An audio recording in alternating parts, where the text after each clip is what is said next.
Okay, man, you here for the Outplay beat? Yes, I am. How you doing? All right, nice to meet you. How you meet who? Man, so I've been actually watching their YouTube channel for a long time now, so Okay. that's what we're here for.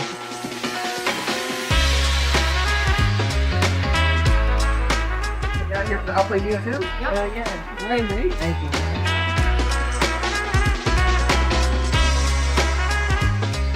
What's up? Who's the biggest Outplay fan right here?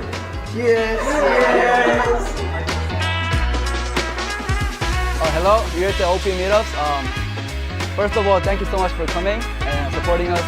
And this is my team. Let's have some fun. Thank you guys. Yes, give it up for it. Welcome in. Come on in, come on in. So I've been following, the main reason is Hoon. So I've been following Hoon since his days from the Gosu team. And then I've been following him, and the only reason I like them OP is like, mainly I would say is because of Hoon.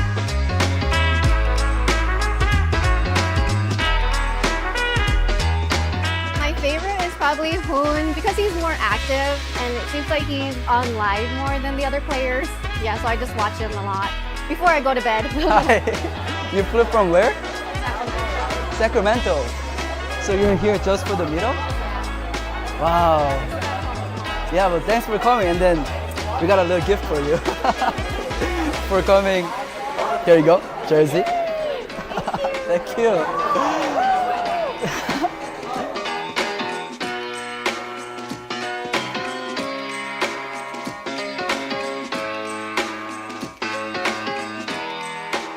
I just found out that there's a first person in line. Daryl? Oh, right there. Here's your hoodie for it. Sir.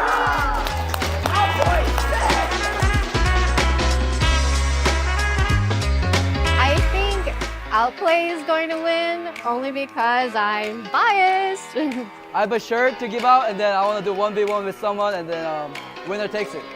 Does anyone want to try me? You want to do it? You want to do it? Okay, let's go. Let's go.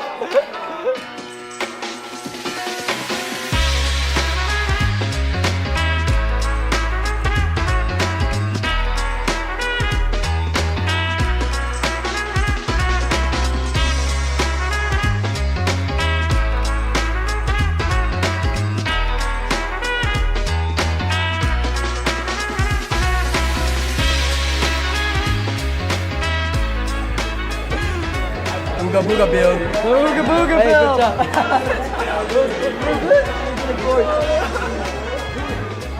My favorite OP moment up till now is how they displayed such a dominant performance through the regular season as well as the playoffs. Everything they did that got them right here.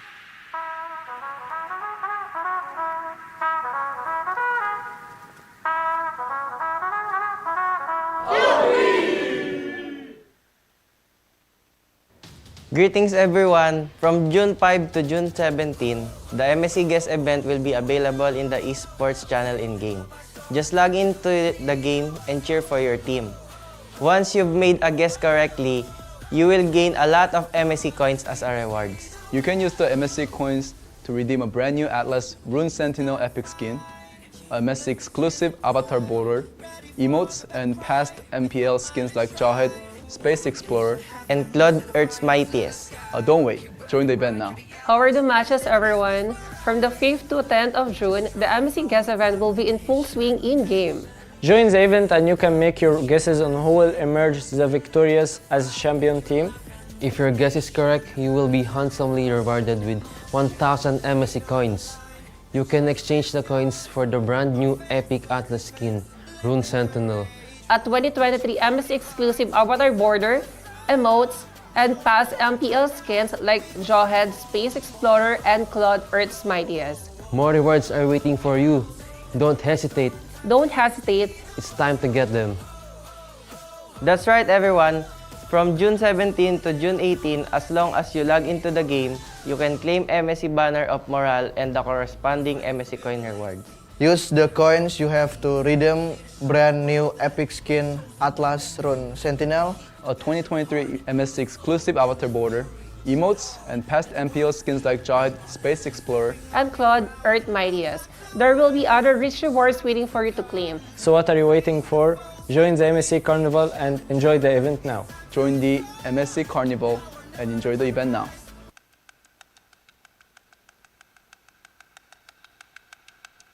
They flew out hot after their grand finals performance in MPL Philippines Season 10, and here we're seeing the rivalry of a century. The age of the Orcas is now!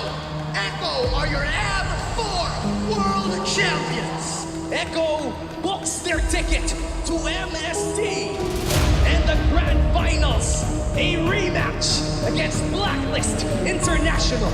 A rematch, Blacklist International and Echo taking the rivalry form from Season 10, taking the rivalry continued in M4. Now here we are in the Grand Finals of Season 11. This is destiny moving in a way na parang kailangan pa nila mag-meet. Yung M4 World Championship, nakita natin kung ano yung naging resulta doon, nanalo yung Echo. And parang binigyan ng tadhana ng panahon na makabawi yung Blacklist or yung Echo para ma-ensure na sila talaga ang pinakamalakas na Filipino team.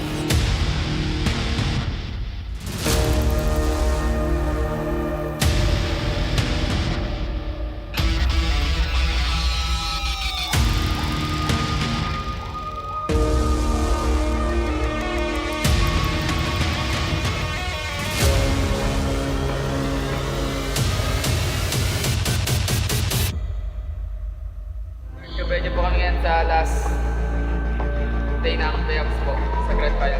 Bigyan niyo po kami ng clear na pag-iisip and discipline po yun sa game na magandang magkalabas ng pro.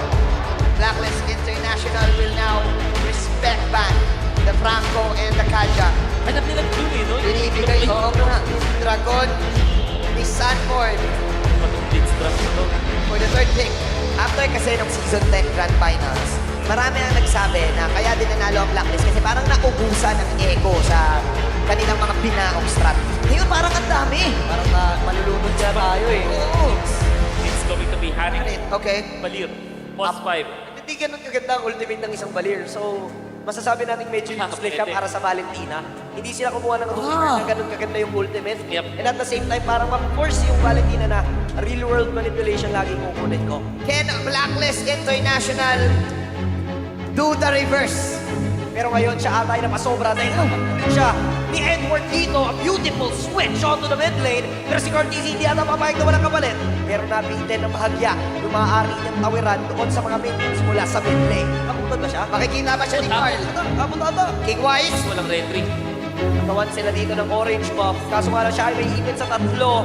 Wise dito, may pansalba nga ba si Omoy Pino sa Blazer's Wrath. Sakto yung bitaw. Kaso nga lang hindi umabot yung altar. Omoy Pino's trying to zone everyone. Pero look at Sanji. Nomarap. Eto na, pasok King Wise. Ulit si Yawi. Si Yawi nga talaga maging target nila. Hindi na nga ito makatakas pa tungkol sa real world manipulation. Kaso nga lang natuhog sila dito. Ng execution. Owl and Omoy Pinos will go down. Pero si Edward naman naghanap ng pwedeng hulihin. Naghanap siya ng pwedeng sa punutan. Pero pwede naman silang umuli pa ng isa. At mukhang makukuha nga talaga. Kaso nga lang si Carl. Sobrang kunat. Sobrang sakit. Sobrang dulas. Lahat na ibigay mo sa kanya. And sasabayan pa. Summon force the force. Pero andun din naman yung pagtulak ni Yawi upang mapigilan niya yung pagtakas ni The Queen. Sinabi na ni Wolf, every time na may dragon, may follow-up na dalawa na hindi mo alam kung skill. Ganon din naman yung EVO Ultimate. Diyan na naman yung dragon ni Sanford na talagang mag-push away dito sa members ng Blacklist International. Pero si Edward na nakapwesto, so meron silang info. Maaari silang umabol, kaso nga lang sobrang tapang ni Carl. Aray, alam niyang wala talaga mag-burst down sa kanya, kaya sobrang tapang nila kung pumasok. Wise goes down. Nagkakaroon na magandang pwesto si Sanji, pati na rin ibig si Yawi. Subok lumaban ng Blacklist International pero hindi the dragon ni Sanford. Hahabulin talaga yung backline pero masyado atang maagang na-pop yung altar. Kaya naman sila ay mapapunish bigla. Wise is down. Wala na yung red holder pero marinisip na naman yung Lord. Awal papasok dito. Kaso ka lang matutulak naman si Yawi. Tapos may paamoy-amoy pa. May palagkit-lagkit pa. Pero si The Queen na magsisave sa kanya. My goodness, go easy. The young goat. Blacklist International, they want the retaliation play. Dito na nagalit ang mga agents. Biglang may mission accomplished. Pasok si Carl this time. Nais nilang dumipensa dito mula sa push na nais gawin ng Blacklist International. May even nga lang dito si Yue pero ang ulit pa rin naman talaga nila. lang, andun yung altar. Pero hindi magiginang para i-save si Yue. Mahiipit ata ang members ng Laos International dito sa medyo na gitna. Na-consume na rin yung mga spells na pwede na gamitin sana. So yung Echo, may Echo sila. Wala yung mga spells, wala yung mga skills. Maaari tayong umarangkada. Oh man, it just snap. What's he play though? Wala ka ng Echo dito. Si Aul nga talaga ang bibigyan nila. At nandito na rin naman yung Dragon. Wala na si Aul. Wala na yung damage na asahan ng Laos International. Yung Echo, sila na ngayon na magde-decide. Direkta tayo sa Lord. Nakapush na sila sa mid lane. Sakto lang din yung pagbitaw noong Dragon. Tapos yung altar binitawan na rin. At si Corty, si Tata Hipa, may pirma pa sa base ng Blacklist International. Sakto yung mga tusok. Kaso nga lang low na rin sila. Pero nakuha nila si Wise. Pero makapag-regen din naman agad yung members ng Blacklist International. Madedepensahan nila yung Lord. Kaso nga lang may parating pang minions. Medyo makapal mula doon sa bottom lane. At meron pang kasabay sa mid lane. Will this be it? Will Blacklist International manage to defend this? Dahil yung Echo ayaw na naman papigil. Okay, tingnan natin. Pasok ngayon. Oh my Venus, sabay sa amin po sa Maniberi Cute. Hahabol naman sila sa kitain. Mukhang mahulin na di si Queen. Pero mabilis pa naman yung death timer. Si Immortality Pump nga lang para kay Edward. Nakabangan nila at may inward manipulation pa. And yung minions na sapat ata. Hahabulin na sila ng mga Onka. Pero ngayon, tuloy pa rin ang depensa. Pero ang goal ng Echo ay yung base. Ang kampiyon ng LPLPA Season 11.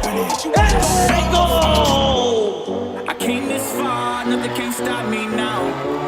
They knock me down, but they can't count me out. I can't lose, I won't lose. Unik kinalaban ng Orcas ang Blacklist International. I'ma keep winning. But the better team I'ma keep winning. came up on top. I'ma keep winning, winning. You can try to save yourself, but you wanna go play yourself. You can try to save yourself, but you wanna go play yourself. You can try to save yourself, but you wanna go play yourself. You can try to save yourself, but you wanna go play yourself. Yeah, you gon' need 100 men, 100 scopes, 100 cans just for you to watch what I'm doing under the sun again. God-given gift, MC's doing the running man. If you want me to get it poppin', may cost 100 pence. Yeah, what I supply is always in the man. The throne is mine, take that. It ain't a high five, got the upper hand. I'm too real, can't fake that. Who you know putting fear in them like this? You a vampire, still suck when you bite this. They didn't think I could do it, I had to demonstrate how the flow is so heavenly, keeping demons straight. Who they fooling? I showed them the jig is up again. When I asked them who is the best, they get this to stuttering. Tell them I'ma keep winning, winning. I'ma keep winning, winning. I'ma keep winning, winning. You can try to save yourself, but you wanna go play yourself.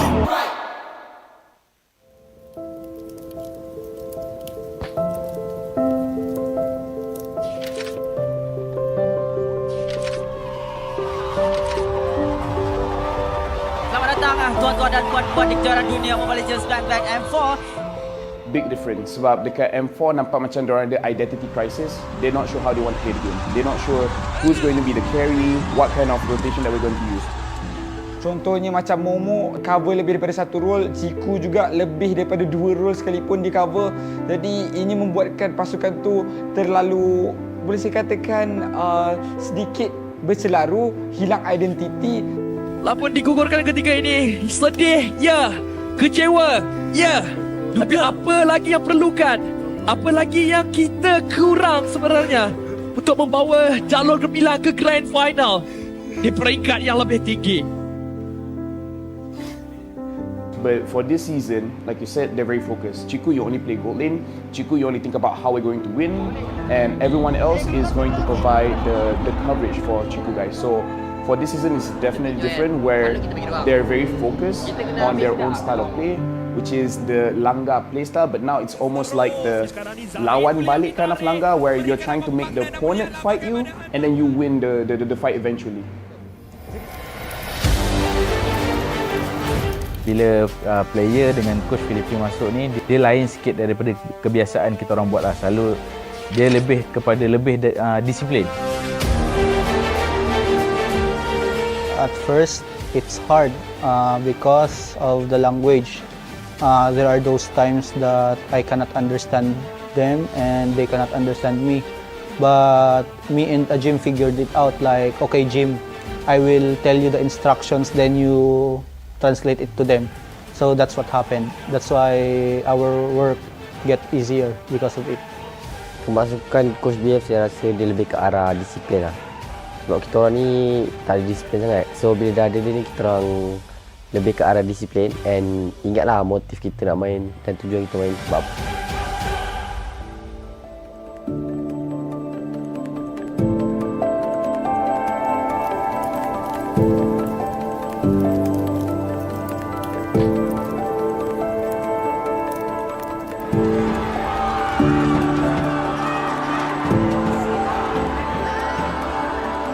MVP is Chico, guys!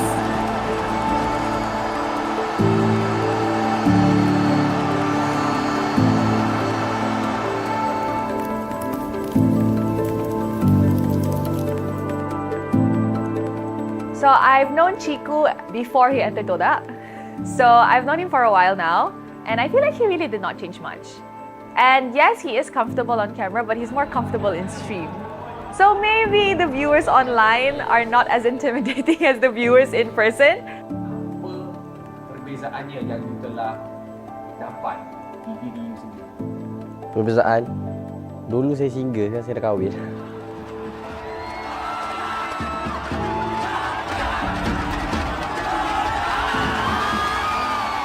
Kalau Ciku ni sebelum kahwin ni dia jenis kaki langgar, tak kisah kalau sebelum ni Punis kan girlfriend dia kan, dia langgar je Punis tu. Sekarang ni dah kahwin tu dia macam, okay ni wife aku kena jaga dia tak langgar lah. Itu Ciku lah. I think he's an absolute legend. I think that he really pushes the agenda and he really knows how to test the limits, or at the very least very situationally aware of what he's capable of on a particular marksman. Although the meta has shifted and Chiku has definitely changed roles, he has to evolve with the times. I feel that Chiku is still at the age where he's adaptable, but age is eventually going to catch up to him at some point, and we just don't know when. Kalau bagi saya, selagi saya rasa saya boleh main, walaupun tak macam orang lain kan, macam kalau main macam pasal main.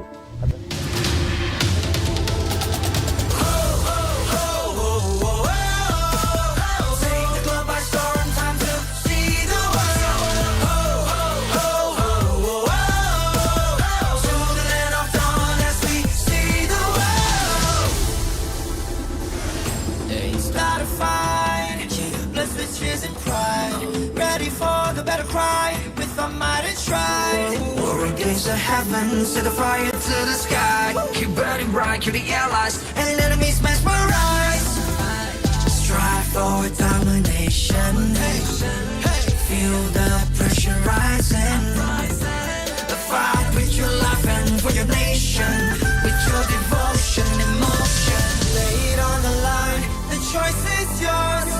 Offense or defense, let the courage roar. Reaching for your hearts, it's up to soar. Now or never, time to rise. We will strive for more. Take the globe by storm, time to see the world. To the land of dawn as we see the world. We're fighting to build a legacy in this better ground for kings. We're here to show the world that we're the chosen one that brings the heat, the passion, the heart, the soul, and the fury. Show it all, let the world see we are legends. Stepping on the ground, no time to waste. Striving to conquer, face the foes with grace. Be the challenger, it's time to soar. Now or never, climb and rise. We will strive for more.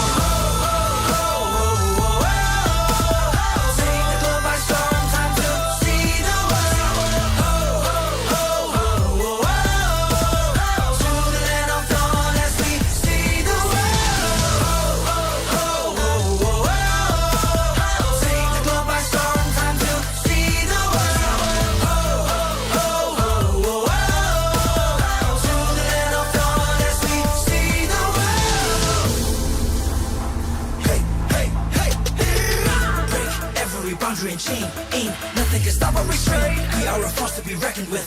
Destiny, kingdom, and maze. Battle like Atlas, winning of madness, countless of practice, that is his matchless. We are the heroes here to slay, never back down, never astray. Fatal length, cynical swim, match by match, day by day, determination, they won't let us win. S-E-A-C the world, mission to conquer. S-E-A-C the world, we are warriors. Lay it on the line, the choice is yours. Offense or defense, let the courage roar. Reaching for new heights, it's time to soar. Now or never, climb and rise as we will strive for. Take the globe by storm, time to see the world. To the land of dawn as we see the world. Take the globe by storm, time to see the world.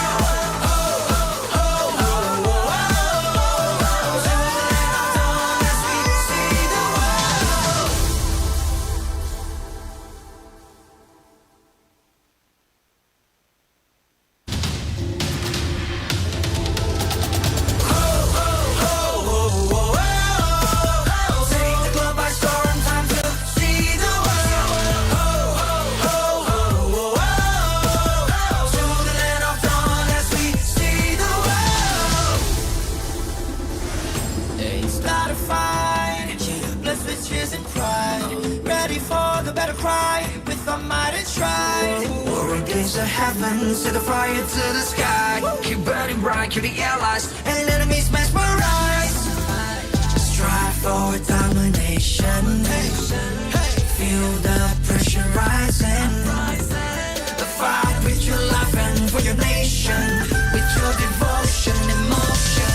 Lay it on the line, the choice is yours.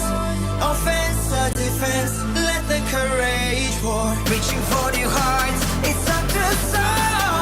Now or never, climb and rise, we will strive for more. Take the globe by storm, time to see the world. To the land of dawn as we see the world. We're fighting to build a legacy in this battleground for kings. We're here to show the world that we're the chosen one that brings the heat, the passion, the heart, the soul, and the fury. Show it all, let the world see we are legends. Stepping on the ground, no time to waste. Striving to conquer, face the foes, break grace, be the challenger. It's time to soar. Now or never, climb and rise, we will strive for more. Take the globe by storm, time to see the world.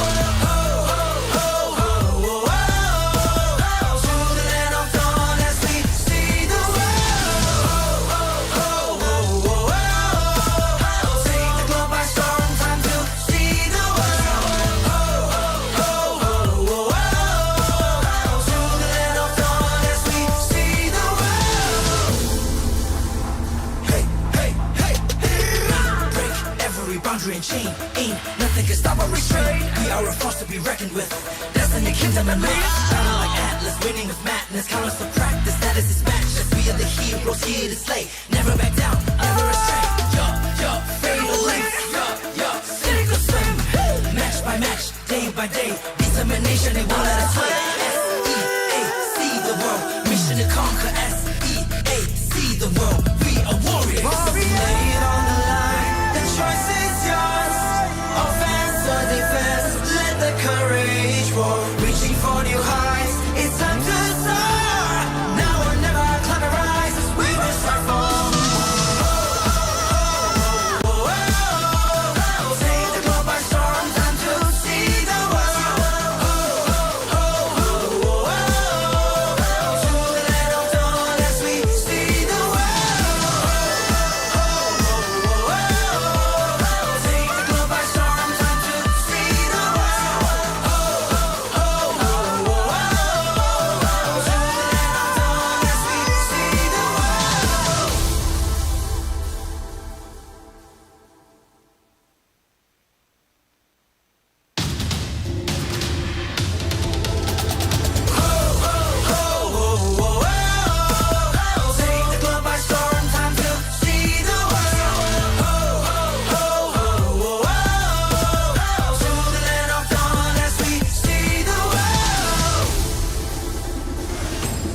start a fight.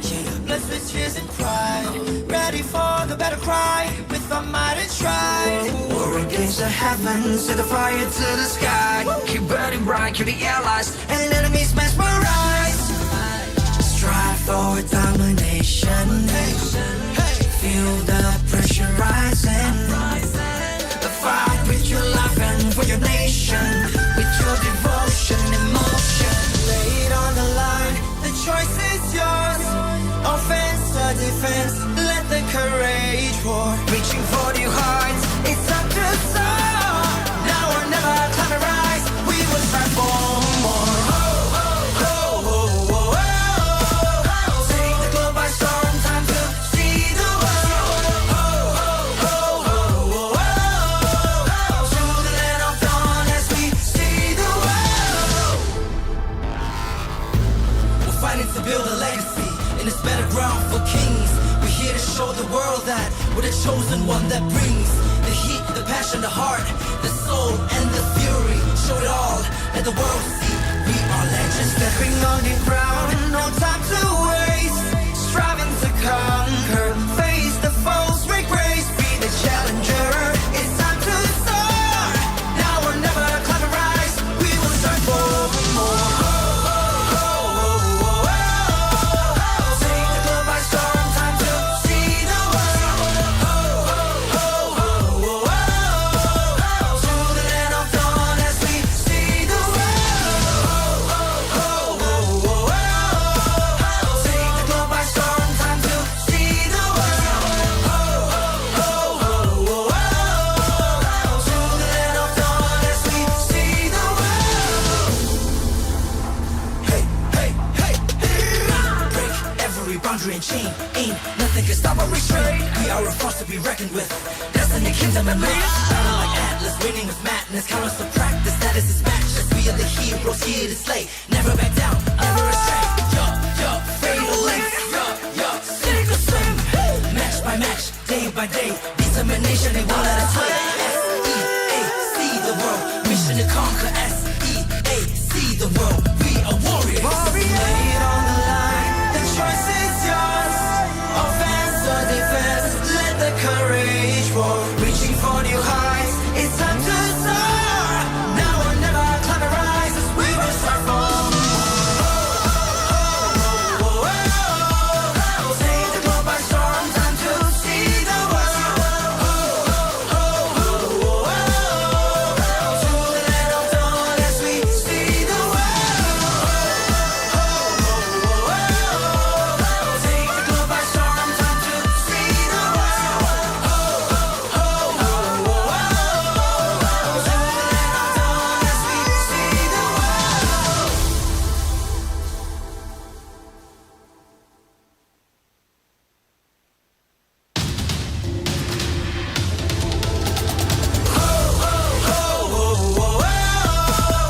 Take the globe by storm. Time to see the world.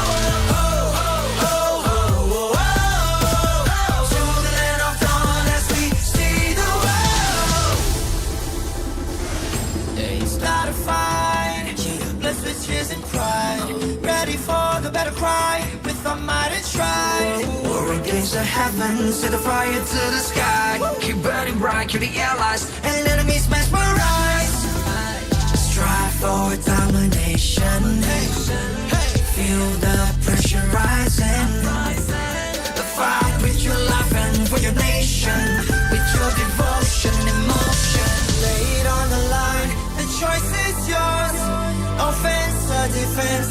Let the courage roar. Reaching for new heights. It's time to soar. Now or never, climb and rise. We will strive for more. Take the globe by storm. Time to see the world. To the land of dawn as we see the world. We're fighting to build a legacy in this battleground for kings. We're here to show the world that we're the chosen one that brings the heat, the passion, the heart, the soul, and the fury. Show it all, let the world see. We are legends stepping on the ground. No time to waste. Striving to conquer. Face the foes, break grace. Be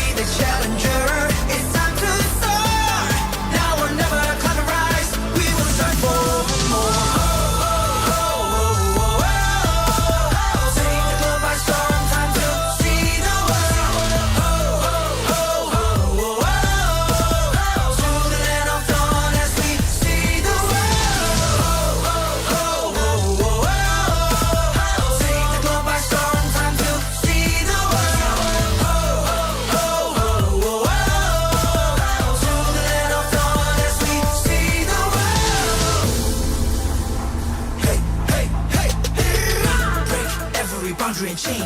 Ain't nothing can stop or restrain. We are a force to be reckoned with. Destiny, kingdom, and law. Battle like Atlas, winning is madness. Count us to practice, status is matchless. We are the heroes here to slay. Never back down, never restrain. Fatal links. Sink or swim. Match by match, day by day. Determination, they won't let us win. S-E-A-C the world. Mission to conquer. S-E-A-C the world. We are warriors. Lay it on the line. The choice is yours. Offense or defense. Let the courage roar. Reaching for new heights. It's time to soar. Now or never, climb and rise. As we will strive for. Take the globe by storm. Time to see the world. To the land of dawn as we see the world.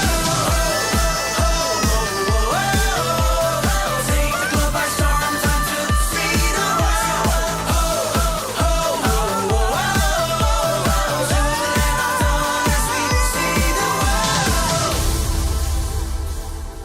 dawn as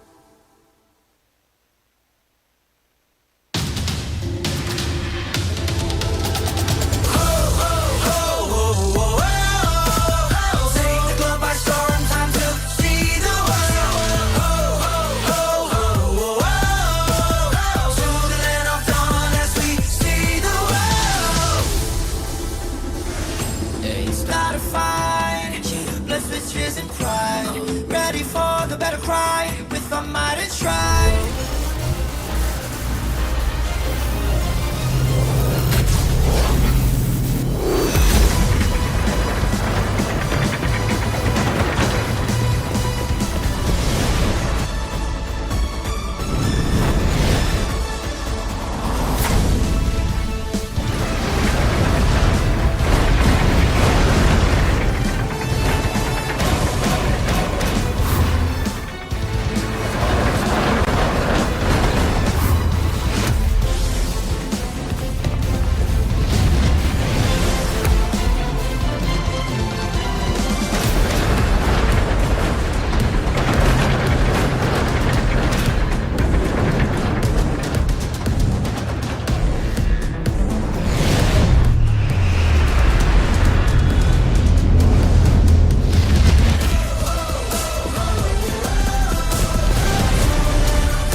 Yes, please welcome everyone to MSC 2023. My name is Harada Miki and I will be the host of MSC. And I'm here with handsome Leo. Welcome to the beautiful city Phnom Penh, Cambodia. Akun, Miki-san. Wow. Akun, I'm excited to be here. I am so happy to be at your service here on stage. And I'm also so excited to say that the group stage of the Mobile Legends Bang Bang Southeast Asia Cup is now underway.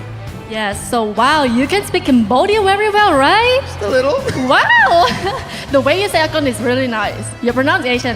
Okay, អញ្ចឹងដូចអ្នកទាំងគ្នាបានដឹងជាមួយនឹងការគាត់និយាយមិញវគ្គ group stage ដែលអ្នកទាំងគ្នាតន្ទឹងរង់ចាំយូរឥឡូវនេះគឺបានមកដល់ហើយសុំសំឡេងហោមួយមក All right, I love the audience here. I love the energy of the Khmer.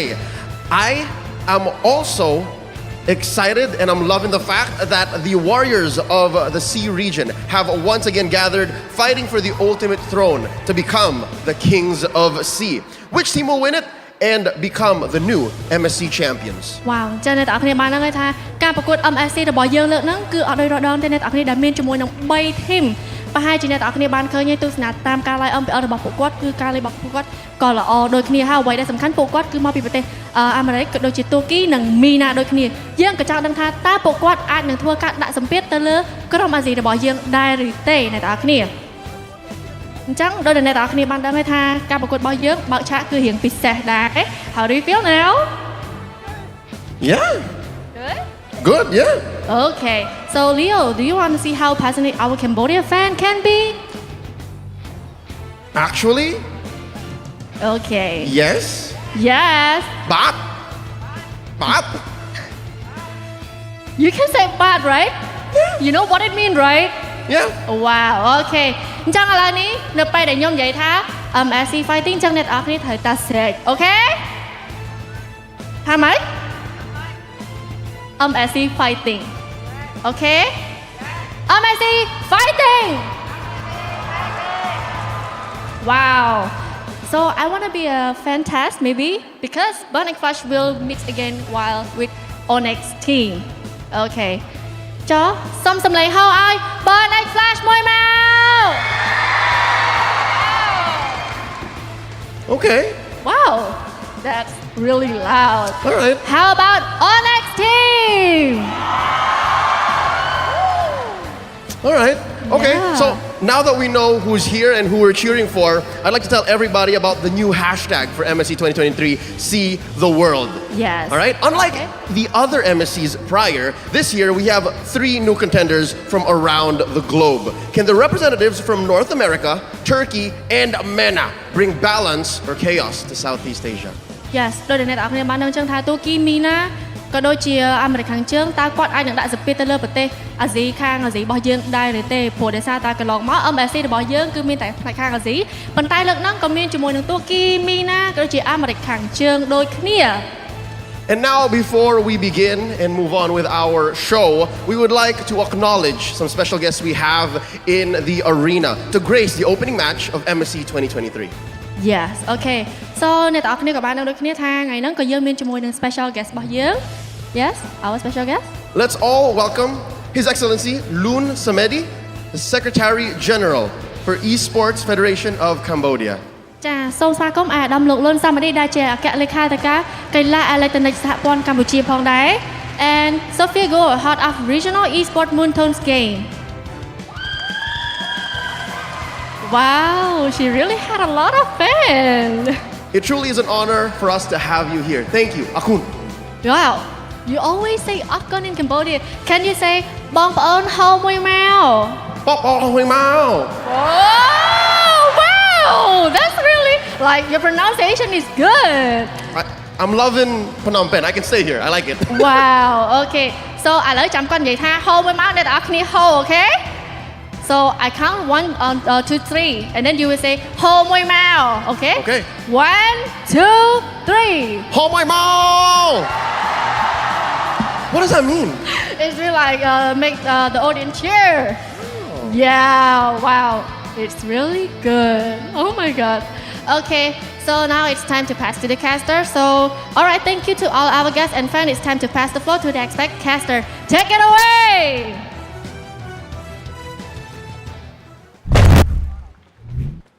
12 teams, 10 regions collide as they continue or create their legacy. Ladies and gentlemen, boys and girls, welcome to MSC 2023, live here in Phnom Penh, Cambodia. And of course, on the caster desk, it's me once again, Eterna, alongside with our beautiful Lafel, as well as our wonderful Mirko. But we're gonna ask Lafel before we begin here, how are you feeling coming all the way from Malaysia to cast for MSC this year? This is my first time here in Cambodia. It's been great. The weather, I love it. And honestly, looking at everyone here, everyone is very, very cheerful. In fact, look at Leo. He's got quite the reception. He's just like, I'm not even sure what he said, but everyone loved it. Well, you know, it did feel like the crowd understood what he said, so he nailed it. He nailed it. I couldn't do it. I would have definitely not do it, but man, it is absolutely amazing here, Eterna. I am enjoying myself in Cambodia, and I honestly just can't wait to start casting the games here because it's lit. It's mad litty. It's mad. It's I love mad that. litty. It's not enough to just be mad lit. No, it's mad litty. Yeah. All right, so we have a new atmosphere coming into this tournament. But before that, we would like to thank our sponsors. MSC 2023 is powered by Moonton, supported by ROG, the official gaming phone, and Secret Lab, our official chair partner. Thank you to our lovely sponsors because MSC would not be possible without your support. And of course, we would also like to thank all the fans that are tuning in to watch the tournament from all around the world. Do tell us us who you are supporting in the comment section and let's hype this MSC 2023 up. And to those who are in the arena now, let's go. You can't believe the atmosphere and the energy that we're feeling at the venue. MSC 2023 is coming in full swing from the 5th of June all the way to the 18th of June. Make sure you guys get the MSC pass because you guys can get the Atlas skin, Rune Sentinels. But again, you don't just get one skin. If you play every single day, you get all of the daily tasks and also get the Jawhead Space Explorer, Leomord, Triumph, Eagle, and Claude, Earth's Mightiest, and other rich rewards await you too. And aside from these, you can also participate in events like MSC Support Chess and Champion Guess. What are you waiting for? You can start cursing or blessing the teams depending on what you have in your arsenal and join the event 2023 right now. Hashtag see the world, hashtag Mobile Legends Bang Bang, and hashtag MSC 2023. Hashtag MSC 2023. Don't forget these hashtags, guys, because you're going to need it all throughout to show your support for the tournament that is now underway. And of course, talking about MSC 2023 this year, it's different. There have been a lot of changes to not just the teams, but also the format, right, Lafel? Hey, I love changes, man, because it is very challenging for all the teams. But speaking about the format, I kind of feel like we need a little bit of help, right? If there's like a video or something that shows us, maybe it can help. Maybe there is. I think there is. Oh, the producer's saying there is. We'll see it right now. For 6 years, Southeast Asia have been the conquerors of the land of dawn. But now, new competitors have arisen, hungry to vanquish C's dominance. 12 teams will come to battle. Only one can be champion. In this MSC, the 12 qualified teams compete in 2 stages.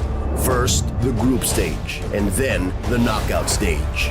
The group stage starts with a draw. The champions of MPL Indonesia, MPL Philippines, MPL Malaysia, and MSC 2023 Myanmar qualifier are placed in Pool 1. All other competing teams are placed in Pool 2. Pool 1 teams will be distributed across 4 groups, A, B, C, and D. The other 8 teams will be drawn randomly into the other groups. Teams from MPL Indonesia and MPL Philippines will not be drawn into the same group, making sure things stay challenging. Each team will fight each other once, with the winner of each match decided in a best of 3.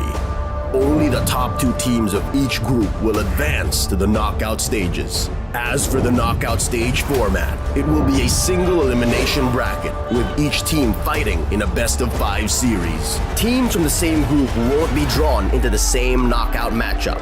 There is no second chance. Losing teams are eliminated from the tournament until it comes to the semi-finals, where losing teams fight for a chance at 3rd place. But after the semi-finals, we come to the grand final in a best of 7 matchup.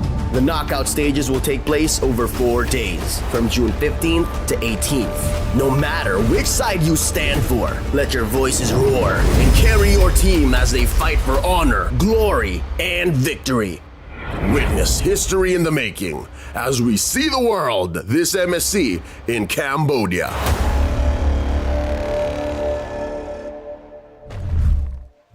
And there you go, ladies and gentlemen, the tournament format coming into MSC 2023 this year. And I've got to say, right, looking at the video, things just got a lot more spicier, a lot more heated, and a lot more risky. Hey, you know what? As casters, we love this, right? Because a lot more drama, a lot more story to tell, and the teams, they have great incentive to make sure that they win every single game, because at any point, they're like, okay, you know what? We got to be a little bit more careful. We want to hide some strats. That might be the end of your tournament run. You know, that's actually something that a lot of teams have been able to utilize as a strategy in previous MSCs, even previous M World Series, that here is definitely not going to be as easy to do. You might not want to hide any of your strategies, because here, if we take a look at the MSC tournament history, again, the last 2 champions, RSG Philippines and Execration, they won through the lower brackets. So it really will show whether or not they can actually adapt and adjust faster than they were able to before. And throughout history, it started in 2017 with IDNS rocking on the stage, getting a 3-0, and there's a common pattern here. Oh, yeah. Hey, Turna, it's mostly clean sweeps. Here's the thing, it's been 6 MSCs and it's mostly been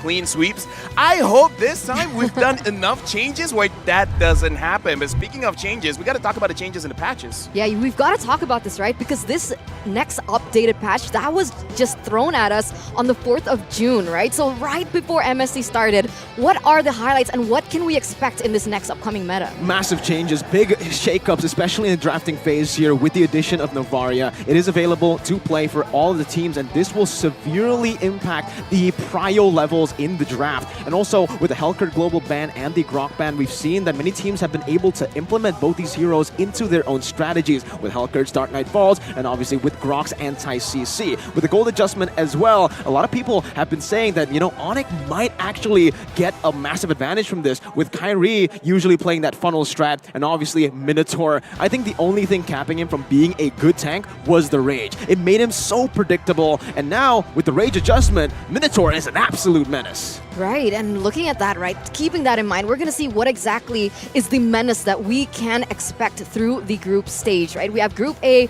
we have Group B, no games have been played just yet, but there are things that we need to highlight here, right? With new teams coming into MSC, what can we expect? Honestly, with new teams coming in and changes with the format, it's going to be very, very interesting because, again, number one, you can't hide strats, but also looking at Group A, B, C, and D, right now you guys can see on your screens, previously we've seen three-way ties kind of thing. Yeah. I kind of feel like, especially for Group B, there's a very high chance that there might be a tie. I mean, like, as casters, if it's possible, we want to move through everything smoothly, but who knows, right? Yeah, we'll see. Today's schedule, though, it is going to start with the match between ONIC as well as Burn X Flash. And you can see match 2 and match number 3 coming through as well. But we would like to remind you that this group stage is going to be a full best of 3. And that's where it changes. That's really going to shake up the competition as a whole. We've seen that a lot of wildcard teams, underdog teams are able to pull off massive upsets throughout MSC and even M-World Series with the best of 1 format. And Todak is, you know, notoriously good at best of 1. I don't mind because even the fans back at home, in case you guys don't know, I'm Malaysian. And in Malaysia, everyone's like, yeah, Malaysia, we're great at best of 1 because we love those cheese strats. Now, again, like, imagine just changing the format. A lot can change. Speaking of changes, Burning in the Sky is the first match of the day. Burn X Flash going up against ONIC, where I kind of feel like people will jump the gun. It's like, yeah, ONIC has this one, but based on the SEA Games, man, you gotta respect Burn X Flash. Yeah, there's not really much, like, sure, I agree with what you mentioned, right? But that's the thing, it's a little 50-50, right? Because we're so used to ONIC that just dominates in Indonesian. MPL ID undefeated, right? You can even see in the grand finals, it was not even a question. 4-0 against EVOS. But on the international stage, do they have the mentality to be able to get through that? Which is something that we don't doubt from Burn X Flash.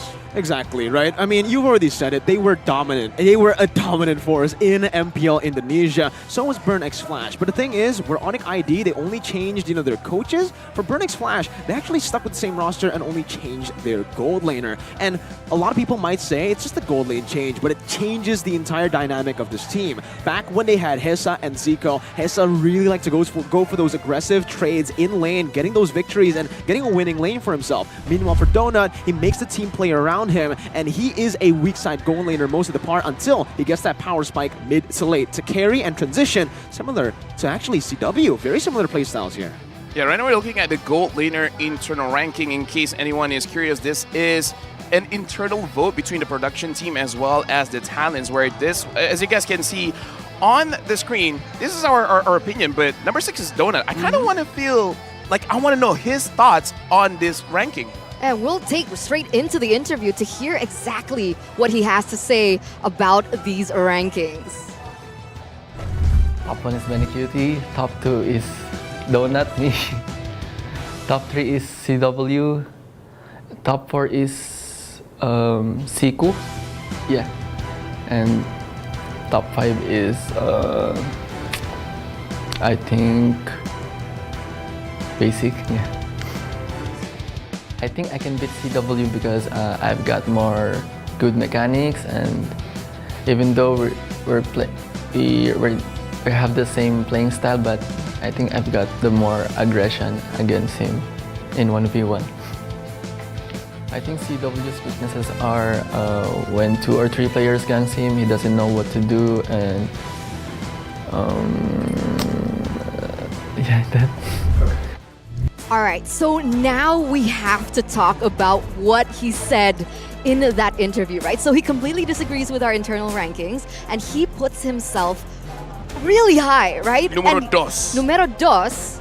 And he says that he should be able to beat CW in a 1v1. Now, I'm going to start with Mirko here. What do you think about that? Well, I think it's great as a gold laner. You need to have that ego, right? You need to have that confidence. And honestly, I just really love Donut. He's a very charismatic dude. I love Donuts as well. I love, Donut and Donut the player, right? And Donut. And Donut, yeah. And Donut, my goodness. But Donut brings a level of play that is completely different because he's a bit more dynamic. Where, sure, he opts to play as a weak side gold laner, but in a lot of these cases for Burn X Flash, he's actually able to get that winning side matchup, like maybe even a Brody, a bully matchup, and get snowballing all the way from the start with the team also just shifting the entire win condition on the guy in the early game. I kind of like that you brought up that it's very dynamic because honestly, looking at professional play, I mean, in ranks, it's usually the EXP laner that has that 1v1s, right? But in tournament play, the basics are a little bit different. So having a more dynamic gold laner where they do want that 1v1, they want to show their own mechanics because I kind of feel like even on paper, if either of the marksmen, right, they got a winning matchup, you can't write them off. It's not an absolute. It really does depend on how they play the lane itself. And I gotta see if any of the teams, they want to cheese the very first game and actually put a lot of pressure on the gold lane. I agree with that, especially when we're used to seeing a gold laner like Chiku, right? Yeah. Like even in a losing game, he goes aggressive and sometimes, maybe most of the time, he's actually able to win that 1v1. So coming into this, CW versus Donut, a very important question. A lot of emphasis on these gold laners. And I want to ask as well, do you think hero pool is an important factor in this upcoming meta, right? Because CW, we know him to be able to play nearly everything, right? Donut? For Donut, he does have a good hero pool in the gold lane as well. He has played a lot of different gold laners in the past, even when he was playing in MPL PH4 and XPE. So we're going to have to see that again. I do believe, though, that ONIC has a little bit of an edge there. And right now, we can hear the screams to officiate the first series of MSC 2023. We have our marshals here to facilitate the game. Riff, Shadow, Jot, and Alex will be the marshals for this game. They are here to ensure fair play and esports integrity. And now, reigning in the sky as the Sky Kings of MPL Indonesia descend to the MSC arena, here comes ONIC! Reigniting the Indonesian dynasty at MSC, your MPL ID back-to-back champions and MSC 2019 champions. Can this roster bring home their second MSC trophy and dominate like they did in Indonesia?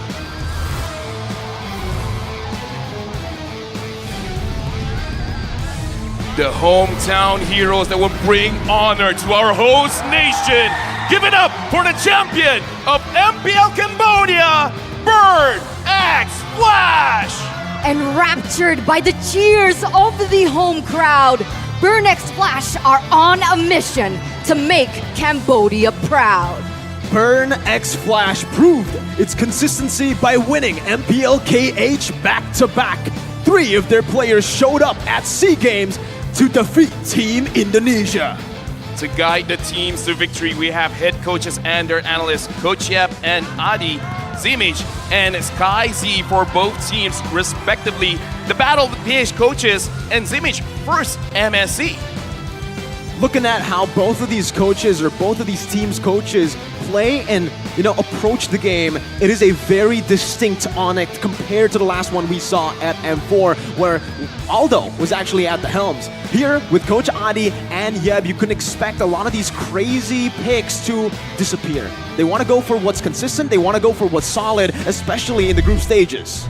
But Yeah. remember, everything is on the line as we welcome the official team lineup here for ONIC ID. We have CW, Kyrie, Boots, Sans, and Keyboy. So once again, Drian is missing from the roster. Either way, I kind of feel like the attention will be on CW as well as Kyrie. Not only the changes in the patch where more gold is in the jungle, less gold in the gold laner, but as we say, we want to see that 1v1 between Donut and now Fenix Splash. This is their team lineup. This is the main five that they're going to be bringing up onto the stage with Donut, Chama, ATM, CCAT, and D7. And very similarly to how ONIC were able to utilize that just main five in the most of their games, matches in the regular season for MPL Indonesia, it's kind of the same for Fenix Splash. They rely heavily on the solid picks, the prio picks, and for the roamer matchup, it's something that's quite underrated that I want to look at. Yeah, me too, right? Keyboy coming through as well. He has a lot of fire within him, but when we're talking about fire, they're going against Fenix Splash. But we'll see and hear in just a moment what Keyboy has to say about this matchup. Kalau dari Fenix Splash, yang penting dia benar-benar pengen banget kalahin. Karena SEA Games before dia we lose, right? Tapi gua nggak main. Tapi tetap aja my friend semua kalah. Jadi gua mau balas dendam juga, Fenix. Jangan jadi cadangan. Don't be sub.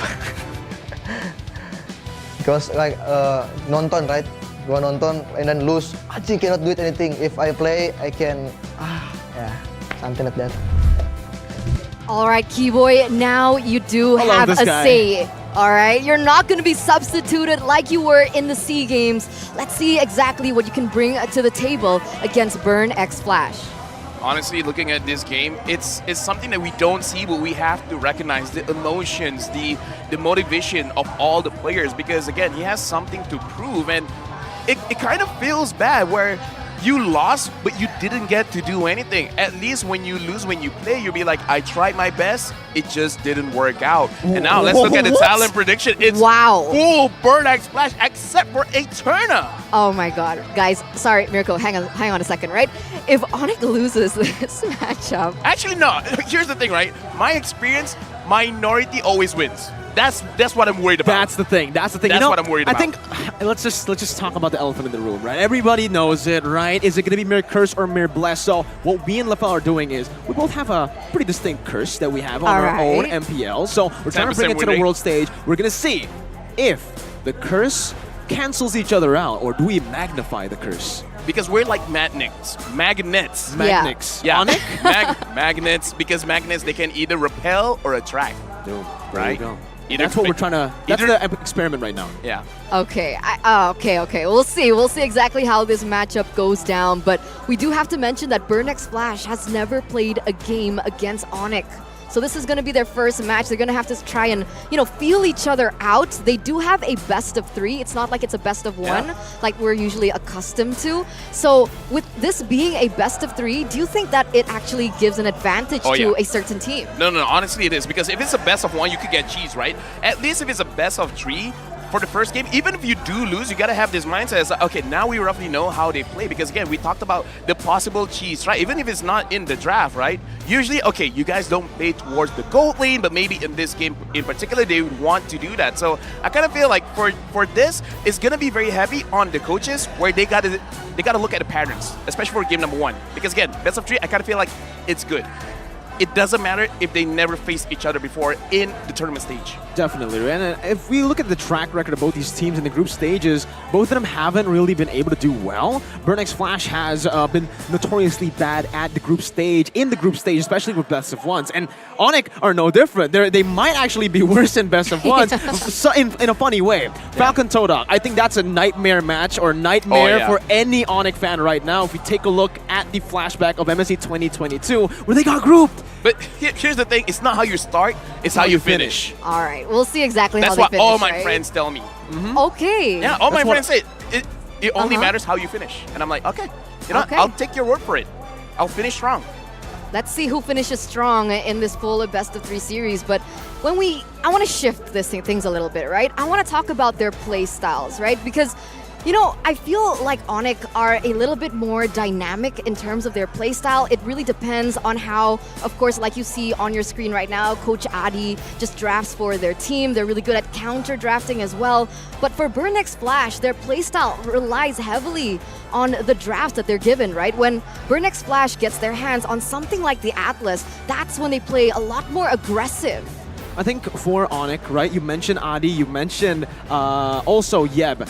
I think this is just a match made in heaven. Something that we have been waiting to see so many times. They have a good mix of crazy experimental picks, but also a good mix of that solid gameplay. And here, speaking of solid, the man, the myth, the legend, the last Kage, 2 is better than 1. Drian is the only player in MSC 2023 who has a chance to become a 2-time MSC champion. Honestly, that's amazing, man. And this shows the progression of MSC. I can't believe that this is already the 6th MSC, man, because like, again, I just feel like Mobile Legends just started last year, and now we can see a lot of the developing teams. In fact, we talked about before the game even started, for both teams, they're creating their dynasty.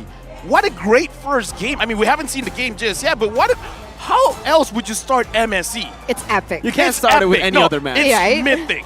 It's mythic. It's mythic. You're Glory right. or honor? It's mythic glory, man. glory. It's mythic glory, right? 2 back-to-back champions. And I even heard that Burnex Flash went undefeated in the regular season. And when we're talking about... That's pretty similar. Exactly. Yeah. That's why this opening match is insane, Mirko. I love it. Both of them are like unstoppable forces. It's an unstoppable force It's an up unstoppable against an immovable object.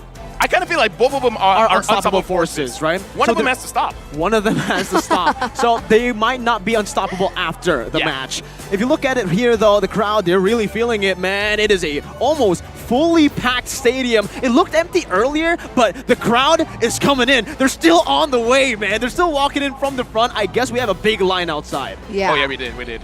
You saw it? I saw it, yeah. Oh, man. How big? They were like, hey, look at us, we're this big. And I'm like, yeah, you're that big. That's how yeah. many people are waiting outside. The communication, ladies man, I love it. and gentlemen. Because you mentioned something about progress, right? You mentioned the progress of the MLBB scene, but we can also talk about the progress of Burnex Flash, right? A lot of people have just observed that they've really improved in terms of discipline, and their late game is much stronger. I wouldn't say much stronger, but they rely on their late game much more compared to ONIC, who really are able to start the game from the draft itself, which is going to start in just a bit. ONIC, with their multi-dimensional drafts, a lot of hero pools, versus Burnex Flash, the solid team. We'll see, will the home team get the first game as we enter the drafts for game number 1? Oh, dude, I'm excited. Let's look at the drafts. Right now, we're starting, and it looks like Burnex Flash will be the first pick. ONIC will be the second. Burnex Flash, they're instantly banning the Fanny, and ONIC, they're banning out the 1-1, already looking at the gold lane matchup. Now, I love this, right? There's respect coming in from Burnex Flash, but with the 1-1 being banned, even though that she was nerfed in the latest patch, how do we feel about this? The Fanny was, okay, kind of nerfed, but with that gold, again, the gold changes in the jungle, Fanny has actually risen back to the top. He is now, I would say, one of the prio picks back again in MSC 2023. I just gotta say, Kyrie had practice as well. He just played Fanny a few days ago, so... Oh, man. Did he win? Yeah, he was up against Fjarak, 2-0 win, but again, it was really close. It was really close. He had to, take the rust off, and I think he got it right now. I like that Burnex Flash, they're banning out the Kaja, which does show that they don't want it as first pick, but they understand it's a very dangerous second pick, and they don't want any cheeses happening around the gold lane, so no surprise pickoffs, well, for now, and looks like Glue has been banned out by ONIC. Again, exactly. I find this interesting again because looking at the nerfs, sure, like the damage output got reduced, the healing right? as well. But like, damage still, reduction. is it still viable to be used in the XP lane? It's so annoying. Like the laning phase, like sure, a lot of EXP laners can handle Glue right now, but after the laning phase, right? Whenever you're getting the turtle, the lord, the Glue can be very annoying for your mages, for your marksmen. So it's not as crazy in the laning phase, but outside the laning phase, still a very annoying hero. Definitely. I think it comes down to the user as well and the team, right? The team dynamic to play around that glue. Because Burn X Flash, remember, you got to understand that this is a team that really loves to go front to back. And with the front to back compositions, they need a very tanky, a solid frontliner like a glue, sustainable, who can keep Donut in a safe place so that nobody gets to dive into him. And ONIC, they do not want that to happen. They want to take it out of ATM's hands and maybe force a good matchup for Boots to try to dominate that lane. You're right. But looking at this, like back into the drafts, right? We see a Kadita being banned once again. So we can say that there are 2 respect bans towards Keyboy, realizing that Keyboy just really pops off when he's given those pick-off heroes. But there we go. Finally, we see that coming through. Novaria not going to be played in this game.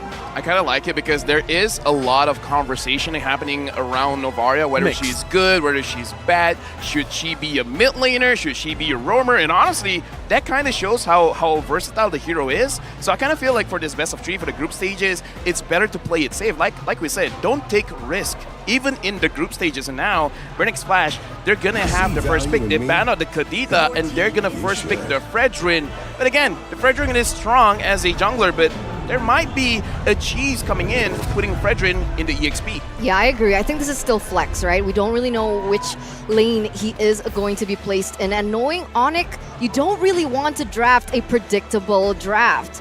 So coming to the second phase, what are they going to be prioritizing here? Are they going to go for maybe the Valentina to just secure a good hero and a I would say a power hero for Suns, or maybe a different direction? Yeah, a hero that can dictate the draft as well, you know, trying to force these big ultimates to go away. But I actually wanted to see the Arlet. Yeah, the Valentina works, but I think the Arlet should be prioritized first, and they will do exactly that. Honestly, I like the Eve pick because, number 1, the Kadita has been banned out, so not a lot of counter there. The only counter that Burn X Flash could take now is the Claude. And why I like the Eve as well is kind of like preventing the Faramis pick, because the Eve is strong against the Faramis. So if you want to force it out, sure, but we already have your counter. So now it looks like ONIC, they're trying to predict some of the drafts coming in, so they want to prevent that from happening. I like the Eve pick as well as the Arlie, because again, even if the Claw wants to come in using his Blazing Duet, it might get cancelled out. So far, very a very good draft, predicting what Burn X Flash wants. Absolutely, you know, the Claude, we mentioned it, the Lancelot and the Valentina. I was about to say, you know, the Faramis is almost out of the table with the Harlot and Eve. Literally 2 heroes that can just dismantle that Faramis,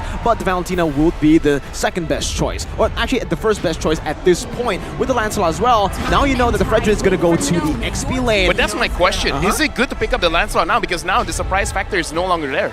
I think... Unless this Fredrin is a roamer, but I don't think so. The thing is, they want to just set Donut up for a winning lane. But at this point, I agree with you. The Lancelot pickup might have been too hasty because they removed that flex potential, and now with a Beatrix pick for CW, they're going to be heavily just punching down on Donut's hero pool, something that we've been, you know, talking about earlier. It can still be countered, and right now, 2 of his comfort picks, Wanwan and Claude, have been taken off the board, giving CW one of his comfort picks, the Beatrix. And that's what I'm worried about. That's why I mentioned it even before the game begun.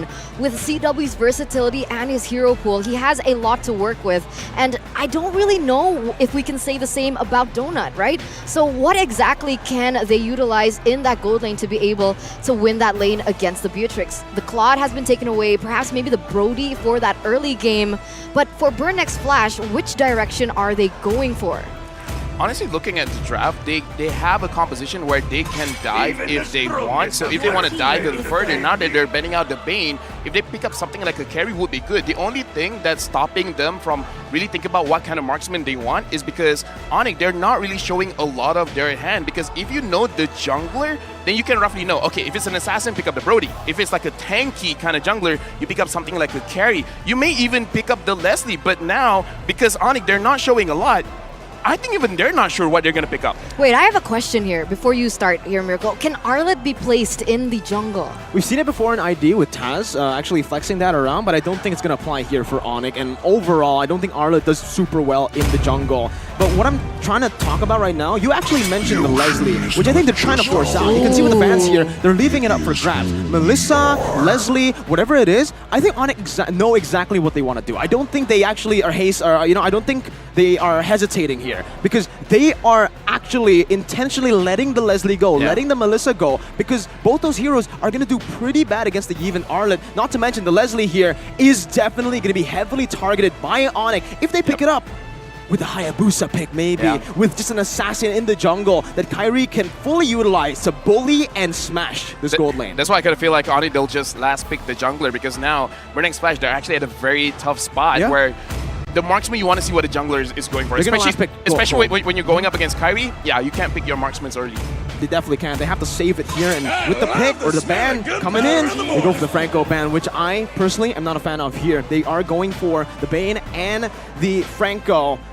But again, I think the Franco could have been countered. They could have, picked up something like a Lolita. They could have picked something that can counter the Franco, because that's a very, very open ban slot that they can utilize. Whoa! To go for something crazy. Hey, remember what I said?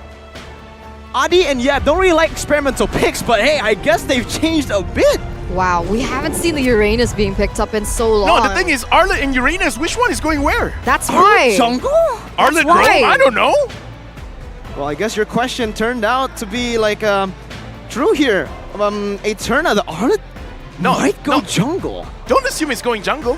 What jungle? What are we seeing high here? What if this is like an Arlet Rome? It sounds crazy, but It sounds crazy, but it could work. No, it is not crazy. Actually, Arlet Rome is a very viable meta that I completely forgot about, but man, that's it. The Diggy is going to be hell for ONIC. They pick up the carry as well, and now, honestly, it's time for them to pick up an assassin in the jungle. It's going to be risky though. You're up against the Lancelot. The safe pick would definitely be go for a utility jungler to try to just farm up equally with the Lancelot. But I think it's time. I told you. You gotta bring out everything, man. Bring out everything. And here's the thing. Here's the thing, right? Because you have the Diggy is good against crowd control, but the Diggy isn't good against damage, man. And Kyrie's bringing in the damage. Exactly. Oh, I'm worried. But coming back into the topic, right? Before we get into that, we're gonna take a look at the audience predictions. So far for Indo, obviously it's gonna go for ONIC in particular, but wow. Philippines, Turkey, everyone is going for ONIC, man. Okay. But here's the thing, right? I kind of feel like after game number 1, it will really convince all of our audiences whether they want to go heavy onto ONIC or go heavy onto Burnex Flash. Because looking at the draft, personally for me, I kind of feel like ONIC was the one dictating the draft. They were controlling it. Exactly. I think they knew exactly what they were doing from the start. Like you said, dictating the draft. And it's time to take us into the Land of Dawn here. Yep, going into the first match of MSC 2023 in Phnom Penh, Cambodia. We're going into game number 1 between Burnex Flash and ONIC, where we're still waiting on. And it looks like the teams, they're putting back their phones. I don't know if that's a good or bad thing. They need to chill a little bit, right? Because we need to chill a little bit, because we need to talk about the drafts just a little bit more, right?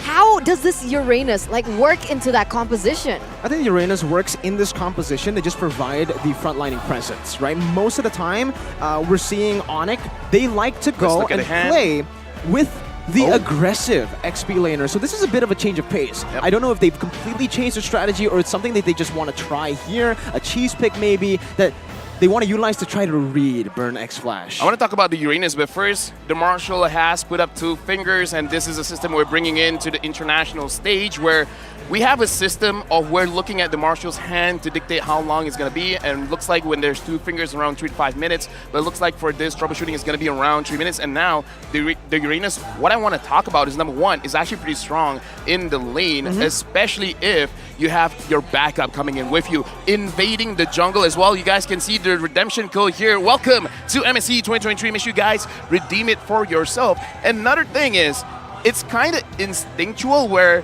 as a marksman, you want to use the wind of nature when you are getting harassed, when you are getting pushed away from the fight. Against Uranus, that's not going to help. Magic damage, man. Definitely. I think they have a good mix of magic and physical damage for ONIC, right? The only real threat, in my opinion, for the side of Burnex Flash towards ONIC is that Diggy. The Diggy's gonna create a lot of problems, and it's actually gonna help the carry win lane in the gold lane if ONIC still... Oh, that's so cute. Oh, That's so right. cute. Come on, man. Come That's a on. bear? That is a bear. That is a bear. And they're Burn fans, man. Right now, again, Diggy's pretty cute. And Diggy is honestly pretty solid pick here. You wanna Because- get one? You want to get Oh, one? yeah. You want to get one? Oh, yeah, I want to get one. Right now? I want to get 2. Go, go, go. I want to get both of theirs. It's okay. We're waiting just a little bit. You guys can like go ahead and. All right, check it all out. right. See ya. Okay. LaFell's gone. Okay. All right. All right. Bye, LaFell. Don't take too Wait, long. LaFell's actually walking down stage? Wait. Oh, okay. He's back. LaFell, Oh, did you get it? He's back. Nah, they said nah, fam. Oh, I say, can I get it? And they say nah, fam. At least they call me family. Yeah. I mean, that's a plus, right? Yeah, I'm like, yeah, I'm Dominic Toretto, man. Nah, fam. Nah, it's all about fam. the family. Right. It's all about the family. You know, before we get into this game, there's also something else that I really wanted to touch on, right? Really? The patch and anti-Kiras, and the fact that Oh, yeah. anti-Kiras Has been buffed. in a way that it's so good against assassins like Hayabusa. Do you think that is going to be detrimental to Kyrie's gameplay? I think, the buff, it is a very solid buff, honestly, on those tank items. But because of the gold that you can earn in the jungle, it kind of balances it out, Oh, right? yeah, definitely. Kyrie, on the Hayabusa or any assassin player, wouldn't have been able to build these items as fast as the meta currently if it wasn't buffed. So the anti-Cuirass is more of a balancing thing, more than, buffing the tanks. Obviously, the tanks are going to be a bit more tanky, but I think with Kyrie's sublime pathing, it should be completely fine. I think he will have that Hunter Strike, just sees it, maybe Melphic Roar pretty quickly in the game. I'm going to rephrase your answer. I kind of feel like it's a very good buff to go up against assassin junglers. Maybe not the best for Kyrie. Maybe not the best against Kyrie, because Kyrie kind of doesn't care. Because her question was, does it affect Kyrie? Other junglers, maybe? Kyrie? No. Probably not. Probably not. Probably Not fam, Probably again. not. He probably is like, wait, there's a buff? Damn, I didn't notice that. I didn't read the patch. I just didn't know. Kyrie just plays. He doesn't Yeah, he just read, plays. right? It's Yeb and Adi who does the reading and backstage. And Yes. they've also done the drafting, which, again, I feel like has been pretty good. I think, sure, the Diggy does provide a few big problems, actually, to ONIC, but they can actually just chain it in a way where they overwhelm the time journey. They bait out the time journey with just one ability, with someone getting bursted down, and without that time journey, they're going to be locked up by the final slash. Look at that, look at that, look at this screen. We're jumping in. We're finally, officially getting into the first game of MSC 2023 Burnex Flash against ONIC from Indonesia. A full best of 3. It's going to start here, and we can see exactly how things are going to go out. Just a little bit of a taste on the emblems as well as the battle spells. Does anything stand out to you here? Nothing stands out for now, right? Everything is just pretty standard right now. He-Boy also still with the tenacity as a roamer. Boots with a normal average as you do take on the Uranus. So what I want to see right now is ONIC. How do they utilize the mid control? Look at the gold lane, man. I'm looking at the gold lane right now. CW is getting pressured just a little bit, and that's kind of the lane that you'll see once you see a Diggy. But so far, looking at the trade of HPs, it looks like CW is doing quite well, even though going up against the carry Diggy combo. Yeah, that's what I mentioned earlier, right? Beatrix does better against the carry, is going to be able to bully the carry, but that Diggy will help Donut win this lane. And in terms of in-game equipment, you can really see the respect from Donut, knowing that this is a losing matchup. He has to go for those steel leg plates up against Assassin as well. And now Keyboy is giving backup as well. And like I said, maybe the teams want to switch it up and they actually want to give more attention towards the gold lane. So far, that's what we're seeing. By the way, everyone watching, welcome to MSC 2023. This is the redemption code for you guys. Make sure you guys grab it for yourselves. Yeah, don't forget to redeem it, guys, because I'm going to redeem it right now as well. So we're kind of in a little battle, but in the top side. Looks like Boots taking quite a lot of damage, but this is a Uranus. Even though he's taking the damage, he can heal it back up, probably having 20 stacks right now, so he'll be fine. The Turtle will be spawning up soon. Yeah, this is actually very interesting, LaFell. The fact that ONIC are actually playing towards the gold lane. We mentioned so many times that CW is probably the best weak side gold laner in Indonesia, but right now, he's actually getting played onto much, except for obviously the Turtle here, where you can already see a little bit of a transition over to the top, but I don't like this too much for ONIC. Burnex Flash have complete control. Yeah, they're starting the Turtle, Boots, Sans, as well as Keyboy is here. ATM still secures the Turtle, missed Retribution, but almost doesn't matter. Oh, man, that was super close. Oh, man. Oh, but the here, setup was beautiful. Look at the gold lane. Kyrie goes in, not enough damage. D7 with the ult, with the additional shield, was able to survive. Still unable to take him down for the moment, but In the top side, once again, a lot of trades are just happening. The thing that's crazy right now is the fact that ATM has a level advantage against Boots, and this shows how oppressive Chama can be with this Lancelot, actually preventing Boots from last hitting the EXP minion. But now Kari as well as Sans is at top. The Lancelot should be okay. No crowd control to really stop him. Yeah, see, the thing is, with Burn X Flash's composition, with the Lancelot as well, you would think that he would have a level advantage, especially after the turtle. But Kyrie, somehow, someway, with the high and dry, is still able to keep that lead up. And if he gets that mid-game power spike faster than Lancelot, say he gets that Heptases and the Hunter Strike at the right time here to burst Burn X Flash down before they have any defensive items, it is going to be very, very tough for Burn X Flash to deal with it. Yeah, they need to save more time, give more time to their team, especially that Donut here needs a little bit more time than CW. But what I find very interesting is that CW, he's a level below Donut here in the 3rd minute of the game, as we also now take a look at the in-game equipment. That's what the Diggy does to your lane, man. It does seem that, CW is still able to find a little... Keyboy here, extended a little bit too far. First blood for D7. Keyboy goes down. CW as well as Kyrie is still here. Oh, Boots? Boots doing very low. ATM gets the kill. 2 kills for Burn X Flash, and now Kyrie wants to go in. Kyrie wants to kill. Donut is surprisingly low, and looks like Kyrie's not gonna get it for himself. Right now, ONIC, even the minion is down. They can't push. Sans has to flicker away. They're being overwhelmed right now. ONIC are losing on all fronts. It's happening again, Lofel. And on top of that, they're going to be able to take the turtle.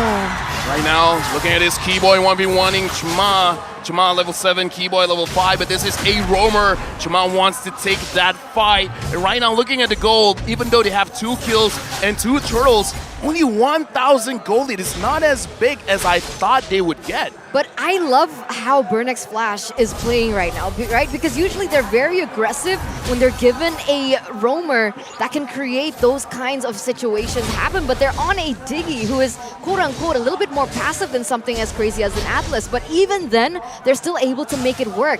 Like you mentioned, 1,000 gold leads so far. They haven't been able, they're not allowing ONIC to get any of the resources in all the lanes. It's like Burn X Flash is just staying true to what Burn X Flash was able to do in MPL Cambodia. Meanwhile, for ONIC, they're experimenting a whole lot, and we'll see how this transitions into the mid-game, because so far, it isn't looking too hot, but Boots is doing pretty well here in the XP lane despite getting picked off, and this is, again, that mid-game power spike that we need to talk about for ONIC. Burn X Flash have that early game. They weren't able to get it. San's gonna get bursted by a bit.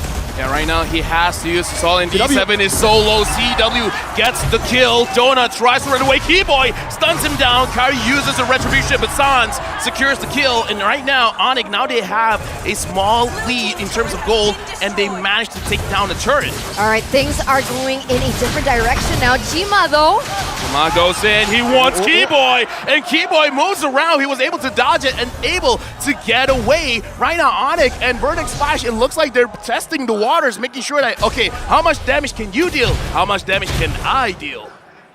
Looking at the compositions here, and especially for the in-game equipment with Hunter Strike equipped, it does seem like, again, for Kyrie, he still wants to stick to that Heptases. He wants to go for the Heptases first here to deal some more damage. Wants to go for those assassination plays, and again, it's that mid-game power spike that we were talking about. For ONIC, this is the time where they can actually contest for some turtles, and you can already see a very creative lane swap or rotation from ONIC all the way, 5-man top. Kyrie goes to the backside, finds Donut. Donut is so low, but Kyrie able to run away. Chama as well as ATM frontlining for the team. Real manipulation for both teams, but look at Zcat. Zcat is so low.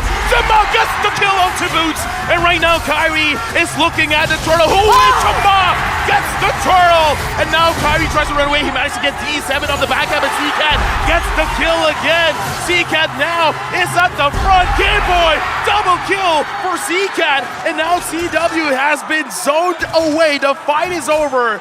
An advantage for Burn X Flash. This is a disaster for the Yellow Porcupines. They lost almost all their members, and they had to give the neutral objective away to Burn X Flash. What is going on? What are ONIC? doing? See, they could stay calm earlier, but now is where they need to be concerned. They lost a mid-game power spike fight for themselves. Kyrie missing the retry, a few missed mechanics happening throughout the team fight here, and you can see just that positioning was not enough. Keyboy wasn't zoning anyone away from the turtle, and there's a lot of miscommunications happening from ONIC that gave Burnix Flash such a massive edge. Not also to point out that Donut was just mechanically sound in that skirmish. I gotta say as well, man, D7 is taking care of Donut so well because he's always front lining, making sure that he absorbs the shadow coming out of Hayabusa. And looking at the items as well, having the dominance eye in the early stages of the game, it looks like just having that makes it so that you're tanky enough to deal with a Hayabusa that has a Hunter Strike. Seems like here, he actually maneuvered away from the Heptaseas. He's going for a BOD, I believe. Kyrie is going full damage here, and he's trying to just, I feel like, bank on the fact, double down, that he can try to kill Donut. He has to be careful though, because Burnix Flash in the mid-game now, they're always going to be grouped up. It's never going to be Donut alone. So right now, very simple question. If both teams scale up, who has the advantage here? Oh, I would actually say it's Burnix Flash, because obviously for ONIC, they do have damage, but Burnix Flash can bait out a lot more resources from ONIC than ONIC can from Burnix Flash. The only thing that ONIC can bait out is probably that time journey, right? Meanwhile, for Burnix Flash, they go for one good engage, they catch one good member, and ONIC's comp will have to retaliate with a full all-in. They need to go in, or they're gonna get poked down and they're going to fall. Let's see, right? You can see that the Lord has already spawned here in the Land of Dawn. Burnix Flash, they're gonna try and set up for it first, but remember the top lane is going to be pushing for boots, so that definitely is something that BXF need to take care of. They need to be understanding of the presence of the map, but here we go. Are they gonna go for a pickoff? We're actually looking at the bottom side because Boots here was able to actually steal away the purple buff.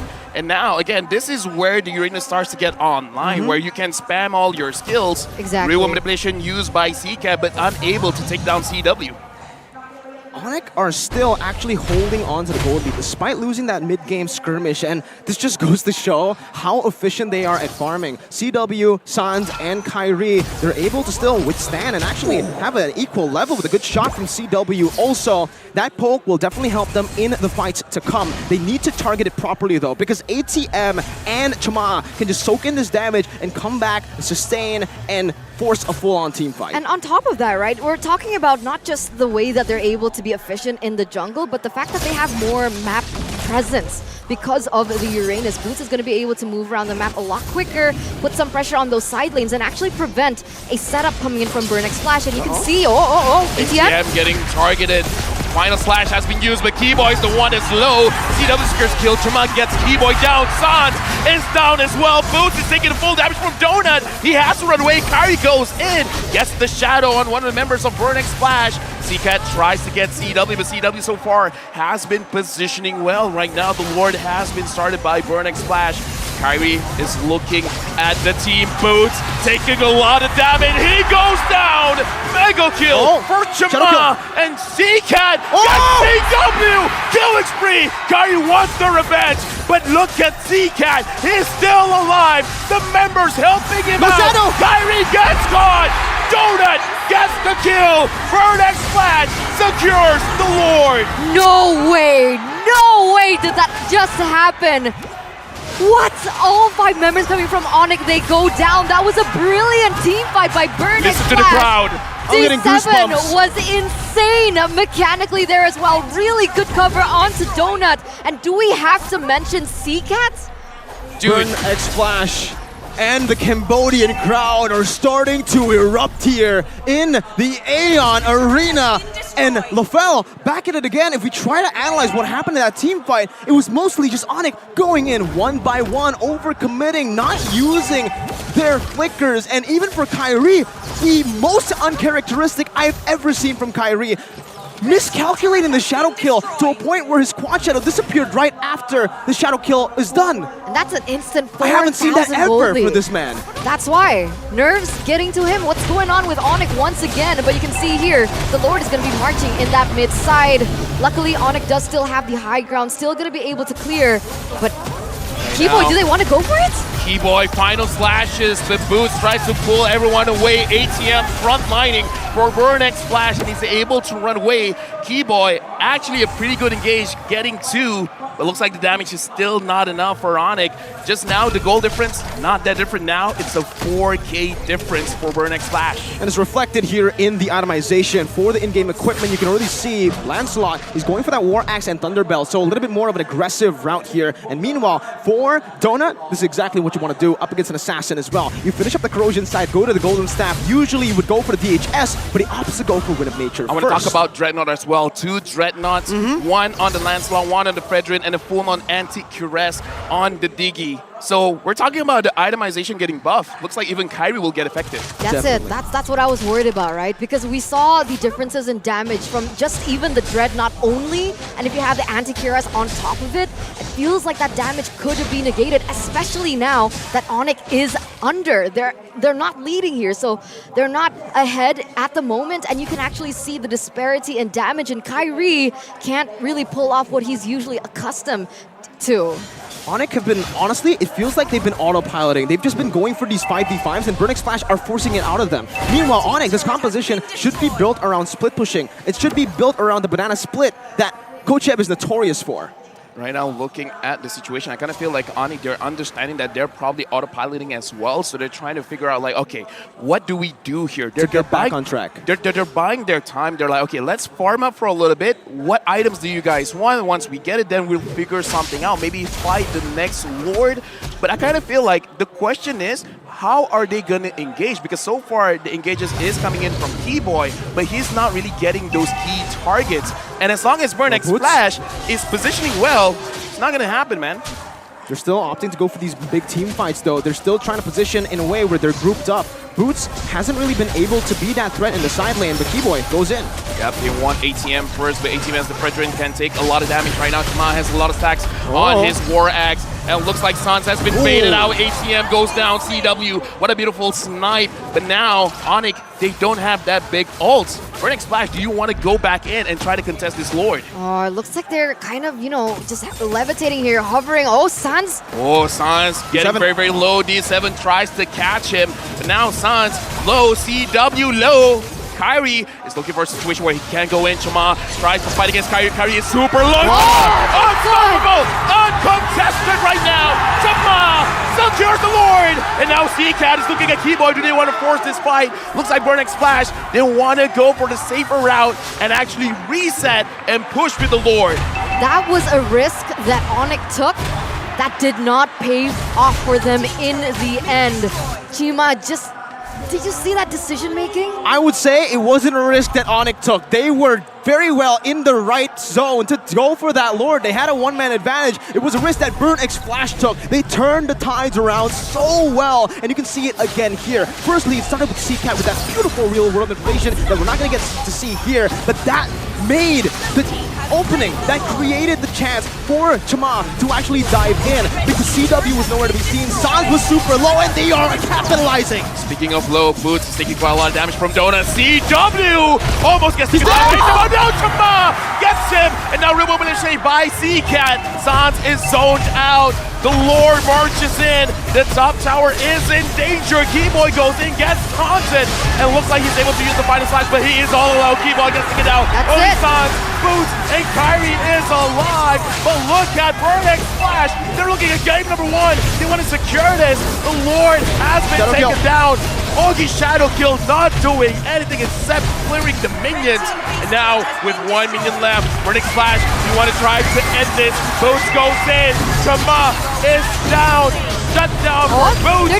Double kill. And now C-Cat gets Kyrie. The face is low. Oh my God!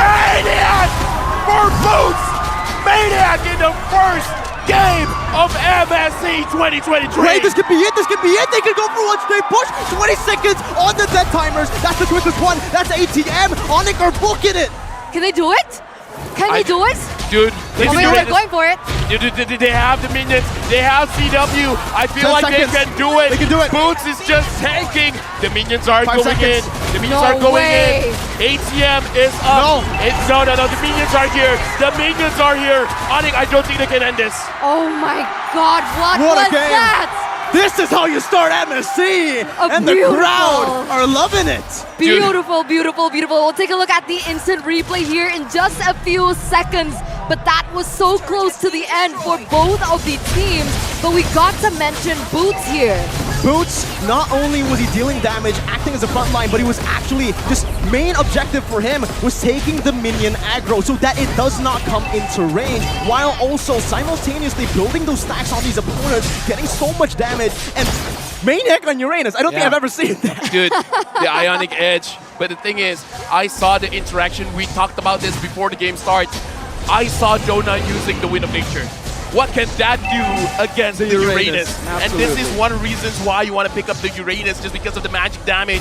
Sure, you got Wind of Nature, that's a cool item and all, but I clearly don't care. Burning Splash starts the Lord. Kyrie starting super low. ATM soloing everyone. He's gonna go down. No, he does not. No, he does not. D7 saves the life of ATM.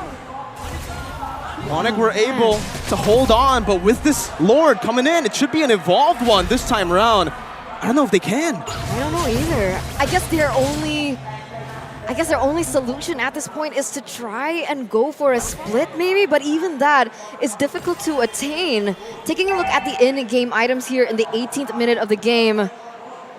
Interesting choice here for Kyrie as well. He's going for cooldown. And again, also the Rose Gold Meteor, so he's forced to kind of build a bit more defensively as well. But I honestly feel like the damage is just not visible. This high and dry is completely negated because Burnix Flash have been playing just fully front to back, all 5 together. Now, I feel like ONIC actually cleared the wave in a way where they actually are forcing Burnix Flash to split, and this is their chance, but they have to be careful. Boots super low, he still has the immortality, it hasn't been popped just yet. Real one manipulation turned on. Kyrie gets caught, he still survives. ATM couldn't do anything. Boots has his immortality pop. T-Boy, the front line goes there, he's gonna get taken down. No, he's still alive. CW is standing base. There, D7, double kill for Kyrie. Kyrie wants to go for more. Okay, shadow kill, enough to get 3. Kyrie right now, Donut is low. Boots, does he want to get a triple kill here? He sees C-Cat. C-Cat, where are you going? Unstoppable for Boots. Boots is saving ONIC right now. Chuma running for his life. Donut. No one sees Donut. ONIC, they're out of their base. Kyrie's no recalling. one's protecting it. Donut goes in. Donut, do you have your Wind of Nature? Do you have your Wind of Nature? Do you have your Wind of Nature? Donut 1v1.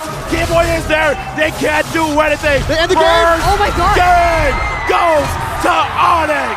The yellow porcupines strike first in an intense battle against the Cambodian representatives. What game was that? That was insane. That was Mobile Legends, baby. Amazing. And oh my goodness. What an opening match. That's how you I love open. it. We mentioned earlier that, there's no way we can open any other match. This is the match to go for, and man, did it deliver. ONIC were brought to their knees before they climbed back up against Burnix Flash, and it was one call, one mistake from Burnix Flash that ultimately led to their demise. ONIC were able to completely just take control of the game even, and remember, they didn't get the Lord right after that team fight. They went straight for the base. The Lord was actually secured again by Burnix Flash, but they weren't able to utilize it properly because that wave management, that little thing that built up to a massive W for ONIC in the bottom lane. They cleared it out first, therefore kind of just calling it off. The base, I got that push. I gotta say, man, I kind of feel like I understand how it feels to be an ONIC fan right now, how it feels to be a Burnix Flash fan right now, because that's just the first game, and I'm sweating. I kind of feel like the fans will be sweating as well. I think that's an opener match, but that feels like a grand finals. Dude, if the grand finals starts like that, we're getting a 4-3. Oh That was so good. I cannot even wrap my head around how good that was.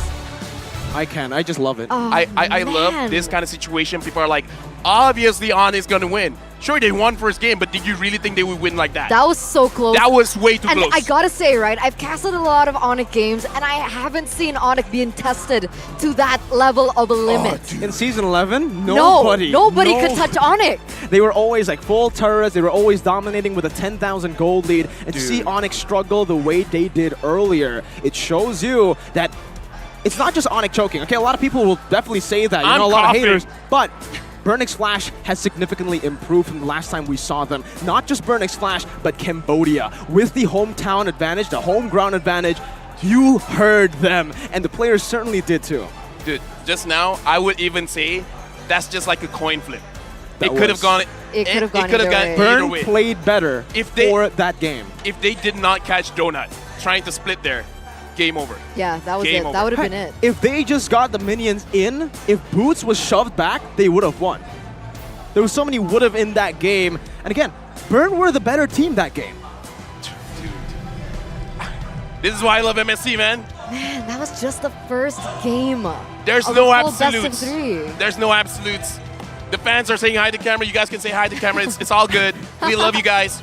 Mwah. But I love that game. That game was amazing.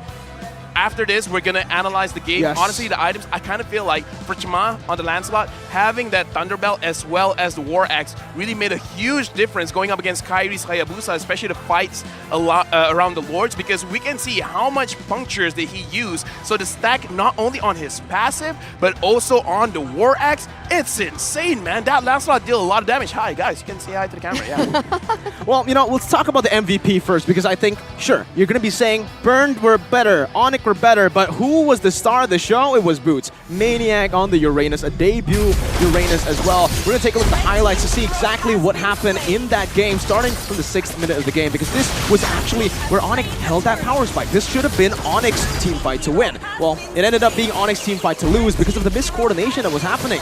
Again, I would say at this point, it's kind of like signature Game 1 ONIC in an international stage. They always just have the jitters for some weird reason, and Burnix Flash were able to completely capitalize on that, even in fights where it should have been guaranteed for ONIC to pick up the Lord earlier.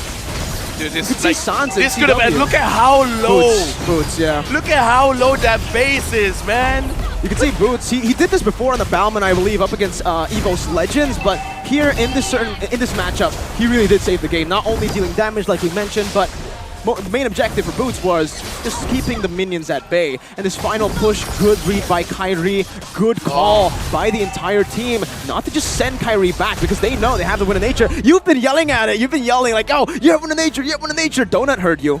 And apparently Kairi did too. I gotta say, man, starting the day off with a base race.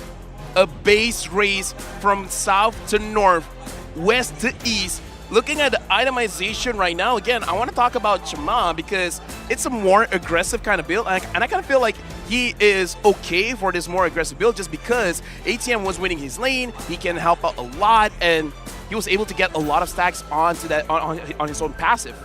I think the lack of magic defense respect was present from Burnix Flash. They were completely, I think, tunnel visioning mostly on CW and Kairi because, sure, you can take a look at CW and Kairi getting a lot of these eliminations, but I think Sans actually did the most damage. 1-1 and 12. He was completely solid this game. I thought he was picked off a lot, but apparently not. I guess he was able to maneuver a lot of these times, and if you see his itemization as well, it's just mostly pure damage, utility, and a Winter Truncheon. One defensive item there. And the Impure Rage definitely helped Sans here because he's the sole damage dealer as a magic, if we don't count Uranus, in the mid game. And he kind of did his job. Yeah, let's see from here, right? Teamfight participation. Okay, we don't exactly see Sans's damage output. It's oh, CCAT. it's there. Wingman, he's the wingman. Sans the wingman there, but CCAT is the ace. He did the most damage. You can see that even from damage to turret, it was Burnix Flash. They did have the better control in the game. But ONIC, wow. Just the way they were able to control the game through what? Dude, I don't know how they controlled the game because team fights were going burn. Everything mostly was going burn. They got one good team fight. They need to fix these issues. Dude, like this is one of those things about Mobile Legends, man, because what I want to talk about as well is throughout the entire game, we say that it's Burnix Flash's game, but if you look at the goal difference, you don't really think that it's Burnix Flash's game because even though they've been winning a lot of fights, but in terms of their farm, it's not until the Lord fight, I believe it was the second Lord fight, that there's a sizable gap between both teams. So I kind of feel like at this point, even though if you look at the game, is actually ONIC still in control even though they're losing? I just feel like after the second Lloyd, then they start sweating for real.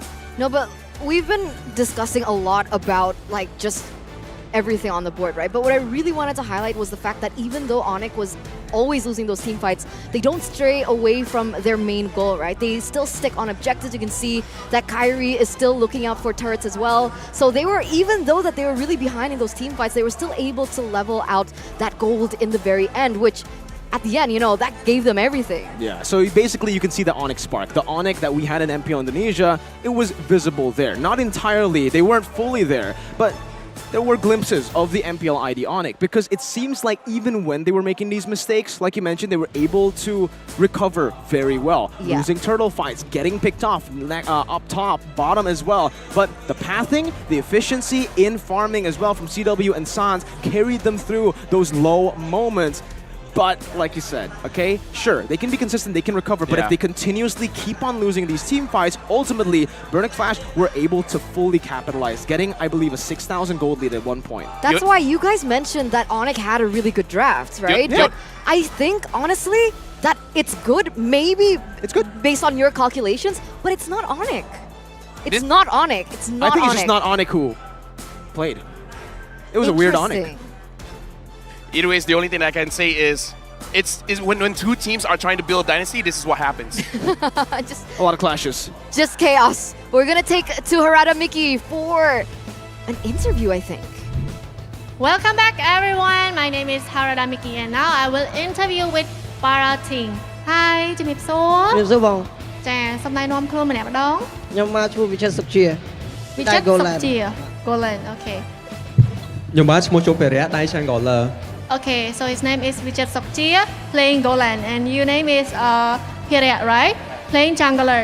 Okay, so up all start ទៅកាន់ការប្រកួតការពី SEA Games ទទួលបានលេខ3 Okay អញ្ចឹងអាចមានចំនួនខ្លះសួរបានអត់ សួរបានបង Okay អញ្ចឹងមានអារម្មណ៍មិនដែរជាមួយនឹងការលេងតំណាងប្រទេសស្រុកខ្មែរហើយលេងលើកទី1ហើយពេលរយៈពេលដែលខ្លីទៀតប៉ុន្តែទទួលបានលទ្ធផលល្អដូចគ្នាមានអារម្មណ៍មិនដែរ បាទចិត្តបងព្រោះខ្ញុំអត់ដែរបានប្រកួតហើយជាការប្រកួតលើកដំបូងរបស់ខ្ញុំហើយបានមានដៃសម្រិតទៀតខ្ញុំបានលេខ3អត់បានលេខ1មែនក៏ខ្ញុំនៅសប្បាយចិត្តដែរបង Okay ចុះសម្រាប់ភារៈ សម្រាប់ខ្ញុំសប្បាយចិត្តបងពេលដែលខ្ញុំបានលេងតំណាងជាតិហើយយើងបានលេខ3បងអញ្ចឹងយើងក៏បានសប្បាយចិត្តដែរពេលដែលយើងបានលេខ3 Okay, so I asked him how do you feel to be able to represent your country, and he said he's feel like really happy. It's the first time, but he still got the 3rd place. It's still good, right?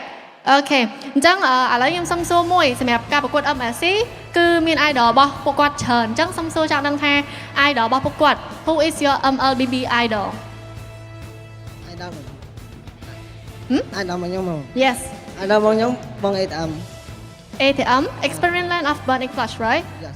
Okay. ចុះសម្រាប់ភារៈ ខ្ញុំ idol របស់ខ្ញុំគឺ Secret ហើយនឹង ONIC គឺ Kyrie បង Kyrie អូ fan Kyrie ទៀតឆ្លាញ់គាត់លេងត្រង់ណា ឆ្លាញ់គាត់ត្រង់លេង Jungler គាត់លេងដៃលឿនមែនតើអាសាក់ស៊ីនគឺគាត់លេងបានច្រើនខ្ញុំចូលចិត្តគាត់មើលវីដេអូគាត់លេង Wow. So Vichit, your idol is wait. ATM, right? Experiment Land of Burning Flash, and Pierre, your idol is Secret Midland of Burning Flash, and Kari from Onyx team, right? Okay. So are you excited to be able to catch the MSC 2023?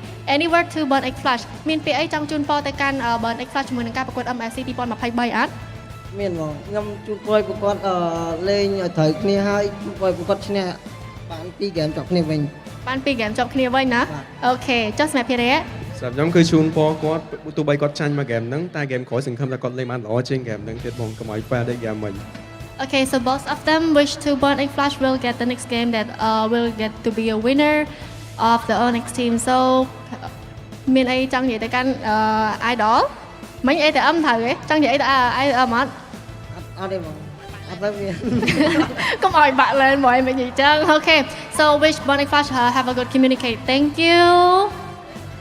Thank you អរគុណ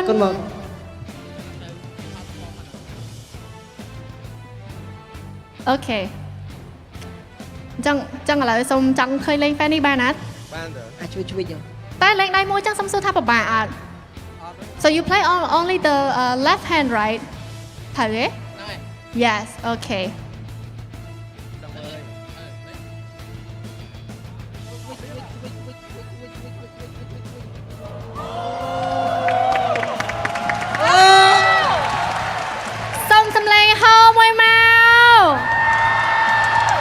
Wow អ្នកទាំងអស់គ្នាបានឃើញជាមួយនឹងដៃចាំងកលឺចាលេងជាមួយនឹង Fenix តែដៃបែបនេះខ្ញុំដៃពីរតែខ្ញុំលេងអត់កើតទេ Okay so now it's time to pass back to our caster so guys let's go to our caster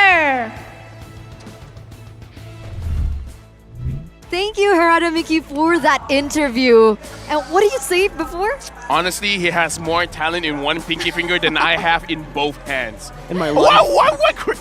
Dude, did you look at that? You know, I actually amazing. casted Fiorak versus Kyrie 1v1 Fanny, and Kyrie was 2 levels behind of him. Kyrie was sweating. Yeah, Kyrie was actually sweating, and Fiorak had a 2-level lead at And one he did point. that with one hand. Yeah. I think even Kyrie said that the only reason Fiorak lost was because of his choice in emblem. He went for the Festival of Blood, and Kyrie went high and dry, therefore having a little bit more burst to play with. Dude, that's insane, man. Because again, looking at that, it's like, oh, the guy plays with one hand. You would imagine it's like, okay, it's just a normal kind of thing. But then when you see, it's like, yo, with both hands, I can't do that. I can't do that, legit. Yeah. And you think maybe he's just Fanny player. He can play Fanny, no. He can play Lancelot. He almost beat the GOAT, bro. I'm not joking. You guys can watch it all over in social media. He 1v1 Carltesi on Lancelot. And then? And Carltesi won by 1 basic attack. 1 basic attack. It was RNG at that point. RNG. Oh my god. Extra damage, crit, I don't know, but just 1 basic attack. That's insane. That's You're insane. insane. Thank you. Thank you. And you know Marco's what was okay. insane? What's insane? Game number 1. Game number What was that? Honestly, it's insane. Champions against champions, man. Yeah. Both teams are going for a dynasty, creating a dynasty. There's going to be a lot of bodies on the floor. And man, that was a fully action-packed game with a lot of kills, a lot of team fights going on. But mainly, what actually gave ONIC the victory was their consistency and their macro play, right? Even though they looked shaky, every single time they lose on a big team fight, they were able to recover really well. And I think even though, this is going to sound weird, it was chaotic. It was definitely not the ONIC we saw in MPLID, but it's a better ONIC than we've seen in MSC 2022. It's a better ONIC than we've seen at M4. I get it. Because it's no longer all Kyrie. It's no longer Kyrie Esports. If Kyrie doesn't perform at M4, it's done. It's done. It's Here, over. Kyrie was struggling. Boots and CW, Sans, Keyboy, They stepped up. they were able to recover, and then Kyrie pops off again. For sure. And I think that's definitely the journey that we want to see from ONIC in particular, because usually we're accustomed to seeing the performance of ONIC. Like, let's say that they don't get that snowballing that they're used to in that early game, right? You can see that somehow they play differently. They play a little bit off. It feels like they don't have the same spirit and the motivation to, come back into the game. But like you mentioned, what we saw there was more of a presence coming in from ONIC, right? They were able to stay consistent, stay level-headed as well. They didn't tilt, which was very important. And at the end, they were able to get the game from under Burnex Flash's nose. I just saw just now, we got a little bit of information that the previous MSC, ONIC actually dropped game number 1. In this series, sure, it was tough, but at least they won. So technically, They haven't won yet. They haven't won yet, remember. Okay, dude. They won a game. It's a game. It's a good stepping stone, all right? It's a good, I would say... They're comfortable. What's this? You're looking at my hand. The camera can't see. What is this? Panning? No. Shooing away? No. Progression? It's movement. It's something about movement. It's good flow. Momentum. It's good momentum. They got the momentum. They start with a good momentum. Although to be fair, Fenix Flash, I kind of feel like they're probably a little bit more spirited now, because even though they did lose, that was a very good game for them. Yeah. They noticed that ONIC They also can got lead. the momentum. Definitely. I mean, they have a morale boost as well. Not just that, right? The crowd helped them for sure. That morale, imagine, you make a good play, the crowd helped us too, yeah, for sure. And it certainly did help Burnex Flash. Burnex Flash, they're so good. Mirko's so good. Hey, you said I'm okay. No, you're good, LaFell. Now, look at this. ONIC lost their first game last year in MSC 2022. And M4. Against Sodak. It almost continued now until Boots saved the day. Game number 1, but again, like Boots. Yeah. The very first game got a Maniac. Almost a Savage, but CW took it. Boots is always the nice guy. Boots is the guy who just tells the team, yo, be careful, okay? Be careful. There's a lingering threat looking at us. Just now, in the lift, going to breakfast, he was like, yo, LaFell, are you okay? He's like, yeah, I'm okay. Okay. And then when I stepped out, I was like, hey, be careful, all right? I'm like, hey, thanks, man. Boots is a careful man. And He's careful. He needs to be leaner. He was so caring of the minion waves and everything. He's just, in Indo, we call this baka. He's very aware. He hugged Burnex Flash so tightly that he killed 4 of them. Well, yeah, technically you're right. He did get a Maniac through just, well, he didn't hug him. They just span around on the Uranus. He, Spin? He spun them to death? He, Let's not get to the logistics of the game, right? Yeah, Karina does magic damage. She's holding a sword. I mean, like, Uranus is basically a planet. I guess if you're gonna go down, you might as well go down to a planet. Anyway, coming back into that first game, right? I think there was a lot of highlight on Chuma, but man, CCAT, his performance was exceptional as well on the Valentina. And I gotta say, coming to the second game, I want to see Valentina on the opposite team. Actually, talking about this again, I don't think we can criticize the drafts really, because if you say both like drafts were good. Yeah, it's like, what if we change this? What if we change that? I don't think that's part of the conversation, honestly, for both teams, even for ONIC. Yeah, I think for ONIC there were a lot of missed mechanics happening, and for Burnix Flash that's exactly what happened as well. The reason they lost, I would say, okay, ONIC did well, but mostly it was Burnix Flash just making the wrong call. That call to end the game without the mini waves crashing in onto the base was a very risky call. It was a very risky play that they decided to take. Oh, but ladies and gentlemen, here we are, the moment that we've been waiting for, right? Because this is match point. If ONIC are able to get one more point away from Burnix Flash, that's them winning the entirety of the series. So ladies and gentlemen, let's get into the draft of game number 2. Looking at the movement just now as well, I just love Atlas starting the MSC skin in the middle just now. ONIC as the first pick. They banned out the Lancelot, man. You gotta respect this. Burnix Flash still banning out the Fanny, and ONIC banning out the Glue still. Burnix Flash banning out the 1-1. I just love this Lancelot ban, because back in Malaysia, even Milo said that the Lancelot is actually surprisingly very, very strong after the changes of the jungle. There might be cases where it's get banned out, and we see it here in game number 1. Even ONIC is banning out the Lancelot. Hey, look, they also banned the Diggy out, right? They finally understand it. Yeah. You know what? Our competition... Even Keyboy's face is like, yeah, you know what? We need to get out. I'm okay with banning out the Diggy. Oh man, but the Atlas... I'm worried about the Atlas here. Last time Novaria was the last ban. That should actually force them to do that, but if that's the case, then ONIC, they're going to be able to pick that Atlas first pick if they want to. Do they want to let the Kadita go though? The Kaja go as well? I think Keyboy has so much that he can use that he could probably see the entire lineup first and then be like, you know what? Never mind. I have a hero that even you guys haven't thought about. I'm not gonna say it. I haven't thought about it yet. Not a roll. Yeah. Something like that. Keyboy is he's transitioned. He's not a Keyboy anymore. He's a key man. Burnix Flash, the final ban. It's gonna be the Kaja. So letting the Atlas go, I will not stop it. And Novaria, that's gonna be first picked. Sure. Like we mentioned, man, in the patch notes segment earlier, Novaria has shifted the prio levels in the game, and when it's open, better first pick it. It's just, it's built in map hacks, Lefel. I don't know how it can get better than that. Oh, but we do have a quote here from Kyrie. I think even from ONIC Philippines, Coach Yeb is the best coach he has had since, until ONIC ID, and he doesn't think that it would have changed. He's still doing a lot of good things, and he's very impactful for the team. Kyrie saying good We things. can feel that, though. Back to back, Yeah. M3 grand finals, yeah. But it's not just the knowledge that Coach Yeb brings to the table, right? It's the fact that he's able to give the team just Morale. balance, right? Morale. And he's honestly a positive guy. He has a second name. Huh? Coach Yeb is the first one. Coach Yes is the second one. He brings positivity to the team. He brings comfort. Everyone feels relaxed, but at the same time, super motivated. Looking back into the draft here, Burnix Flash picking up the Eve as well as the Fredrin. Novaria, we really do have to see the impact here, because based on our own personal testings, number one, damage, amazing. Honestly, very, very great. Amazing range as well. But again, the ult providing so much utility, not only just giving vision, but actually making it so much easier to hit your skill shots. If you're already hitting a lot of your Beatrix, you're gonna hit a lot more after this. And on top of that, it also cancels recall. So yeah, really good for buying time as well. And you know, the thing is, you don't even need your ult to open up. You can use your first skill. There's And your second skill. so many enablers here. A lot of heroes can be enabled by the Novaria, and with that, they actually go for the Klon and Yu Zhong. So we were talking about Beatrix and a lot of the skill shot heroes that definitely will benefit from that, but this is a scary pick. This is the pick that we spoke about earlier. Donut has an 80% win rate. Yeah. Now, here's the thing, good and bad. The Claude is good going up against the Eve.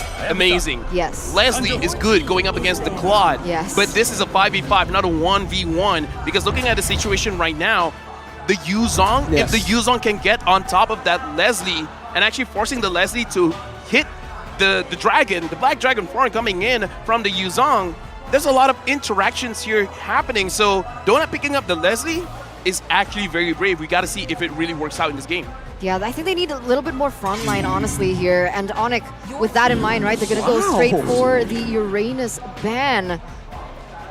It just shows how much they know about the Uranus, right? It worked for them. Maybe no other team has picked it up, but the damage buff, it means a lot. Exactly, and with that, they will respect the hero that they were able to utilize to win game number 1. And like you mentioned, LaFell, this Leslie is going to be in a bit of trouble, and that's why Burnix Flash are doubling down on the fact that, no assassins for Kyrie. Get him off of the assassins, this time especially. With the Leslie, you're not as, sustainable. You can't really survive a lot of these dives. So Haya and maybe, do they want to take the Ling out here? I honestly feel like it's not a bad pick to ban out, honestly. Like, even if you lose the fight, there is an option for you to Oh, spin. I forgot about the Kadita, yeah. Kadita Yuzong was what destroyed the Leslie at ISF. Yes. That's very true. Now So it's still going to be the respect. Yeah, definitely. And now we're going to see what ONIC goes for here, right? They've already limited Uranus here from the front line, trying to eliminate any presence that perhaps could give ONIC a bit of a hard time, especially in that front line. Are they going to go for that again, or do they want to go for something else here, right? It seems like they haven't picked up a roamer. Maybe an Atlas ban could come through from ONIC. But the same thing can be said for Burnix Flash, honestly. No, I'm thinking of like, okay, definitely didn't think about a Franco ban coming in here for the side. It's actually good. It's actually good. Yuzong doesn't like Franco. Definitely. Claude doesn't like Franco. Bloody Hunt, always. I don't like Franco. Why? I thought you were a roamer. Yeah, and I always get picked off by the Franco. Stop it. It's annoying. Personal experience, I agree. Especially when it's on the hands of someone like D7 who can actually use it, yeah. right? But Burnix Flash, remember, with the Diggy banned, they can still go for something like an Atlas here, but it is a bit too risky knowing that Claude can go for Purify. Novaria can also join in with that Purify. He doesn't even need Purify. Plays all the way to the back. I want to go for the Joy. A hero that can dive, and in this particular situation, it's still flex. It's still great for Burnix Flash. But the Joy can go jungle. And the Joy can go XP. But Joy's early game has been weakened a lot. Joy? So? The Joy? Some people might not matter. Some people might not matter. Some people might not care. That's the correct word. Some people might not care. I heard the What's the about? The Joy sets up perfectly for what ONIC might be planning. And what are they planning? Navarre is cool and all, but it's just not. It doesn't scream Keyboy. You know what does? What does scream Kufra. Oh yeah. Actually, the Kufra is good against the Leslie as well. Yeah, exactly. Some more dive into the back. They can go for an assassin as well with some. But that's the thing. They can't go for assassins, I feel like, if they go for the Kufra, because that mid-control is definitely going... Oh! There you go! It's a Cho! Okay, even more Keyboy. Bauman, man. I said Kufra? No, Cho. Dude, now, honestly... The buffs. ONIC can go for a snowball because the buffs on the Bauman... is insane. It's insane. Here's broken. the thing. If you build damage, that's amazing now. Here it is. Look at the changes. Lethal counter before this is just 400 plus 60% total physical attack, 20 to 30% of the enemy's lost HP. Now, sure, the total physical attack has been dropped to 150 plus 70%, but the lost HP, it will plus from 30%. If you are level 12, it will go up to 45% of the enemy's lost HP. So for now, you build full tank, you will do so well, especially looking at how squishy Burnix Flash composition is. Oh, I want to see the last pick coming in from Burnix Flash, and it's going to be the Kufra. Okay. So now that you see it, what do you feel? Because you wanted to see it, now you see it. I see it. All right. What do you think about the Kufra? I don't think it's a bad choice, honestly. I mean, they needed more CC in their composition, and that's definitely the CC that you can utilize, but I'm not really sure if the Kufra is going to be reliable to pick things off for the composition that ONIC has brought. Yeah, very mobile, a lot of range. They can keep on, Like they have Novaria. the Claw. Novaria is going to be playing all the way back, but looking at the composition, there's no other hero they can really go for who can catch the Novaria as good as Kufra, right? Maybe the Cho with a flicker, but Kufra has a very good gap closer, and that's maybe what they're looking for here. I want to say that ONIC have just learned from their mistakes. Guess what? When they picked Leslie at M4, guess who bonked them in their face? Who bonked them on their face? Yaoi on the choke. Yaoi on the choke? Yaoi on the choke? Into a Leslie. Oh, dude, but now listening to the crowd cheering and roaring. Game number 2, we already see the flashes, and looks like we're going to game number 2 of MSC 2023. ONIC going up against Burnex Flash. This is possibly the last game for ONIC, but if Burnex Flash wants to continue, they gotta win this one. They definitely do. And taking a look at these lanes, right? I mean, I understand, right? Leslie does good against the Claude based on range, but early game Leslie, I think she needs a little bit more time to level things up, have the damage that she's meant to have. Yeah, against everyone else, sure. Against Claude, nah. Claude just doesn't do anything in lane against the Leslie. You can expect the Cho, Keyboy to always be top lane if they want CW to be, you know, a factor in the game. Plus, honestly, the real reason why Leslie is so good going up against the Claude, because the playstyle of a Claude is you want to battle mirror image in, blazing duet, and usually you'll be using a Wind of Nature. Going up against a Leslie that does true damage, the Wind of Nature is a non-factor. Also, the cancel from that second skill, Donut can cancel the Blazing Duet. That is a big, big mechanic that Burnex Flash will try to utilize in these skirmishes. And again, you can already see as well the range. That's, I think, the #1 thing for Burnex Flash. And if you take a look at the emblems once again, you could see that it's actually just pretty normal. Yeah, everything's pretty normal, and we're talking about normally it's a 1v1 lane. Even Donut's like, yeah, I can 1v1 CW. They're not letting it happen. Both teams are going for a 2v2 lane up here in the gold, and it's all about the mid laners jumping on, but D7 catches Sans, but Sans is still able to get away because not enough damage yet to take him down. Yeah, this is really different to what we saw in game #1, right? A lot more emphasis on the gold lane for sure. And the fact that Sans can actually mobilize around the map a lot quicker than CCAT actually might be the answer or a little bit of an edge that ONIC does have here from the mid lane. Because with the mid lane control, they're going to be able to rotate a lot faster. But now, emphasis onto the next neutral objective. Once again, Burnex Flash going to be the first one there. Doesn't look like ONIC want to contest. Yeah, mid control held down by Burnex Flash. The fact that they also were able to translate that over to XP is good. Keyboy jumps in though.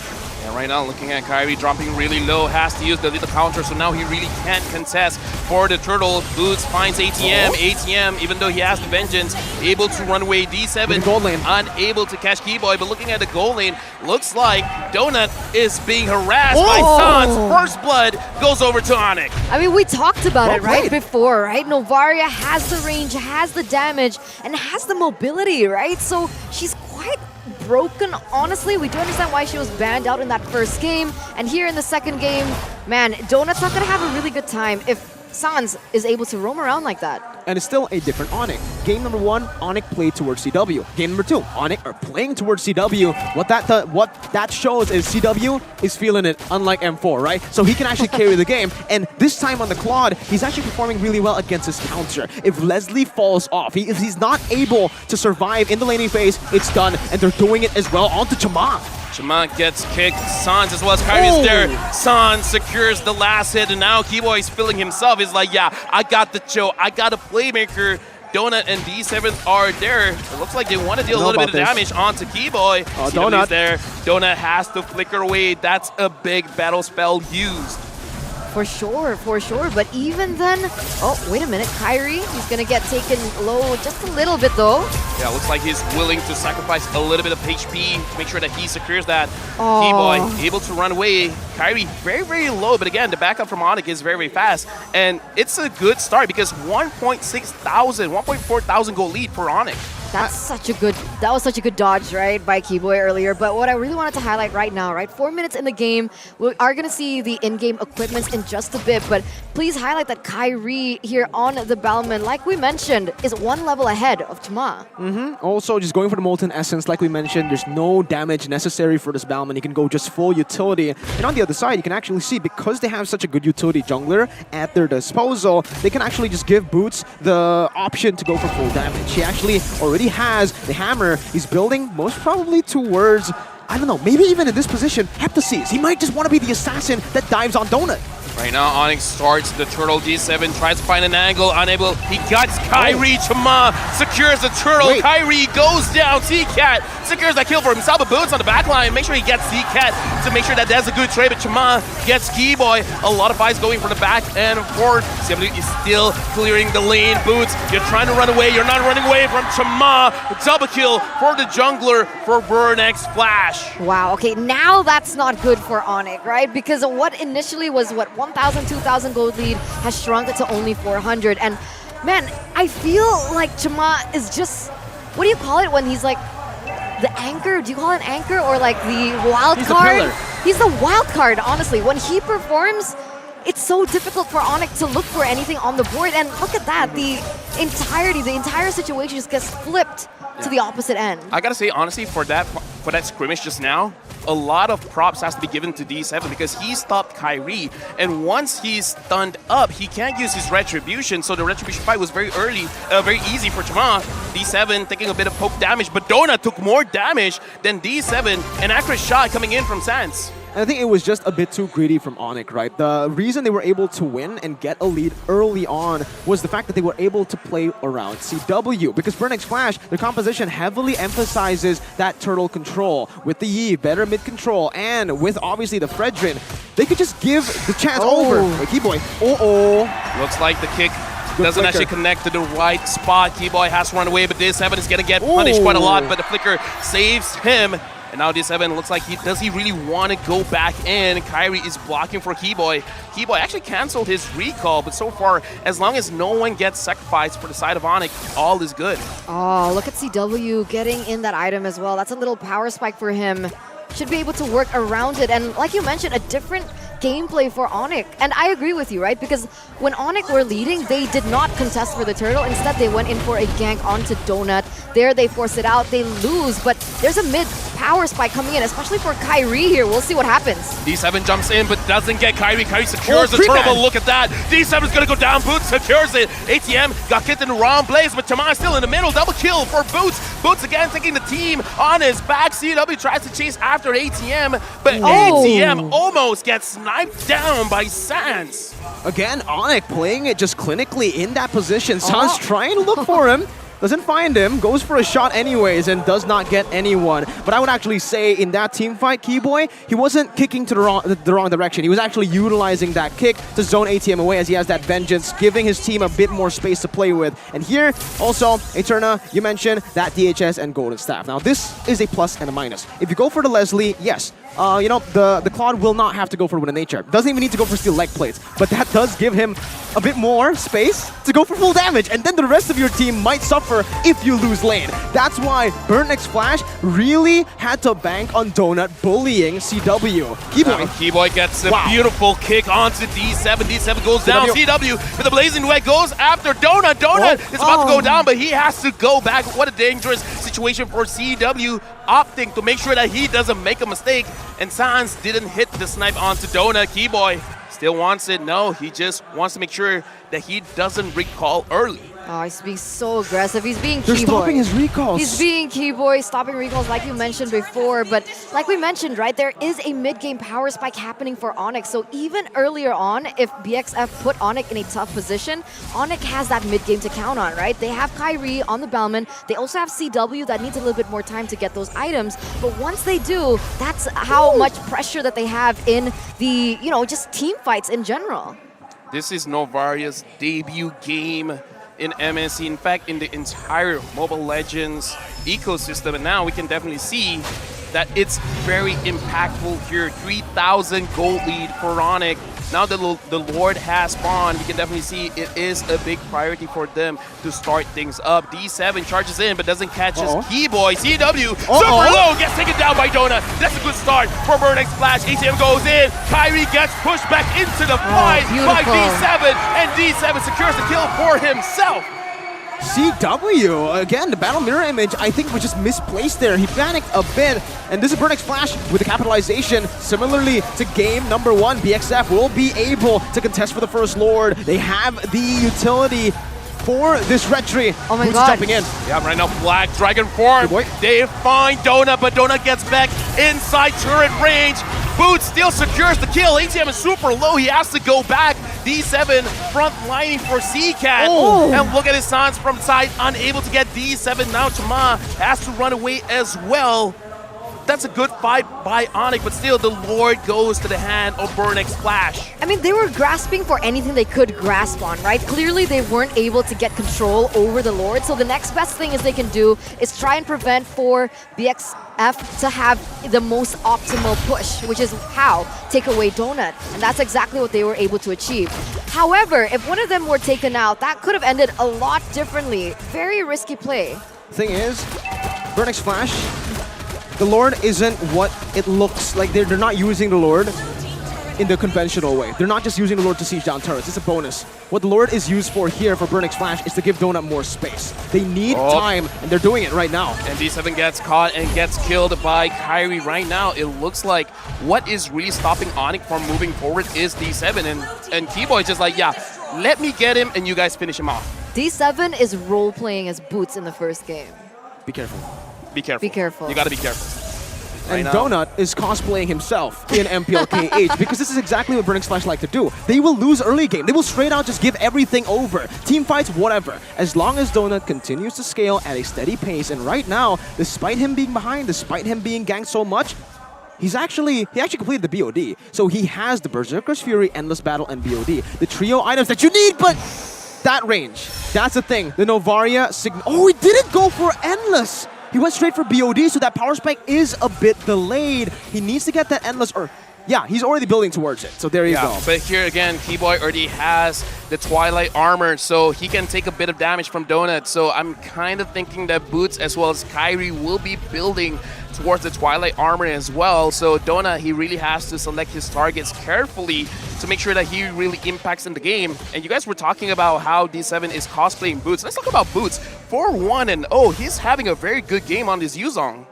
He is. It's a power pick, right? It's very, very comfort for him as well, for him to use. He's used it a lot for how many seasons already, so definitely something that he didn't have to really adapt with. But another thing that I really wanted to highlight is the fact that, let's say Donut gets that power. Oh, what?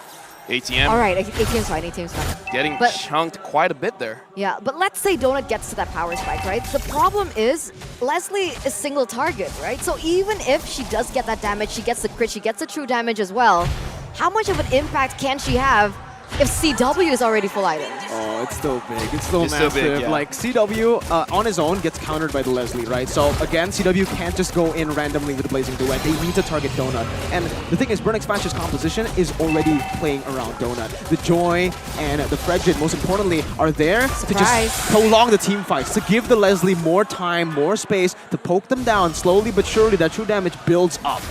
Just now, it hit quite a bit. Chama, Kyrie, they're eyeing each other down in terms of level. Kyrie will hit level 15 a bit earlier compared to Chama. And now Keyboy manages to get CCAT, but no one is close enough. CW is there, but Keyboy's going to get taken down by ATM. And now CW and Sans, they're trying to kite away. Boots from the backline. Black Dragon Form goes after Donut, and Donut gets petrified. Donut still survives, but Sans gets the killing spree. But Boots gets taken down by CCAT. And now both teams are not looking at the Lord. They're looking at the kills.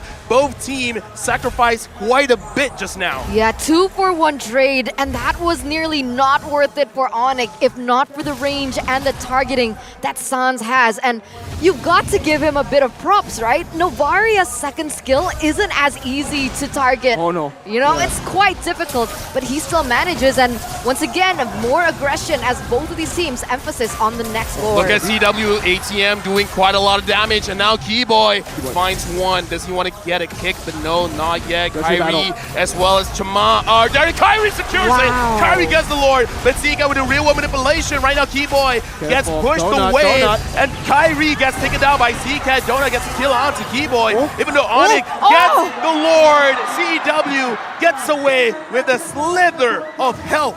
way too aggressive there by ONIC, and Donut makes them pay for it. Remember again, Donut is the key member on Burn X Flash in this game that Leslie needs to scale. The fact that he got a kill earlier will give him more, and the fact that ONIC got the Lord, it actually will be good for Burn X Flash because the Lord will be cleared up, and that will give Donut more gold to play with. He's gonna be farming, he's gonna be able to hit that power spike. And earlier, before the Lord, when Donut got picked off, 2 for 1.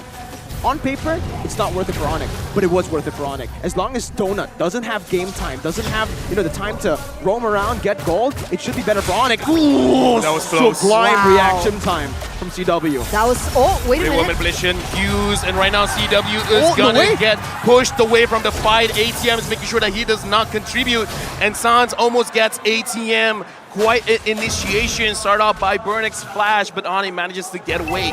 Oh, that was too close for comfort, right? That was beautiful. And Okay, talking about in-game equipment, now I understand, right? Now I see the damage and the, not just like the single target damage that makes an impact, right? But just that kiting. The kiting, the cancel, and now he's actually building towards Wind of Nature. Yeah. So he has That's the the big trio difference items. here. That's so bad. Big difference here. That's what we mentioned, right? The trio items is what he needs to deal damage, and after that he can go for Wind of Nature, and then, if the game goes even longer, second BOD. With that second BOD, it's almost a guaranteed win. Keyboy. He sees D7, Oh, flicker. he Oh, wants D7. the kick, but D7, beautiful, managing to get himself in a position that makes it so that he can run away. Real world manipulation used by CCAT, CW, half HP, but no one from Burn X Flash can actually go for it. D7 now knows that Keyboy wants him for some reason, and he's ready to counter the fact that he's gonna get caught. It all relies on Keyboy, I believe, now for ONIC. Keyboy and Yuzong. Because it's all about finding Donut. They're like cops. Oh, I enjoyed it. Thank you very much. That was actually very good. I didn't expect that. But now, speaking of not expecting anything, this is a 60-minute game with 9 kills to 9 kills. And now Donut level 15. Same with Kyrie. Same with Chima. So now it's basically an even playing field when it comes to the Lord fights. And definitely look at the roamers, because D7 as well as Keyboy, if they can hit, if they can time their, if they can hit their crowd control on the junglers, not making sure that they can't use the retribution, that might be the difference maker. And as you mentioned, the Wind of Nature is going to be huge in this fight. I think at this point, they don't even need to try to win that for ONIC. All Keyboy needs to do is kick D7 actually. Let Kyrie 50-50, because on a Bellman, it's never a 50-50. And now, the Yuzong can't even dive to Donut with the Wind of Nature, so it really relies on Keyboy. Keyboy needs to get a good kick. ATM jumping in. ATM is looking for CW. CW's at the back, and right now they're trying to zone away Boots as well as Kyrie. Keyboy finds Chima. Doesn't want to kick just yet. Right now, looking at the situation, Burn X Flash. They want to force a fight. Donut, you're in a very dangerous situation. Keyboy finds Donut. Donut gets kicked back. Mega kill for Sans. Boots gets D7. Keyboy had to use his immortality. Double kill for Boots. Boots is really carrying ONIC right now. Chima and CCAT tries to run away. This is a very bad fight for Burn X Flash, and ONIC wins it all. Oh my god, that was beautifully, beautifully done. And look at Sans and his confidence as he's dealing that damage onto CCAT. They're gonna go for the top side aggression here into that bottom side. But it seems like Kyrie's still gonna go for the Lord here. 10 seconds onto that timer. They can actually go for the end here. CCAT is getting zoned. Yeah, right now the minions are going in. CCAT uses the real manipulation, but it's not gonna help out ONIC Esports. ONIC Indonesia starting the game with a 2-0. GG, well played. Struggling there against the home ground team, but inevitably they were able to recover, stay in their pace, and do as they're told. They understood the assignment. Cho, Keyboy, he was the key. Yuzong, he was just a distraction. That solo conceal play really did Donut dirty. You could really say that Cho just now was the key boy. Oh man, he was the key. He was the key, man. No, I'm not gonna do that. But either ways, starting off MSC, we already got a lot of crazy picks. The debut for Novaria, we've seen the Balman. The Bane has been banned. It's just the first series of MSC, and we can already see changes after the patch. For sure, for sure. Novaria is going to definitely be just a hero that we always see banned out, right? Because that was a little too much. Like we mentioned in the game, you had the mobility, you had the range, and you had the damage.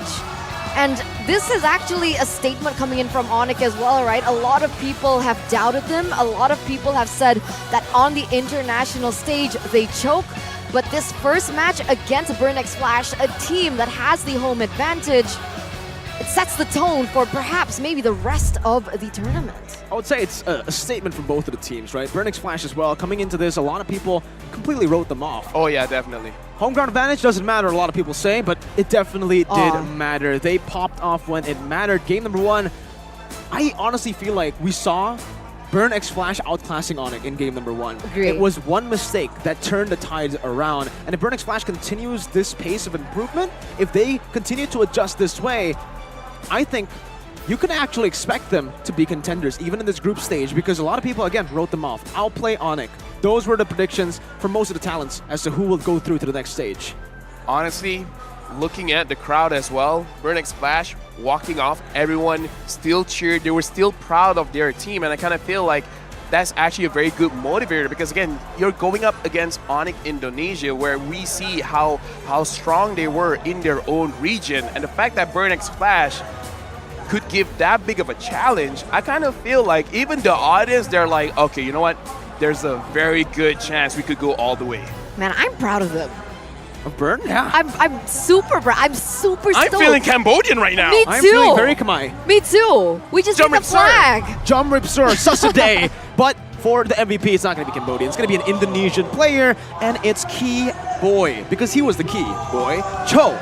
I said Kufra, he says Cho. And here, honestly, even in the itemization, I don't think there's much to talk about, because on Cho, it's all about the freestyle. It's all about how you can get those cheeky and unique engages. Because Cho is not a frontline, man. Even though technically when you have the items you could frontline, but it's all about getting those CCs onto the right target.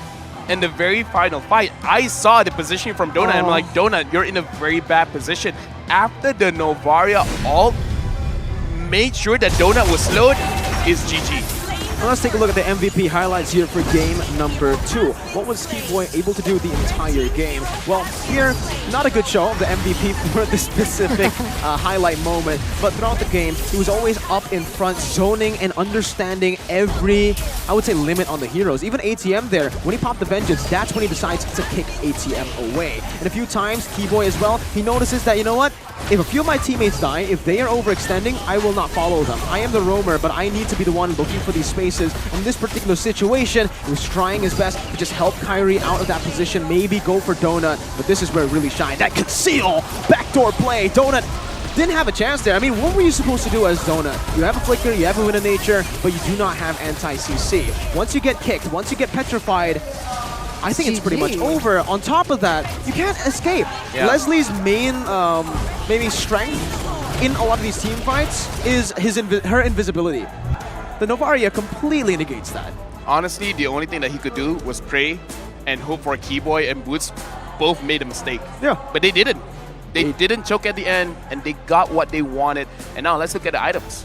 For Boots, I mentioned earlier that maybe he wants to go for the Heptases. You know, he got more room, more space to go for just Assassin build, but he went for the Norm. The Hunter Strike is a bit more reliable here in the long-term skirmishes, and especially considering Donut has so much peel, it makes more sense to just go for that Hunter Strike. Meanwhile, I think I just really want to highlight Burn X Flash. See, Donut, I think the better item would have been Immortality. I think he kind of tunnel vision, he thought about the Win of Nature, but sure, you can escape from a lot of the physical damage coming in, but the main thing that is stopping Donut isn't damage, it's CC. The reason why I think he went for the Win of Nature is look at his gold. It's only 7,000 compared to Chama, compared to ATM, compared to everyone else. Yeah. He was really lacking in the gold, so I kind of feel like having the Immortality, which is about 2,000 something, the Win of Nature around 1,900, I kind of feel like he didn't have another choice. Yeah, he was heavily pressured even from that early game, right? We mentioned about that matchup in particular, but looking at the post-game stats here, damage dealt, Sans, right? 80,666 on the Novaria. So this sets the tone of what we can expect when the Novaria gets picked up. That's how much damage and impact she's able to have in the game. I've played Novaria. I've seen my friends play Novaria. I've seen Lafel play Novaria. He's not my friend, because he's my best friend. Anyways. Aww, that's so cute. And I've seen good Novarias. Uh-huh. But I always expected the pro players to be on a different level. Yeah, I think it delivered. I think Sans definitely delivered here. It almost seems like the map was always open. I feel like Novaria is one of those heroes that's kind of easy to learn, but hard to master. Kind of like very high skill cap. Very high skill cap, because we see if Sans did not hit those shots, he wouldn't have this amount of damage. And the thing is, hitting those shots is one thing. Hitting on the right targets, man. Yeah, I don't know how he does that. And it's important, right? Because there were so many moments in the game where if he hadn't taken that final shot, a lot of things would have ended a lot differently, right? He was able to just give ONIC a more balance and more men, basically. More men? More source of power to utilize in those team fights. Play with. I like sources of men better. Nice. Sources of men is catchier than resources. I see the reference. Ladies and gentlemen. So it's not Key Boy, it's Key Man. It's Key Man. I called Sully Boy Sully Man. Wait, so we started this matchup, right, with 2 interviews. We had one from Donut and one from Keyboy. Exactly. For Donut, he said that he is better than CW. So from that game, we can basically, say something about that. Let's start with you, Lafel. What do you think? CW Donut. No. I kind of feel like in this kind of situation, CW is like, if you're very sure, but I got Boots. Boots is a very nice guy, by the way. You know what? So in conclusion, Boots is better than both. Boots is better than both. For right now. For right now. He's like, you know what? Be careful, CW. You know, let me go forward. Yeah. Let me petrify. Let me get the kill. He even told Donut to be careful. Yeah, Donut. Be careful, Donut. Be careful, Donut. I'm diving, but someone else is coming from behind, and it's Key Man. He actually did. Yeah. And speaking about Keyboy, getting that MVP, that should have felt really nice, man. He told me privately, in private, he told me, I'm the best roamer in Indonesia. I should have played. Oh, man. He got kind of a small taste of the redemption that he was looking for here during MSC. But ladies and gentlemen, that was only match number 1. We still have another match ahead of us. It's going to be EVO versus Echo. We're going to see them finally on the stage. We'll see you after the break.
Hey man, you here for the Outplay beat? Yes, I am. How you doing? All right, nice to meet you. How you meet who? Man, so I've been actually watching their YouTube channel for a long time now, so Okay. that's what we're here for.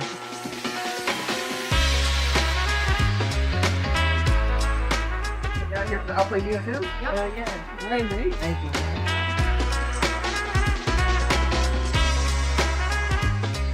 What's up? Who's the biggest Outplay fan right here? Yes. Hello, we're at the OP meetups. First of all, thank you so much for coming and supporting us. And this is my team. Let's have some fun. Thank you guys. Yes, keep it up, guys. Welcome in. Come on in, come on in. So I've been following, the main reason is Hoon.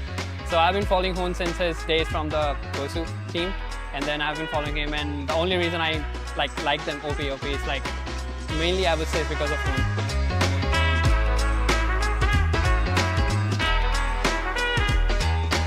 My favorite is probably Hoon because he's more active and it seems like he's on live more than the other players. Yeah, so I just watch him a lot before I go to bed. Hi. You flew from where? Sacramento. So you're here just for the meetup? Wow. Yeah, well, thanks for coming, and then we got a little gift for you for coming. Here you go, jersey. Thank you.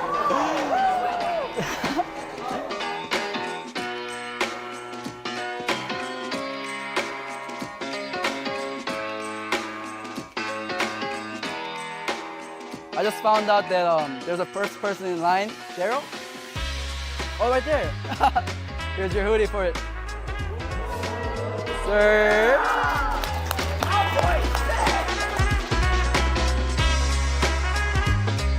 I think Outplay is going to win only because I'm biased. I have a shirt to give out, and then I want to do 1v1 with someone, and then winner takes it. Does anyone want to try me? You want to do it? You want to do it? Okay, let's go. Let's go.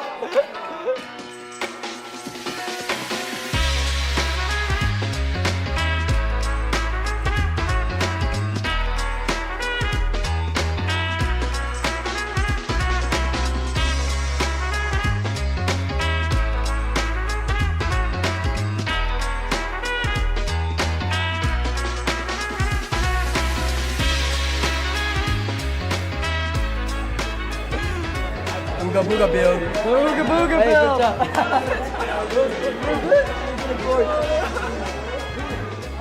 My favorite OP moment up till now is how they displayed such a dominant performance through the regular season as well as the playoffs. Everything they did that got them right here.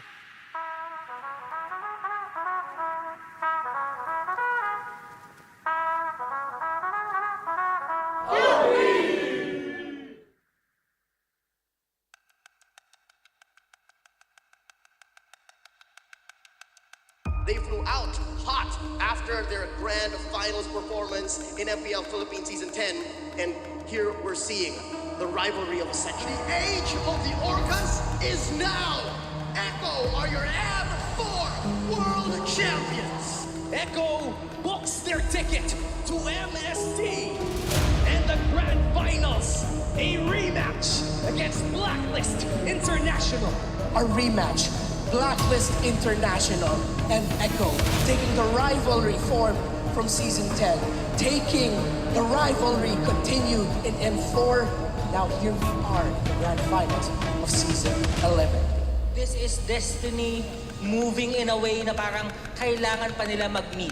Yung M4 World Championship, nakita natin kung ano yung naging resulta doon, nanalo yung EVO. And parang binigyan ng tadhana ng panahon na makabawi yung Blacklist or yung EVO para ma-ensure na sila talaga ang pinakamalakas na Filipino team.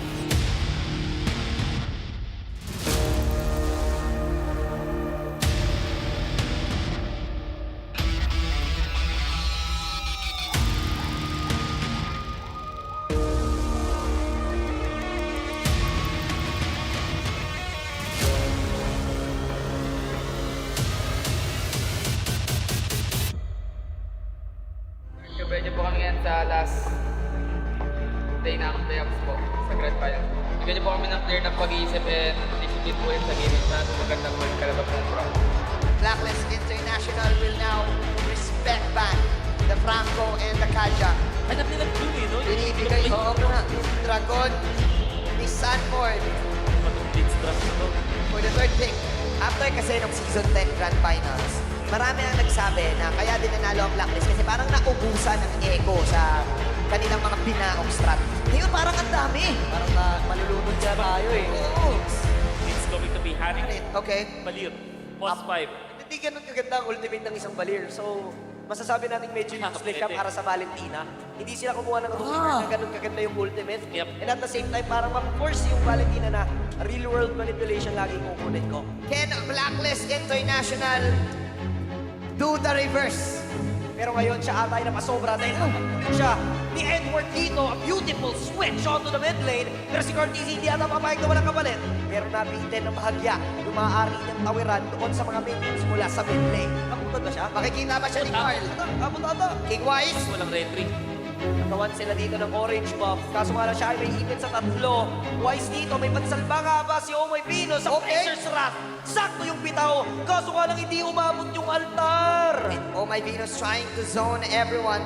Pero look at Sanji. Nomarap. Eto na, pasok King Wise. Ulit si Yawi. O si Yawi nga talaga maging target nila. Hindi na nga ito makatakas pa. Tungkol sa real world manipulation. Kaso nga lang natuhod sila dito. Ng execution. Owl and Omoy Pinos will go down. Pero si Edward naman naghanap na pwedeng hulihin. Naghanap siya na pwedeng sabunutan. Pero pwede naman silang umuli pa ng isa. At makuha nga talaga. Kaso nga lang si Carl. Sobrang kunat. Sobrang sakit. Sobrang dulas. Lahat na ibigay mo sa kanya. And sasabayan pa. Saban force the force. Pero ang duling naman yung pagtulak ni Yawi upang mapigilan niya yung pagtakas ni The Queen. Sinabi na ni Wolf, every time na may dragon, may follow-up na dalawa na hindi mo alam kung skill. Ganon din naman yung EVO Ultimate. Diyan na naman yung dragon ni Sanford na talagang mag-push away dito sa members ng Blacklist International. Pero si Edward na nakapwesto, so meron silang info. Maaari silang umabol, kaso nga lang sobrang tapos ni Carl. Aray, lang niyang wala talaga mag-burst down sa kanya, kaya sobrang tapos nila kung pumasok. Wise goes down.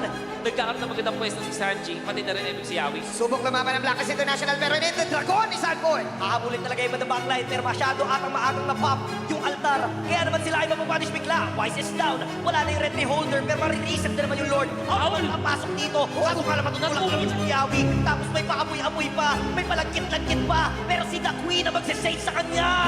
My goodness, go easy. The young goat. Blacklist International, they want the retaliation play. Dito na nagalit ang mga agents. Biglang may mission accomplished. Pasok si Carl this time. Nais nilang dumipensa dito mula sa push na nais gawin ng Blacklist International. May ipin nga lang dito si Yue pero hakulit pa rin naman talaga nila. Tapos lang andun yung altar. Pero hindi magiginang para i-save si Yue. Mahiipin ata ang members ng Blacklist International dito sa medyo ng gitna. Nag-consume na rin yung mga spells na pwede na gamitin sana. So yung Echo, may Echo sila. Wala yung mga spells, wala yung mga skills. Maaari tayong umarangkada. Oh man, it just snapped. What's he play though? Wala ka ng Echo dito. Si Aul nga talaga ang bibigyan nila. At dito na rin naman yung Dragon. Wala na si Aul. Wala na yung damage na asahan ng Blacklist International. Yung Echo, sila na ngayon na magde-decide. Direkta tayo sa Lord. Push na sila sa mid lane. Sakto lang din yung pagbitaw noong Dragon.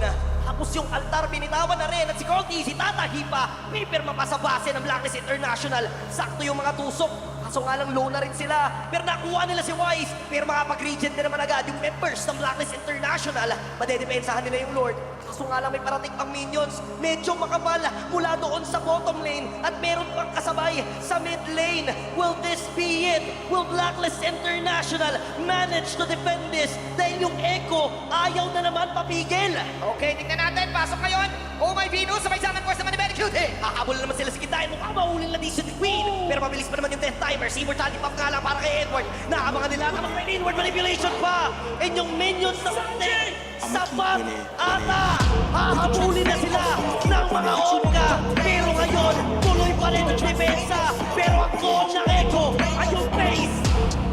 Ang kampiyon ng LPLPH Season 11. Echo! I came this far, nothing can stop me now. They knock me down, but they can't count me out. I can't lose, I won't lose. Unique ang Blacklist International. I'ma keep winning. But the better team I'ma keep winning. came up on top. I'ma keep winning.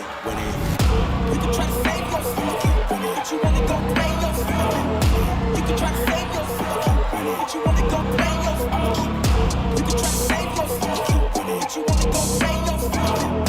You can try to save yourself, I'ma keep winning. But you wanna go play yourself. Yeah, you gon' need 100 men, 100 scopes, 100 cans just for you to watch what I'm doing under the sun again. God-given gift, MCs doing the running man. If you want me to get it poppin', may cost 100 pence. Yeah, what I supply is always in the man.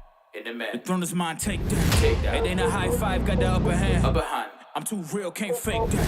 Who you know putting fear in them like this? You a vampire, still suck when you bite this. They didn't think I could do it, I had to demonstrate how the flow is so heavenly, keeping demons straight. Who they fooling? I showed them the jig is up again. When I asked them who is the best, they get this to stuttering. Tell them I'ma keep winning.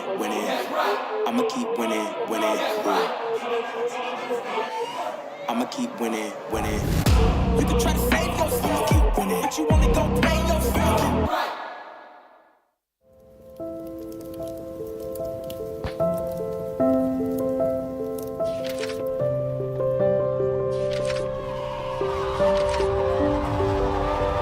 Selamat datang tuan-tuan dan puan-puan di kejuaraan dunia Mobile Legends Black M4. Big difference sebab dekat M4 nampak macam diorang ada identity crisis. They're not sure how they want to play the game. They're not sure who's going to be the carry, what kind of rotation that we're going to use. Contohnya macam Momo cover lebih daripada satu role, Ciku juga lebih daripada 2 role sekalipun di cover. Jadi ini membuatkan pasukan tu terlalu, boleh saya katakan sedikit berselaru, hilang identiti. Lapan digugurkan ketika ini. Sedih, ya. Kecewa, ya. Tapi apa lagi yang perlukan? Apa lagi yang kita kurang sebenarnya untuk membawa jalur gemilang ke Grand Final di peringkat yang lebih tinggi? But for this season, like you said, they're very focused. Chiku, you only play gold lane. Chiku, you only think about how we're going to win. And everyone else is going to provide the coverage for Chiku guys. So for this season, it's definitely different where they're very focused on their own style of play, which is the Langga playstyle, but now it's almost like the lawan balik kind of Langga, where you're trying to make the opponent fight you, and then you win the fight eventually. Bila player dengan coach Filipin masuk ni, dia lain sikit daripada kebiasaan kita orang buat lah. Selalu dia lebih kepada disiplin. At first, it's hard because of the language. There are those times that I cannot understand them and they cannot understand me. But me and Jim figured it out like, okay Jim, I will tell you the instructions, then you translate it to them. So that's what happened. That's why our work get easier because of it. Kemasukan Coach BF saya rasa dia lebih ke arah disiplin lah. Sebab kita orang ni tak ada disiplin sangat. So bila dah ada dia ni, kita orang lebih ke arah disiplin. And ingatlah motif kita nak main dan tujuan kita main sebab apa.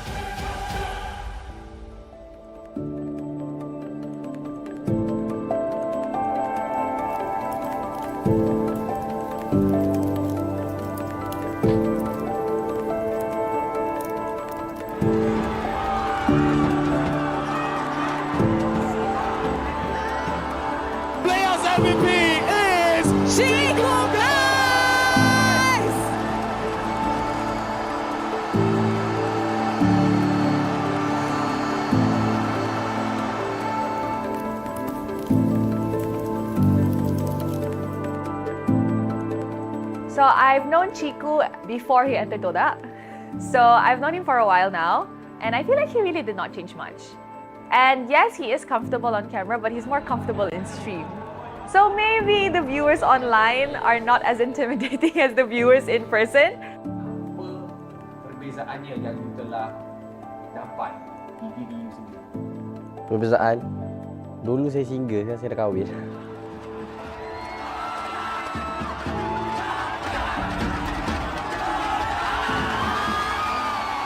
Kalau Ciku ni sebelum kahwin ni dia jenis kaki langgar, tak kisah kalau sebelum ni Punis kan girlfriend dia kan, dia langgar je Punis tu. Sekarang ni dah kahwin tu dia macam, okay ni wife aku kena jaga dia tak langgar dah. Itu Ciku lah. I think he's an absolute legend. I think that he really pushes the agenda and he really knows how to test the limits, or at the very least, very situationally aware of what he's capable of on a particular marksman. Although the meta has shifted and Chiku has definitely changed roles, he has to evolve with the times. I feel that Chiku is still at the age where he's adaptable, but age is eventually going to catch up to him at some point, and we just don't know when. Kalau bagi saya, selagi saya rasa saya boleh main, walaupun tak macam orang lain kan, macam kalau main macam fast hand main. Tapi bagi saya benda tu tak penting, dia lebih ke arah on point lah. So selagi saya boleh on point kan benda-benda yang penting, selagi tu saya akan main lah. Kalau dah sampai masa memang tak boleh, stop lah.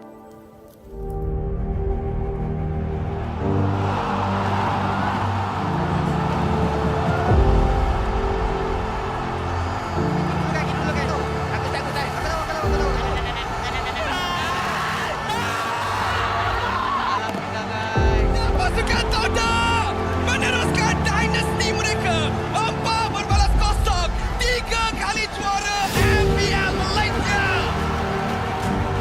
Untuk season ni ramai orang yang toksik, ramai orang yang maki, kata suruh keluar Toda, Moon dengan Chiku suruh keluar Toda apa semua. But in the end of the day, kita orang sendiri dapat buat lah. So bersyukur saya sangat kepada Allah SWT yang memberi kita orang kawan-kawan yang macam family macam ni. So alhamdulillah sangat-sangat lah.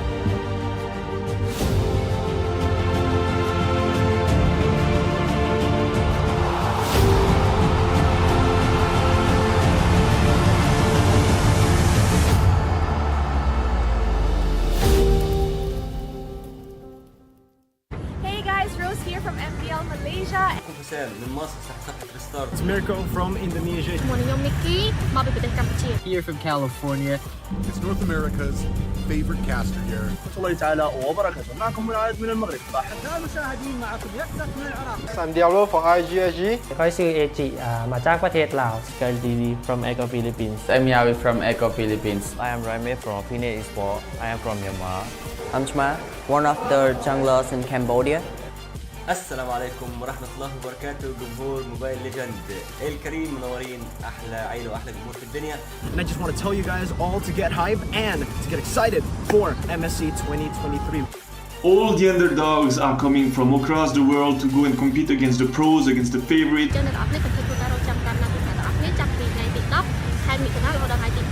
With that being said, hashtag see the world and hashtag roar for MSC. Roar for MSC. Dan foto dah buat betul-betul and langgar semua betul-betul. Alright. Hashtag roar for MSC. Hashtag see the world. kamu cari di sini. Roar for MSC and see the world. Hashtag roar for MSC. Hashtag see the world. GGRG. Roar for MSC and see the world. And Shark, I know you're hungry for first place. Outplay them, outclass them, outstyle them. Let's go get them, boys. Türkiye şampiyonasını güzel bir şekilde kazandık. Umarım MSC'de güzel şeyler yapacağız. See the world, roll for MSC. Don't forget to watch us in MSC. I hope you support us on MSC. See the world and roar for MSC. It's time to roar for MSC and hashtag see the world.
Project Next was born from your passion, fueled by your hopes and expectations. At times, we stumbled, but you were there to support us. And when we succeeded, you were there to cheer us on. Now it's time to start the next chapter together.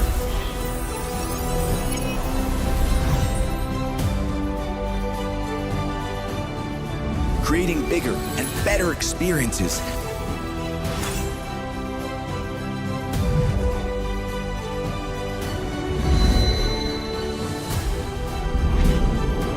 And telling new stories and legends.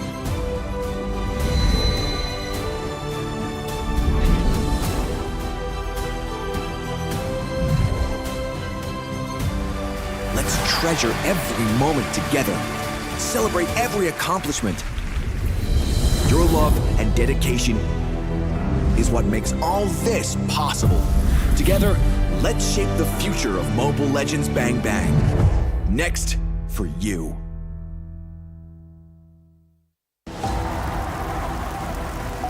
...2019 menjadi tahun bersejarah saat ONIC Esports menjadi tim Indonesia pertama yang menjuarai MSC.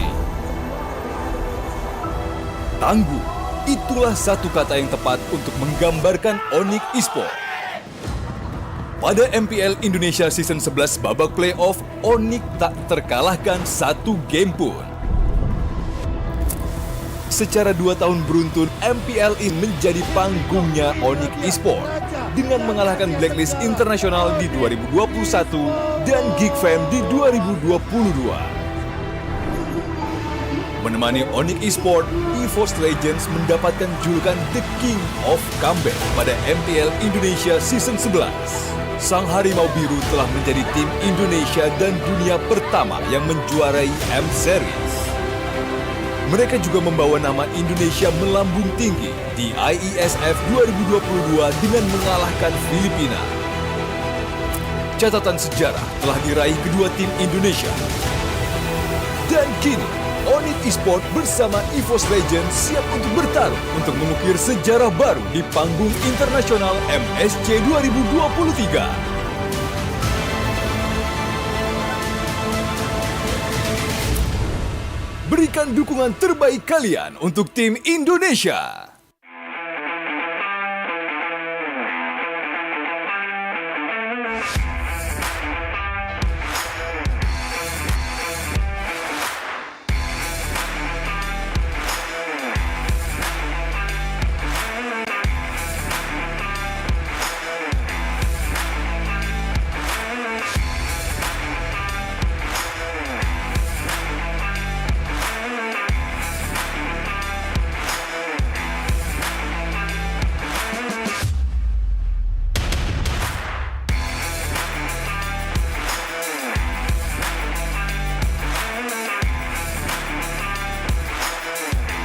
Các រៀបចំសិក្ខាសាលានេះពិតជាមានសារៈសំខាន់ហើយក៏ដូចជាខាងក្រុមការងារបានរៀបចំការងារយ៉ាងល្អ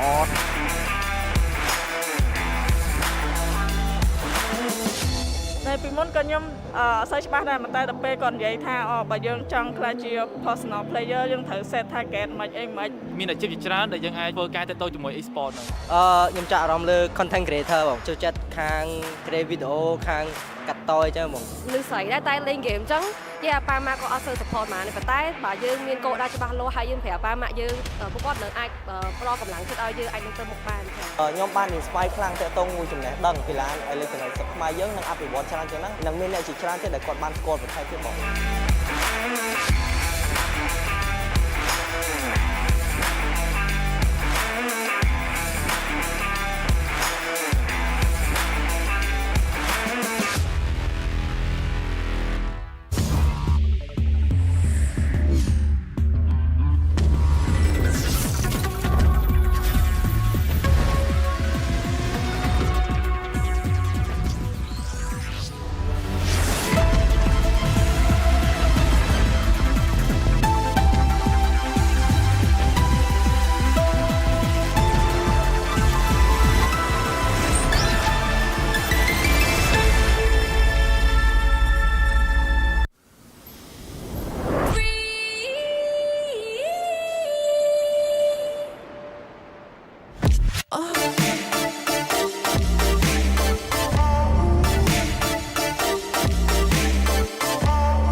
Project Next was born from your passion, fueled by your hopes and expectations.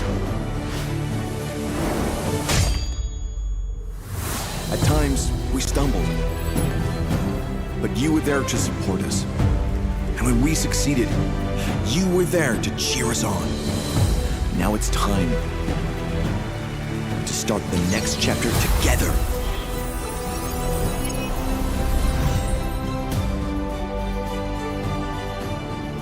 Creating bigger and better experiences.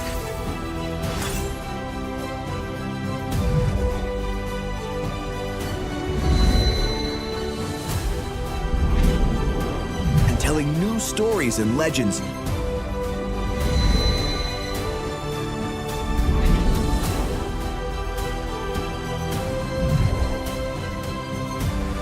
Let's treasure every moment together. Celebrate every accomplishment.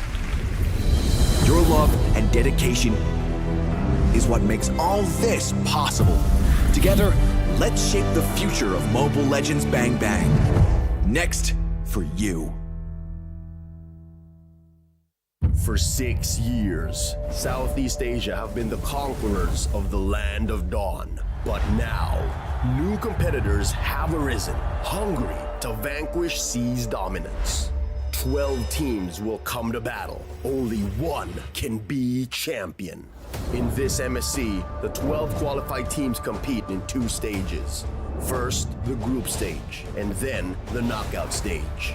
The group stage starts with a draw. The champions of MPL Indonesia, MPL Philippines, MPL Malaysia, and MSC 2023 Myanmar qualifier are placed in Pool 1. All other competing teams are placed in Pool 2. Pool 1 teams will be distributed across 4 groups, A, B, C, and D. The other 8 teams will be drawn randomly into the other groups. Teams from MPL Indonesia and MPL Philippines.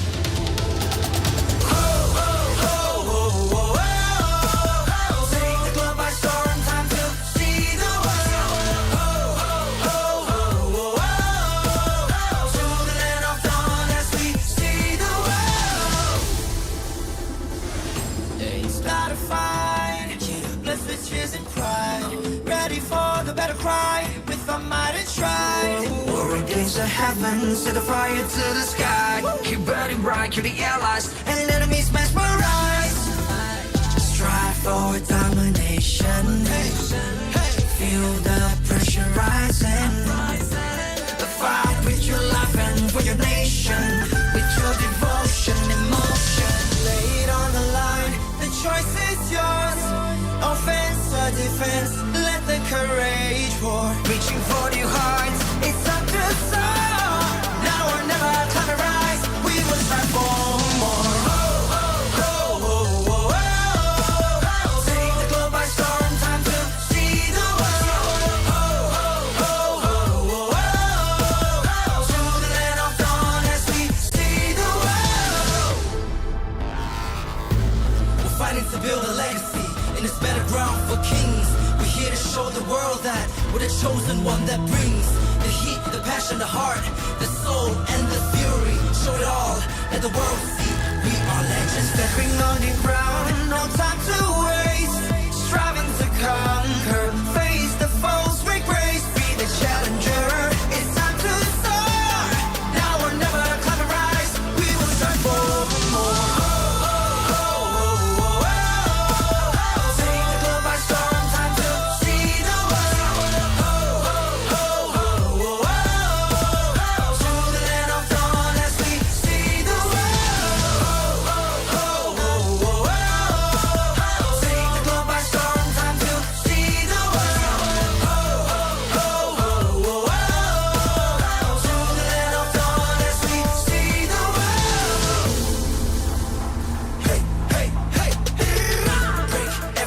And chain, ain't nothing can stop our restraint. We are a force to be reckoned with. Destiny, kingdom, and might. Battle like Atlas, winning with madness. Count us to practice, that is his matchless. We are the heroes here to slay. Never back down, never astray. Fatal lengths. Cynical swim. Match by match, day by day. Determination, they won't let us win. S-E-A, see the world. Mission to conquer. S-E-A, see the world. We are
start a fight. Blessed with tears and pride. Ready for the battle cry. With our might and stride. War against the heavens. Set the fire to the sky. Keep burning bright. Kill the allies. And enemies mesmerize. Strive for domination. Feel the pressure rising. Fight with your life and for your nation. With your devotion, emotion.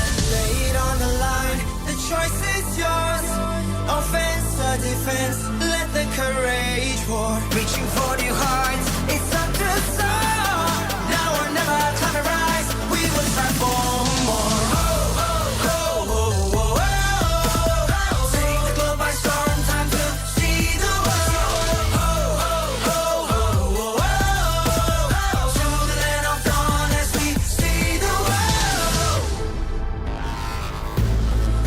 to build a legacy in this better ground for kings.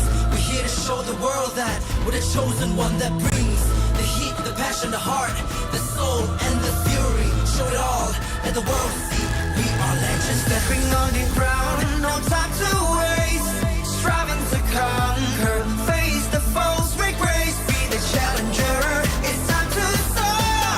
Now or never, climb the rise. We will strive for more.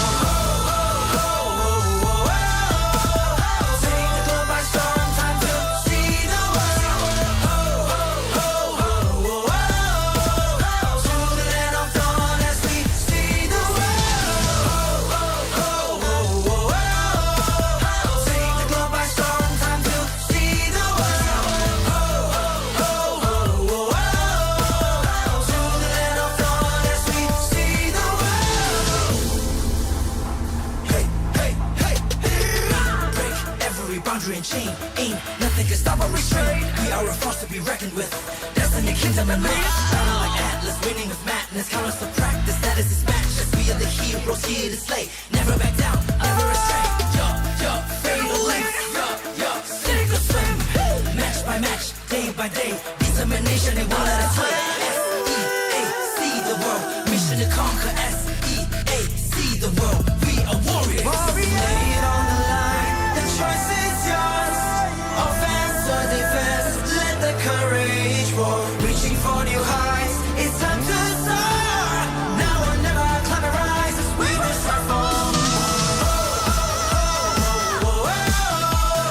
Take the globe by storm. Time to see the world. To the land of dawn as we see the world. Take the globe by storm. Time to see the world. To the land of dawn as we see the world.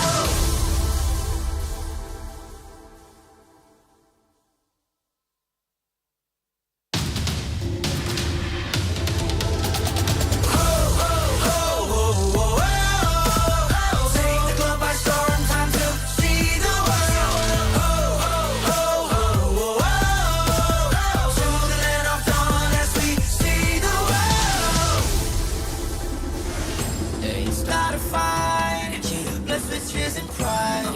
Ready for the battle cry. With our might and stride. War against the heavens. Set the fire to the sky. Keep burning bright. Kill the allies. And enemies mesmerize. Strive for domination. Feel the pressure rising. Fight with your life and for your nation. With your devotion, emotion. Lay it on the line. The choice is yours. Offense or defense. Let the courage war. Reaching for new heights. It's up to soar. Now or never. Climb and rise. We will strive for more. Take the globe by storm. Time to see the world. To the land of dawn as we see the world. We're fighting to build a legacy in this better ground for kings. We're here to show the world that we're the chosen one that brings the heat, the passion, the heart, the soul, and the fury. Show it all, let the world see we are legends. Stepping on the ground, no time to waste. Striving to conquer, face the foes, break grace,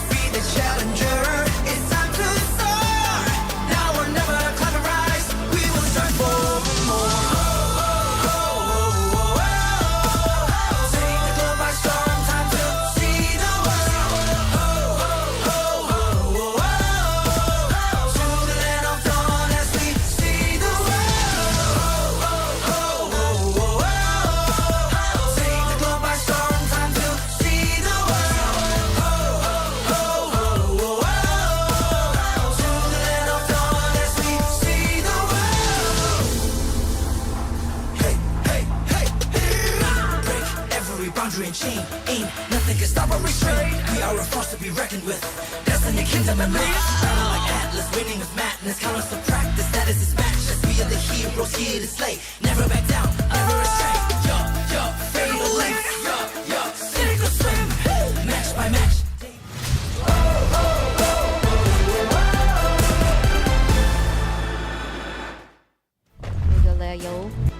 Oh, welcome back, ladies and gentlemen, from that short break.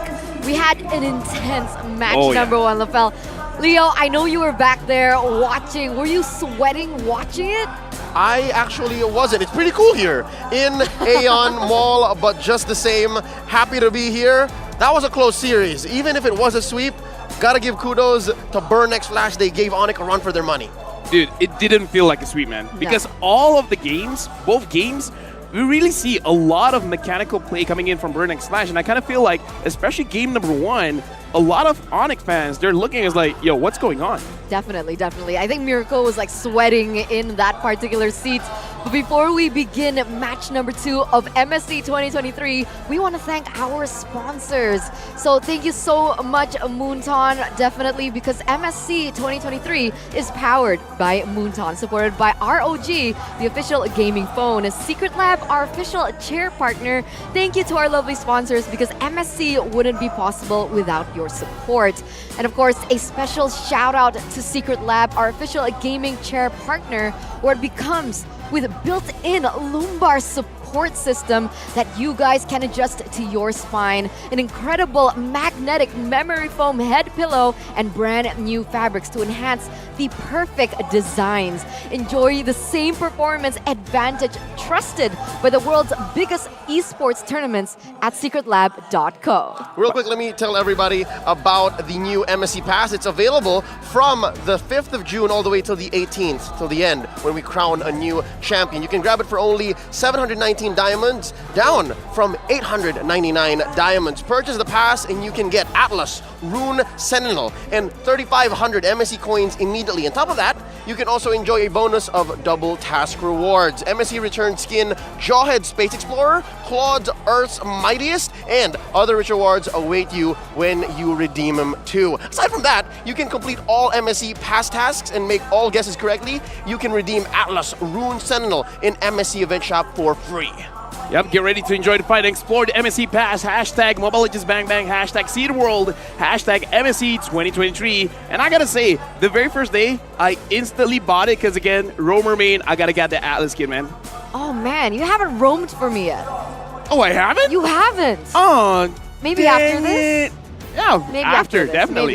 Maybe after this. But let's ban out the Diggy. That'd be great. We need to ban out the Diggy for sure. But let's get back into the next upcoming match. It's going to be Echo Philippines going against EVO from Mekong. And the highlight of this matchup is the fact that this is the sea predator, right? The orcas, the top of the food chain, the apex predators going against literally the dark horse, as the logo shows. Some would argue that this might actually be a matchup between the top of the food chain versus one who has a questionable standing. There's very little going on in the Mekong region, and one thing that goes for Team EVO is they are the team that actually knocked out an MSC all-timer. It's now Team EVO instead of I Do Not Sleep.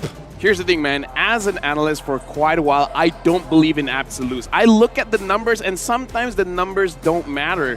Now, if we're looking at this, the disparity is a little bit too big. So yes, definitely a lot will be going on to Echo, saying that it's going to be a win. But after the first match of the day, I'm still giving hope. EVO could really do something here. There's definitely a chance that they could cause an upset today, right? Because we didn't expect that performance coming in from Burn X Flash as well, but yet they were still able to make ONIC sweat. And that's a huge level of performance coming in from these teams. So looking at the players, right, from both of these teams, we got to highlight the roamers in particular. And from the side of Echo, it's going to be Yawi at number 1. That's right, aka the Lover Boy, as he was previously known. At M4, he made a new name for himself, the Playmaker. I somehow agree with this. I don't know. Dreams and Yums, 4 and 5, just right out of the top 3. LaFell, your boy Yums. Honestly, it's very interchangeable here because Dreams and Yums, they play very differently, where Dreams is really trying to activate his gold laner. Yums could do that as well, but I kind of feel like Yums, depending on the hero that he's using, it's going to be way different, especially because Yums is one of those players that don't mind playing the Eve as a roamer. And talking about roamer, right, I just got info from Leo that the main player from the side of EVO is not going to be playing. So 20 August, the main pillar for EVO, out of the board. We will get more confirmation on that and see exactly who is playing in the main 5 for Team EVO. But yes, your name, their jungler, needs his roamer, needs 20 August, who we've seen last in action, mainly in SEA Games, right? Yeah. He's an amazing Lolita, an amazing Atlas, different breed of Kaja from what I've seen. But yeah, word on the street is he might not be here for game 1. Here's the thing, good or bad, they got to suck it up, man. Like, this is the main 5 that they're playing with because, again, we got to have full confirmation once they're on the stage. Then we can really see because, again, changing up the roamers is good and bad. Good is that your opponent will know what's going on. And bad, maybe even you don't know what's going on. Even we don't know. It's a double-edged sword, man. It's It like, really is. a lot can happen. That's Is that true. one way to throw off the lover boy? Is that one way to say, hey, playmaker, make this? Right? Who is this? Who is this roamer? What? That's true. That's true. That's definitely true. That's something that they can definitely work with because they need everything that they can work with right now. Sure, Echo has been just dominating everywhere. I don't really think that we need to highlight that anymore. Everyone knows that they have just been a monster. They've improved so much. They can even be said as the Kryptonites of Blacklist, who we know used to dominate the regions over SEA too. Which makes an interesting rock, paper, scissors. It makes an interesting ecosystem, right? Get it? Ecosystem? I get it. Oh, right. that So sounds pretty good. if previously Blacklist was up here, and Blacklist defeats the world from M3, and Echo defeats Blacklist, in effect, Echo defeats the whole thing. And that's where we are now. Honestly, I just have to say, it's so difficult and it's hard to find anybody right now in MSC, nay the world, step up to Echo. You know what? As a Malaysian, I believe in the rock, paper, scissors effect. I'm just happy RQ isn't here. I'll be sweating for Toda, man, because for some reason, we can't do anything against them. So you know what? It's a good start for Malaysians in MSC. That's historic. That's historic. That's historic. Like, they keep fighting each other. It's like, nah. This time, let's hope for a difference. Man, I really want to talk about Todak, but we can't. We gotta focus. We gotta focus on EVO, right? We gotta focus because initially, right, when we think about Mekong, Laos, we think about Thailand, we think about IDNS, that's right. usually the representative. Now, with EVO coming through, this is gonna be one of, they're very new to the stage, right? They're very new to this international stage. So, do you think that might affect them and their performance? All right, here's the thing. You mentioned the Mekong region. You mentioned their neighbors in Thailand. You know who else is a neighbor of Thailand and Laos? Who? Cambodia. You're right. They are, some would argue, driving a distance away. So with that being said, I think there might be some level of a hometown buff. I don't know, you guys were casting game 1, right? You saw how Burn X Flash actually took it to the distance with ONIC. Something tells me maybe there may be some Laotians in the house. Maybe, just maybe, right? I mean, personally for me, I just want a very close game because, again, I want to see, I saw ONIC sweat, I was happy. I want to see Echo sweat as well because, again, in this series, because the group stages, again, the change of format, it's really punishing for the teams that have a very slow start. So I kind of feel like even if EVO could not take down Echo, as long as they put up a very big fight, that it really internalized Echo as like, okay guys, we got to take this MSC very, very seriously. It's going to be an amazing MSC overall. So again, this game, I just want to see what EVO can do. Echo, I've seen plenty. Realistically speaking, the real threat here is if EVO takes a point away from Echo. That's where it's really going to matter, is because right now, I am sweating bullets for Burn X Flash. It's because they suffered a sweep, so that means when they go to the head-to-head, when you look at Group C, how do we make it through to knockouts? Yep. That's what's happening right now, is if we're going to calculate it, despite how close matches are, right? Realistically speaking, despite how close this match may be for EVO, they still need that 1 point to rock Group A.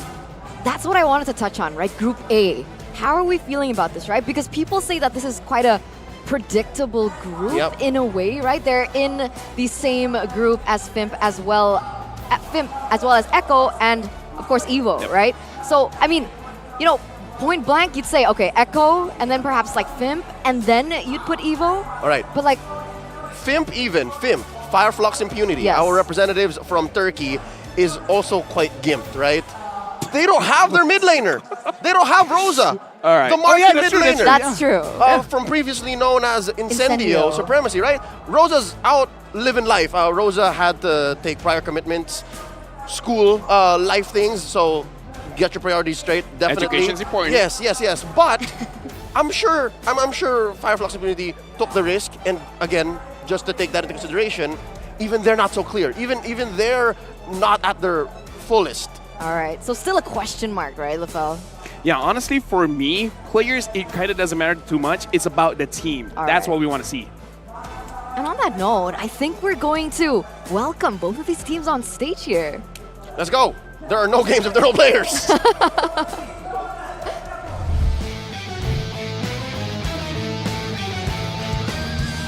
To officiate the first series of MSC 2023, we have our marshals here to facilitate the game. They are here to ensure fair play, esports integrity, and address any players and or technical concerns.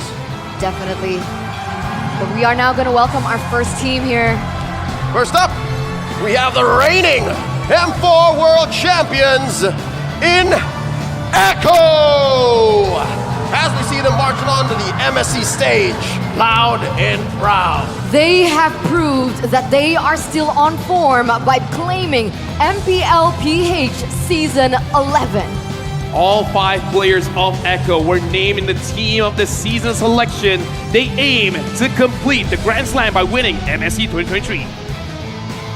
Labeled as the underdog of the tournament, representing the Mekong region, let's welcome Team EVO! They are in the position to be the darkest horse of MLBB Esports history.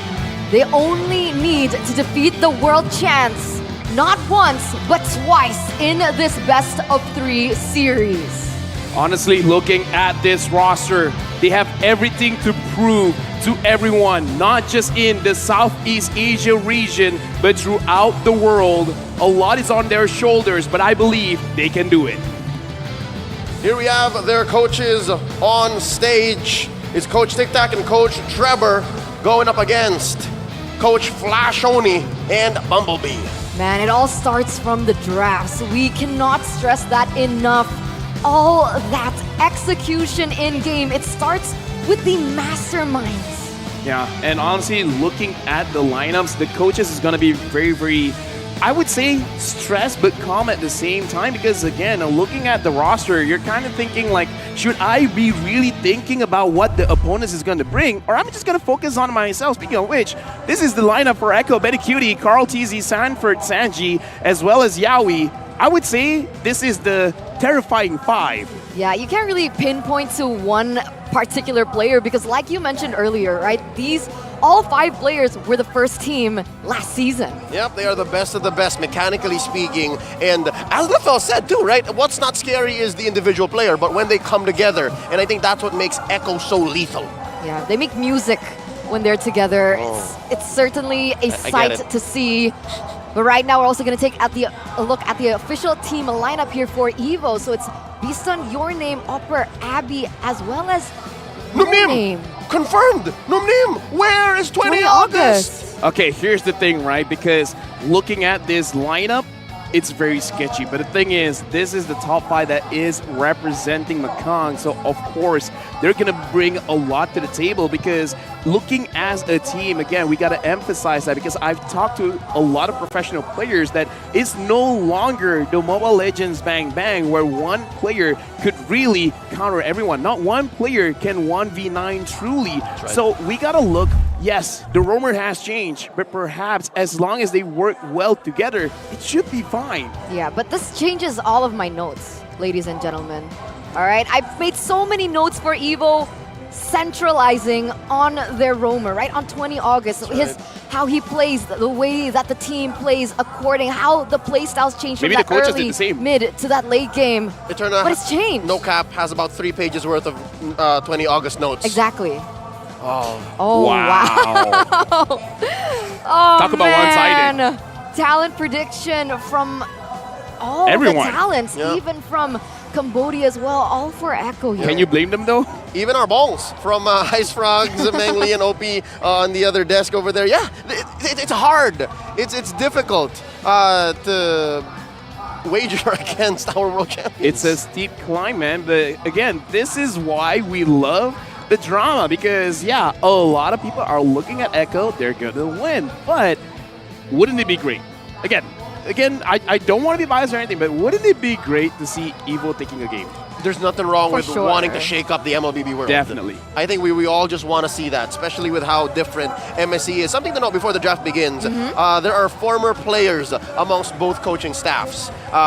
Coach Flash Oni, this being his first MSC, was once a player for the said team, as well as Bumblebee. Bumblebee played for the women's MLBB team for Team Laos. And then for Echo this time around, Coach Treb was also a player in the MPL. Oh, and we also have another fact here, formerly known as Candy Comeback, that debuted in M1 back in 2019. The Laotian organization has since tweaked its roster numerous times, and the team has now established itself as the strongest MLBB team in the Mekong region. And I've heard a lot of rumors about them as well. Even Kabe, he's very known in the Indonesian, MLBB world. He's been saying that EVO just has really developed over time, and that's props to the entirety and just like the development of the Mekong region. In just a few moments, we're going into the draft, and we've seen in just the first series of the day, a lot of new picks have been brought out. The Novaria, the Balman. Yeah. I want to see, because we've seen the Bane getting banned out, I want to see if EVO will be picking up some of those recently buffed heroes and how are they going to use it, especially for Bane, because Bane, there's no wrong way to build him. That's right. It's a cookie cutter pick. Where would you prefer it? I like seeing Bane in mid. For me personally, in terms of itemization, if you're going for backline, go physical, man. But if there's a hard front line from the opposing side, might as well go magic, because a lot of damage on that ult. And ladies and gentlemen, on that note, let's welcome you to the drafting phase of game number 1 between Echo Philippines as well as Team EVO representing Mekong. You can see that Echo has first pick, EVO with the second. And very interestingly, just face value, already respect here, right? Glue, Kaja, Faramis taken away from Team EVO, but on the same side, Lancelot and Franco has been taken away too. I like how Echo is approaching this. Again, given that maybe one of EVO's main strengths is mystery, right? You don't know what they're up to. They're just covering their bases here, right? We don't want no glue. We don't want no Faramis, just in case there's that duo synergy. And then, okay, Kaja, you're safe. No suppress, actually, with the Franco, too. Yeah, I kind of feel like it's also a very safe ban coming in from EVO, because banning out Carl TZ's Lancelot. He just had practice just a few days ago. Banning out the Franco as well as the Arlet for now. I kind of feel like they're testing the waters, but Echo, without missing a beat, picking up the 1-1. That's so risky. But 1-1 recently got nerfed, though. Yes. So is she fine? Is she okay? I think it's fine because Kaja and Franco aren't here. So this 1-1 might be able to bounce around unless EVO tries to pick up the Phoveus. We gotta see if they want to do that. But other than that, there's also still the Diggy that could be picked up, and even straight Purify can actually hurt the 1-1 even after the buff. But sorry, the nerf, but we do see something here. Someone else who might get picked up, who was not nerfed but buffed instead, that's Alpha, who I think might see play. Given that there's a Fredrin, there are few conditions to make an Alpha jungle work, right? And you gotta have a tanky opponent in the other jungle, so this is good. Great thing about Alpha, because looking at the changes, number 1 is actually the ult, because it charges up so fast, the cooldown is so low, you could initiate basically every single time. 2 or 3 in a team fight. And the changes are at the passive, so every single second hit that Alpha does, Beta will follow up, so a lot of damage here. Oh, but they're going straight for the Yuzong and the Yi pick here for Echo, so securing that really heavy backline promise as well as that artillery and the slow. And interesting, they pick up a Yuzong here. What do you think that's for? I like the Yuzhong. They're just covering up what possible picks Biston can play. Biston is another key player for EVO. So yeah, even if we do not have 20 August, you still have Your Name and Biston. They just want to make sure Biston doesn't have an easy life, but I'd give this a wash. It's a 50-50 with a Claude. Honestly, it is, because the Claude is going to be used to make sure that he can deal damage against the E, because it is a very direct counter there. But yeah, I kind of do believe that this Yuzong, because looking at MPL Philippines, Leo, you can correct me, but I see a lot of bans, early bans on the Yuzong, and a lot put it as an S-tier EXP laner, just for the fact that you can go directly to the backline. Whether, doesn't matter what kind of hero they use, it's always going to be annoying, it's always going to be good. I will not correct you because you are correct. Going back into the drafts as well here, we do have the Kufra being taken away from Yawi for sure. Definitely a power pick for himself. Lolita also gets taken away, so the limitation onto the hero pool of that roamer has begun. And the interesting thing is, once again, we're not really sure what Nonim has in his hero pool, but we do have a fun fact here for Sanford. He has a 100% win rate on the Yuzong. Leo, LaFell, that's what why. Is that? 10 out of 10. That's why, right? That's why. 10 out of 10. That's why we were talking about how it's always banned, especially against Echo, right? Now we close up junglers, all right? Carl Teasy, your name not going to be able to touch the Ling nor the Akai. I wonder what the roamers are going to go do, though. The Cho's still out. Yeah. Cho is still available. Cho for Yawi. Huh? I kind of screamed. Right, that was you. Yes. That's you. Definitely. Not me. Honestly, quite interesting here. It does seem that Echo, they know quite a lot about EVO, because even though they saw the Fredrin, they're still banning out the Ling as a jungler. Fully expecting, if you want to scream, you can scream, because Yaoi's picking up the Cho. Oh my god, it's Cho! There it is. I'll allow it. Okay. 4 out of 5. It's alright, it's alright. Cool. So there it is. That's Yaoi's Cho. He has won championships off of a single hero. But I like the fact that they picked up a Bane. Let's oh go. my god, Bane! Let's go! The Bunny. The Bunny. The Bunny. Man, you guys were just talking about this. I'm playing a lot of Bane, man. My Bane is a lot sign of good. nobility. So a lot of good, man, because even the Bane can cancel the Claude. Oh, man. Carl DZ, what are you doing? wow. All right, okay, wait. Let's take a look at EVO for just a minute, right? With the Martis and the Fredrin. Martis jungle, right? Yeah, likely, yes. I mean, they could switch it up.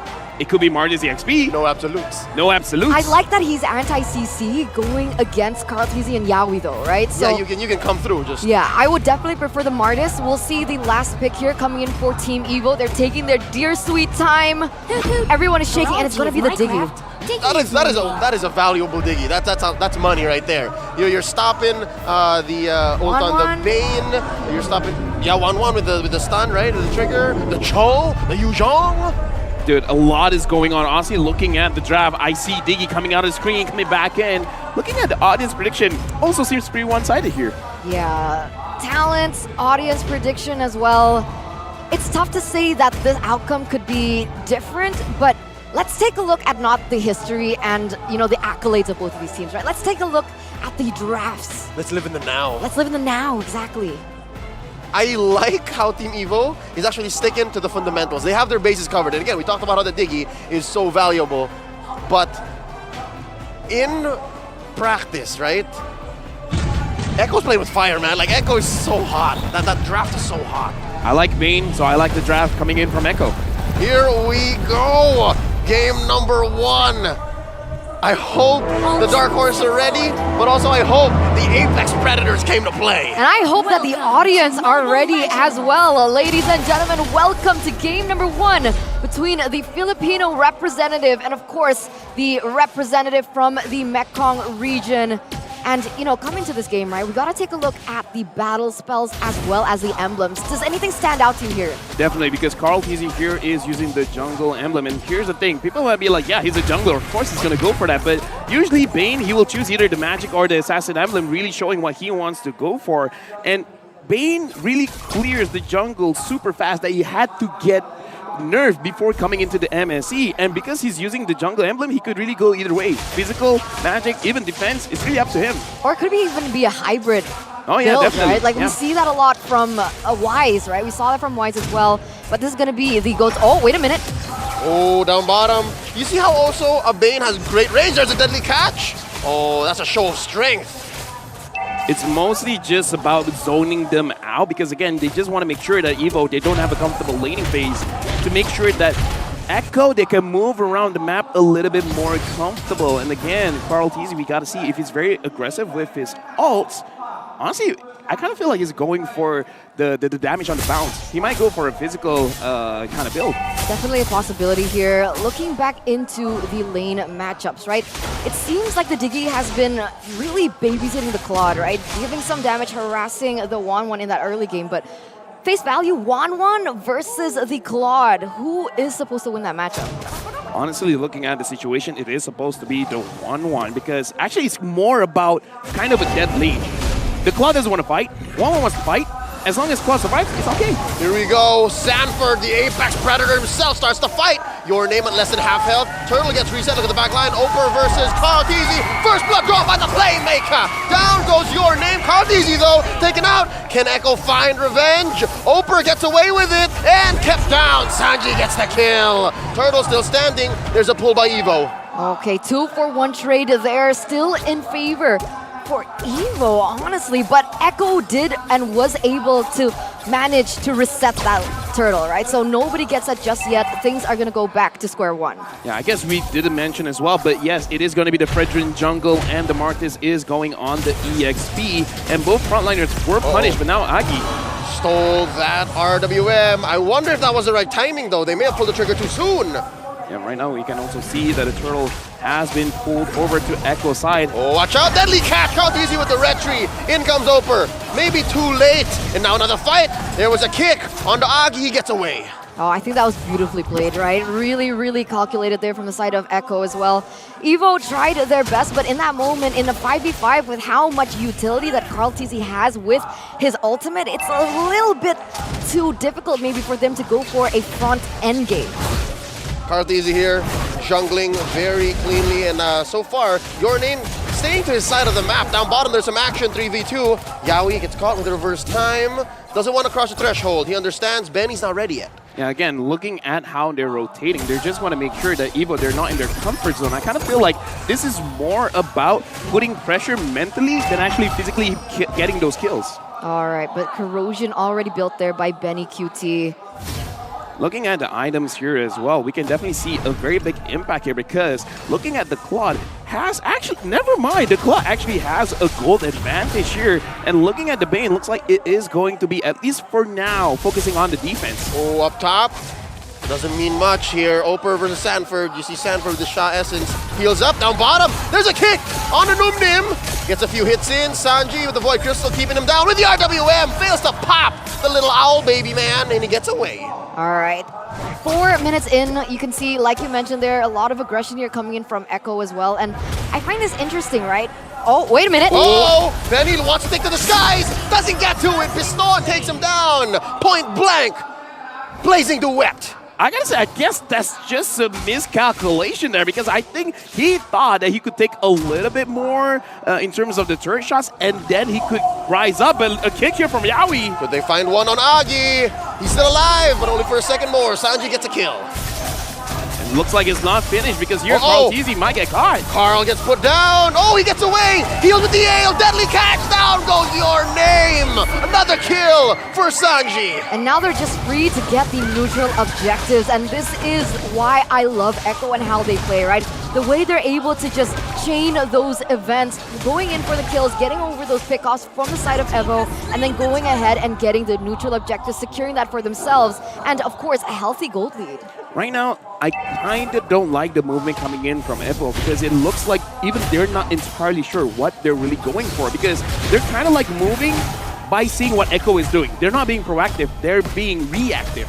Yeah, and it's so evident here in mid because look, Echo is just making a play for this mid lane. Biston coming in, pre-firing the Blazing Duet. Oh, to his detriment, but they do clear the wave. EVO is still alive. Okay, let's take it down a notch, right? Echo has been playing just insane, but looking at the equipment coming in from Claude, right, from Biston in particular, does he have enough in his arsenal to play that aggressive? For now, definitely not yet. He definitely needs the golden staff. Doing him here, looks like he's gonna be fine. Maybe I'm speaking too soon. He's taking quite a lot of damage actually from Sanji. If anything, the real win is that they force the pop on the time's journey. They're not going to be able to fight here a few seconds in. Look at Agi. He has the way of the dragon. No dice. It really looks like they're just buying their time. kind of ironic because they have the Diggy, but it looks like they really want to make sure that everyone gets their items first and then try to fight it out. I would kind of say it's the opposite from Echo, where Carl Tizzy is really looking for an excuse to use his ult. Like, if I can use a deadly cash, I'm just going to do it. You're right, you're right. But right now here, Vistan, once again, he's trying to, he's trying to equal the playing field, right? You can see that he's struggling, just trying to get the farm so he can play a little bit more aggressively because of that mid-game power spike that he so direly needs. But in the top lane... Try to get one over on Sanford, able to retreat underneath his turret. He survived, he's okay. And LaFell, just to build on what you said earlier, I think I agree with you because they're looking for a play, right? They go for the XP lane. They go for the one that actually can just get away with a Black Dragon form. Yeah, and I gotta say, that was kind of a big mistake because the way of the Dragon could have pulled him away from the safety of his own turret, but accidentally kicking him into safe arms. The turret doesn't have arms, but just, metaphorically. We get it. We get it. It's like family. Ohana. Oh, Carl Tizzy here. Wants one early, then the catch gets a shield for his team. And now your name in the middle of it all. Numinim on early. Time's journey. Oper getting caught in the real world manipulation. He's not gonna last long. Sanji gets another kill. 4-0 on this young mid laner from the Philippines. Now Agi. Oh, look at Carl Tizzy right in the middle of all of it. Agi making some space. Numinim in your name retreating underneath her tier 2. Tier 1 up top gets taken down by Sanford. Echo's just doing everything right? They read the opponents. They know exactly what EVO is trying to go for. They're able to secure and dominate over the neutral objectives. They go in for the kills as well. And it feels like EVO, they're pressured to play as aggressive. They're playing into the tempo of Echo, where I feel like they need to stop over-committing for these team fights. I don't know, I kind of feel like they're trying to play as safe as they can. It's good and bad, right? Because you're not taking unnecessary risk. At the same time, it comes to the question, and right now Opera actually building a little bit of sustain with the Bloodless Axe, which is going to be pretty good when he has a lot of, either a lot of defense or a lot of damage. But for now, I kind of feel like, at least for now, it's going to be a dead item. It's not going to help him out too much. Talking about items though, right? Golden Staff for the Claude. So maybe, do you think that's enough to change the game, to change how these team fights have been going? I think it's the starting point. It's definitely, you have the damage, but again, the setup has to be there. Either EVO has to start something, or Echo has to make a mistake. The GOAT's final test. The first time Carl Tizzy will be playing in MSC. Yeah, and that's just going to be the only title left for him to take for himself, right? He already has 2 MS series, and now he's looking for the next M, but that being MSC. Let's see how far he goes with it. Already a 3,600 gold lead here for Echo in the 9th minute of the game, and it's looking detrimental here for EVO. Ooh, Yaoi finds a kick on Oper despite all of the bobbing and weaving, forcing out an RWM from Agi. He stole away from Sanji. All this while, half of the Sansan duo actually keep his ult. So also watch out for Sanford down bottom in that one engagement, right? Echo forced back EVO. They only spent 1 ult. Yeah, but now that's actually information, right? Because now both of these teams are grouping in as 5. Carl Tizzy here at level 13 with the Retribution. Does EVO have a chance to take it away? Oh, here comes Sanford coming in from the east. And Biston, finding your name steal. This level 1 Lord. Forcing RWM out of Sanji. They're still breathing. Sanford, helps get a kill. Biston serving it up to the GOAT. Now Numnim going out.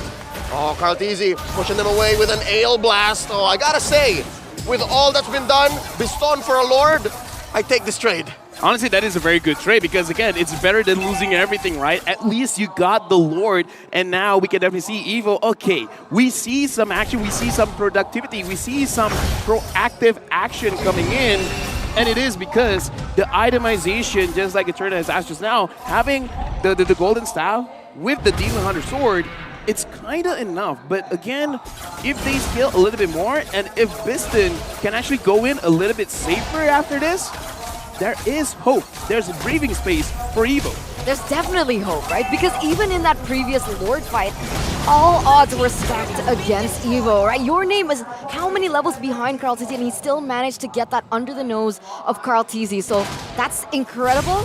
And now Carl Tizzy, to answer our question in the early stage of the game, he's actually building for defense. So that's something that we can take note of. Interesting. We were wondering, magic, physical, hybrid, nay, sustain. So far. Interesting. I kind of feel I'm taking notes. I kind of feel like he can do that because he really trusts his teams. Having Bandicoot as well as Sanford, being able to dish out the damage, And again, Sanji as well. So it's kind of like, he has it. Instead of being like the playmaker, now he's like, you know what? I will follow the team. What do you guys need? I'm just gonna make sure you guys get it. Wow, I was gonna say, Carl Deasy bringing back Bane in the jungle like it's 2021. This is a different flavor. I'll have it, I'll take it. And so far, it's been a very quiet game. This is odd. Honestly, looking at how he's really forcing out all of the fights, all of his calls, just to make sure that they have a faster rotation, it is very interesting. Definitely take notes, because a lot of people have been going for damage, but Carl Deasy is like, nah, fam. Honestly, the damage is enough. I just make sure that I can survive for long. Yeah, the utility from the ultimate, right? The deadly catch is already enough to kind of hinder whatever plan that EVO has. I don't know how, but they need to find a way to bait out the resources coming in from Echo before they commit to a team fight. I kind of feel like Opera has to be the black sheep here. He has to go in front, get everything, but Yawi gets a kick. Oh, that's one.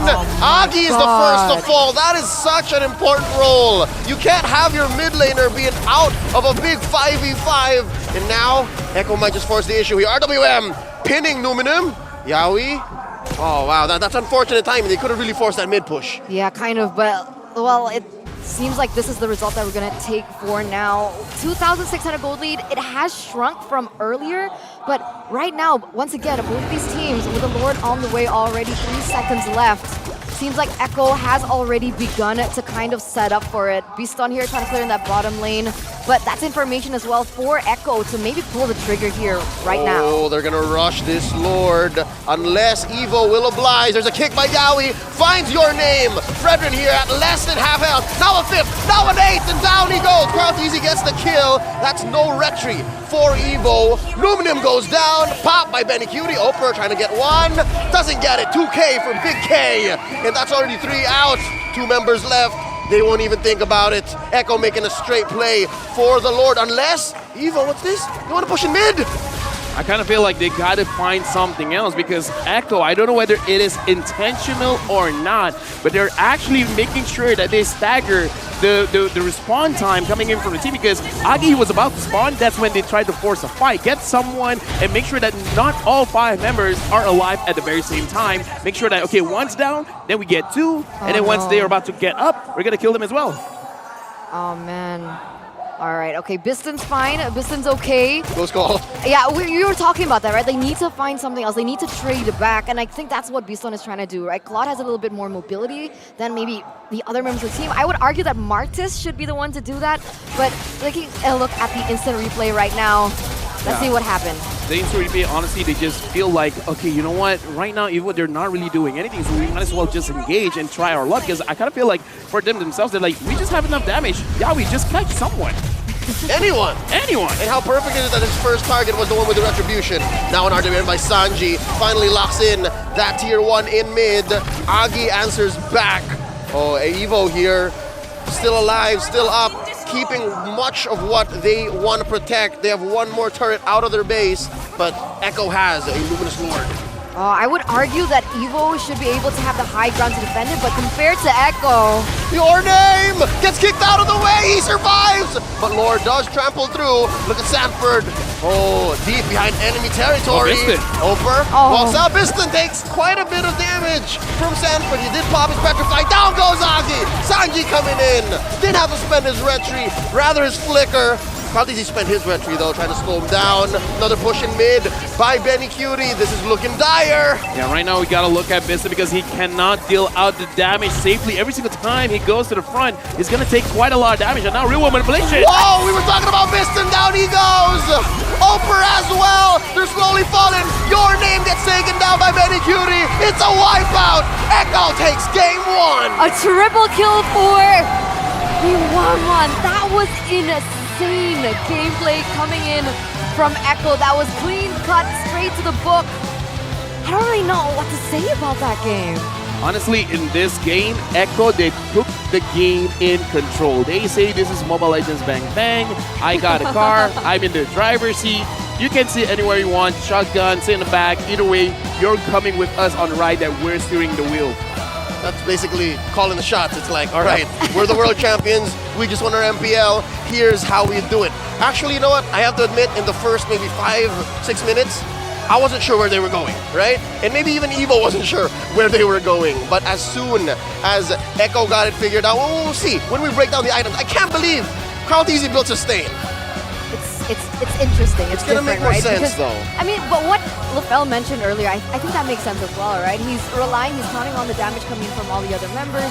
He realizes that his plus point, his advantage on the Bane just needs to be relying on the utility of his ultimate. And we saw that in those team fights when things got a little bit messy, that they were able to disrupt the initial just formation of EVO from the get-go. Yeah, and with that, I'd like to double check exactly why. I think Bane's skills scale off of magic and physical damage, yep. right? Nothing with HP. But Caldeezy was building HP! I mean, here's the thing, right? If you want to make sure you deal more damage with your first skill and your passive, you go physical. If you want more heal on your second skill, the Ale as well as the Deadly Catch. Cooldown too. Yeah, and cooldown as well. But here's the thing, right? Because of the emblem, it really does make sure that you get a lot of advantage with the more HP that you have. And again, we see how every single time off cooldown, he just uses the Deadly Catch. And I kind of feel like that's really the big difference. And now, Yawi as the MVP, hearing the crowd, they were not surprised. They were hoping that he gets the MVP. Yeah, smiling. I mean, You're smiling. If I were in the crowd, I'd be like screaming too, right? We don't expect anything less from the performance coming in from Yawi. He's proved time and time again on the international stage what that Cho means when he gets his hands on it. Some might argue it's Cho's Yawi, not Yawi's Cho. Yep. Either way, looking at the itemization again and again, as a Cho, as a playmaker, you kind of don't care that much because the catches are really the one that defines the hero. And we can really see Yawi, Cho, I don't know, I kind of feel like they're two souls melding into one. And without Yawi starting anything, I kind of feel like Echo is just like, yeah, we're just going to spam the skills and then see what's happening. And now, looking at the highlights in this game, especially coming in from Yawi, definitely deserve the highlights because every single time a fight starts, it is because of him. Yeah. How was a better way to say welcome to MSC Yawi than to have him play his highlight play hero? Yeah. It's no longer Chaknu, right? Because when we talk about Cho, usually I'm accustomed to seeing Chaknu, but coming back into the performance, I think his targeting was just on point. His macro, his micro as well. He just knows exactly who to catch at the right time. And just even these plays, right? They're able to make it, he's able to make it uneven, unbalanced for EVO every time they try and go for a team fight. And he didn't die! He didn't die. Look at the 407. Look at the heat that EVO is back in. You would usually die, especially if there's a Diggy on the other side, right? But he didn't die. Honestly, in this kind of game, I kind of feel like it makes sense that he does not die because the damage dealers can actually deal the damage safely because every single time Yawi catches someone, there's always going to be someone following up. If he's there alone, sure, maybe he will die. But again, looking at this game, unfortunately, Biston cannot deal free damage. The same can be said about Agi. Right now, we're going to look at the heroes as well as the itemization for Echo, but afterwards, we're going to look at EVO, and a lot can be said there because looking at itemization here, Caldeezy did not go full defense. He actually has 100 strikes, so he has a little bit more damage on his passive as well as the first skill, making sure that the extra damage, I kind of feel like that is also another reason why the Claude can't really do anything because he can survive for a very long time in the front line, and when he wants to pop the first skill, all of a sudden the Claude has no HP. And now, honestly, for EVO, for them to make this draft work, your name as well as Opera has to be a very annoying frontline. But 0, 4, and 0, 1, 4, and 0. Opera for the first item or the second item. He built the Bloodless Axe. I don't think it's great for Martis, especially when you're not snowballing. I think Eternal was onto something. I think you would have preferred to see the Martis in the jungle. Yeah. I think that's what EVO was also thinking. But again, isn't that the story of this matchup? Like somewhere, somehow, you're wondering, maybe EVO wasn't sure. Yeah, I kind of feel like that is really the case right now. Looking at the rich guy, Manicutie, 832 gold per minute. The ace, the one that dealt the most damage, Sanji, 71,000 damage dealt. Your name took a lot of damage, but apparently not enough because, again, I kind of feel like EVO, if Agi as well as Biston can actually deal the damage, maybe a lot can be punished. But again, not enough damage, no punishment is going to be dealt. you know, on top of that, I really wanted to talk about the gold lane matchup, right? Because earlier on, even we mentioned, right, the Claude had more gold than the 1-1, and for the longest time, the 1-1 was sitting at, I think like 0-0-1-1 or something. 0-2-1-0, yeah. So he was playing it very passively from that early game to that mid game, and up until that late game, that's when he started to pop off, and that's how he got that 4-1. But even before that, despite him being so pressured in that early game against the Diggy, against the Claude as well, he did a really good job. And at the end, he was able to have the impact that he was meant to. How perfect is that, right? Throughout a majority of the game, Benny was behind in gold. But when you look at the end, oh yeah, he's the rich guy. How? Honestly, that is the difference, right? Because again, just because I'm losing in the early game doesn't mean I have to lose in the late game. It's not how you start, it's how you finish. It's how you finish. And don't forget to, you know, don't finish this, right? Because it's only just begun. The MSC support chest will be available from the 6th, no. The 5th of June. The 5th of June. The 6th month. So that's 18th of June? Yes. 18th of June. That's how you read spiels, everybody. Spend only 20 diamonds and you may stand a chance to get an excellent skin. The Umard Triumph Eagle of up to 1,000 MSC coins await you as well. So don't forget to purchase the MSC support chest and root for the MSC games now. And don't forget your hashtags. Hashtag Mobile Legends Bang Bang, hashtag See the World, and of course, hashtag MSC 2023. I was just checking what my level was. What's your level? Or if I bought the pass. Have you? I did. I just don't have the Atlas skin yet. What? When you buy it, you get it. Oh. Dude, for me, you know, I have... What do I not have then? I have a very good problem, right? Uh-huh. You know how we could get all of the previous MSC skins? Yeah. Mm-hmm. I already got all of them. No, that's what I don't have. That's what I don't problem to have. I don't have the Leomord Triumph Eagle skin. I want that. I'm gonna play later. Bane, sustain. Bane, sustain. I'm gonna play with one damage item.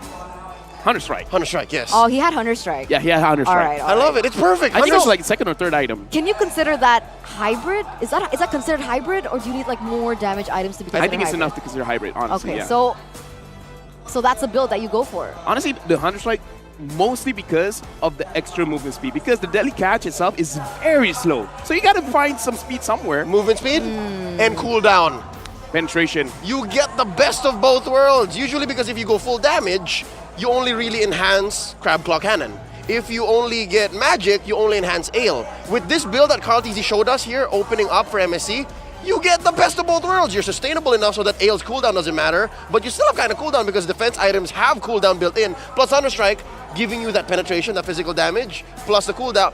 It's amazing. It's amazing. It's amazing. I love it. I love it too. I'm not gonna sleep tonight until I play some Bane. I love it just because I kind of feel like this is the question that everyone had, like, how do I build it?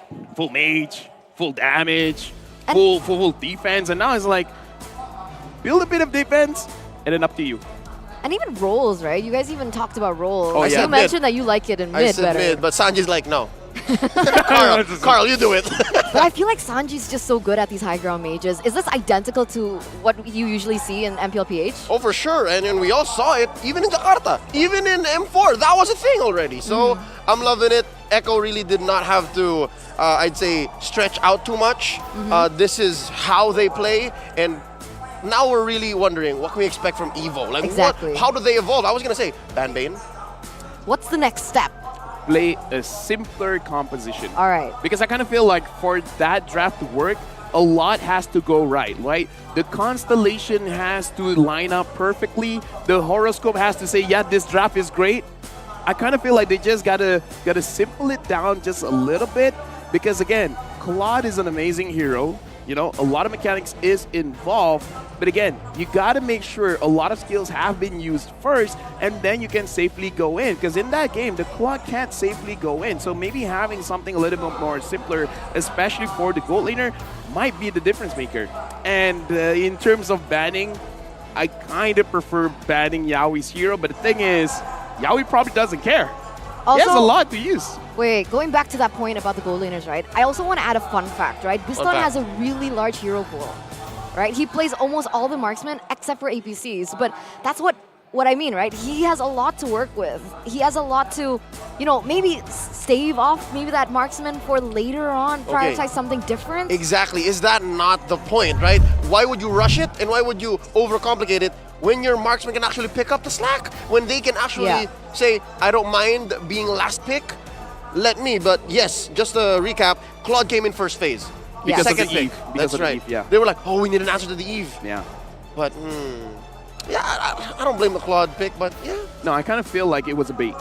Picking on the Eve, they're definitely going to pick a Claude, right? I felt like that was a bait. So Coach Tick and Coach Shep's like, we bait, we do the bait.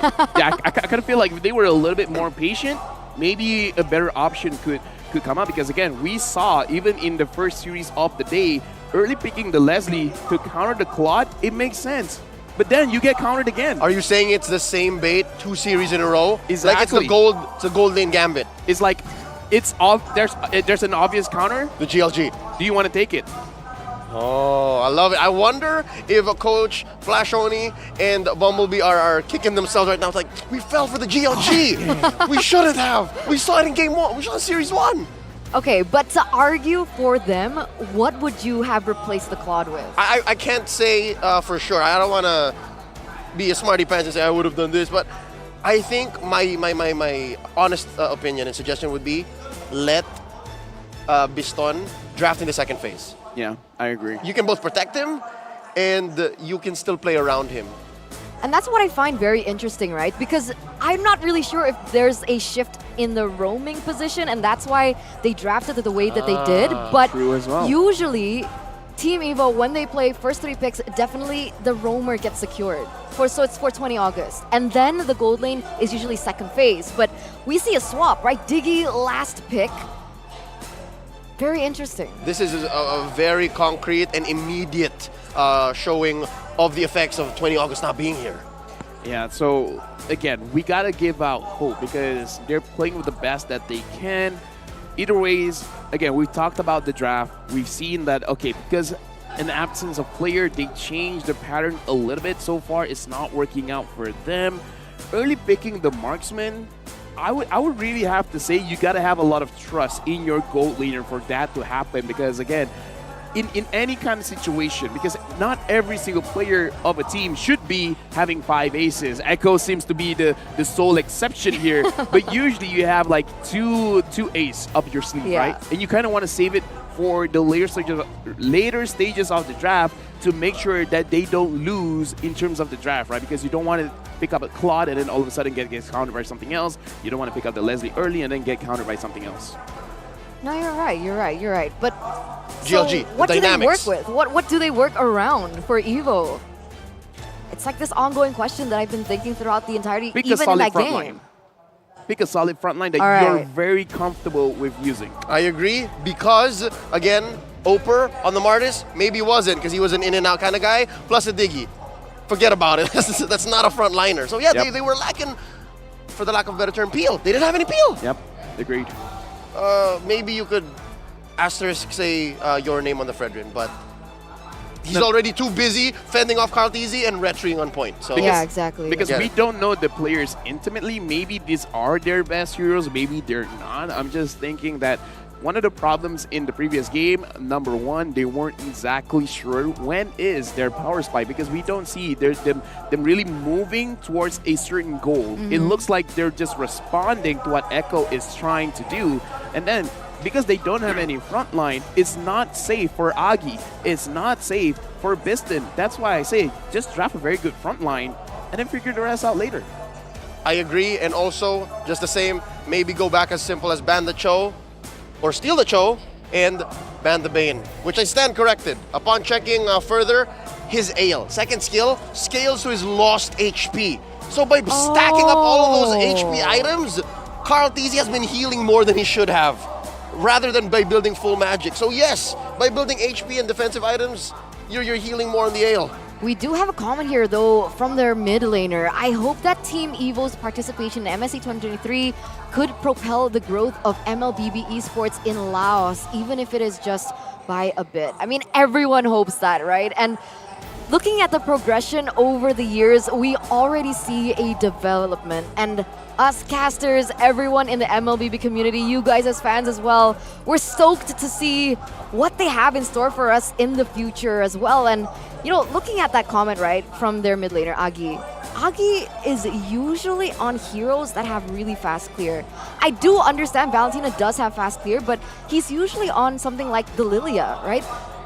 they're accustomed to playing a very early game. They're accustomed to utilizing that mid game and fast mid rotations to be able to dominate the rotations after those first few minutes of the game. And I think they got caught off guard with how aggressive Echo was already playing from that early game. And what happens when you're caught off guard from your originally aggressive and fast rotations is you become reactive. You don't know what to do next. Yeah.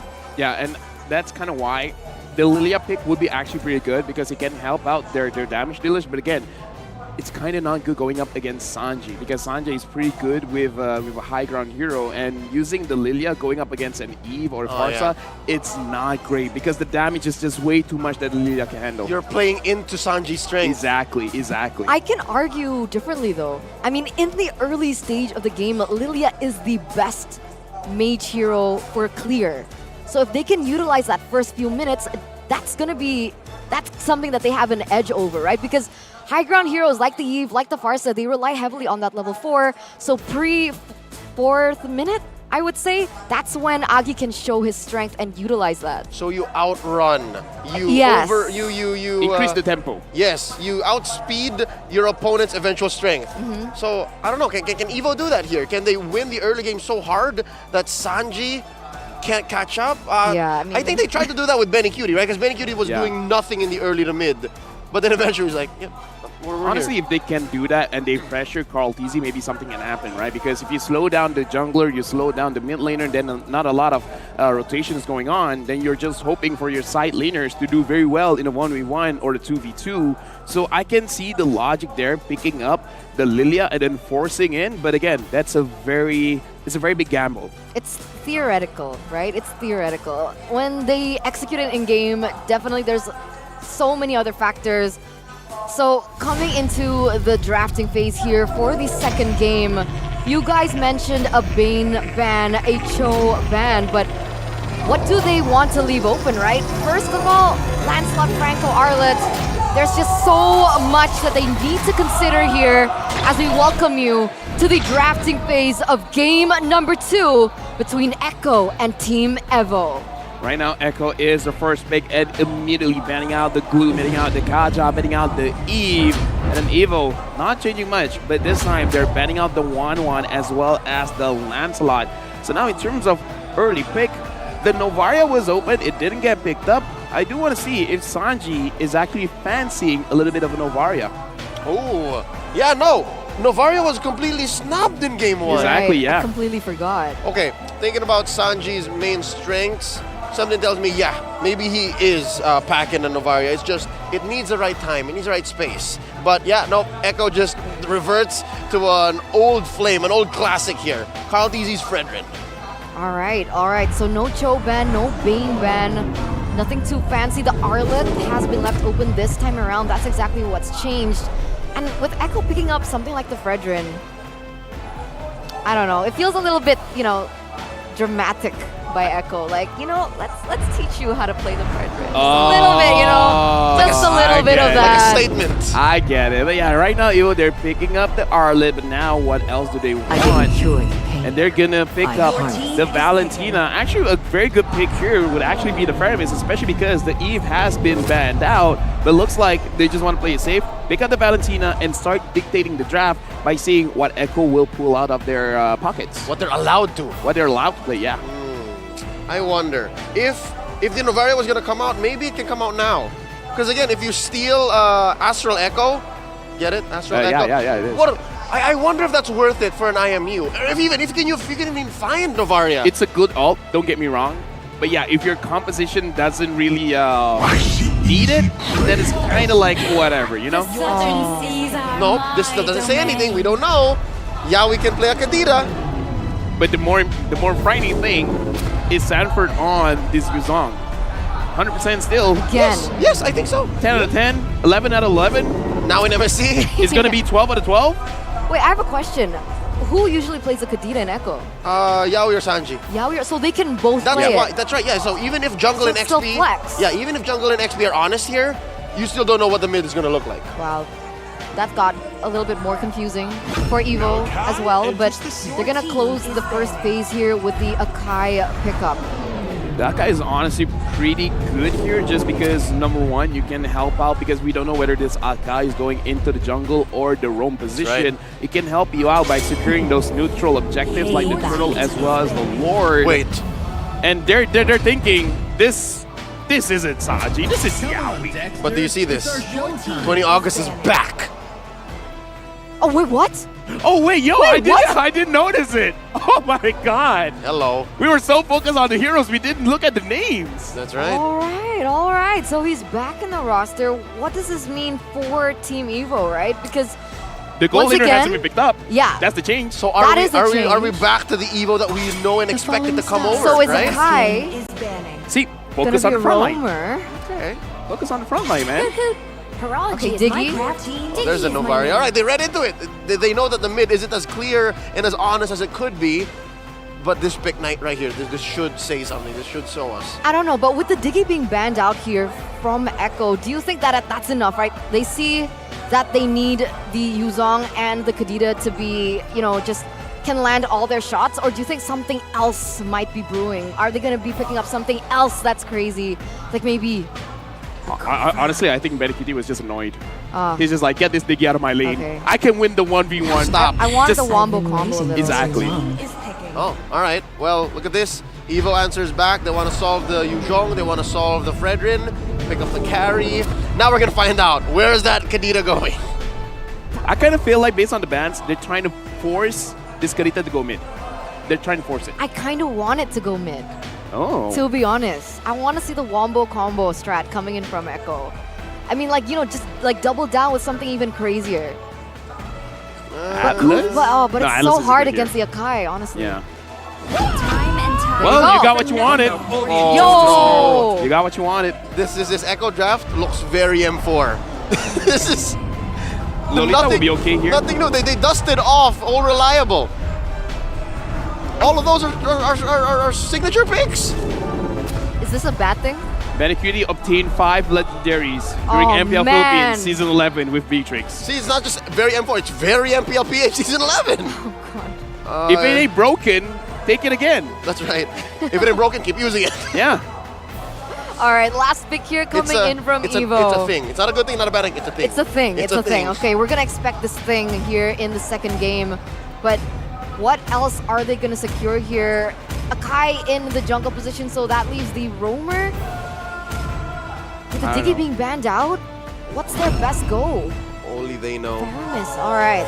All right. Hermes is good against catch, just because let's say Yaoi catches someone out, the cut alter could give the second life, so in theory it's good, but in execution it's very difficult because you gotta mirror the Yaoi. Yeah, The yeah. Yaoi. The Yaoi. The Yaoi. The Yaoi, played by Cho. Played by Cho, yeah, exactly. So maybe they're picking up from the tempo in game 1, right? Remember, game 1, they were very reactive. What if this time around they just press load game and then they just play reactive as well? I don't know, it works. Maybe some teams just need to warm up. Maybe EVO is like that. Maybe. But they have one more chance, Leo, Rafael. Well, there's one more chance. It's gotta be feeling very heavy on their shoulders because we read what Agi said. What his hope is for this to be a bigger spark in Mekong to make sure that everyone actually invests more in Mobile Legends. Oh, here we go. Let's get back into the portal, taking us straight on a one-way trip to the land of Dawn. Smash them. Ladies and gentlemen, here we are, finally. Remember, match point here for Echo. They need one more game to be able to win this best of 3 series. And you can see already with the composition that Echo has brought to the table that it is CC heavy. Right now, looking at the lineup, looks like, yeah, so far they're moving in a way to make sure that 20 August actually gets the level 4 a little bit quickly, so they're moving the mid laner going to the EXP, sharing some minions, but looks like Echo is not doing the same thing. It looks like Yaoi is just scouting out, making sure that he knows everyone's positioning, and Sanji just absorbs the minion in the mid all by himself. Yeah, no, this is a play that was more recently made popular. The whole XP lane, faster level 4, and then you get your roamer there. But yeah, Echo's playing very 6 months ago. Like, this is, you don't respond to that. So I think that they understood the dynamic there. I agree. And for Echo in particular, I think there are a lot of these members that are heavily reliant on that level 4. So what we saw, the aggression we saw in game number 1, it's not going to be replicated here in game number 2.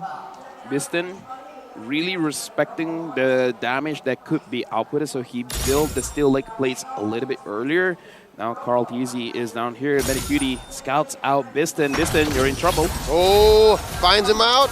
Gets out of the way. Dashing through, uses that Purify.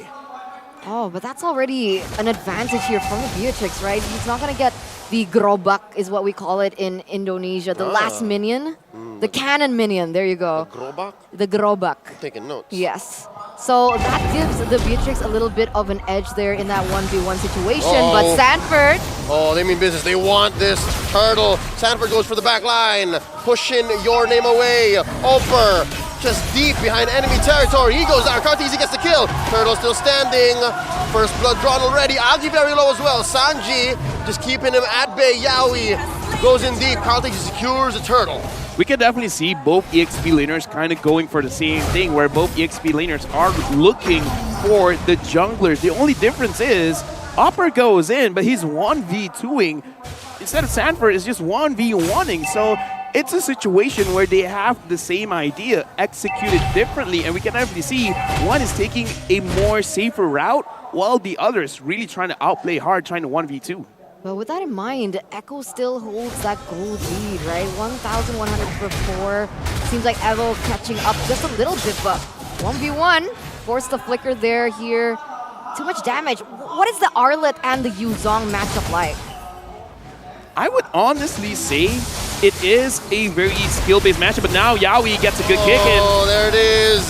They compromised Agi. He's not gonna survive for long. Kartizi gets the kill. Now your name gets saved here by 20 August. There goes the cult altar. Oh, they ate up those life bars so quickly. In comes the Apex Predator, serving up a kill to Yaoi. Your name goes down, but 20 August gets away. But the damage has already been done.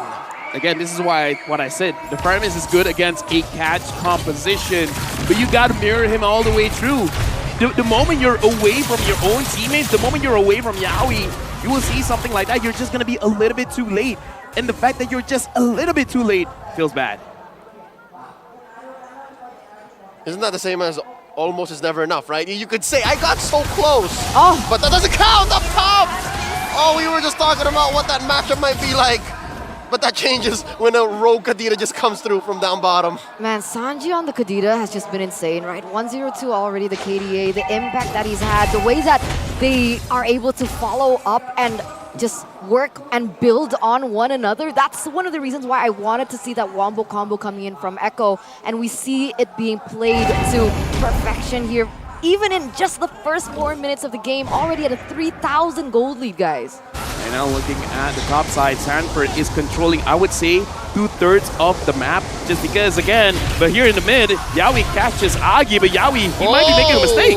Was that 3 fights happening at the same time? 20 August eventually does get it. Make that 4 fights. A turtle, a push in mid, down bottom. Benny Cutie barely winning, pushes Bistone away. This is 1v1 all across the map. That's right. It's everywhere.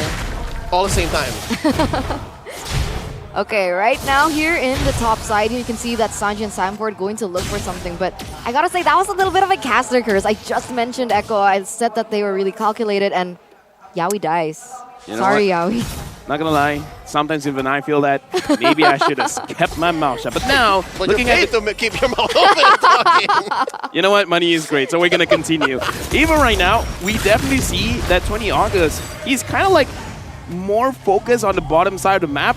So at this point, he's like, you know what, Opper, I hope you can survive, because I'm not gonna come to you as often. That's right, and what makes it so difficult for this XP lane Arlet is it's not very good when you're on the reactive portion, right? Like when you're the one who's answering back, it's difficult. But oh wait, they have mad intentions for Bistone. No. Does he know? Oh, he's kicked in, and here goes 20 August to the rescue. Oh, that backfired. Echo doesn't really do much with that.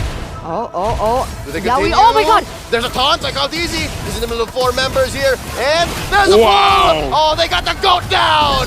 Evo clap back! Wow, beautiful counterplay there by Evo. Benny Cutie forced to flee for his life. Sanji might not get out of this alive. Oh, but he's forcing it, and he goes down. Your name gets it. Already looking better. Eterna, never say a team is being calculated. The moment that happens, the calculator's gone. And there's another calculated kick. Serving it up to Benny Cutie. Agi goes down, courtesy of Yawi. And now they flicker in. Oh, but Benny, despite getting a 2K, goes down himself. Here comes Sanford. Black Dragon form in, but no one to keep him down. Yawi skills are on cooldown. Did you hear what the statement I said before that went down? Yeah. Yeah? I did. You heard it? Yeah. And then the caster curse again? Yeah. All right. You know what? Here's the thing, man. I mean, you're talking a lot about Yawi. Both times, Yawi, the kick didn't connect as nicely as he wanted to. And it wasn't just Yawi. Yeah. I said EVO, very great counter engage, and then they lost a member. I mean, you're not wrong. They were counter-engaging. They did win, but here's another heavy spin, keeping down Sanford, serving up a kill to Oper, and that's a man down for Echo. Can they force it? Oper goes down very low. Yawi gets the kill, popping that concussive blast. Now underneath the third, there's a taunt by Count Easy. Oh, an Appraiser's Wrath, barely getting out of turret range, and they both disengage. Right now it's around 1,000 gold lead, but it does look like EVO are in a good situation. Yawi gets a kick onto your name. Again, they're going, but that barrier, that wall, kept them away from each other. But there's a purple steal. Grand Theft Purple in Phnom Penh. I love that. I love that. I love that. Man, both of these teams have been playing so aggressively for the past few minutes. Very chaotic, honestly, if I have to say so myself. But what have they been able to achieve with that? Honestly, looking at the itemization as well, a lot of changes have been gone on this Arlet, and so far, Oper is going for kind of full defense here, but now the defense is going to help a lot. Oper's going to get taken down. He doesn't have any magic resist. Words. Words. Yep. The Malaysian come out. Echo looking for a push, not just in bottom, but even in top. As Carl DZ cuts through Agi, and Agi's gonna make the call. Yo, I need to defend this turret. I need to stay here. Here comes 20 August in your name. Can they find something? Sanji still takes down Agi, makes him pay for the overextension. How do you do that, right? How are you playing this chaotic, this messy? Honestly, I would say messy here for Echo and still get the advantage on all fronts. Is that the way that you want them to change to be a more calculated way? No. By saying they're messy? Maybe, I don't know. Is this the reverse curse? Maybe. I mean, you know what? we're learning a lot of new things here in MSC.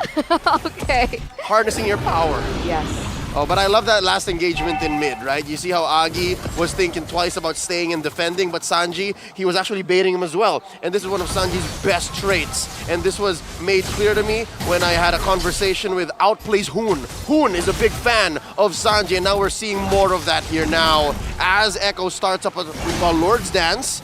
Oh, but Your Name is going to oblige. I love it. Your Name is also very confident. Right now looking at Yawi. Yawi's trying to look for a kick. He finds onto Biston, but it looks like Biston is going to get caught. There's a taunt serving up a kill to Yawi. Biston goes down. 20 August pops the call out a little too late. But he does get his HP bars taken down. Look at this in the purple buff side. Agi goes down. 20 August goes down as well. Oh, but Agi actually survives. Agi got away with it. Oh, but still 2 men down from EVO. That's very difficult. What? Oh, missed that one. Your Name, can he survive? Benny gets him down as well eventually. That's a win for Echo. All this while, Carl was taking down the Lord. And that's a shutdown for Benny QT as well. How in the world did he know? Oh man, I cannot even. It's one of those spray and praise. Actually, it doesn't spray. It's just like, I'm just going to have one shot, one opportunity, and see what I'm going to get. And he got Your Name. Not your, but you know, the player. The player. Yeah, the player. The jungler. The jungler, exactly. From Laos. Amazing. 5,600 gold lead already. And you can feel, oh wait, Yawi again? Oh, that was beautiful. The perfect target. That was beautiful. With his Purify off cooldown. The playmaker. Dude, directly onto Sanji. There are 2 rules in MLBB. What's the you first always rule? clear your lane, and you don't give Yawi the choke. I'm not gonna lie, I didn't know that rule, but you know what? I love to hear it because now... We never have to deal with it. We never have to play against them. Exactly, because we usually just ban it out, but now with 7,000 goal lead, EVO, they're really looking at the situation. It's like, okay, guys, come on. What do we have to do here? I kind of feel like they just gotta catch mistakes. This is one way to start, right? They've been doing this in the mid-game. Your Name attempts a heavy spin displacement for Carl TZ. Doesn't get it. Now, Lord marches down through bottom. They try to clear the waves. They actually get it. Oh, they clear mid too. So EVO's still breathing. This is a step. This is one way to go. All right. That's good, right? That means that EVO, they're still looking for ways to bring back the game into their hands, but like you can even tell that Echo are feeling it with their positioning, with the, oh my god, again! They're gonna force it, they know that EVO is greenless! Down goes Cartesi, though, the punish by Agi! And there's a kick onto Your Name, he goes down, Medicutie gets a kill. Mid lane gonna follow through, Sanji goes. Agi gets 2k now, 2 for 2. They're trading, look at the base. Turret up top, in jeopardy as well. EVO is just barely hanging on, but they're still here. Right now, honestly, the wave clear coming in from EVO, I kind of feel like they can defend this. But Echo, the moment Sanford has the Black Dragon form, I kind of feel like he wants to force it again. When it looks like force it, they will. There's another kick by Yaoi! Is there enough damage? Agi forced up the ground, and a sniper shot by Medicutie! The storm is here! Oh man, that's another member taken down. This is a 5v4 situation so far. Even then, Yaoi still confident enough to help those minions get that turret in that bottom side. And that's it. The full expose of EVO's base in the 12th minute of the game and a 10,000 gold lead for Echo. This is scary when you have, I would say, most would regard the best EXP laner and the best roamer in your own team, because look at this. Yaoi, you engage? You good? All right. Sanford, you want to go in? All right, you go in. They can take turns. Yeah. Everyone else is like, oh, who's going to go in? Yaoi first? All right, let's go. Yaoi, you done? Sanford, you want to go in next? All right, let's go. They say art imitates life, but LaFell, that's literally what their comms sound like. Y'all can check it out at home, folks. Check out their YouTube channel, Echo. They actually share their comms. That's how it sounds like. You got it, G? You got it? Okay. Oh, seriously? Wait, me? Yaoi, wait, me? Yeah, that's how it sounds like. Wow. As an analyst, I'm proud. That's how clean their comms are. That's why it translates so well into action. But how do they even synergize with those, with that kind of direction, that playstyle? It just, that adds more layer, more depth to Echo, that they don't rely on just single person to make that initiation play. And so EVO, they have to be aware from all sides. Oh, they got a kick on the Oper. And can they get the kill though? Poppin, because other early on, Medicutie's got like, in comes a late entrance, look at Sanford in the back line! Can he take down Agi? Oh, already pops a Petrify! Agi though, gets a Black Dragon form of his own! But all this while, Medicutie gonna take down Your Name. That's a 2-man advantage. Whoa, all this time, Carl TZ was just taking down the Lord. I think the end is nigh. Yeah, I kind of feel like this is a very deadly situation, and we definitely see how they engage. Echo, I'm smelling like they want to force this out. The minions are coming in. Yaoi playing footsies with 20 August. The wave is being taken care of. EVO knows their fundamentals. EVO knows.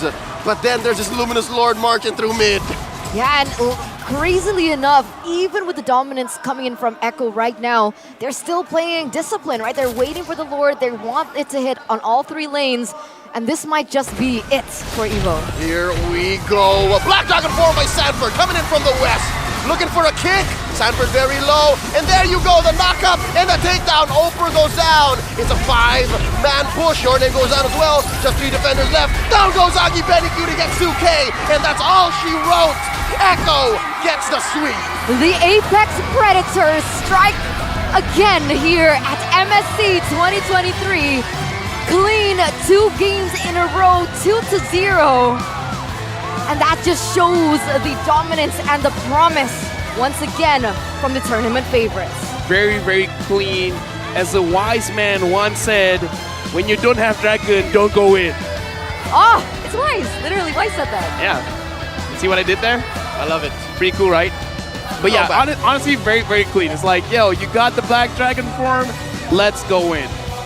Very clean to make sure that even at the end, there's always going to be a chance that EVO could catch a mistake. So just don't make a mistake. And that's so difficult, right? To ask when you're facing off against the M4 World Champions. Already they entered Game 1 without 20 August. And there definitely was some improvement here in Game 2 with 20 August. But I'd argue they weren't translating to as much of an impact as maybe even EVO wanted. In this game, again, EVO they did their best. We've seen glimpses in, I would say, transitioning from the early to the mid. Yep. But again, Echo is just like, okay, we made some mistakes. Not again. You know what? Like, to be fair, this was a difficult first match for them, right? Like, going into MSC Definitely. already against Echo of all teams. A harsh welcome. It's definitely a harsh welcome, right? So we're definitely, what do you call it, supporting EVO right now. We want to see them. Definitely. We want to see them bloom. Exactly. We want to see what reparations that they can make and maybe learn from Echo here from that first match to translate into that group, right? Because definitely we see moments, we see glimpses of brilliance from this team, but unfortunately in this first match, perhaps it was just a little bit too much to ask for against Echo. And there's like this one thing that I really wanted to touch on, right? You know, approximately the game duration in a Mekong, especially last tournament, Qualifier. their Qualifiers, Mekong yeah. qualifiers, it's around 14 to 16 minutes, right? So 14, 16. 14 to 16 minutes. So it's relatively a quick game. Yeah. So maybe they need to expand on their playstyle, not rely too heavily on that early game, because it seems like once again, if they don't have it, they're kind of at a loss for what they want to do in the game. That's actually a very interesting point, because if their average game is between 14 to 60 minutes, we don't see a lot of early aggressions. Perhaps they're giving way too much respect towards Echo. But that being said, the MVP for the game is going over to Benecutie. 12 kills, 1 death, and 2 assists. And again, in this game, I kind of feel like without the Diggy, he has free reign to move forward, do as much damage as he can. And even though, like, Leo, I love when you talk about the MVP, because there's the payoff and the setup. There's a lot of setup, and Benecutie is definitely the payoff. Yaoi did great. Sanford did great. Sanji did great. Benecutie just has to be at the right place at the right time. Yep, and that 1 death came in during the early part, if I'm not mistaken, or in mid-game.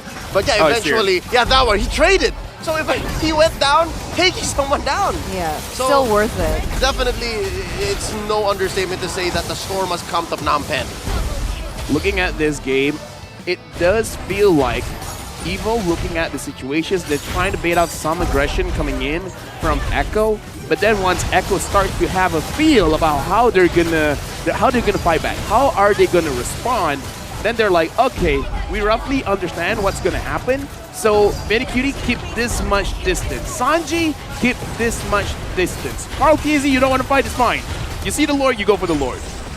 Everyone has their own jobs, and they're doing it well. Like how they complete each other, I just don't understand that, right? That level of synergy, that chemistry that they have, where, look at that. What is that? How do they combo that so perfectly? It's Echo, man. All right, communications is just a part of how they make it happen, right? But what else do they do? Exactly, what else do they do? That's the Shower secret. together. Shower together. I'm pretty sure that's not in the list of things that we can ask management, but yes, talking about how you make world champions, MPL Philippines champions, communication is one of them. At least we have that kind of insight. We have that level of understanding. And looking at this, just looking at the KDA, it does show a lot of the team fights, almost everyone is involved. And I kind of feel like in terms of actually moving with the chemistry of the team, when you have good communication, it just means everyone understands what's going to happen. But when you play with each other for so long, like queuing up 5 all the time, going through a lot of scrims, you start to build that non-verbal communication where even by looking at the movement of your teammate's avatar, the hero in game, you have an understanding of how they're feeling, whether they want to go aggressive, whether they want to go passive. So I kind of feel like just the amount of time they have with each other, they start to pick up the cues that you don't have to tell me. I kind of know. Oh, but look at this, right? Benecutie getting 2 categories, Rich Guy as well as the Ace. And it's just, I don't, like, you can't even say that he carried in particular, right? But he has 2 of the categories. I mean, look at the teamfight participation. Yes. So equal. Very equal. Yeah. It's not even 100% all across the board because, again, if you'll remember, folks, in this 15-minute game, there were fights happening everywhere, almost all at the same time. There was at least 1v1 everywhere. 4 times. Yeah. So you see how it's supposed to be 50-60% across the board. So that's just how Echo overwhelmed EVO. And how poetic is this, right? We are playing in MSC, See the World. Dark horses or orcas? You make the call. Dark horses. Horses can't swim though. That's right. Oh, that's what you meant. Oh, there you go. I guess everyone learns something new every day. Science. Horses can't swim. Not Actually, in the I think seas. they can swim. Not in the seas. Not in the sea. Maybe in rivers when you want to afford, a carriage or. I don't have to explain. Do they You understand.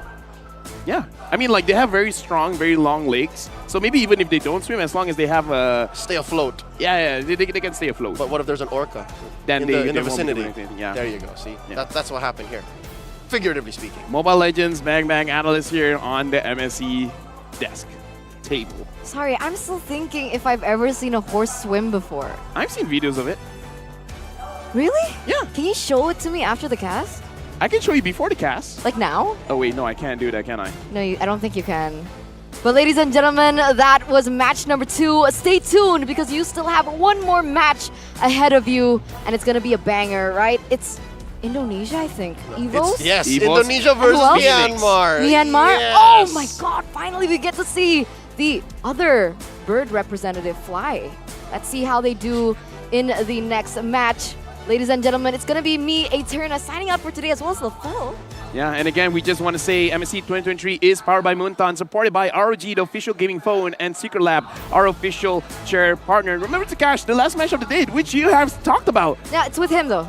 Yes, I With want Leo. to see it. I want to see it. Let's go. Remember, it's the former M1 World Champions going up against the new superpower from Myanmar, Fenix. And with that being said, ladies and gentlemen, we'll see you after the break.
The heavens, set the fire to the sky. Keep burning bright, kill the allies, and enemies mesmerize.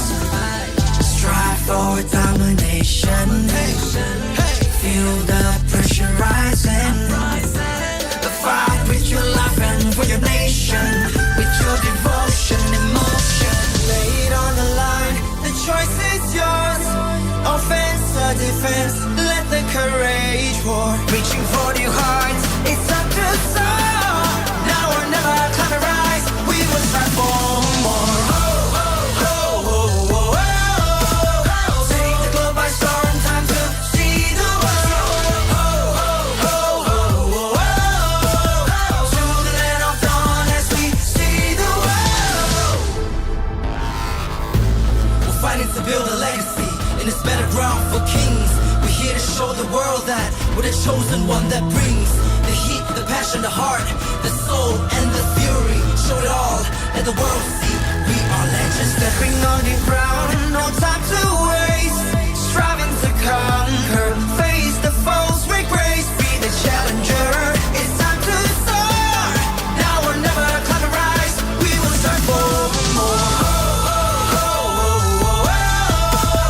Take the globe by storm, time to see the world. To the land of dawn as we see the world. Take the globe by storm, time to see the world. To the land of dawn as we see the world. Hey, hey, hey, hey. Break every boundary and chain. Ain't nothing can stop or restrain. We are a force to be reckoned with. Destiny, kingdom, and might. Battle like Atlas, winning with madness. Countless of practice, status is matchless. We are the heroes here to slay. Never back down, never astray. Fatal lengths. Sink or swim. Match by match, day by day. Determination, they won't let us win. S-E-A-C the world. Mission to conquer. S-E-A-C the world. We are warriors. Lay it on the line. The choice is yours. Offense or defense, let the courage roar. Reaching for new heights, it's time to soar. Now or never, climb and rise, we will strive for more. Take the globe by storm, time to see the world. To the land of dawn as we see the world. Take the globe by storm, time to see the world. To the land of dawn as we see the world.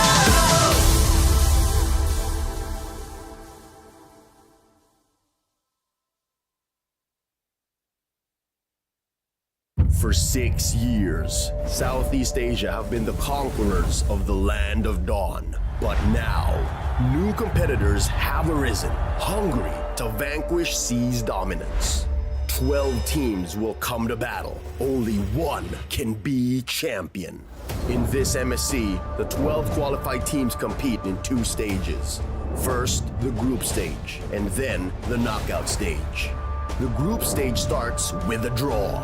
The champions of MPL Indonesia, MPL Philippines, MPL Malaysia, and MSC 2023 Myanmar qualifier are placed in Pool 1. All other competing teams are placed in Pool 2. Pool 1 teams will be distributed across 4 groups: A, B, C, and D. The other 8 teams will be drawn randomly into the other groups.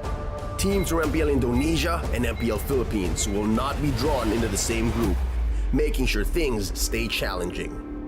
Each team will fight each other once, with the winner of each match decided in a best of 3.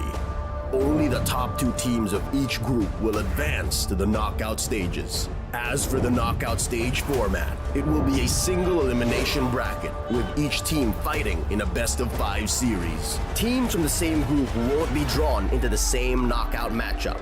There is no second chance. Losing teams are eliminated from the tournament until it comes to the semi-finals, where losing teams fight for a chance at 3rd place. But after the semi-finals, we come to the grand final in a best of 7 matchup.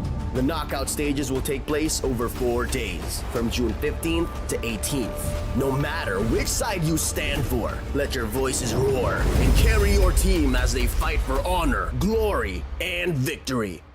Witness history in the making as we see the world this MSC in Cambodia.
2019 menjadi tahun bersejarah saat ONIC Esports menjadi tim Indonesia pertama yang menjuarai MSC. Tangguh, itulah satu kata yang tepat untuk menggambarkan ONIC Esports. Pada MPL Indonesia Season 11 babak playoff, ONIC tak terkalahkan satu game pun. Secara 2 tahun beruntun, MPL ini menjadi panggungnya ONIC Esports dengan mengalahkan Blacklist Internasional di 2021 dan Geek Fam di 2022. Menemani ONIC Esports, EVOS Legends mendapatkan julukan The King of Comeback pada MPL Indonesia Season 11. Sang Harimau Biru telah menjadi tim Indonesia dan dunia pertama yang menjuarai M-Series. Mereka juga membawa nama Indonesia melambung tinggi di IESF 2022 dengan mengalahkan Filipina. Catatan sejarah telah diraih kedua tim Indonesia. Dan kini, ONIC Esports bersama EVOS Legends siap untuk bertarung untuk mengukir sejarah baru di panggung internasional MSC 2023.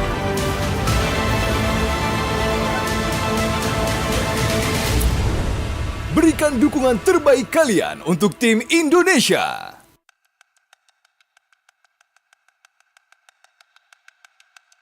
They flew out hot after their grand finals performance in MPL Philippines Season 10.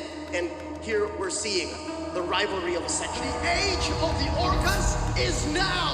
Echo are your M4 World Champions. Echo books their ticket to MSC and the grand finals, a rematch against Blacklist International.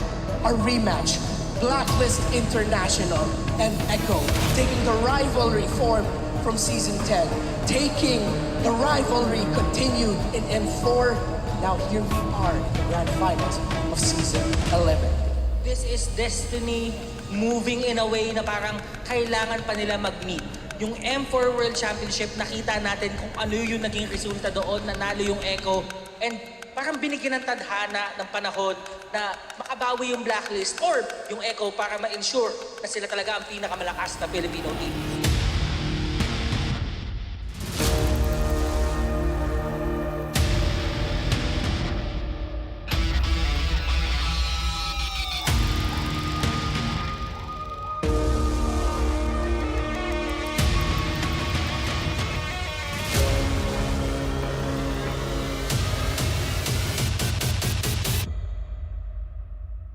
Medyo po kami ngayon sa last day ng playoffs po sa Grand Final. Bigyan niyo po kami ng clear na pag-iisip and discipline po rin sa game na magandang po yung kalabas ng pro. Blacklist International will now respect back the Franco and the Kaja. Hanap nila blue eh, no? Binibigay ko na Dragon ni Sanford for the third pick. After kasi ng Season 10 Grand Finals, marami ang nagsabi na kaya din nanalo ang Blacklist kasi parang naubusan ng Echo sa kanilang mga binaong strat. Ngayon parang ang dami. Parang malulunod siya tayo eh. Oo. It's going to be Hanik. Okay. Balir. Post 5. Hindi ganun kaganda ang ultimate ng isang Balir. So, masasabi natin medyo useless siya para sa Valentina. Hindi sila kumuha ng na ganun kaganda yung ultimate. And at the same time, parang ma-force yung Valentina na real-world manipulation lagi kukunin ko. Can Blacklist International do the reverse? Pero ngayon siya atay na pasobra dahil napagulit siya ni Edward dito. A beautiful switch onto the mid lane. Pero si Cortez hindi ata papayag na walang kapalit. Pero nabitin ng bahagya yung maaari niyang tawiran doon sa mga minions mula sa mid lane. Kaputod ba siya? Makikita ba siya ni Carl? Kaputod. King Wise. Walang retry. Natawan sila dito ng orange buff. Kaso nga lang siya ay may ipin sa tatlo. Wise dito, may pansalba nga ba si Omoy Pino sa Fraser's Wrath. Sakto yung bitaw. Kaso nga lang hindi umabot yung altar. Omoy Pino's trying to zone everyone. Pero look at Sanji. No marap. Eto na, pasok King Wise. Ulit si Yawi. Si Yawi nga talaga maging target nila. Hindi na nga ito makakatakas pa tungkol sa real world manipulation. Kaso nga lang natuhog sila dito. Ng execution. Owl and Omoy Pinos will go down. Pero si Edward naman naghanap ng pwedeng hulihin. Naghanap siya ng pwedeng sa punutan. Pero pwede naman silang umuli pa ng isa. At mukhang makukuha nga talaga. Kaso nga lang si Carl. Sobrang kunat. Sobrang sakit. Sobrang dulas. Lahat na ibigay mo sa kanya. And sasabayan pa. Saban force the force. Pero ang dugding yung pagtulak ni Yawi upang mapigilan niya yung pagtakas ni The Queen. Sinabi na ni Wolf, every time na may dragon, may follow-up na dalawa na hindi mo alam kung skill. Ganon din naman yung EVO Ultimate. Diyan na naman yung dragon ni Sanford na talagang mag-push away dito sa members ng Blacklist International. Pero si Edward na nakapwesto, so meron silang info. Maaari silang umabol, kaso nga lang sobrang tapang ni Carl. Aray lang yan, wala talaga mag-burst down sa kanya, kaya sobrang tapang nila kung pumasok. Wise goes down. Nagkakaroon ng magandang pwesto si Sanji, pati na rin si Yawi. Subok lumaban ng Blacklist International, pero dito, dragon ni Sanford. Hahabulin talaga yung the backline, pero masyado atang maagang na-pop yung altar. Kaya naman sila ay mapapunish bigla. Wise is down. Wala na yung red holder, pero marireset na naman yung Lord. Ang papasok dito, kaso ka na matutulak naman si Yawi. Tapos may paamoy-amoy pa, may palagkit-lagkit pa. Pero si The Queen na magsisave sa kanya. My goodness, go easy. The young goat. Blacklist International, they want the retaliation play. Dito na nagalit ang mga agents. Biglang may mission accomplished. Pasok si Carl this time. Nais nilang dumipensa dito mula sa push na nais gawin ng Blacklist International. May ipin nga lang dito si Yue, pero hakulit pa rin naman talaga nila. Tapos lang andun yung altar. Pero hindi magiging ang parang save si Yue. Mahiipit ata ang members ng Blacklist International dito sa may gitna. Nakonsume na rin yung mga spells na pwede na gamitin sana. So yung Echo, may Echo sila. Wala yung mga spells, wala yung mga skills. Maaari tayong umarangkada. Oh man, it just snap. What's he play though? Wala ka ng Echo dito. Si Aul nga talaga ang bibigyan nila. At dito na rin naman yung Dragon. Wala na si Aul. Wala na yung damage na asahan ng Blacklist International. Yung Echo, sila na ngayon na magde-decide. Direkta tayo sa Lord. Napupush na sila sa mid lane. Sakto lang din yung pagbitaw noong Dragon. Tapos yung altar binitawan na rin at si Conti, si Tata Hipa, may pirma pa sa base ng Blacklist International. Sakto yung mga tusok. Kaso nga lang low na rin sila. Pero nakuha nila si Wise. Pero makapag-regen din naman agad yung members ng Blacklist International. Madedepensahan nila yung Lord. Kaso nga lang may parating pang minions. Medyo makapal mula doon sa bottom lane. At meron pang kasabay sa mid lane. Will this be it? Will Blacklist International manage to defend this? Dahil yung Echo ayaw na naman papigil. Okay, tingnan natin. Pasok ngayon. Oh my Venus, sabay sa akin course naman ni Very Cute. Hahabol naman sila sa gitna. Mukha mahulin na din si The Queen. Pero mabilis pa naman yung death timer. Si Immortality Pump nga lang para kay Edward. Nakabangan nila at may inward manipulation pa. And yung minions ng Snake, sapat ata. Hahabulin na sila ng mga Onka. Pero ngayon, tuloy pa rin ang depensa. Pero ang goal ng Echo ay yung face. Ang champion ng LPLPH Season 11. Echo! I came this far, nothing can stop me now. They knock me down, but they can't count me out. I can't lose, I won't lose. Uling kinalaban ng Orcas ang Blacklist International. I'ma keep winning. But the better team I'ma keep winning. came up on top. I'ma keep winning, winning. You can try to save yourself, but you wanna go play yourself. You can try to save yourself, but you wanna go play yourself. You can try to save yourself, but you wanna go play yourself. You can try to save yourself, but you wanna go play yourself. Yeah, you gon' need 100 men, 100 scopes, 100 cans, just for you to watch what I'm doing under the sun again. God-given gift, MC's doing the running man. If you want me to get it poppin', may cost 100 pence. Yeah, what I supply is always in the man. The throne is mine, take that. It ain't a high five, got the upper hand. I'm too real, can't fake that. Who you know putting fear in them like this? You a vampire, still suck when you bite this. They didn't think I could do it, I had to demonstrate how the flow is so heavenly, keeping demons straight. Who they fooling? I showed them the jig is up again. When I asked them who is the best, they get this to stuttering. Tell them I'ma keep winning, winning. I'ma keep winning, winning. I'ma keep winning, winning. You can try to save yourself, but you wanna go play yourself.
caster. It's Mirko from Indonesia.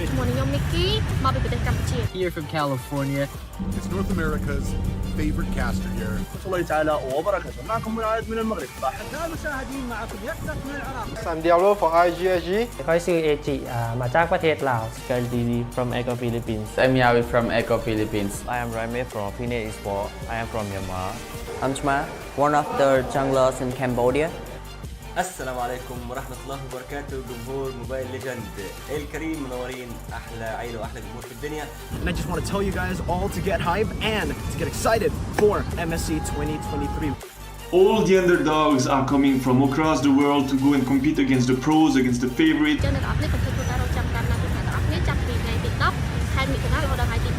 With that being said, hashtag see the world and hashtag roar for MSC. Roar for MSC. Dan foto dah buat betul-betul and langgar semua betul-betul. Alright. Hashtag roar for MSC. Hashtag see the world. Macam macam ni sini. Roar for MSC and see the world. Hashtag roar for MSC. Hashtag see the world. GG RG. Roar for MSC and see the world. And Shark, I know you're hungry for first place. Outplay them, outclass them, outstyle them. Let's go get them, boys. Türkiye şampiyonasını güzel bir şekilde kazandık. Umarım MSC'de güzel şeyler yapacağız. See the world, roar for MSC. Don't forget to watch us in MSC. I hope you support us on MSC. See the world and roar for MSC. It's time to roar for MSC and hashtag see the world.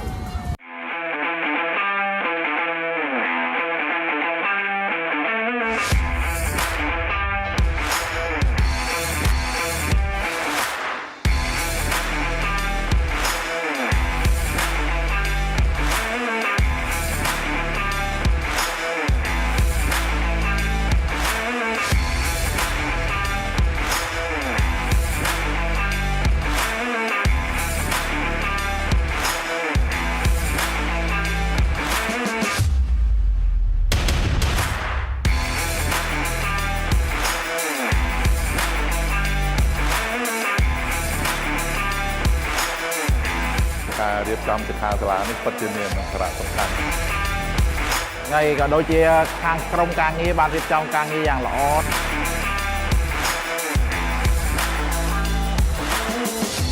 នៅពីមុនក៏ខ្ញុំអត់សូវច្បាស់ដែរតែដល់ពេលគាត់និយាយថាបើយើងចង់ក្លាយជា personal player យើងត្រូវ set target មិនអីមិនមានអាជីពជាច្រើនដែលយើងអាចធ្វើការទៅជាមួយ e-sport ហ្នឹងខ្ញុំចាក់អារម្មណ៍លើ content creator បងចូលចិត្តខាង create video ខាងកាត់តអញ្ចឹងបងលឺស្រីដែរតែលេង game អញ្ចឹងនិយាយប៉ាម៉ាក់ក៏អត់សូវ support មកនេះប៉ុន្តែបើយើងមានគោលដៅច្បាស់លាស់ហើយយើងប្រាប់ប៉ាម៉ាក់យើងពួកគាត់នឹងអាចផ្ដល់កម្លាំងចិត្តឲ្យយើងអាចនឹងទៅមុខបានខ្ញុំបាន inspire ខ្លាំងទាក់ទងមួយចំណេះដឹងកីឡា electronic ខ្មែរយើងនឹងអភិវឌ្ឍច្រើនជាងហ្នឹងនឹងមានអ្នកជាច្រើនទៀតដែលគាត់បានស្គាល់ប្រទេសទៀតបង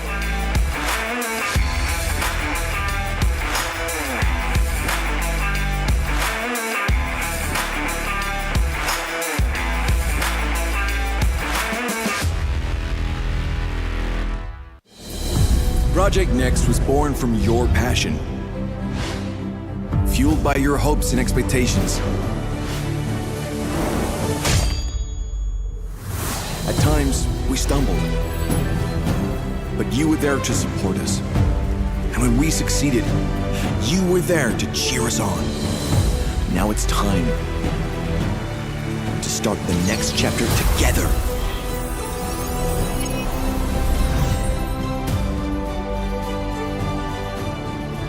Creating bigger and better experiences.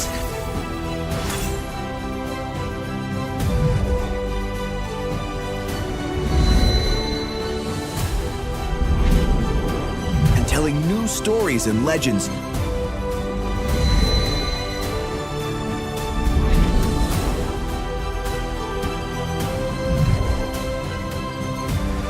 Let's treasure every moment together. Celebrate every accomplishment. Your love and dedication is what makes all this possible. Together, let's shape the future of Mobile Legends Bang Bang. Next for you.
Greetings everyone! From June 5 to June 17, the MSC Guest event will be available in the Esports channel in-game.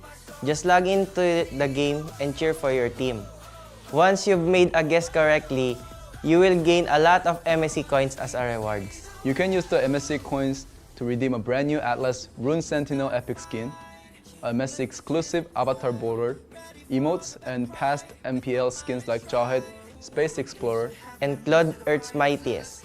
Don't wait, join the event now. How are the matches, everyone? From the 5th to 10th of June, the MSC Guest event will be in full swing in-game. Join the event and you can make your guesses on who will emerge the victorious as champion team. If your guess is correct, you will be handsomely rewarded with 1,000 MSC coins. You can exchange the coins for the brand new Epic Atlas skin, Rune Sentinel.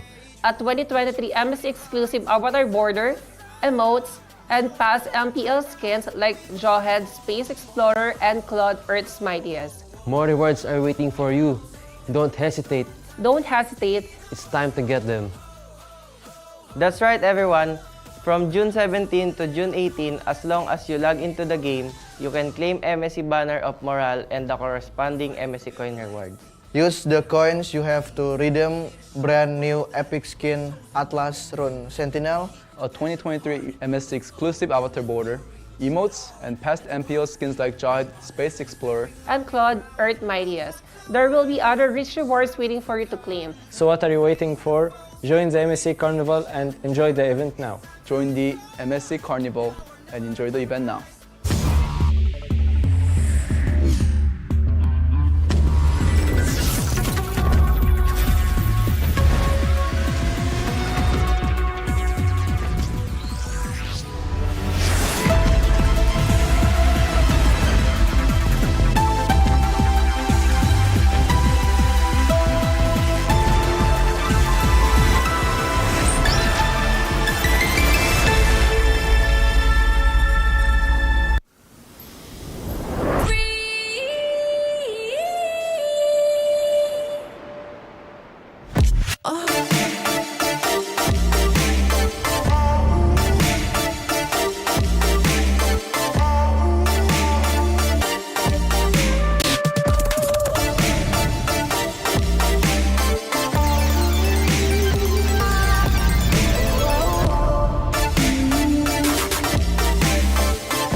Set the fire to the sky. Keep burning bright, kill the allies, and enemies mesmerize. Strive for domination. Feel the pressure rising. The fight with your life and for your nation. With your devotion, emotion. Lay it on the line, the choice is yours. Offense or defense, let the courage roar. Reaching for your heart, it's up to soar. Now or never, climb and rise. We will strive for more. Take the globe by storm, time to see the world. To the land of dawn as we see the world. We're fighting to build a legacy in this battleground for kings. We're here to show the world that we're the chosen one that brings the heat, the passion, the heart, the soul, and the fury. Show it all, let the world see. We are legends stepping on the ground. No time to waste, striving to conquer. Face the foes, break grace, be the challenger. It's time to soar. Now or never, climb and rise. We will strive for more. Take the globe by storm, time to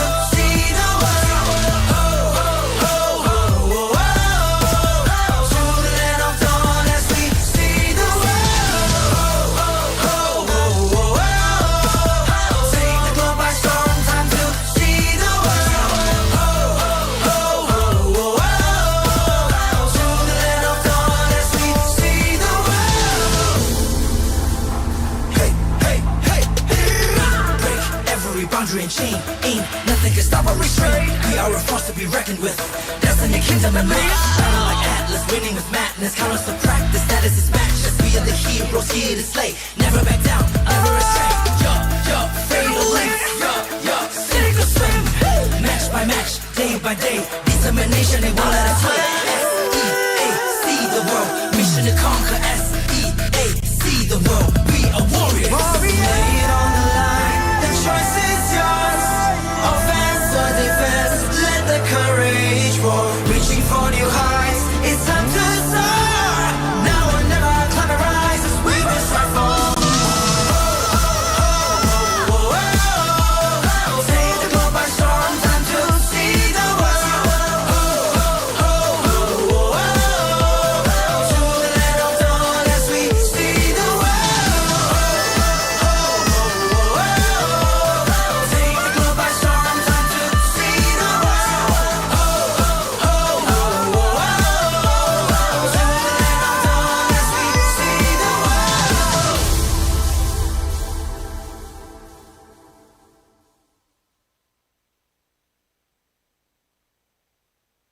For 6 years, Southeast Asia have been the conquerors of the Land of Dawn. But now, new competitors have arisen, hungry to vanquish C's dominance.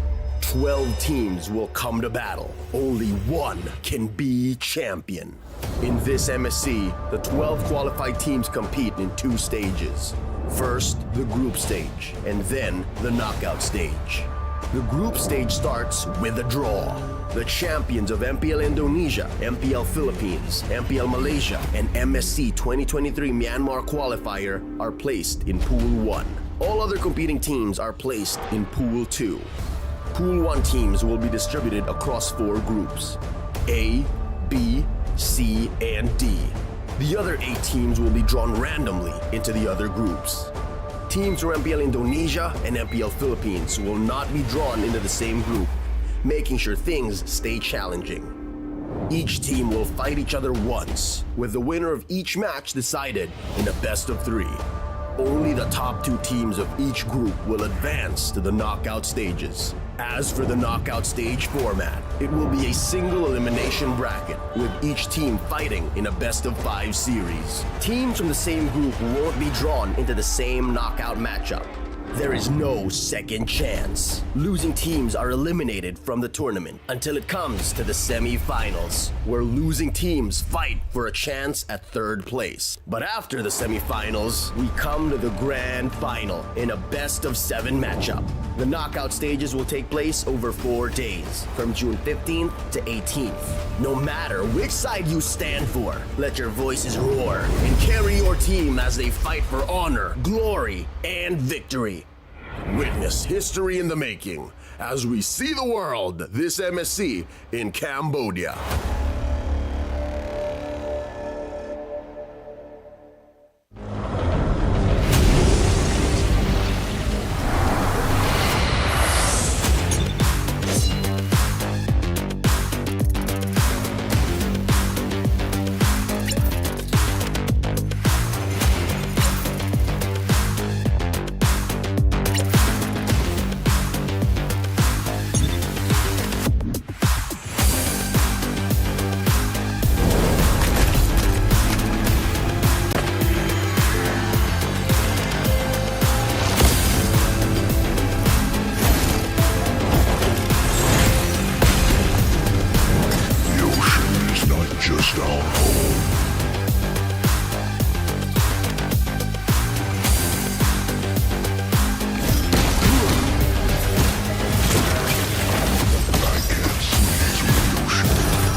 2019 menjadi tahun bersejarah saat ONIC Esports menjadi tim Indonesia pertama yang menjuarai MSC.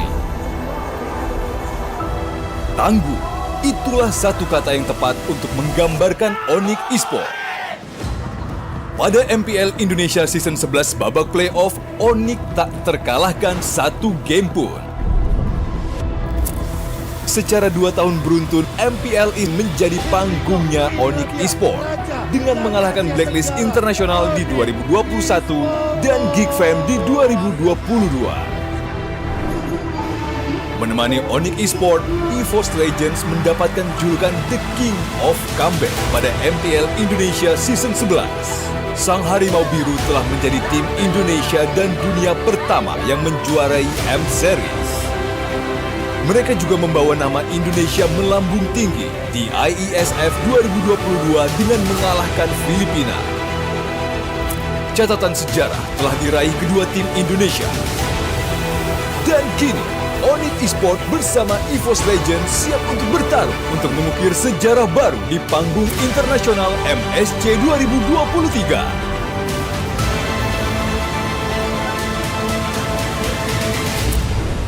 Berikan dukungan terbaik kalian untuk tim Indonesia.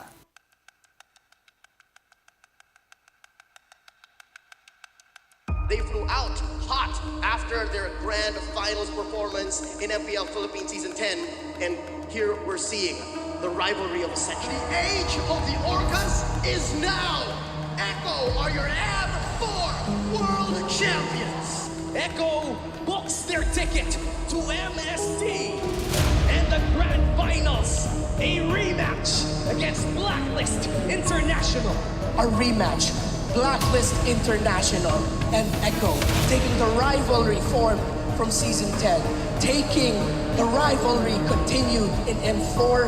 Now here we are in the grand finals of Season 11. This is destiny moving in a way na parang kailangan pa nila mag-meet. Yung M4 World Championship, nakita natin kung ano yung naging resulta doon, nanalo yung Echo. And parang binigyan ng tadhana ng panahon na makabawi yung Blacklist or yung Echo para ma-ensure na sila talaga ang pinakamalakas na Filipino team.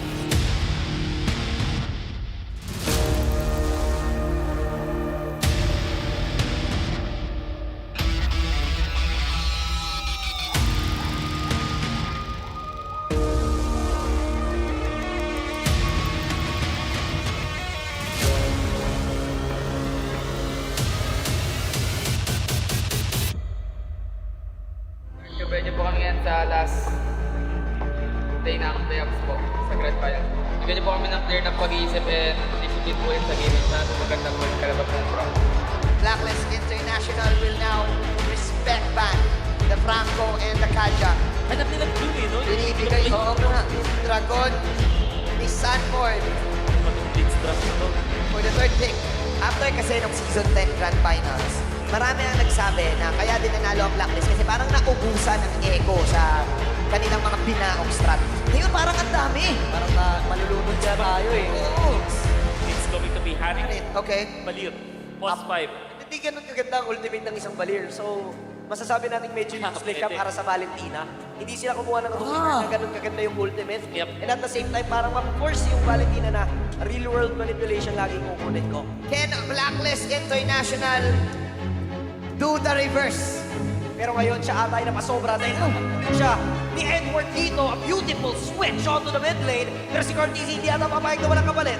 Pero nabitin ng bahagya yung maaari niyang tawiran doon sa mga minions mula sa mid lane. Kapunta ba siya? Makikita ba siya ni Carl? Kapunta. King Wise. Walang retry. Kawan sila dito ng orange buff. Kaso nga lang siya ay may ipin sa tatlo. Wise dito, may pansalba nga ba si Omoy Pino sa Blazer's Wrath. Sakto yung bitaw. Kaso nga lang hindi umabot yung altar. Omoy Pino's trying to zone everyone. Pero look at Sanji. Nomarap. Eto na, pasok King Wise. Ulit si Yawi. Si Yawi nga talaga maging target nila. Hindi na nga ito makatakas pa tungkol sa real world manipulation. Kaso nga lang natuhog sila dito. Ng execution.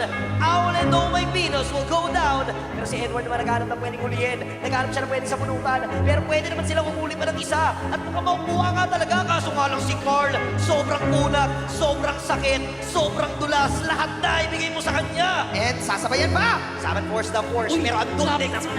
yung pagtulak ni Yawi upang mapigilan niya yung pagtakas ni The Queen. Sinabi na ni Wolf, every time na may dragon, may follow-up na dalawa na hindi mo alam kung skill. Ganon din naman yung EVO Ultimate. Diyan na naman yung dragon ni Sanford. Talagang magpupush away dito sa members ng Blacklist International. Pero si Edward na nakapwesto, so meron silang info. Maaari silang umabol, kaso nga lang sobrang tapang ni Carl. Aray, alam niyang wala talaga magpa-first down sa kanya, kaya sobrang tapang nila kung pumasok. Wise goes down. Nagkakaroon ng magandang pwesto si Sanji, pati na rin itong si Yawi. Subok lumaban ng Blacklist International, pero hindi ito dragon ni Sanford. Hahabulin talaga yung the backline, pero masyado atang maagang na-pop yung altar. Kaya naman sila ay mapapunish bigla. Wise is down. Wala na yung red holder, pero marireset na naman yung Lord. Ang papasok dito, kaso nga lang matutulak naman si Yawi. Tapos may paapoy-apoy pa, may palagkit-lagkit pa. Pero si The Queen na magsasave sa kanya. My goodness, go easy. The young goat. Blacklist International, they want the retaliation play. Dito na nagalit ang mga agents. Biglang may mission accomplished. Pasok si Carl this time. Nais nilang dumipensa dito mula sa push na nais gawin ng Blacklist International. May ipit nga lang dito si Yue, pero hakulit pa rin naman talaga nila. Tapos lang andun yung altar. Pero hindi magiginang para i-save si Yue.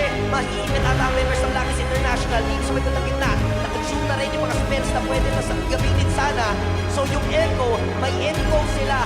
Wala yung mga spells, wala yung mga skills. Maaari tayong umarangkada. Oh man, it just snap. What's he play though? Wala ka ng Echo dito. Si Aul nga talaga ang bibigyan nila. At dito na rin naman yung Dragon. Wala na si Aul. Wala na yung damage na asahan ng Blacklist International. Yung Echo, sila na ngayon na magde-decide na rekta tayo sa Lord. Napupush na sila sa mid lane. Sakto lang din yung pagbitaw noong Dragon. Tapos yung altar binitawan na rin at si Corty, si Tatahi pa, may pirma pa sa base ng Blacklist International. Sakto yung mga tusok. Kaso nga lang low na rin sila. Pero nakuha nila si Wise. Pero makapag-regen din naman agad yung members ng Blacklist International. Madedepensahan nila yung Lord. Kaso nga lang may parating pang minions. Medyo makapal mula doon sa bottom lane. At meron pang kasabay sa mid lane. Will this be it? Will Blacklist International manage to defend this? Dahil yung Echo ayaw na naman papigil. Okay, tingnan natin. Pasok ngayon. Oh my Venus, sabay sa akin force naman ni Very Cute. Hahabol naman sila sa kitain. Mukhang mahulin na di si Queen. Pero mabilis pa naman yung death timer. Si Immortality Pump nga lang para kay Edward. Nakabangan nila naman may inward manipulation pa. And yung minions na sapat ata. Hahabulin na sila ng mga Onka. Pero ngayon, tuloy pa rin ang depensa. Pero ang goal ng Echo ay yung face. Ang kampiyon ng LPLPH Season 11. Echo! I came this far, nothing can stop me now. They knock me down, but they can't count me out. I can't lose, I won't lose. Unik kinalaban ng Orcas ang Blacklist International. I'ma keep winning. But the better team I'ma keep winning. came up on top. I'ma keep winning, winning. You can try to save yourself, but you wanna go play yourself. You can try to save yourself, but you wanna go play yourself. You can try to save yourself, but you wanna go play yourself. You can try to save yourself, but you wanna go play yourself. Yeah, you gon' need 100 men, 100 scopes, 100 cans, just for you to watch what I'm doing under the sun again. God-given gift, MC's doing the running man. If you want me to get it poppin', may cost 100 pence. Yeah, what I supply is always in the man. The throne is mine, take that. It ain't a high five, got the upper hand. I'm too real, can't fake that.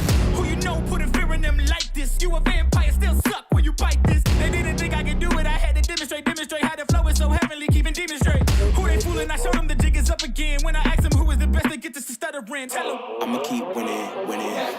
I'ma keep winning, winning. I'ma keep winning, winning. You can try to save yourself, but you wanna go play yourself.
It's Mirko from Indonesia. Here from California. It's North America's favorite caster here.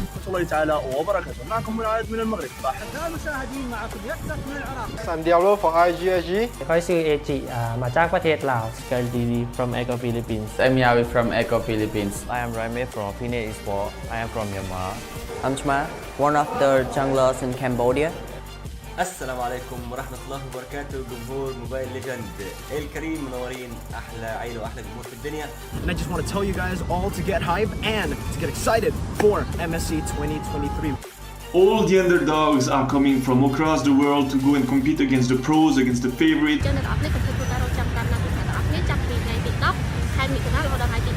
With that being said, hashtag see the world and hashtag roar for MSC. Roar for MSC. Yang foto dah buat betul-betul and langgar semua betul-betul. Alright. Hashtag roar for MSC. Hashtag see the world. Roar for MSC and see the world. Hashtag roar for MSC. Hashtag see the world. GG RG. Roar for MSC and see the world. And Shark, I know you're hungry for first place.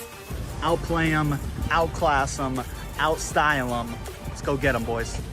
Türkiye şampiyonasını güzel bir şekilde kazandık. Umarım MSC'de güzel şeyler yapacağız. See the world, roll for MSC. Don't forget to watch us in MSC. I hope you support us on MSC. See the world and roar for MSC. It's time to roar for MSC and hashtag see the world.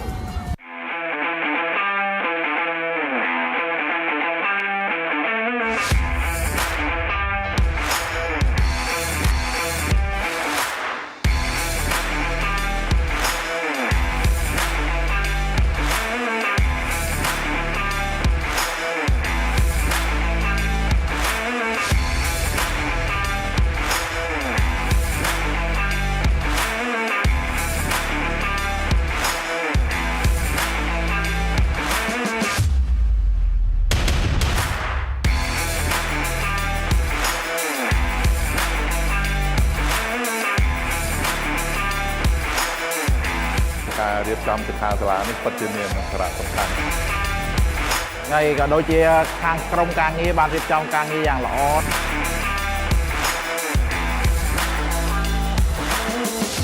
នៅពីមុនក៏ខ្ញុំអត់សូវច្បាស់ដែរតែដល់ពេលគាត់និយាយថាបើយើងចង់ក្លាយជា personal player យើងត្រូវ set target មិនអីមិនមានអាជីពជាច្រើនដែលយើងអាចធ្វើការទាក់ទងជាមួយ e-sport ហ្នឹង ខ្ញុំចាក់អារម្មណ៍លើ content creator បងចូលចិត្តខាង create video ខាងកាត់តអញ្ចឹងបងលឺស្រីដែរតែលេង game អញ្ចឹងយាប៉ាម៉ាក៏អត់សូវ support មកទេប៉ុន្តែបើយើងមានគោលដៅច្បាស់លាស់ហើយយើងប្រាប់ប៉ាម៉ាក់យើងពួកគាត់នឹងអាចប្រកម្លាំងចិត្តឲ្យយើងអាចនឹងទៅមុខបានខ្ញុំបាន inspire ខ្លាំងទាក់ទងមួយចំណេះដឹងកីឡា electronic ខ្មែរយើងនឹងអភិវឌ្ឍច្រើនជាងហ្នឹងនឹងមានអ្នកជាច្រើនទៀតដែលគាត់បានស្គាល់ប្រទេសទៀតបង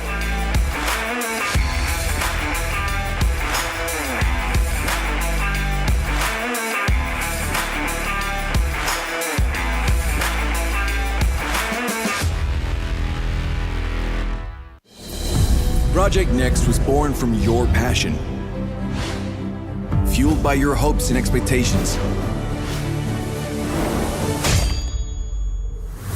At times, we stumbled, but you were there to support us. And when we succeeded, you were there to cheer us on. Now it's time to start the next chapter together.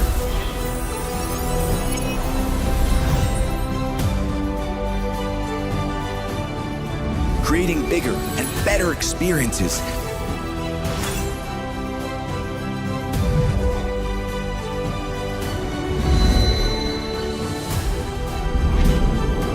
And telling new stories and legends.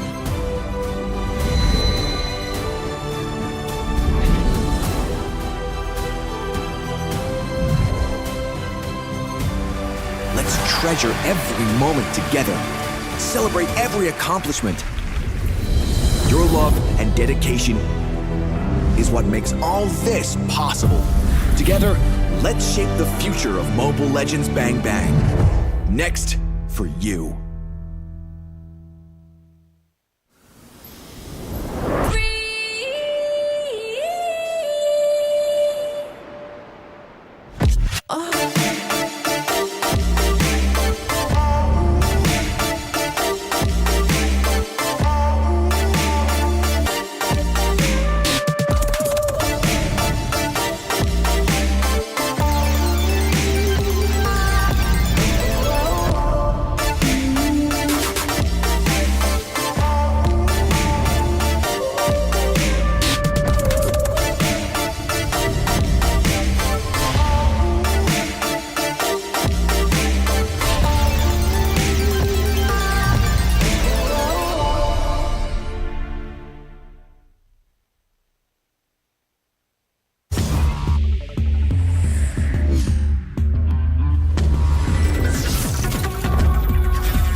Greetings everyone! From June 5 to June 17, the MSC guest event will be available in the Esports channel in-game.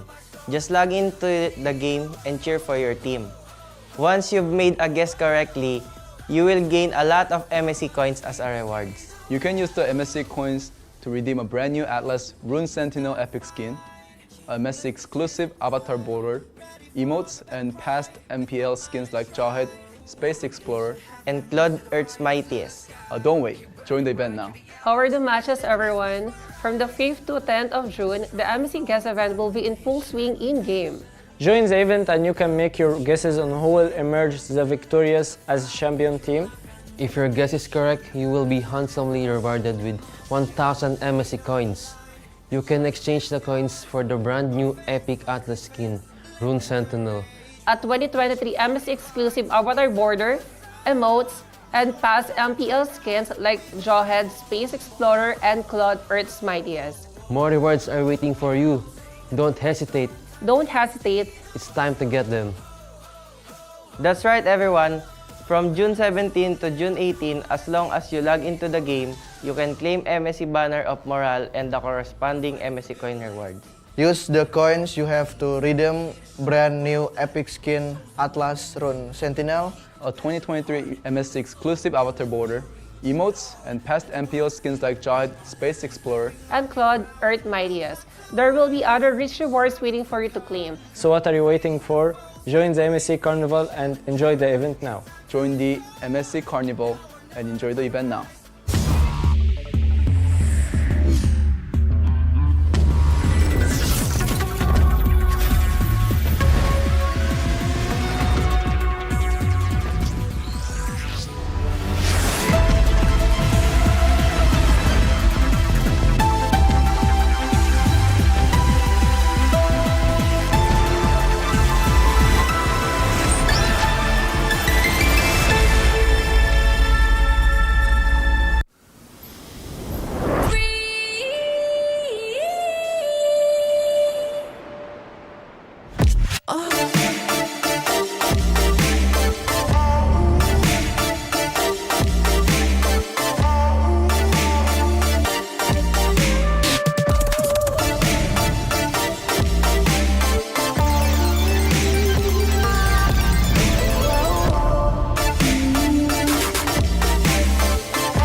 Set the fire to the sky. Keep burning bright, kill the allies and enemies mesmerize. Strive for domination. Feel the pressure rising. Fight with your life and for your nation. With your devotion, emotion. Lay it on the line, the choice is yours. Offense or defense, let the courage roar. Reaching for new heights, it's up to soar.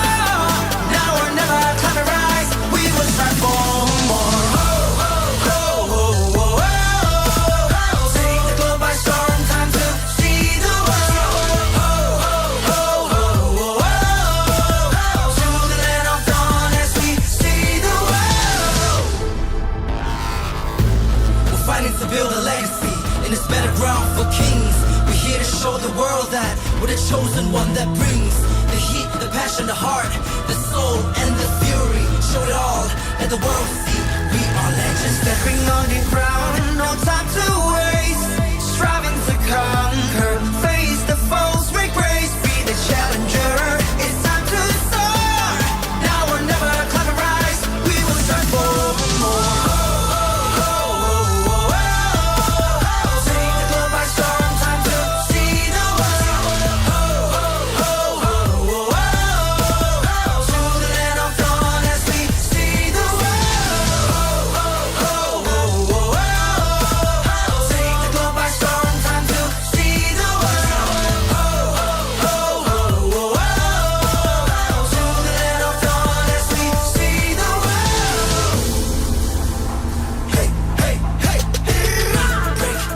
boundary and chain. Ain't nothing can stop or restrain. We are a force to be reckoned with. Destiny, kingdom, and might. Battle like Atlas, winning with madness. Count us to practice, that is his matchless. We are the heroes here to slay. Never back down, never restrain. Fatal length. Sink or swim. Match by match, day by day. Determination, they won't let us win. S-E-A-C the world. Mission to conquer. S-E-A-C the world. We are warriors. Lay it on the line. The choice is yours. Offense or defense. Let the courage roar. Reaching for new heights. It's time to soar. Now or never, climb and rise. As we will strive for. Take the globe by storm. Time to see the world. To the land of dawn as we see the world. Take the globe by storm. Time to see the world.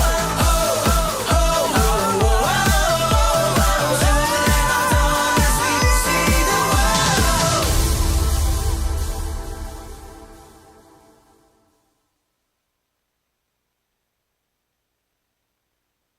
For 6 years, Southeast Asia have been the conquerors of the land of dawn. But now, new competitors have arisen, hungry to vanquish C's dominance. 12 teams will come to battle. Only one can be champion.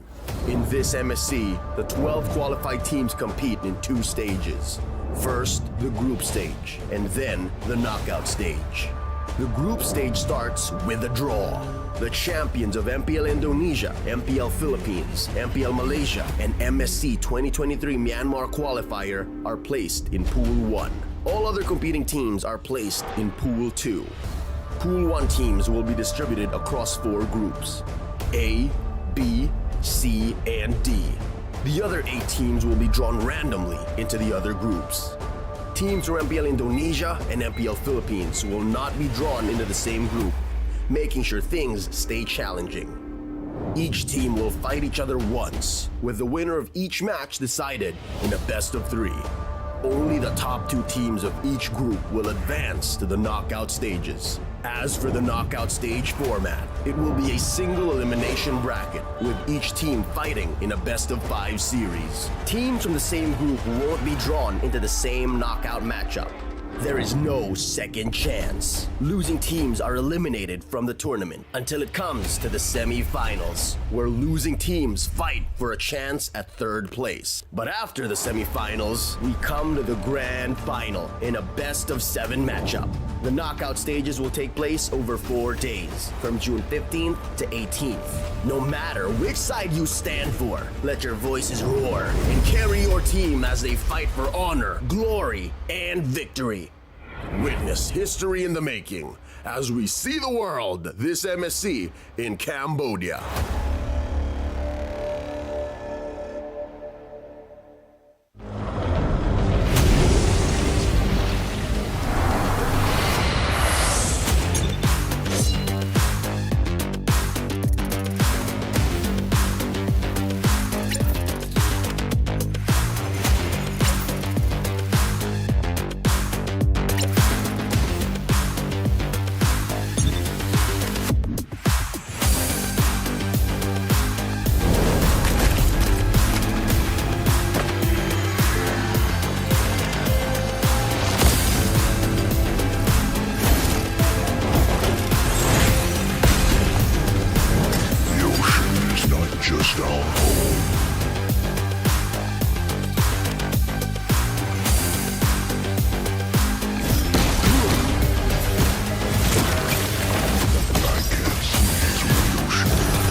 2019 menjadi tahun bersejarah saat ONIC Esports menjadi tim Indonesia pertama yang menjuarai MSC.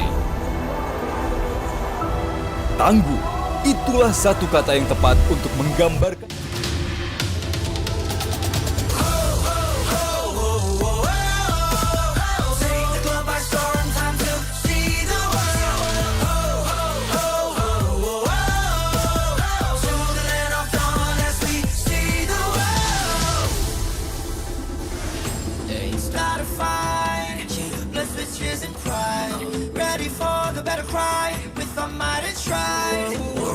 heavens, set a fire to the sky. Keep burning bright, kill the allies and enemies mesmerize.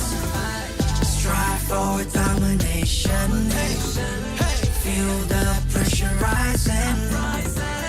Fight with your life and for your nation. With your devotion, emotion. Lay it on the line, the choice is yours. Offense or defense, let the courage war. Reaching for new heights, it's up to soar. Now or never, climb the rise. We will strive for more. Take the globe by storm, time to see the world. To the land of dawn as we see the world.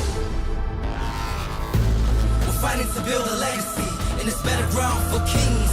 We're here to show the world that we're the chosen one that brings the heat, the passion, the heart, the soul, and the fury. Show it all, let the world see we are legends. Stepping on the ground, no time to waste. Striving to conquer, face the foes, with grace. Be the challenger, it's time to soar. Now or never, climb the rise. We will strive for more. Take the globe by storm, time to see the world. To the land of dawn as we see the world. Take the globe by storm, time to see the world. To the land of dawn as we see the world. Hey, hey, hey, hey. Break every boundary and chain. Ain't nothing can stop or restrain. We are a force to be reckoned with. Destiny, kingdom, and man. Battle like Atlas, winning with madness. Count us to practice. That is his matchless. We are the heroes here to slay. Never back down, never astray. Fatal length. Sink or swim. Match by match, day by day. Determination, they won't let us play. S-E-A-C the world. Mission to conquer. S-E-A-C the world. We are warriors. Lay it on the line. The choice is yours. Offense or defense. Let the courage roar. Reaching for new heights. It's time to soar. Now or never, climb the rise. We will strive for more. Take the globe by storm. Time to see the world.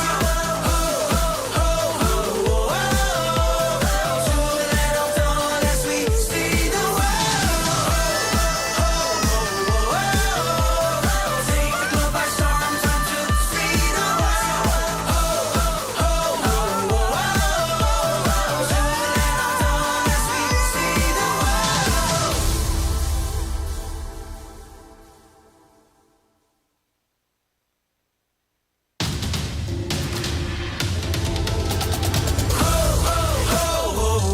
see the world. Take the globe by storm, time to see the world. To the land of dawn as we see the world. Start a fight, blessed with tears and pride. Ready for the battle cry, with our might and stride. War against the heavens, set a fire to the sky. Keep burning bright, kill the allies and enemies mesmerize. Strive for domination. Feel the pressure rising. Fight with your life and for your nation. With your devotion, emotion. Lay it on the line. The choice is yours. Offense or defense. Let the courage roar. Reaching for new heights. It's up to soar. Now or never, climb the rise. We will strive for more. Take the globe by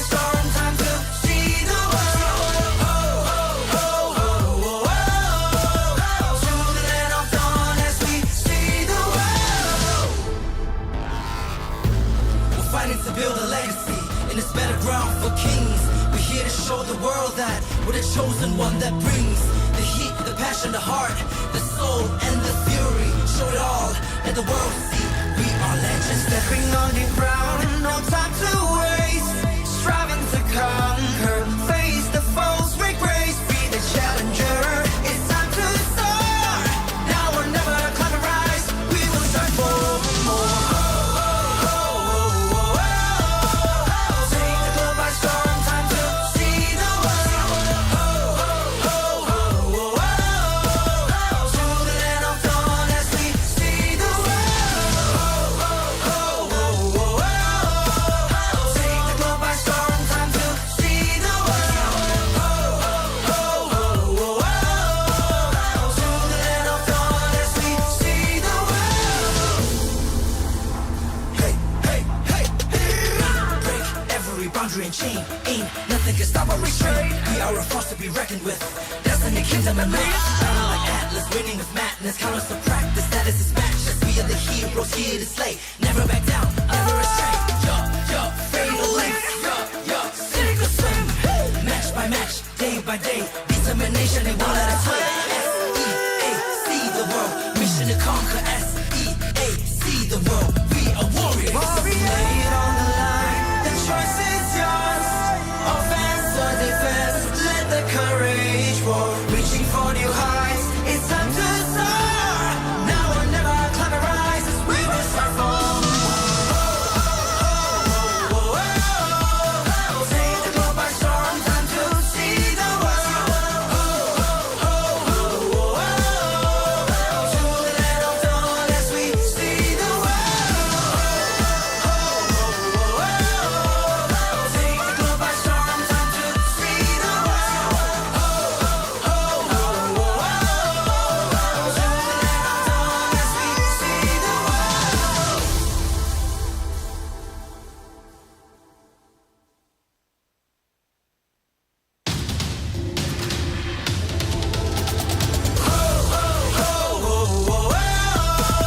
Take the globe by storm, time to see the world. To the land of dawn as we see the world. It's not a fight, blessed with tears and pride. Ready for the battle cry, with our might and stride. War against the heavens, set the fire to the sky. Keep burning bright, kill the allies, and enemies mesmerize. Strive for domination.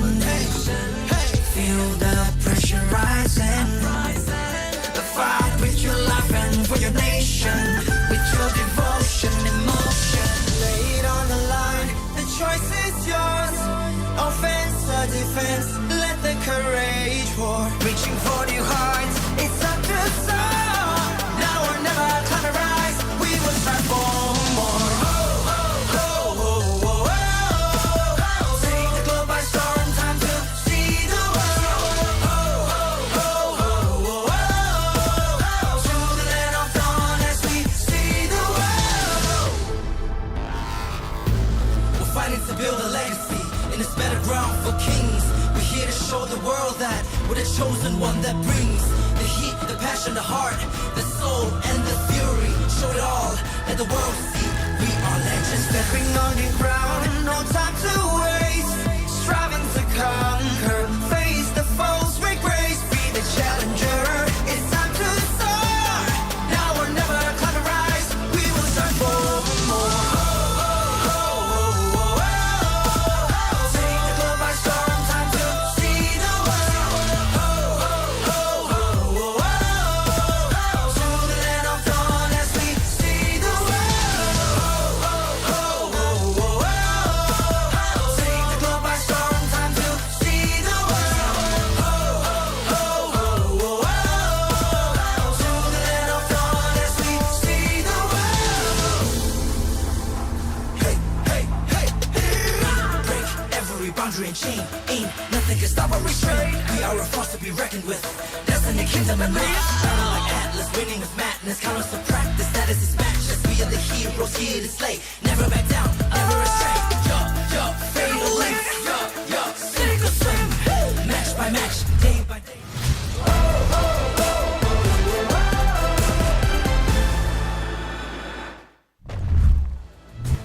Glad to have everybody here at MSC 2023. My name is Gideon Q, here to be the anchor for today. Eterna is going to have to sit back and relax a little bit. But we got Mirko. We've also got Leo here at the desk. How you boys feeling so far? Doing good, man. You know, I actually casted the first match, so I already got a taste of what MSC had for me. And man, that first match really started us off real good. Burnix Flash almost pulled a massive upset against one of the tournament favorites. Let me get in there real quick, all right?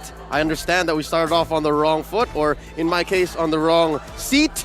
But, folks, it's amazing to be back on desk, and especially for this matchup. It's going to be Fenix Esports, the new superpower from Myanmar, facing off against the former M1 world champion in EVOS Legends. It's crazy to imagine that Myanmar has so much talent inbuilt to them, and so far, they've only produced superstars here on the main stage. But guys, if you don't know, the MSC is currently powered by Muntan, supported by ROG, the official gaming phone, and Secret Lab, our official chair partner.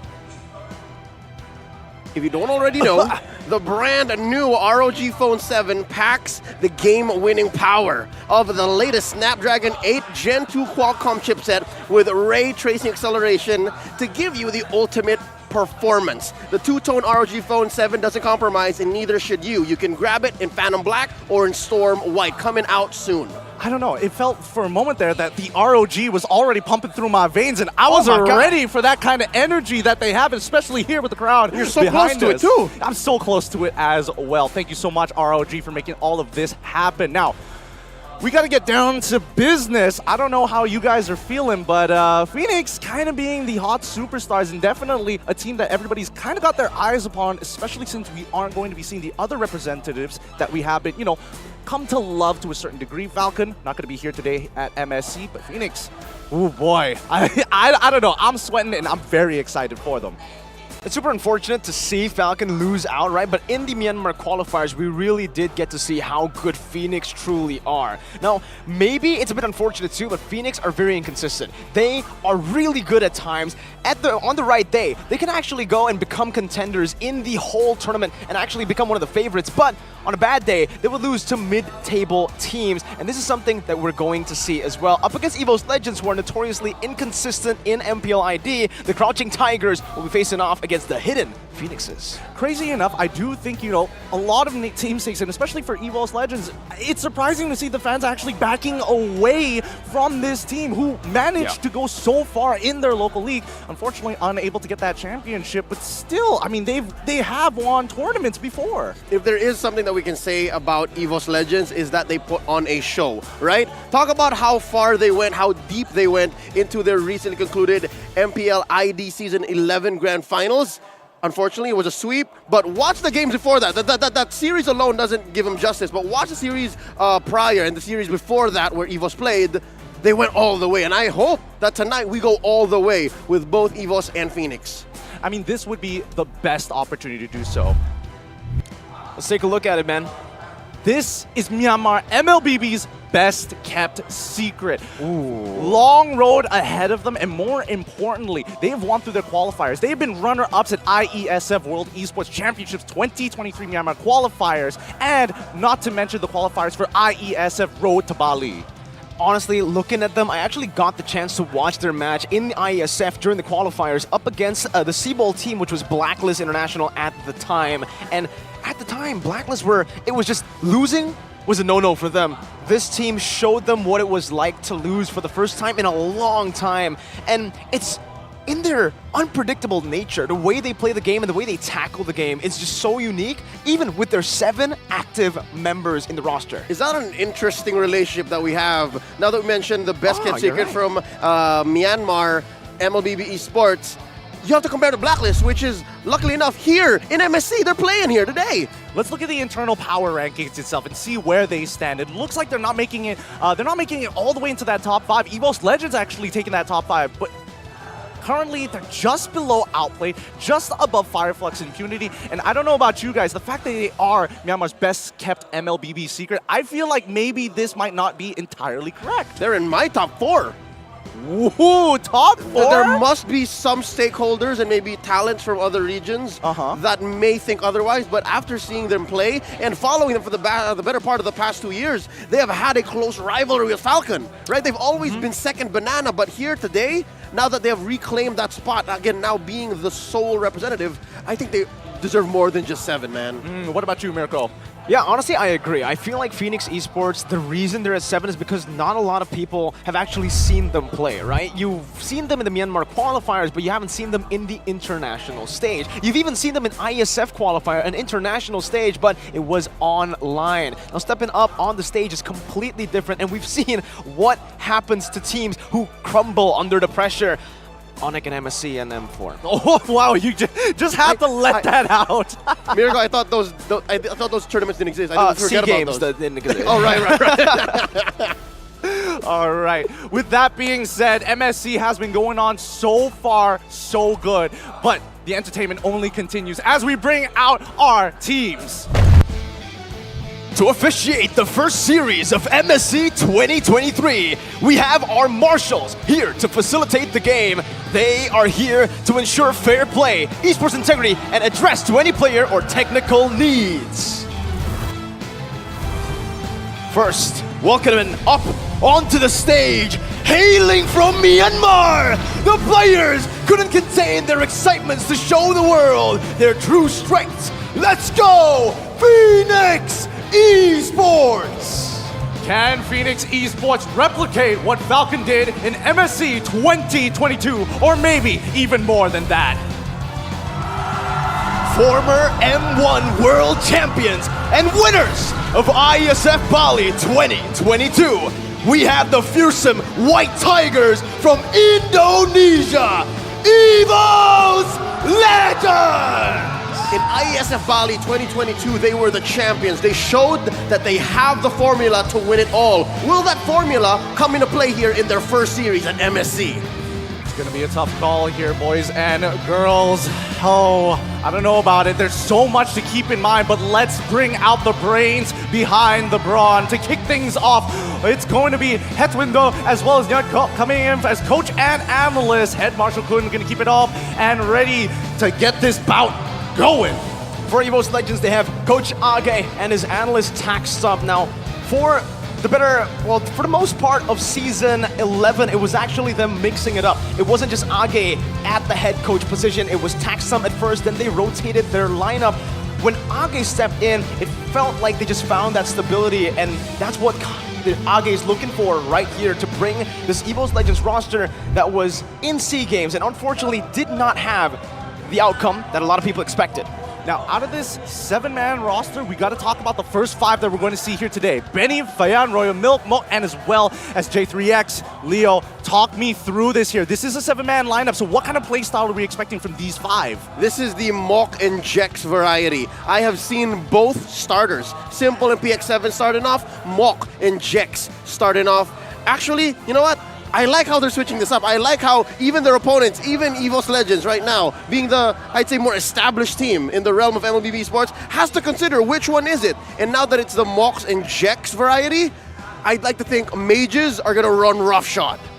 We've seen it before in the Myanmar qualifiers. They've been able to rotate this roster even mid-series, which is something that EVOS Legends had tried to do back in Season 10 that didn't work at all for them. That's why they swapped into just using their full 5-man lineup for the most part of Season 11 of MPL Indonesia. And this is it. Brands, Taz, Zykots, Hijume, and Dreams. They like the stability this composition brings to them, and especially with their brand-centric front-to-back composition, they shine. I love consistency. I love something where you don't have to look too far. I love a team that continues to evolve, and this is why EVOS Legends is one of those teams I have my eyes upon. But with Fenix, the fact that they can change it up, and you mentioned variety, variant, that's such a scary thing to hear, especially if you are a coach and analyst. How many slides do you need for prep? Speaking of coaches, Coach Age, Taxstump, when they were studying Fenix, I'm sure this had to come into play. Coach Age, you're past. You played with Bigatron Alpha. Isn't Bigatron one of the most experimental teams in the history of MPL ID? Could he not have been saying, yo, this is familiar. this is from my recent past. Maybe, just maybe, he puts himself in those shoes again. For sure, I think so, right? I mean, Age, I gave him this moniker back in MPL Indonesia Season 7, the Mad Scientist. The Mad Scientist! Oh, wait. We gotta take a look at the predictions first here, because there is a little bit of a difference. Yes, coming from me. I believe that should have been me, bro. No, because I... Oh, no! Yes, this is intentional. Have they put the curse into play? Yes. Is it the C word? It is the C word. It's the mirror curse. We gotta be very careful here. Look, we don't have another person to cancel this out. We're gonna have to hope for the best here and hope for their favorite teams to win it out. Do you also have the curse? Luckily, no, not this time. All right, so you know what? I don't know, man. Now I'm confused. Just as much as maybe even their opponents now, as EVOS Legends now. Like, what is this? What are we doing, Mox and Jex? I'd be shaking too if I was up on that stage. And not to mention, beautiful stage, by the way. I came in here expecting like, this should be a walk in the park. No. The intensity, the air is almost palpable between the two teams. I would argue that there's almost even bad blood. Oh, I don't know about bad blood, but certainly, again, if we go back to the topic of Age, I do want to touch on that a little bit more, because for Coach Age, this man, I gave him the title of Mad Scientist because he was able to bring out the best of every single one of his players in terms of their hero pool. The diversity of it, bringing Sicilian when it was not meta, bringing up the Gord against the Lunox. He understands the hero counters to a T, and I expect him to use those experimental picks here in the first game. I'm expecting him to bring out a folder if they're going to prepare so hard for Fenix, but let's jump right into this. Remember, this is going to be an important matchup between the two.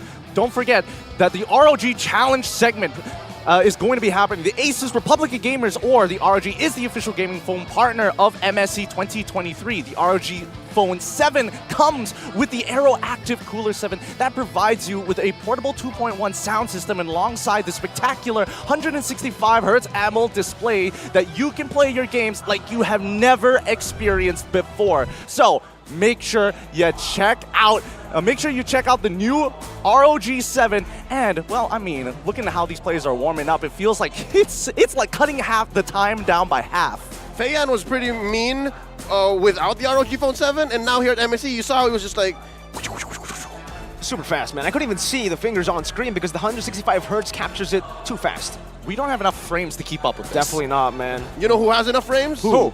ROG Phone 7. Oh. And I gotta sign up for the Republic already. I feel like I'm outside the loop here. All right.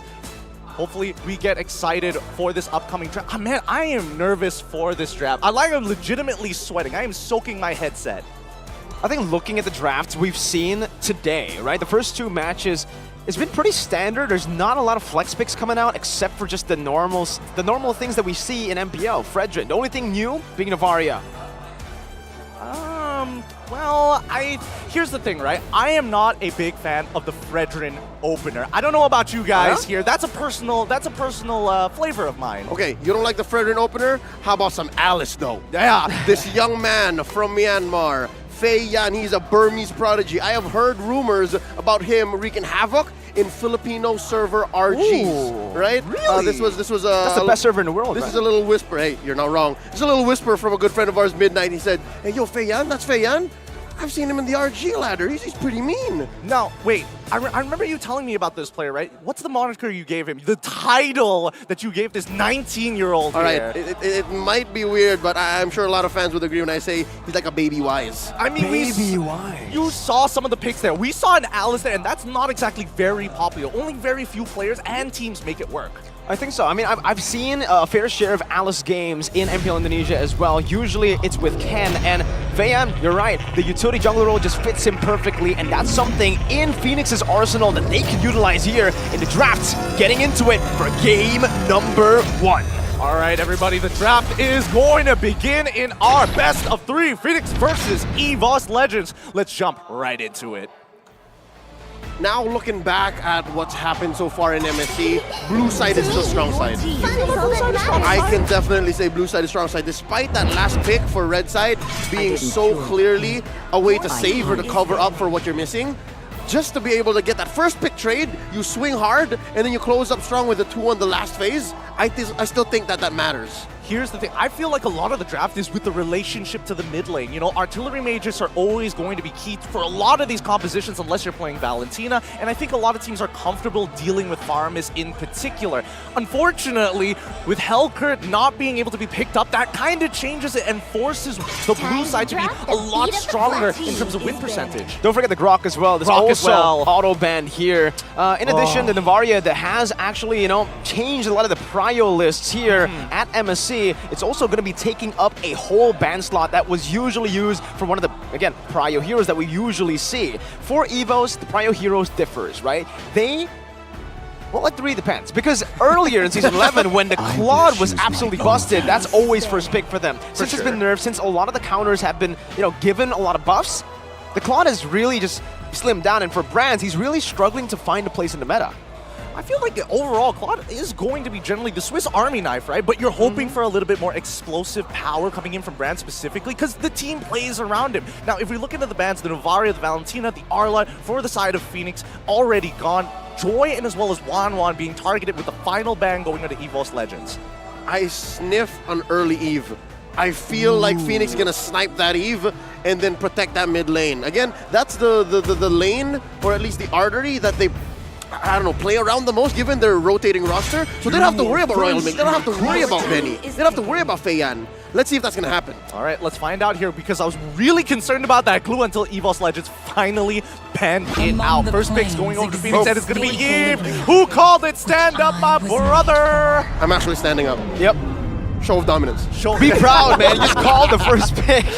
But now it does give EVOs a little bit of a tough spot to be in, right? What do they want to go for here? Usually for brands, again, those low-range marksmen like the Claw, like the Carry becomes the prio, but since the Eve is here, Feramis and those low-range marksmen might just be out of the picks, the drafts already. Let's also consider the fact that suppression abilities are still available, right? Again, there's a lot of outlets that's already been banned out, but Franco as well as the Kaja still available. This doesn't happen very often. No, you usually have to take one of them on the way out, but no, EVOS does not oblige. They take the Lancelot, they pick up the Kadira, which I'm not so sure if this is going to go in the mid. We don't know. Dreams is a diverse roamer, but look how quickly Fenix answers back.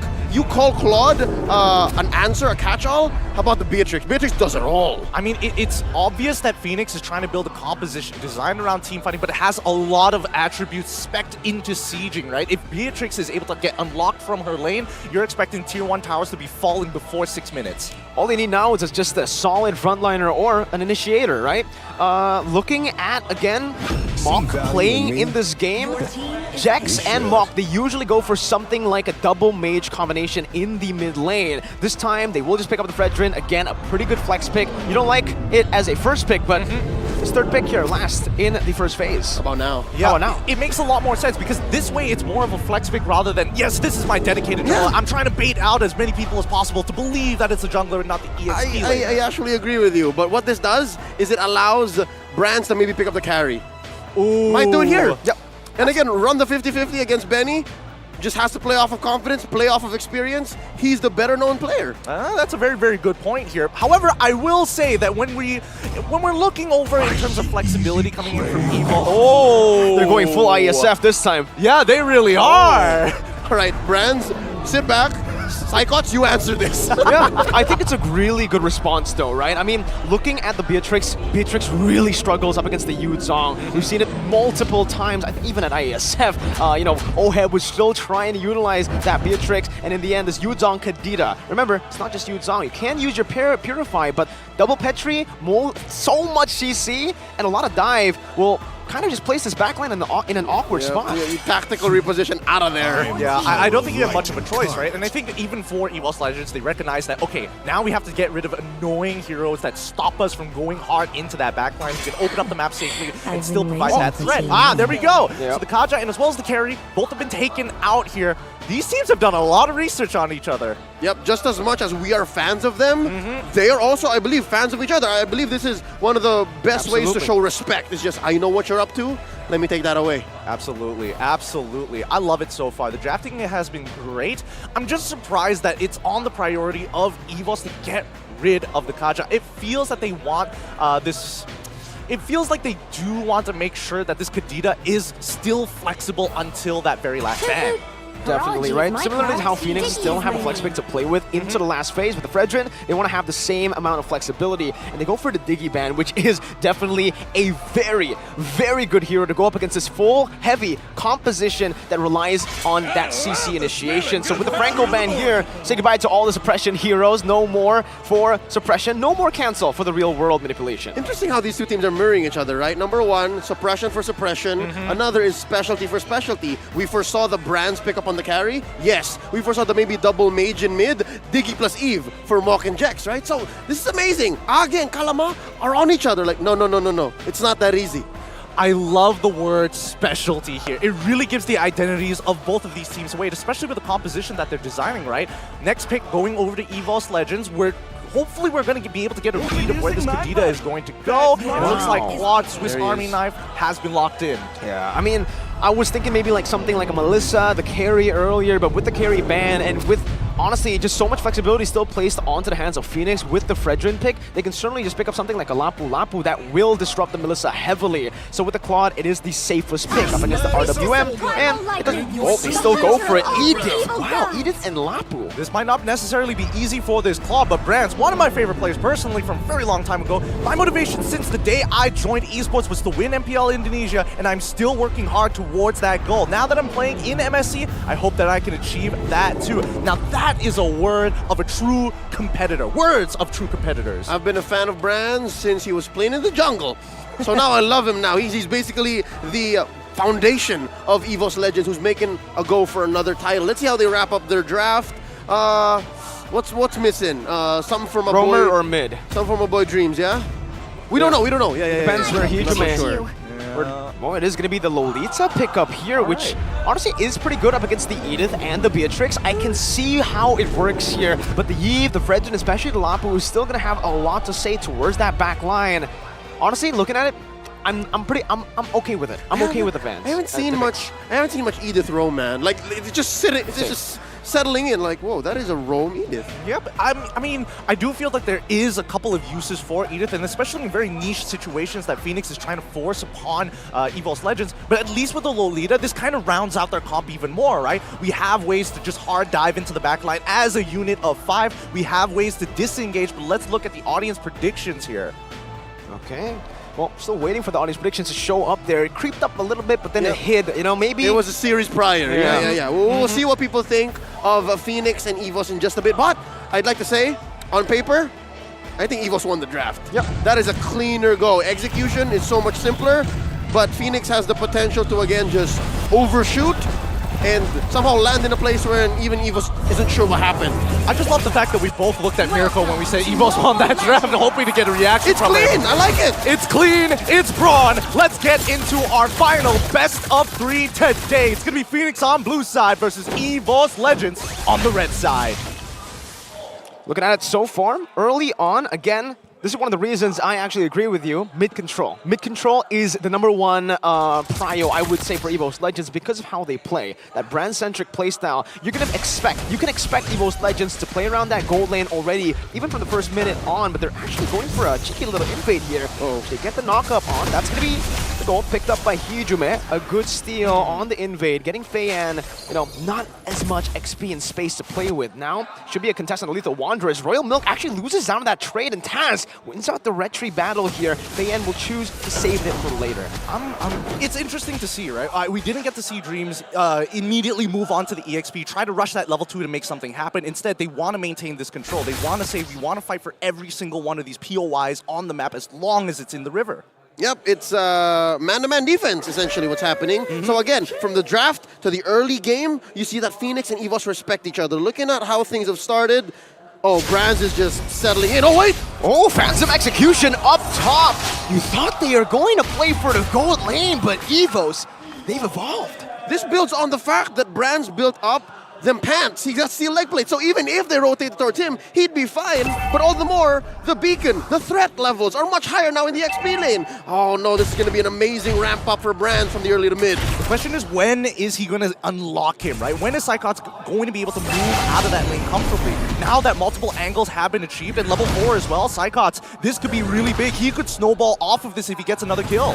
Okay, Black Dragon form already from Psychots. Snap the Petrify. Hijume already now trying to flank, goes in. That's a Petrify locked in onto the Edith. Jax is taken very low. The Rough Wave does not connect with the Retreat. It's still going to be secured by Fei Yan as he's able to walk out. Royal Milk now jumps to the Bravest Fighter. That's a double man knockout. And the now blast to lock them down. Royal Milk still fighting, sustaining back up, giving some damage, but in the end will be forced to use the Flicker. And even that isn't enough to take him out. Beautiful, beautiful play coming in from EVOS Legends. They recognize that, hey, Turtle, not that big of a deal. EXP, that's not what we care about. It's all about snowballing and gaining this early momentum. And speaking of which, Psychots did get that initial kill, did get another kill for himself, so that lane is essentially over. Yep, Turtle is amazing, especially if you can convert from it, but they paid the price. It was so expensive, and eventually they couldn't even capitalize, which led to a 1,000 gold lead in 3 minutes, which, folks, by the way, let me just say, is significant. That is impactful, and much of it might not be on the gold lane where you want it, but yeah, it's on the man of the hour currently, or the minute in this case. It's on Psychots. Psychots is going to force out Royal Milk into being a comfortable XP laner, and what will that say for the rest of the map for Fenix? That's the thing, right? They lose tempo, they lose priority, and Fenix, especially with a composition that wants to unlock this Beatrix from that bottom side, farm as much of that gold plating as they can, and then transition up the top to do the exact same thing. Now, that game plan has to take a step back. They need to start stabilizing, and they need to start finding openings in this defense from EVOS Legends. They're doing it quite well right now. The little, you know, I would say subverting of expectations early on really worked. Royal Milk definitely didn't expect the crazy early gank from Taz, whereas, you know, again, EVOS Legends, they usually play strong side gold. Both these teams actually do usually play strong side gold.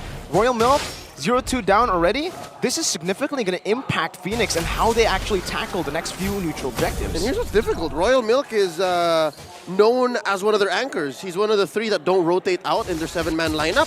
And I'm used to seeing him play glue, but now he's on the Lapu. What an early switch up. This is great from EVOS because they know Psychots is ahead. He's significantly ahead. He's going to make so much more impact by this Turtle fight compared to Brands who still needs his 2 items. Now you bully Benny. That's a great way of putting it. But now, the Turtle dance, this is going to be very important here. Okay, Psychots now with Black Dragon form once again with that lead. Bravest Fighter responded over. Feiyan going to be engaged on right now. The Petrify double on it. That's going to be Taz securing the Turtle as Feiyan will fall. The hands of Hijume. A double stun comes in with a RWM on top of it. Hijume still able to escape with this Ocean Oddity, and it's going to be a knockup and a clean disengage from EVOS. Really good call coming in from EVOS. They were targeting the down Feiyan.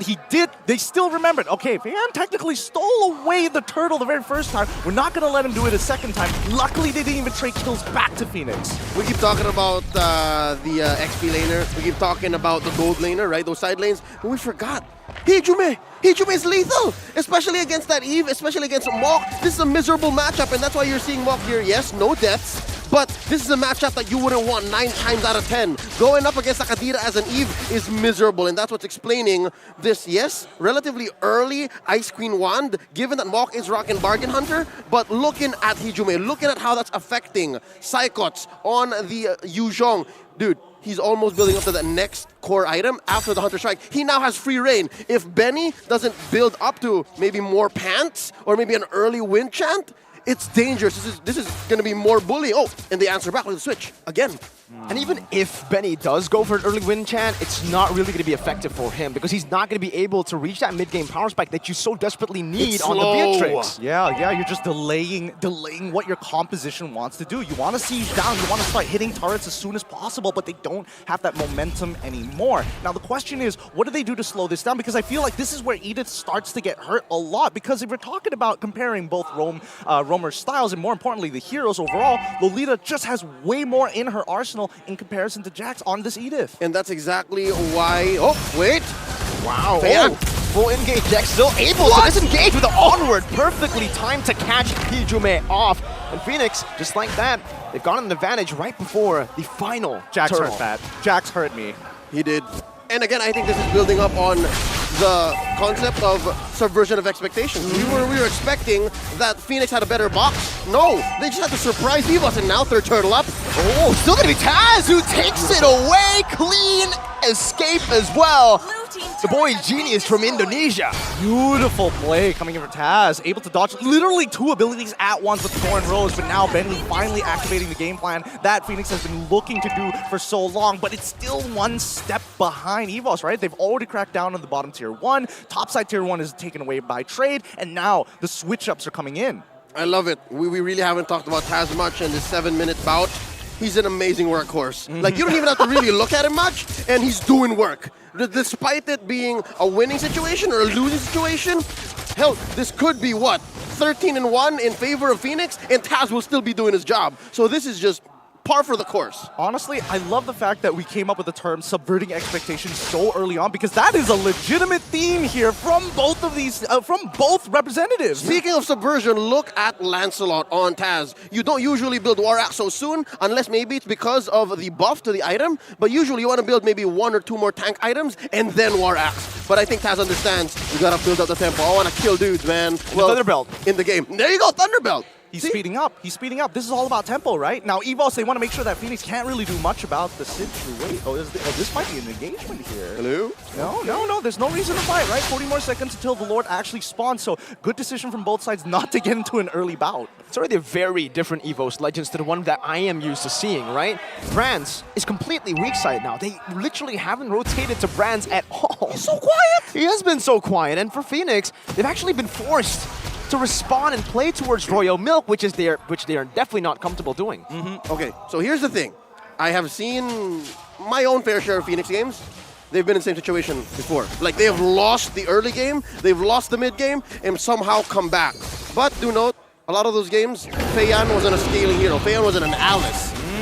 Him on the Fredrin here and putting all of their eggs in the Benny and Mock basket, I'm not so sure. It's not too late, but this isn't a good position. I wouldn't say this is something favorable for Fenix. Look, if there's anybody I have to believe in here, it's an EXP laner that can play, make, and Royal Milk. He has to be that guy. If we're looking for a big stun, he's got to hit 2 or 3 people if he wants to turn the tide for his team.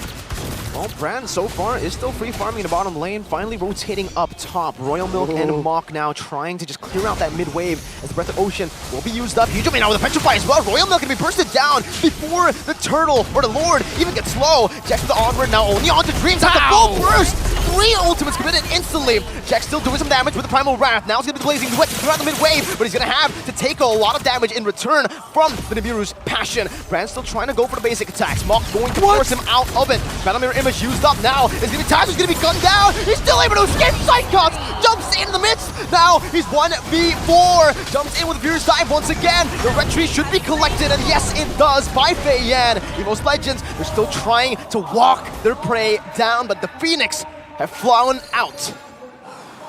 All right. Whoa. Oh boy, my stomach is churning right now. It is very uncomfortable here. Fenix are able to get this Lord, and this might be able to equalize the gold over. All that early game might have come crumbling down for EVOS if they can convert this well. That's a big assumption, because so far, the way that we've seen Taz been playing, you mentioned it, the workhorse, this guy is putting in the hours. He is making sure this team feels comfortable. 2 levels at the same time. Gideon, number 1, you gotta get that checked, your tummy. And second, it's not too late for Fenix. Despite the expensive trade on Benny, I think getting the Lord here, enhancing their minion waves, makes the map a little more comfortable. It doesn't get them out of the woods, yes, but it will allow for these rotations from Brands to be more all the more expensive, all the more full committal, right? See, look, Brands knows they have a Lord. I can't go in deep here. So yeah, so far I can expect their late game to be kind of favorable. I think it's not that bad. And this is the thing about Lapu Lapu, right? Something that can completely just be punished. Yujumi going to be caught now. Wow! Beautiful RWM combo with a Feiyan taunt. Was able to lock him down. Brands now needs to be very, very careful. Feiyan already just sandwiching him here to provide the space necessary to take that tier 1 down. All right, they get the tier 1, no problem, but walk us through the Lapu Lapu you were mentioning. Yeah, again, Lapu Lapu, this is the weakness that he, well, his weakness that can be exploited, actually. For EVOS Legends, they're always split pushing with Brands, where, you know, Royal Milk can't actually go 1v1 there. He's not a mobile hero where he can actually help his team whilst also clearing out those side waves. I think it's one of those things where you have to just like outplay your opponent, and against someone like Claude who's just so easily, especially with EMI, right? It's such an easy ability to time. It's tough to manage to catch somebody out with the stun. For now, the best that I can say is that EVOS Legends, what they want to do right now is to basically just play for these neutral objectives, right? Not even taking the neutral objectives, but fighting by it. Phoenix, on the other hand, they need this Lord to be that workhorse for them, to get them that lead, to start pushing into the enemy base. All said and done, about 12 minutes in, 2K, 3K down for Fenix. This could have been much worse, specifically with the fact that Mok and Benny aren't rocking Purifies. See all the CC from EVOS, so they've been picking fights very well, very carefully. If anything, it's Brands who has been protecting himself very well, despite there not being much action from Fenix, because a lot of their fights here have been counter-initiates, have been surprise pickoffs. So yeah, I think we're yet to see the full rise of Fenix. Funny enough, I actually wanted to start saving a couple of pointers for specifically Brands. Like, I miss the old Brands, you know? He was able to kind of be self-sufficient. He was able to really start popping off. But now, we get to see him so early on. We'll take that off the checkbox. A lot of people have already tried to make assumptions, right? Especially when EVOS Legends right before MSC have been losing a whole lot in other tournaments. Are they saving their strat? And certainly it does look like they are a different EVOS Legends right now with Jax actually baited in. That's a Petrify connecting, and the rough wave is enough to burst them down with the help of Brands. Now it's going to be a full commit inside. Taz going to be able to dash all the way to the back line. Not able to find Betty, but Mok will fall to the Petrify that Psychot places onto him. Lord traded in for 2 members. The old Brands is back, Leo! The old Brands is back! Oh, nothing comes for free and nothing comes easy for Phoenix. Oh wait, they're looking for something. They're not going to take it. They're not going to take it. They just have to let it go, right? It's a good conversion coming in for EVOS, but at the end of the day, it's Lord and Power and Minions. You still got to play the macro game. All right, I was saying, it's never free. It's never easy for Phoenix. But at some point, this is going to be diminishing returns. At some point, EVOS has to understand killing them is not enough. They're willing to take the trade. Earlier it was Benny. This time around, it was Mok and Jex. Maybe they could have avoided that Jex kill. So that's what's one problem I'm seeing now for Phoenix. They don't have very good vision. But oh look! Oh, good pickup there. He gets some of the rough waves just buried right now. Taz going to be able to dive in the back, and Benny will fall. That's again the furious dive by Psychot and Brands with the blazing duet. Melts the back down. Taz picks up the kill, and EVOS Legends have fended off another Lord push. They heard you. They heard you, Leo. They're like, yes, it's not just about finding those conversions. It's not just about finding those kills, but converting those kills into something that is palpable, something that is going to help them win that game. And they are just inches away from another inhibitor turret. That and the whole vision reach situation. You saw very clearly. It was less vision, more about reach. Phoenix has to be honest about their engagements. Phoenix has an amazing box. Phoenix has amazing zoning. But unless you're the first there or you shock EVOS into playing into your placement and your zoning, you got nothing, and that's what EVOS has. I think Hijime has been conditioning Phoenix. The last 2 deaths he has was all about, okay, I think they can go this far. I think they can go this deep. And then he'll tell the rest of his team, this is worth taking. He's finding his distancing, right? And I think now that he's got a very good sense of it, the second thing that he has to worry about is the box. Because the last time he died, it's not just about the onward, right? He figured out the onward, but if the box stops his rough waves mid-animation right at the edge of the RWM, he's in a lot of trouble with the follow-up from Feiyan. Okay. Now, looking at how far Mok has gone. Oh. That's an Eve that hurts. I'd like to say that's good enough, but full item Brands though. Yep. Right? At 15 minutes, he can start juggling. If it comes down to it, fast fingers, pick up an Immortal. Oh, Royal Milk! They're just looking for it. Royal Milk perfectly placed. Bravest Fighter, well played to get out of that cheeky little pickoff that EVOS Legends were setting up for. Yeah, but Phoenix instantly going to punish this, right? Yeah, I'll send 5 members over to my EXP laner. I'm going to take mid-tier 1, and now they finally have access to the enemy. Royal Milk, he went back in. You see that? 3 basic attacks, that counted it. Brands was able to get him to a quarter. Jex now all alone, caught again. The first dive in the Petrify, locking him down, doing that blast as well. Brands in the back, dealing some damage. Zoning very away with nature, but Jax is still alive somehow. That's going to be the Appraiser's Wrath, locking him down. Psychot's not able to find Benny as he's able to flicker out. Brands buys the immortality in time, and look at that. It's still going to be Taz who picks up a double kill. Benny going back now to the render. He wants to try to snipe some people down, trying to provide some vision for the team. He shoots it out, doesn't connect onto anyone. EVOS Legends still have the control on the Lord, and it seems like Phoenix will be forced to concede. And this is the situation we were hoping to see coming on for EVOS Legends. They want to fight pre-Lord. They want to fight around this pit. And Fenix, unfortunately for them, when they don't have that sort of position, then they're forced to go back into their jungle in these choke points, which Cyclops really benefits from, and as well as Dreams. Even in an open field, Mok and Benny's path of movement is a choke point. Yep. It's so scary. I was looking at the map, and here we'll see in the replay how well Hijume cordoned off the rest of Fenix. And yes, Mok did pop off his RWM, ults came out, everything but the kitchen sink, right? But what's scary is the fact that EVOS are still outgunning Fenix, and even if you can find the right timing, it's too little too late. Jax and Royal Milk are out, you have no frontliners. Mok and Benny couldn't do anything. Oh wait, what happened? Benny, well, Royal Milk is next on the chopping block. And EVOS Legends are just running wild inside of the base without the Enhanced Lord, which is still marching down in the bottom lane. EVO still have the resources necessary to look for another siege. Wee bit messy, 2 for 2. 2 for 2, but not exactly the most worthwhile, right? We're losing a gold laner and an EXP laner compared to a roamer and as well as mid. And I think it's very good for EVOS in this particular trade. Definitely. 2 for 2. Definitely. Wait, Taz just poking him down right now, dodging away from the Razor's Wrath. Bayan's going to be able to use that to just go on to the Lord. Taz with the fast hands, jumping back and forth, trying to buy some time as Brands is in that top side, able to take that base turret down. It's always so annoying. EVOS Legends, they're splitting it up, making Fenix look. Man. Brands hasn't sweat. No. He's incapable. He's incapable of 18 minutes, he has no sweat glands in this game. It's disgusting how far he's gone in this game, how much he's been allowed to get away with, in a matter of fact, just for the fact that EVOS just has tempo, right? Just one step ahead, one beat ahead of Fenix is making the difference here. Time and space, I think. Time and space is what bought Brands this 18-minute game, sitting at 2-0-4, just pushing to his heart's content. Given the fact that Psychots decided to go, yeah, I'm going to go double timer here early. I'm going to give Royal Milk a welcome to MSC. And that's what bought this 18 minutes, 6-13, almost 8K gold lead. Yeah, Fenix has won a couple of Lords, but again, there was not much conversion. They were trading bodies for it, and I think EVOS understood the economy. They really understand the economy because Brands has actually sold his shoes. He bought Rose Gold Meteor, so he's going to rely fully on his passive to get that mobility. Barefoot. Barefoot Brands. Barefoot 5-stack clawed Brands. That's There the you thing go. right now. And you know, let's address the elephant in the room. Brands has been getting a lot of hate for his performances lately, and this is a way to shut them up. This is the way to shut your haters up. It's a very good way, in a matter of fact, right? He has been proving time and time again. Like, again, you have to be a very confident marksman to go in Blazing Duet straight away in front of Beatrix's face. You're going to pop that Winds of Nature to hopefully get resources out of Benny. Benny, he doesn't even flinch. He gets put down to half, and only when he sees Cyclops does he drop that Winds of Nature. So you got to give it to him. Right now, EVOS, they're just fishing for utility from the side of Fenix. When Benny doesn't have his Flicker, when Benny doesn't have his Winds of Nature, that's when you're going to see EVOS get a little bit spicy. Oh, Fan already chunked to half.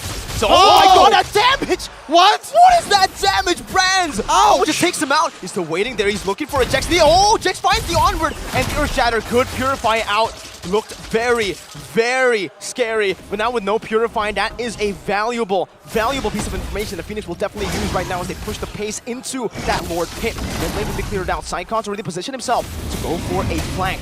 EVOS Legends, are they still going to try to 50-50 this? Taz already jumping in, no 50-50, they want to fight! The back line going to be targeted down, Psychos diving deep, but it's going to be the flicker to bait him in the RWM as Brands jumps in with a Blazing Duet, but after the Primal Wrath, deals some damage, Brands loses his immortality, but now he escapes! He baits the team! Now Taz on Benny to buy some time, Fei Yang going to be able to escape right now as Brands will lose his immortality. Royal Milk not able to find that range right now, but it's going to be with the nature, Benny!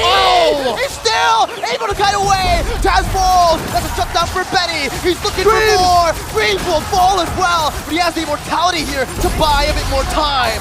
Fenix, they might have turned it around. They've done it. They've done it. They finally pushed this out, finally getting their full builds, and finally got EVOS to use their abilities. It's a big money 2-for-1. And yeah, they shrank that gold lead almost by half, and they're gonna go for it. They're gonna make a blitz for this Lord. They are missing Taz, they're missing Dreams for half a minute. They're gonna need to fight, aren't they? They don't have a choice. They really don't. They're trying to speed this up, but Benny, he's got to be extremely careful. Uh-oh.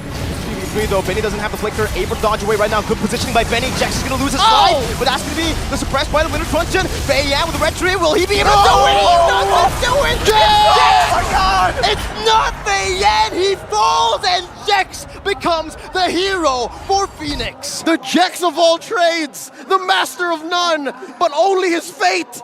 Did you see that? 2K ahead. EVOS is now trembling. What went wrong? We were in control.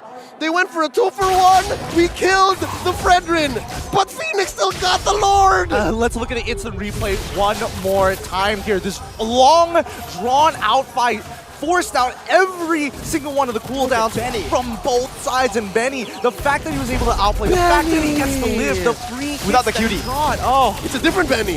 It's a Benny with an eye. This is their in Korean culture called their maknae, their youngest member, and they are proud of him.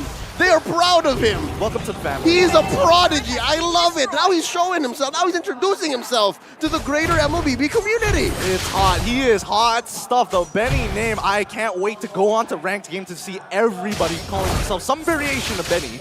Oh man, that was an absolutely phenomenal team fight to watch. And EVOS Legends now, it's still the same, right? Brands has just been cycling and juggling those items. Meanwhile, for the rest, they've already completed most of their items. You can already see for the Fredrin, I believe that's just the immortality that he sold. Yeah, he's juggling. He's juggling. He's building up to something else. I'd say possibly more physical defense if he needs a Twilight armor to save himself from Hijuma here. But something to note, all right? Something to note. We are going into the comfort zone of both teams. Both teams are notorious for taking it to the ultra uber late game. Oh, right? man. So Yeah. hunker down. This is Saturday night MLBB. Now, the early game plan doesn't matter anymore. It's not about sieging. It's not about none of that. It's all about getting those fights, focusing on how many resources that you can actually have and playing this war of attrition. It's going to be long and drawn out here because both sides, the cooldowns are getting longer and longer as time passes by. We're past TikTok timers. We're past it already, and I'm honestly sorry, man. Like, why? Burnex Flash ONIC, I thought that was going to be the best series of the day. Turns out we have this now, and That's I really right. hope, please, give us the first full 3-game series. Yeah, hold my sting, right? Hold my sting. You haven't seen Fenix EVOS yet. Oh boy, oh boy. 42 more seconds until the next Lord is going to spawn, and in the meantime, wow. I mean, I'm sorry, with the way that they're playing, man, I don't doubt this might go 30. it probably will go 30, I'll be honest with you. I don't see either one of these teams wanting to make that first move, right? We're looking Definitely at the roamers, and I think it's probably going to be on Dreams, who's trying to find that big Numnon blast to kind of set it up for the rest of the team. And for the side of Phoenix, right? I think they can play a little less responsive. They want EVOS to make that first move. Whoa. Is that Queen's Wings? Oh, all right, there you go. All right, Twilight Armor, get out of here. Queen's Wings is the way. He needs that for the lifesteal, the skill vamp. Yeah, he wants to get an Appraiser's Ramp so big that he gets back to 100%. That's the idea, that's the idea. But now, this is the big POI. All right, all right. Let's see how they set this up, because the waves aren't exactly managed very well right now. 4 immortalities from both of the sides, I believe, right now. No, only 3 immortalities for EVOS Legends.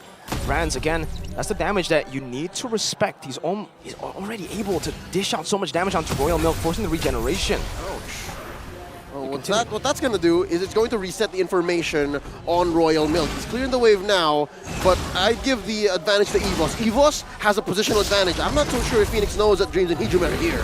Look at that wave up top, right? They're just waiting for it to crash. They're waiting and they're building it up. That slow push is definitely going to hurt Fenix here. Feiyan might have to go for a commitment here. The whole team might have to go for it because it's either that or they concede the Lord with that top lane push, but EVOS Legends take Lord face first. Best Ray's gonna be popped in. Benny's still gonna be able to find that back. Petrify locked in onto him. Feiyan gonna be able to find the kill right now. The stun connects on the path. Now Feiyan leaving Retribution. He doesn't even need the 50-50 in. Who gets it? It's Feiyan with the Retri. Benny now gunning Taz down to pick up a double, and it's an absolute disaster for EVOS Legends. Make that a triple. It's 3 for none, plus the Lord on the way. Oh, the split-second call just wasn't good enough. Everybody was on a different page. Everybody was in a different situation, and the game state has changed. Dreams and Brands, the only one to defend this. DNB! Oh my god. Fenix Now still in that base, trying to march it down. Has one cannon in Dreams. Needs to stop it from happening, but the miscommunication will be the death of them. They need to coordinate perfectly here. Dreams able to do so right now, but a Minute Wave crashing down again will mean that there is nothing they can do. They need to out of the back, but the base will simply just be gunned down. Fenix have made an impeccable comeback to secure the first game in this series. Wow. Let's just take it in for a moment here. Take it in. This team, every team that we've seen coming out of Myanmar are just absolute superstars. What an ultra late game fight. What an amazing call coming in for Fenix. We called them Myanmar MLBB's best kept secret. I dare say superpower. I know. Game 1 in a best of 3 against EVOS Legends. But you see the smile on Benny's face? Oh. After a performance like that and you don't smile, I don't know what kind of human being you are. All right. And in contradiction, right? What do you think is going on in the minds of EVOS? Because they're very mum. Is that normal? It's, well, I wouldn't. It's not really normal. No. So that must have been something. Definitely. I mean, if you lose a lead like that, and if we crack the 1 million PCU record on the first day, yeah. We're crushing it. PCU over 1 million. You guys know what you get. Please redeem the code while it is still on the stream. Share it to your friends, as a matter of fact. Get more people so we can hit the next milestone. I'm sure of the million, a good chunk of them are the Burmese. We need to invite the Indonesians. They need to support EVOS right now. We definitely need them now more than ever. EVOS Legends had the game in the bag. It was their game to lose, and they lost it. They lost control of the game with a few bad calls that ended up with Fenix just overwhelming them with a few good skirmishes here and there. There was a lot of good moments for Fenix, right? I mean, especially when it comes down to the defense, it was building up to this climax that EVOS had this snowball going for them. They were waiting for that one key moment. They achieved the first phase. The second phase never came. And once we saw the ultra late game actually come into full fruition, that's when you saw Fenix. This is finally our time. This is the moment that we've been waiting for, our comfort zone. There is a concept I'd like to introduce here. The potential, the cap. I believe EVOS's cap was much lower than Fenix here, and when push came to shove at 25 minutes, Fenix knew that. They figured out, they sniffed out that they've hit their plateau? Yep. So we can force it. We can force it now. I honestly have to say, right, like before this match, I was really struggling to pick a star player from Fenix. We had a discussion in the backstage as well. Like, who's the star player in Fenix? Because it feels like everybody just carries their own weight. Everybody performs really well. But after this game, I gotta say, Benny has really stolen the show for me. His positioning, maybe you didn't catch it, but in the replay, you'll definitely catch it. His positioning was absolutely phenomenal.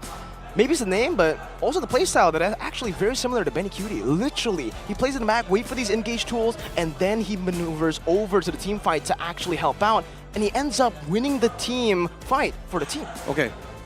When homie starts split pushing lanes and winning games off of that, then for sure. For sure. When he gets that back door, that's when he holds that moniker. But let's have a look at our MVP of this game, Benny!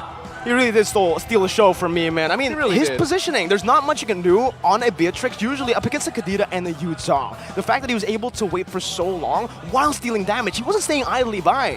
That's right, and he used his flicker proactively. You would assume, I'd say most Beatrixes would say, looking at that much CC, oh, I'm gonna rely on my tactical repositioning and then purify. I'm good, but no, Benny understood his limits, and he pushed his limits here. And you'll see in, I'd say, half of the team fights here, wherein he knew that Hijume was hunting him down, he knew that Psychots was hunting him down.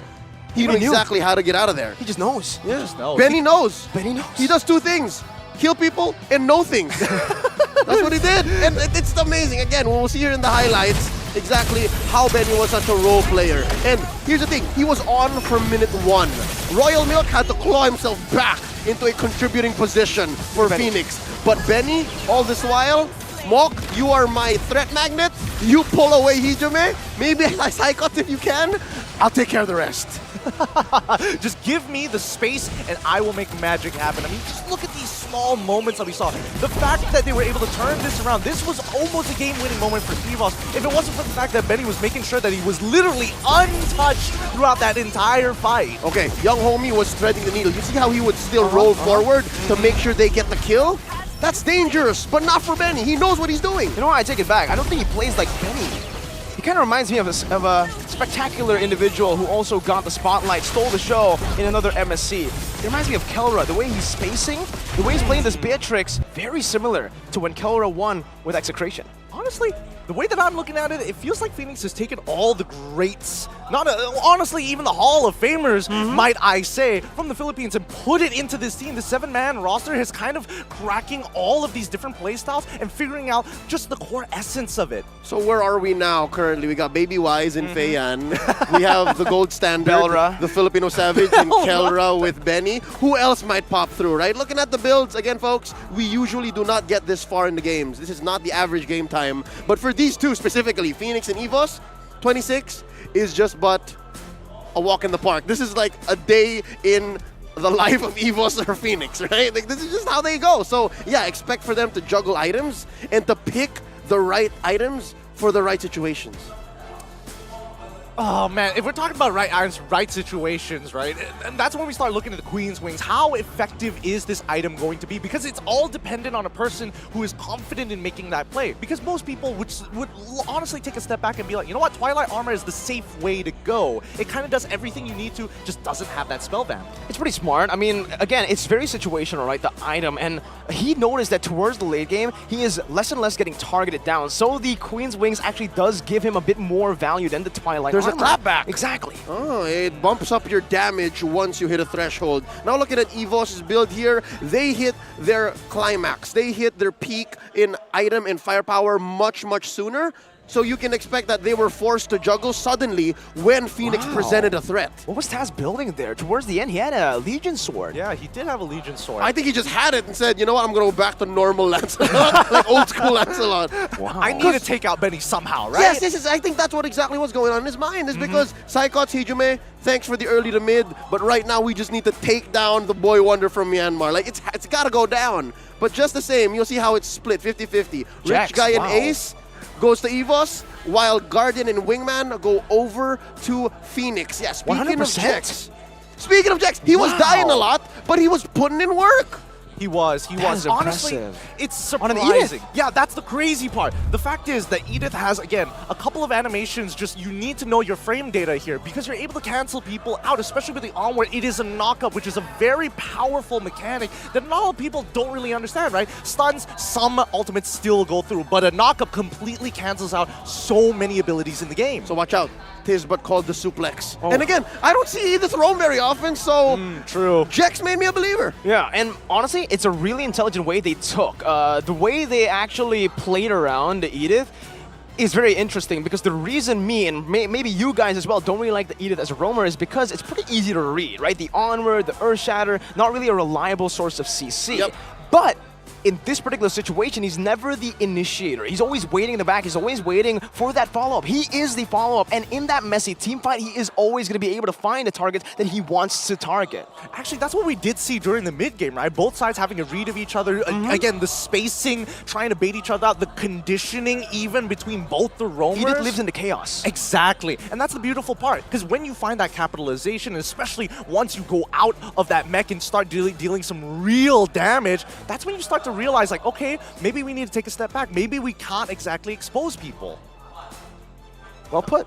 I've never been to the chaos, but I would love to see what's going on over there. I need to meet more Ediths for me to learn more. But yes, the 2023 Project Next update is coming soon, starting from June 27. This is what we're all waiting for, the revamped emblem system. Oh man, the finally. Erudishu story. I love me some lore. You know what it is. Brand new hero, generous events, and remarkable bonuses are about to meet everyone. So log into the game if you want to know more about the new update. I can't wait for June 27th. You know, I was looking at it and I was like, man, I immediately got salty because the last time we had anything to do with lore, we got absolutely rolled, Miracle. I wonder by who? I wonder by who? Oh, don't make us say it. Don't do it here, man. Don't make us say it here. I like how the camera pans to us, right? As, you know, yeah, okay, that's perfect. Don't put it, don't go back. Don't go back to Leo, please. That's lore. No. Just keep it on us. Just keep it on us for the time being. But honestly, this game has been... Oh, no. Don't listen. These games have been phenomenal, right? And I think, you know, this is a very good taste test of what to expect for the upcoming best of 3. I'm assuming it's going to be all 3 games because EVOS Legends, they're not going to take that lying down. Nope. Nope, not so much. But again, I'd like to throw back to the moments after the game. Mirko confirmed that's not par for the course. That's not usually how EVOS responds, even after a long, drawn-out loss. Is it maybe because they owned a majority of the early to mid to late, and then there was a comeback? Is that it? I don't know if that's it, because, you know, EVOs are notoriously slow starters in the game. That's something that I've actually, you know, seen throughout their games, throughout their performances in MPL Indonesia. We've seen that in 2 series in the playoffs for EVOS Legends, they won in a reverse sweep fashion. So the fact that they lost game number 1 does give us a little bit of a hint as to maybe what they're trying to do, especially considering game 1 felt very experimental in EVOS Legends', well, in their playstyle. The way they played was definitely not the EVOS Legends I know, where usually they just prioritize brands, brand-centric. But you mean that in a good way. Yeah. It's not the EVOS you know, because they started off strong. They started very strong in a matter now of fact. I'm worried that they start strong and they end not so well. I don't know about that. I still feel like to the name, especially for EVOS Legends, right? Based on their track record, based on their history, yes, they are slow starters. But I think that especially with the way that they played here today, it still gives them the information that they need. They're still trying to figure out, hey, how do they respond, right? How do they respond to certain situations? How do they play the lore dance, more importantly? And I think now, at least for the team, Psychots recognizes that, okay, Benny is a lot harder to catch than the eye can actually see. But more importantly, and especially when we're talking about the junglers, man, Fei Yan is winning out a majority of these retry fights. Yeah, it looked very impressive early on for Taz, right? It was really, he was getting a lot of these good dashes in and out retry, the hit and run retries. And isn't that weird to say? We were just talking about how Taz is a workhorse. Taz doesn't need the highlights. He just works for the map. He works for EVOS, and he makes sure that Brands gets there. But yeah, it's very uncharacteristic. It's very uncanny that he was getting highlight plays from the early to late, and the game ended at ultra late. But yes, I don't know how they plan to swing back. It's tough. It's tough. But let's have a look at some fun facts here. Dreams, supporting Dreams, has a unique hero count of 13 and an average assist per game of 8.02 during the MPL ID Season 11. That is a lot of assists and a lot of different heroes. He's a very active roamer, right? And, you know, Age, again, he likes experimenting. He likes giving his players a lot. And you know, he likes utilizing the full potential of every single one of his players, not just in the way they play, but their hero pool too. He always encourages the team to learn new heroes so that he can actually utilize that in the drafts. And honestly, sure, in Game 1, I feel like we didn't really get to see that creativity, right? We saw the flexibility from the Kadita, but that's about it. Every other pick we've seen before from EVOS Legends. Now, is it time for them to go for a pick that they are saving perhaps for another day? It's still groups. I don't think it's that time to really, you know, balls to the walls, throw everything into the wall. Can you afford just losing 2-0? I don't think it's going to be a 2-0. Have some faith here, because I still feel that at the end of the day, it was building up to a climax that Fenix were able to overcome. Especially in the group that is maybe the group of death Part 2. Some would say it's C, right? But I believe there's some fire here to be. This is RSG Slate SG, Fenix Esports, and EVOS Legends. This is also just as dangerous, hell, maybe even more dangerous. I don't know. The more now that you're bringing up the fact that RSG Slate is part of this group as well, oh goodness, I've heard great things. I've heard great things. Same. A source of mine says they've been doing great in scrims. Oh, even better. Okay, I can't get too excited with this. We're going to be starting the draft, and let's see who is going to be on blue and as well as red. It looks like it's going to be Fenix once again sticking on the same side here. Novaria, Valentina, Wanwan getting banned out. It looks there. No changes so far. Yeah, no changes so far. It might be a repeat of game number 1, because to be fair, at least for EVOS Legends, right, it came down to just a couple of one or two bad calls. Overall, the execution was looking clean. Overall, the macro play seems to be pretty tight. They started strong, and that's not often what you can see from EVOS Legends, so that's already a very, very good thing that they have going for themselves. And I think with the same band, yeah, they want to try to use that formula again, but this time they want to refine that late game. Those bad calls certainly have hit them in a way where they're going to wake up. EVOS Legends are a team that we've seen before come down, come up back, and reverse sweep their opponents. So you can't count them out just yet. Would you say they like the pressure? It seems that way. I don't know why. Every single time, EVOS. whenever you feel like, oh, you know, the game isn't really that, it's no stakes, man. It's like, oh, whatever. We play like normal, but then stakes, and they're like, bro. I have been keeping this analogy for quite a while now. I want to take it from the expert, the MPL ID caster. EVOS Legends reminds me of Omega. Yeah. They like to take it long. And they play through their gold lane? Yep, they play to their gold lane. They like to take it from the back foot, and they love going for reverse sweeps. Oh, is that not? Wait, what? We're back. This is this is game number 1. Welcome, same draft. Exactly. Yes, and here's what's weird, right? We were on agreement. We loved the EVOS draft game 1. Yes, we did. And honestly, I still think it is going to be an overall strong draft, but usually you want to end the game before it gets to that ultra late stages. Let's have a look at a quote coming in from Fei Yang. Kautizi said that Fenix is the dark horse of MSC 2023. I think maybe because we can pressure the Philippine teams. That's why he thought so. That is a big statement. And as well, it's a 2-for-1. It's the same exact game so far. Literally, for the picks, it is literally the same. The pick order, the way they're banning, everything. Is that a good thing, though? It's because EVOS can just troubleshoot and pinpoint where it went wrong, apply pressure where it matters, and then do it again. It's basically iteration. There you go. Okay. Welcome back, ladies and gentlemen. They are literally just going... The thing is, Fenix has time now. They understand what EVOS Legends were doing to them early game. Exactly. And they understand that in the mid to late game, they actually can take control back. So if they play safer early, if they don't give as many kills over, resources over, EVOS might be caught in a tough spot. All right, so this whole run it back, iterate and try again, do better, works the same way for Fenix as well. That's what I was going to be running on, because I do feel like, especially for Fenix, it's still, that early game is 50-50 between the two. Whoever gets the initiative essentially gets a free win during the mid game. But then when you get to that late game, it's going to, again, reach that climax once more. So that's the exact same story that we're going to see this time. It's great to see that Psychots is going to get Yutong once more, and maybe this time he's going to catch Benny. Make my day. Make my day. But here's the thing. Might we see a change in battle spells? Ooh, that's a good call. Yeah, no, that's the thing. 4? Yeah. 4, that's the thing, right? And even here, it's not guaranteed to be exactly the same. First phase, completely same. Oh, never mind, they actually... No, the Diggy... Was it Diggy ban? Yes, it was the last ban. It was the last ban. They banned the Kaja first. Still in the same phase. Yeah, still the same phase. And that's the carry again. All right, no, they're not changing anything. They still want the Claude. So expect these last two to be Franco and Kaja, right? Doesn't matter what order it's from or what team, those two were banned out in game number 1. If it changes at the very last second, that'd be very funny. But let's see, 30 more seconds to kind of discuss this. And the better question is, what exactly are they discussing about? Oh, Lapu! There you go, that's a change. Oh, okay. So this is what they were discussing about. We're not time traveling anymore. This is the present. All right, does that mean that Fenix is going to adjust as well? Kaja is going to be open, Franco is going to be open. Only one of these get to go through. Wait, something tells me they might have to adjust for Jex then. It was very difficult for the Edith. Yes, they won, but it was very difficult. They were lacking vision. I am the I hope he gets the Franco, unless, oh no! The Franco might just be picked up by EVOS. What dreams? AKA Rahmat, pick it up. It's a signature pick. Let's also not forget the fact that Lolita's Guardian's Bulwark can block the hook, right? So it's a coin toss now. It is a bit of a coin toss. There's both arguments are very valid here, you know, for either one of these picks. Oh, but I actually like the Franco more for EVOS.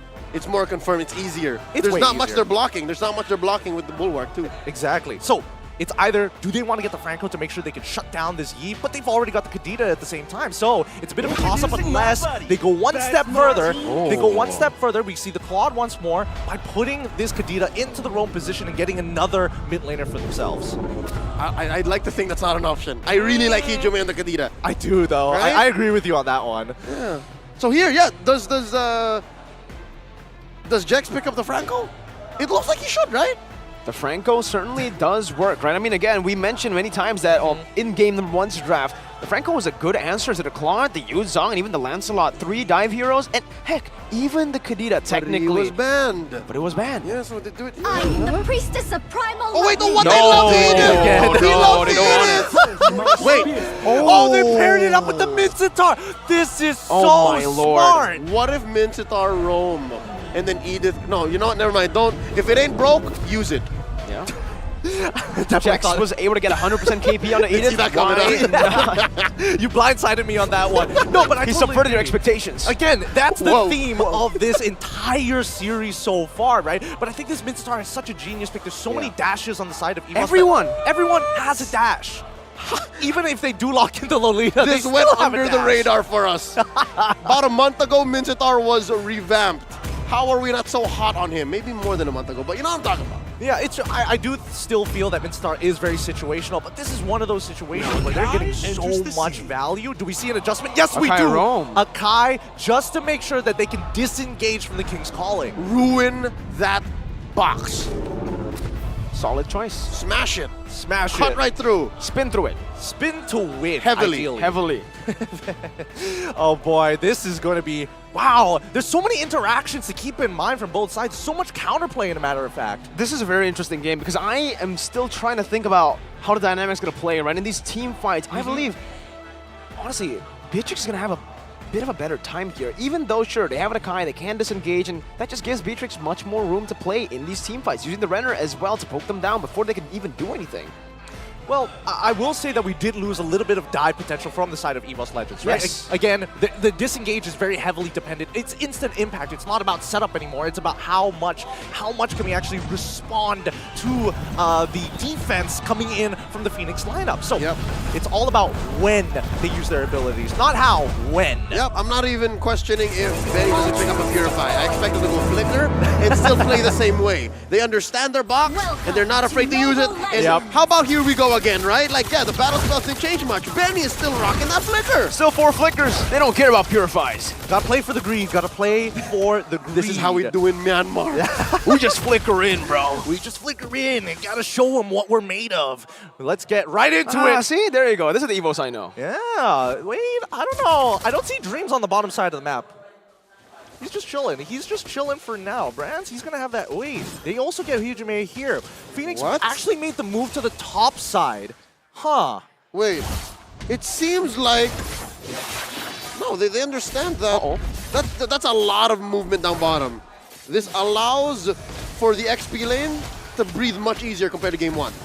Yeah, and it's already a little bit different here, right? I mean, Lethal Wanderer went to EVOS Legends, so now with more control over the jungle, Fan's gonna have a lot more to say on the Fredrin, even maybe building up to a lead that Taz had for the entire game of game 1.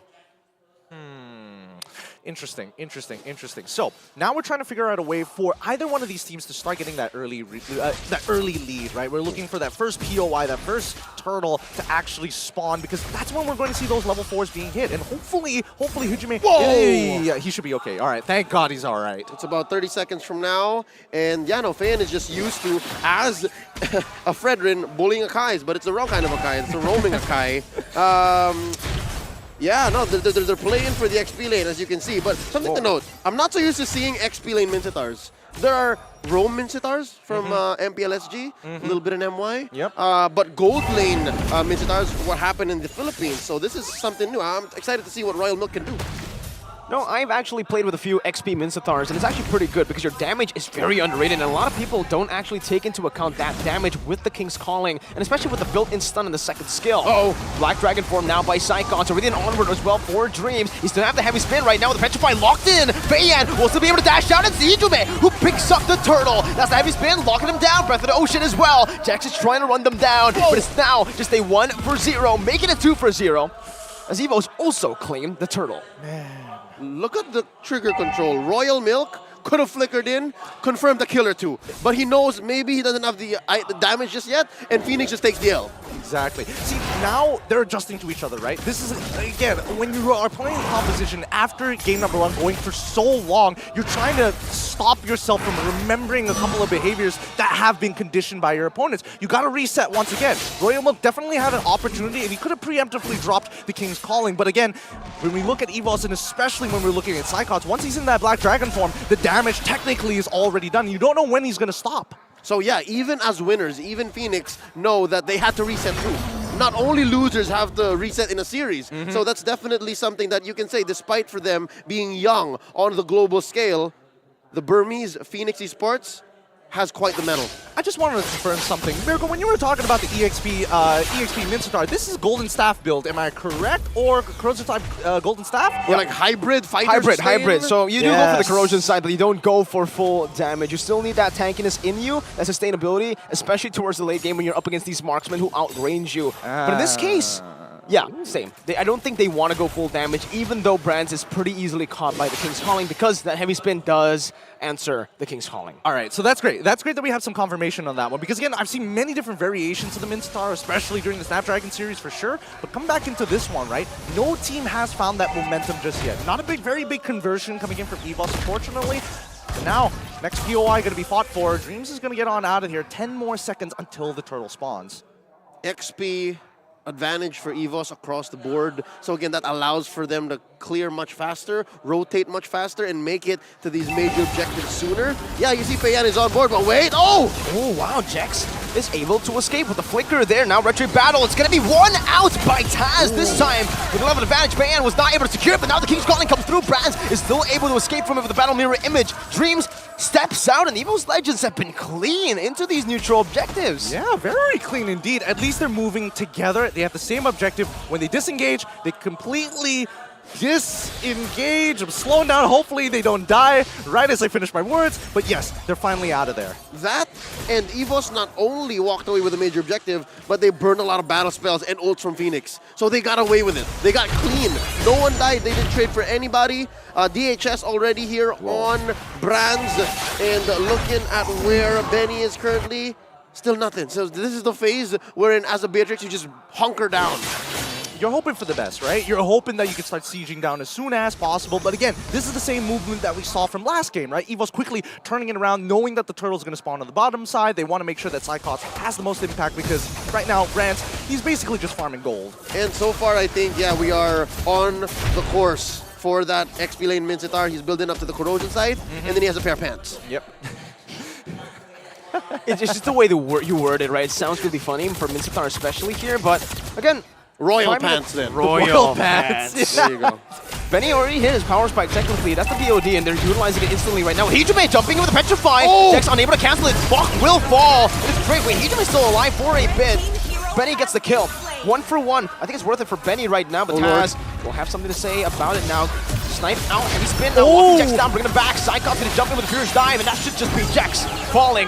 But it's only on to Taz's pockets, the utility jungler. Honestly, that's actually not bad. I really thought that initially when they traded 1 for 1, it's not really worth it for either side. Both ultimates are especially powerful. Maybe a little bit more for the real world manipulation, but at the end of the day, we didn't see Cyclops use that Black Dragon form. So it's great to see that the heavy spin was utilized instead, just to control this neutral objective. Yeah, little wins with little with major returns. With major returns, because those add up. You push the advantage, and now look at this. Turtle take. Black Dragon for him, as usual. Cyclops the enabler now, making the plays happen as the King's Calling locks them down, but Taz is still able to secure it with Phantom Execution from the back, getting into the turtle pit. As Cyclops is able to escape with the Furious Dive, just acting as the distraction right now. Spayan still wants to go through. Appraiser's Wrath locking the Panda down. That's why they're starting to go extinct. Unfortunate Pandas are cute. Pandas are cute. They are also endangered, funny enough. Yeah. All right, so what I saw there was maybe an overload or a misplacement of the ults. I think you overload the turtle pit by putting both RWM and King's Calling. Yeah, this is a new age Squid Game. It's that's a great way of putting it, because again, you walk anywhere, you're in some deep trouble. Man, it is interesting to see how you position this. Does he get one shot? Oh, he does! Beautiful combo there. Just like the lay as well, and that Petrify waiting for the right moment to get it with the rough waves, and now they have complete control in the bottom lane. We'll be able to take this tier 1 for free. If Fayan walks up... Wait, okay, the response from the top side doesn't get as much value as we're hoping to see here, but at the end of the day, it is Brands. He is playing on this Claude, so he shouldn't get punished, especially if he has his BMI up. We have yet to see Royal Milk's Mincetar payoff, and again, there was a little blurb there. Last time he was picked on a global, in an international tournament, held by Muton, yes, was M2. You were there. Yeah, it was not that great. I'm not gonna lie. He was on the way out. He was on the way out. He wasn't a very good hero at that point of time, but the idea is definitely there. Everybody, when you think of Minstar, you think of the King's Calling and nothing else. He was literally just there to babysit Harith. Yeah. Harith was running roughshod. He was unsupervised. He needed a babysitter, Minstar. He needed to put a tax on it. Oh. 13 more seconds until the next objective is going to start coming back up. I'm looking at the alts. I'm seeing everybody's got, majority of them have their battle spells. In this fight, it's going to be pretty much all or nothing here because both sides have not been able to develop any sort of lead after 8 minutes into the game. Only 6 kills overall. This is super tight compared to game tight. 1. I'm wondering why that is, despite both of them iterating to some level. They just changed one hero. I think a lot of it comes down to the layering of abilities, right? Because you can get so much impact from one ult, but how do you maximize 2? Oh, man, nice. Oh, that's a double petrify, but Royal Milk is still able to escape right now. Benny able to flicker out a heavy spin as well. That's a 2-man Earth Shatter to the back. Cyclops will fall. He brings Rat dodged away, but Benny will snipe Taz down from downtown. Fan doesn't have the retribution though, so it is still possible for EVOS Legends to look for a cheeky little steal. Brand's clearing out that mid wave, trying to make this happen for the team. That's the onward, locking them down. Brand's gonna be able to use the Blazing Wet as he pops into Purify to lock them down. But now they don't have enough damage. Royal Milk finds Brand, stuns him up. Benny takes him out, and Fenix don't need the retribution. And finally, we see Fenix getting a conversion here. They crack open the Lord, and now everything is theirs. That purple buff absolutely gone. Going over to Fei Yan, and the rest of the team will start to sweep over. How? Cries in Bahasa. That was amazing for EVOS Legends. It started out great with Hijume trying to catch them, but Royal Milk flickered on out. And yeah, look, even Dreams found that amazing pull. A hold on to Mok, but they all got away. They were all so close to dying. It's all Jax, man. You really, like, in the highlights, in the heat of the moment, you're like, all right, it's Benny. It's all these damage dealers making the play, but you see the highlights and you're seeing Jax just zoning all of the Prio members. The worst part is that initially I was thinking that the RWM was doing the damage, but then Dreams with that heavy spin was CCing here, making sure that he can't tap for anything. No tap, no swipe. Wait. He just died there. EVOS is clapping back. I think Fei Yan may have been off position there. They didn't call him. I think it's one of those moments where you're going autopilot and EVOS is like trying to look for something to get back to even out that score because it's 5-5 right now, and Gold League developed by EVOS dropped straight down to basically nothing. Yeah, so now, again, a subversion of expectations, right? Usually you're afraid of the core heroes. Usually you're afraid of Benny. Usually you're afraid of Mok. But look, here, again, as mentioned, it's Jax, but also I'd say your Royal Milk. They're afraid of when the King's Calling might come out, and it came out at the last minute, much like those last-minute Black Dragon forms. That hook plus King's Calling, Brands wasn't expecting it. He was waiting for the right moment. He was waiting for that Purify to be popped. He was just bobbing and weaving, just waiting. Okay, a little bit of there, a little bit of here. A little bit of this. A little bit of this. And he jumps in with the King's Calling, and yeah, Brands was just simply not ready for that. He thought it was used up. Yep. I don't blame him. I don't blame it at all. If game 1 was supposed to be a battle of fists, just to learn your moves, learn to land those combinations, this is a game of rhythm. It's all about making sure that you time it just right, just perfect. You don't want to get a okay score, you need a perfect score. And despite the reset, right? Oh wait, Jax finds one! Beautiful Breath of the Ocean though. Stop that from happening. Fei Yan wants to still look for it. Royal Milk is walking up now. No information just yet as to where the other members are, and Fenix will not take that risk to open up that bush. Yeah, they didn't know the Dreams and Psychots were there. That could have been dangerous. That could have been lethal. Very good call. At least 2 for none. Yeah, at least, you know, both sides are disciplined. They understand that even if they do get a fight, what are they really going to get out of it? The objective hasn't even spawned. Pretty much, even if they do, maybe just a mid-tier one, and even then, that doesn't really change the state of the game. Oh, man, looking at this now in hindsight, about 12 minutes, 30 seconds in, despite it being relatively different, numbers-wise from game 1, the dynamics both teams have brought in, again, given the fact that they've only changed 1 hero each, are very similar. EVOS is so all in. Like, they will find you, hit the full combo with the burst and the petrify, and then go from there. And then Brands will maybe late initiation, just blazing the wet around, sure. Fenix has an amazing box, and also amazing potential for re-engage. That's what's scary. So you really can't count out either approach. It's, man, they need to, I think, especially for EVOS, right, their engagements have been a little leaner. It's to be expected, right? It's the same person every single time. We haven't seen them change it up to kind of throw Fenix off balance to make maybe a unnecessary call. Wait, he's getting a pretty good push now, bot side. Very good push. No one's recalling now. Oh, this is... Oh! He's gonna force it? Jax with the flicker already. Now it's gonna be Dreams who finds Feiyan. Now zoning him out. It's gonna be Taz who finds it. Benny's dove in. Psychots finds the kill. And guess what? All the while, Royal Milk was actually baited out. Now Brands jumps in onto Mock. Still able to be kited away, but Taz again is able to find Jax. Hey, yo. And this might just be it. 4,000 gold. He whoa. He dodges away from it. Now Feiyan is actually isolated from the team. He's gonna get chased down by the Panda. And Claude. They're just messing with him. They're just messing with him. He can't get back to base. Delaying the inevitable. Run, Feiyan, run! They're staggering the death timers. This is going to be really good. Look at the way they're just taking their time. The stagger is going to be really massive. They're not, well, Fenix are not going to have their frontliner, and Psychots picks up the kill right as Benny and Jax spawn. Beautiful stagger. Ooh. Eventually, I think the math checks out. That was worth it. Yeah. It was extremely worth it. He's not going to be back for 30 seconds, and these inhibitors are under threat.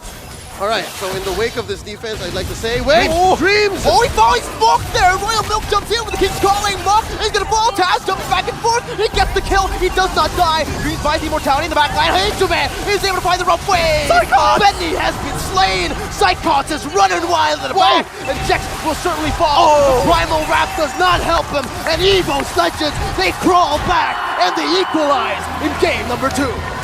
You have to admit, that was a beautiful game coming up from both sides. Incredible calls being made, and what an angle coming out from Dreams. What a heavy spin. I'm not so sure.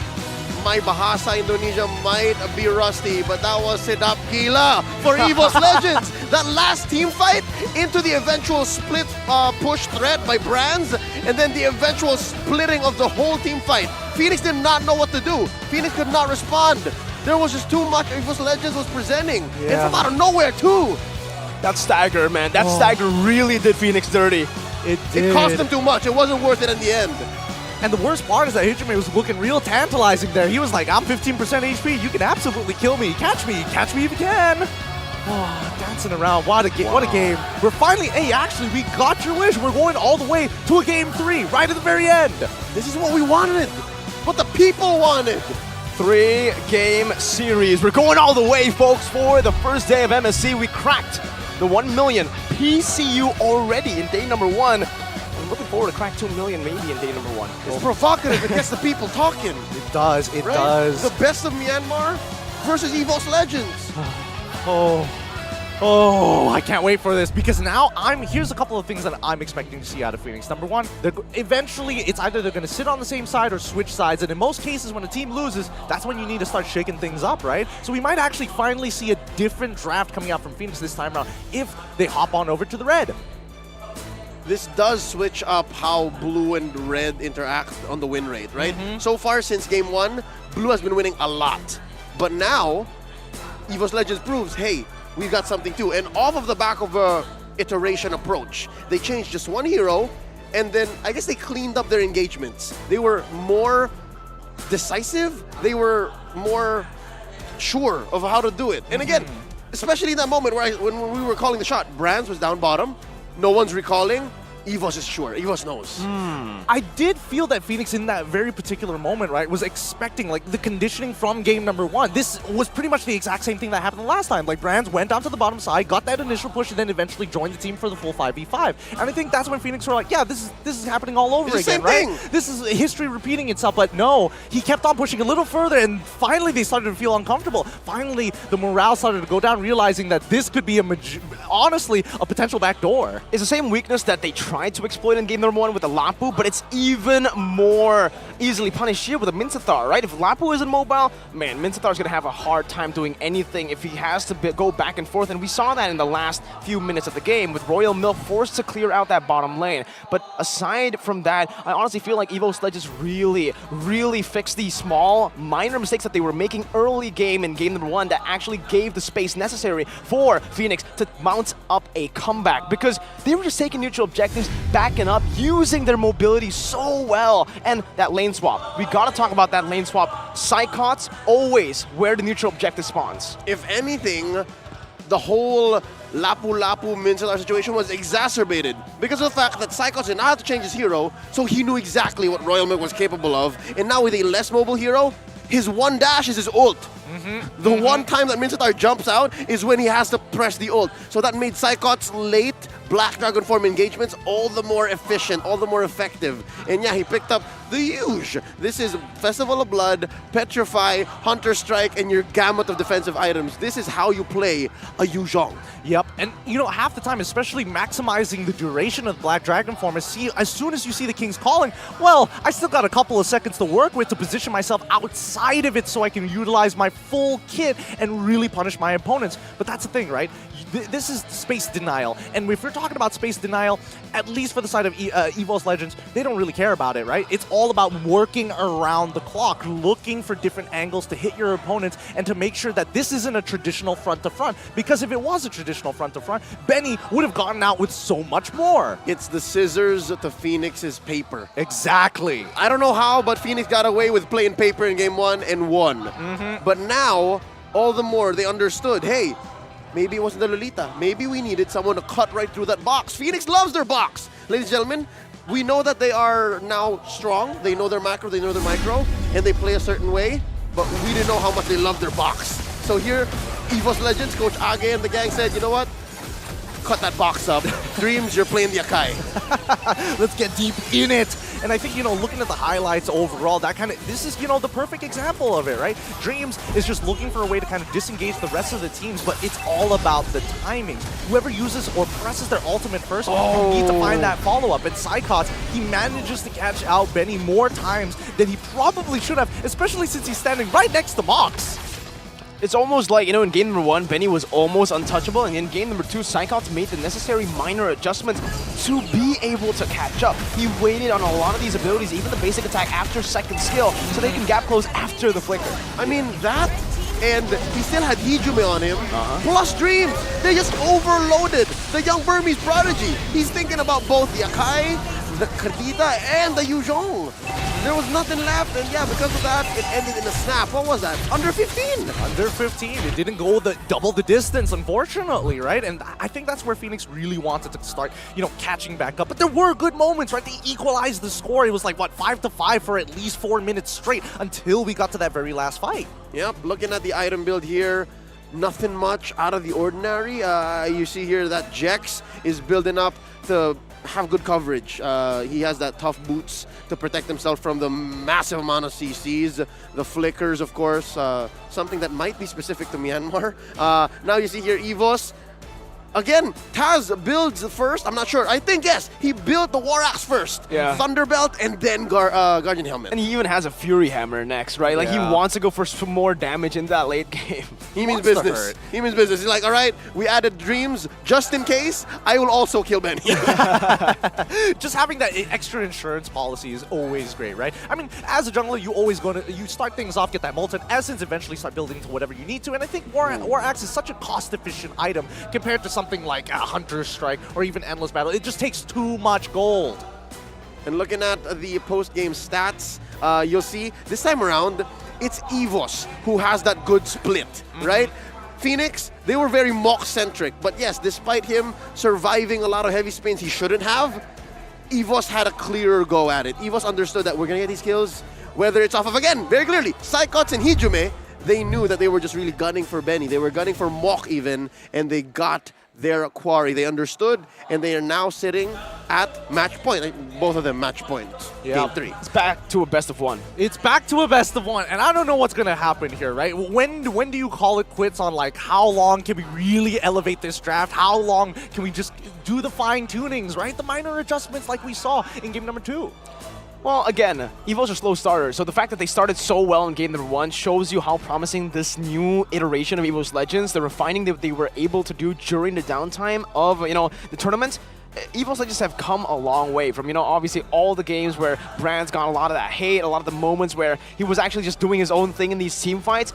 In this game, I didn't really see much of that. He was 1 HP when he actually cleared out the mini waves, which he had to do, and his split push actually kind of gave them the victory. So they have improved significantly, and Fenix, again, that approach, it's literally the same approach, but they were outsmarted, I believe, in game number 2 by EVOS Legends, who kept it the same way, but again, made those little minor adjustments that Fenix weren't ready for. I love it. This growth from EVOS Legends has shown that they are no longer the one-trick tiger that they once were, right? They're not just brands in the gang. It is now EVOS Legends. I thought you were going to say gang in the brands. Well, I hope Game 3 doesn't show that, because again, they're off to an amazing start. Again, everyone from the XP down to the gold lane is a legit threat. Yeah. They are so good at just allocating and delegating roles and work.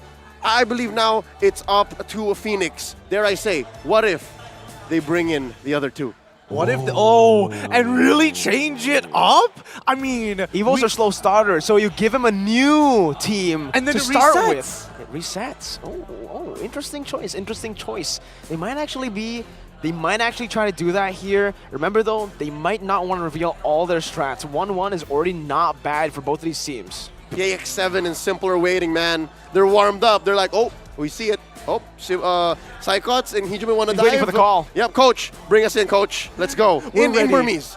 In Burmese, In yes. Burmese. Oh, man. But then, okay, so if that's going to be the case, right, because I do feel that, overall Jex has been playing an overall strong game, so how much do they change without really, messing up the dynamic so far, right? Because then where do you attack the map? Are you going to be looking to hurt Taz? Because a lot of these times, as you've mentioned before, Taz has been that workhorse trying to go into these fights and more importantly to secure these objectives. And the slight adjustments in game number 2 where they're actually focusing down on making sure that Feiyan doesn't get even remotely close or is put down to 1 HP to make that early retribution come out faster. I think targeting Taz isn't really going to be a viable option to go for because, again, Taz is always placed on these independent heroes in the jungle, right? He is that workhorse, like you mentioned. He's a very independent jungler, and he always makes the utility jungle role work. You take away the Lancelot, now that is a way you can try to shut him down because the Lancelot is just emphasizes Taz's playstyle. It really synergizes well with his playstyle, and if you take away the Lancelot, say, force him on a Fredrin, which hasn't actually been doing too well despite being 100% in the pick rate. He's actually lost 4 games and only won 2, so right now not looking really good for the Fredrin at all. So what if that is a direction? In addition to maybe Simple and PX7 coming in, who I assume might play a more traditional mid lane duo, right? Instead of like the Edith plus Eve. What if it becomes simpler, like an initiator and an killer? Yeah, there you go, right? So there's not much you can do for mid. Sad time to be a mid laner. But yeah, that's what I'm saying is, what if in addition to the Simple and PX7 Gambit, they try to, in-game and in the draft, choke out Taz? What if that's what's been holding this new EVOS Legends together? I suppose whether it could shake things up, right? But I feel like the dynamic is going to come down to the draft more than anything else. I feel like a lot of this is going to be linear towards that mid lane, but let's keep in mind, the 2 heroes that cannot be picked so far is Hellcrit and as well as that Croc. That needs to be abused. And again, the only people who really mess around, especially with these artillery types of mages, are going to be the EXP and roamers. So I do feel like there's going to be an adjustment, and we are going to see things, especially when it comes down to like, hey, maybe Farsa needs to start coming back in. Maybe we need to start opening things up like Glue and as well as Farmis. That is a natural relationship. Maybe ban the Yve, go for the Faramis, right? Something that we have seen before was that, or just another iteration of just leaving the glue open, picking up a Faramis for yourself. A lot of these, strategies that we've seen before in our local MPLs, yeah, they kind of have been slashed a bit here in the series. Glue getting banned, even the Joy not, let open at all. There's just a bit too much respect, I feel, for these heroes. And honestly, I want to see some differences in game number 3. If they go for the same exact draft, then it's just a battle of wits again. EVOS and Fenix aren't really touching the jungle. I don't know if it's respect or the fact that they both know that these 2 dudes can play anything, Feiyan and Taz. But yeah, no, not a single jungle ban. I hope that maybe they start attacking the Lancelot, the Fredrin, forcing one or the other into the role. Hey, what if Feiyan steals the Lancelot? He has a pretty decent Lancelot. That's a really good point here. I didn't think of that actually. Maybe if they, start, well, to be fair, it could just get banned out, but let's say hypothetically that Feiyan does get access to the Lancelot. What is going to be the response coming in, especially for EVOS Legends, right? Because again, Lancelot is one of those heroes whereby it's a bit of a struggle. I'm thinking Assassins, but the win rate for EVOS Legends on Assassin junglers has not been very good. Yeah, no you don't want to give him Fredrin, right? Fredrin is iffy at best in the hands of Taz right now. No Hellcurt. He played a Hellcurt in the grand final, so that means Coach Age has plans for him. Like, EVOS Legends is prepared to play around the Hellcurt, but that's banned. In addition, Hellcurt is great against Lancelot. You really can't just dash around and be the arguably best objective taker in the game right now when you don't know where you're going. So yeah, no, this whole Hellcurt situation may have made the situation worse for EVOS Legends. Honestly, I would say the Grok was the big hit for everybody, right? Because he is a very big solution to so many things. Oh yeah, you have an artillery mage, no problem. I can cancel it out majority of the time with just being Grok, you know? Natural abilities, especially with the Nature's Barrier, that wild charge always puts the fear in the hearts of marksmen everywhere. All right, though, I want to really just talk about EVOS Legends a bit more there, for Taz especially, because Coach Age always has a certain member who he forces to play random heroes that end up being really good, right? In Bigatron Alpha, it was Renbo. That's how he came up with the Johnson Kadita combo, the Gord. Mid Lapu Lapu, Mid Lapu Lapu, yes, all that. Now for EVOS, it's Taz. He's the one who's been experimenting with a lot of crazy picks. Arla Jungle in MPL Indonesia, Paquito Tank Jungle that was first used in MPL Indonesia, the Tankido and Tankido. I love it. So he is Age's monster. He is Age's monster. I hope it comes through. He's a toaster. What? Monstaz. That's the one. That's the one. He can do it. I think he can do it. I think so. Would he get away with it? I do feel that like Tankido might be honestly not that bad of an option, right? I do, especially with a few buffs. Especially with a few buffs. That's Homie got buffed. Homie got buffed. Homie got buffed, but I do like to see full damage Paquito, right? I want to see them snowball all over again. Like, the impression that EVOS Legends gave off in game number 1, it's still sticking with me till now. I completely forgot, but this man, Taz, we've been talking about his utility jungle, but when he joined the MDL, one hero was 100% banned away from him. It's the Fanny. This guy's a Fanny god, and we haven't seen the Fanny in so long. So that could come up. So even if the Fanny is open, you think Jax would allow it? Dude, Duke can play everything. So even if the Fanny comes through, yo, I just pick up a Cho, I just pick up a... Why is the Kaja and Frank when I pick up a Kufra? What now, Taz Fanny? What now, Fanny Taz?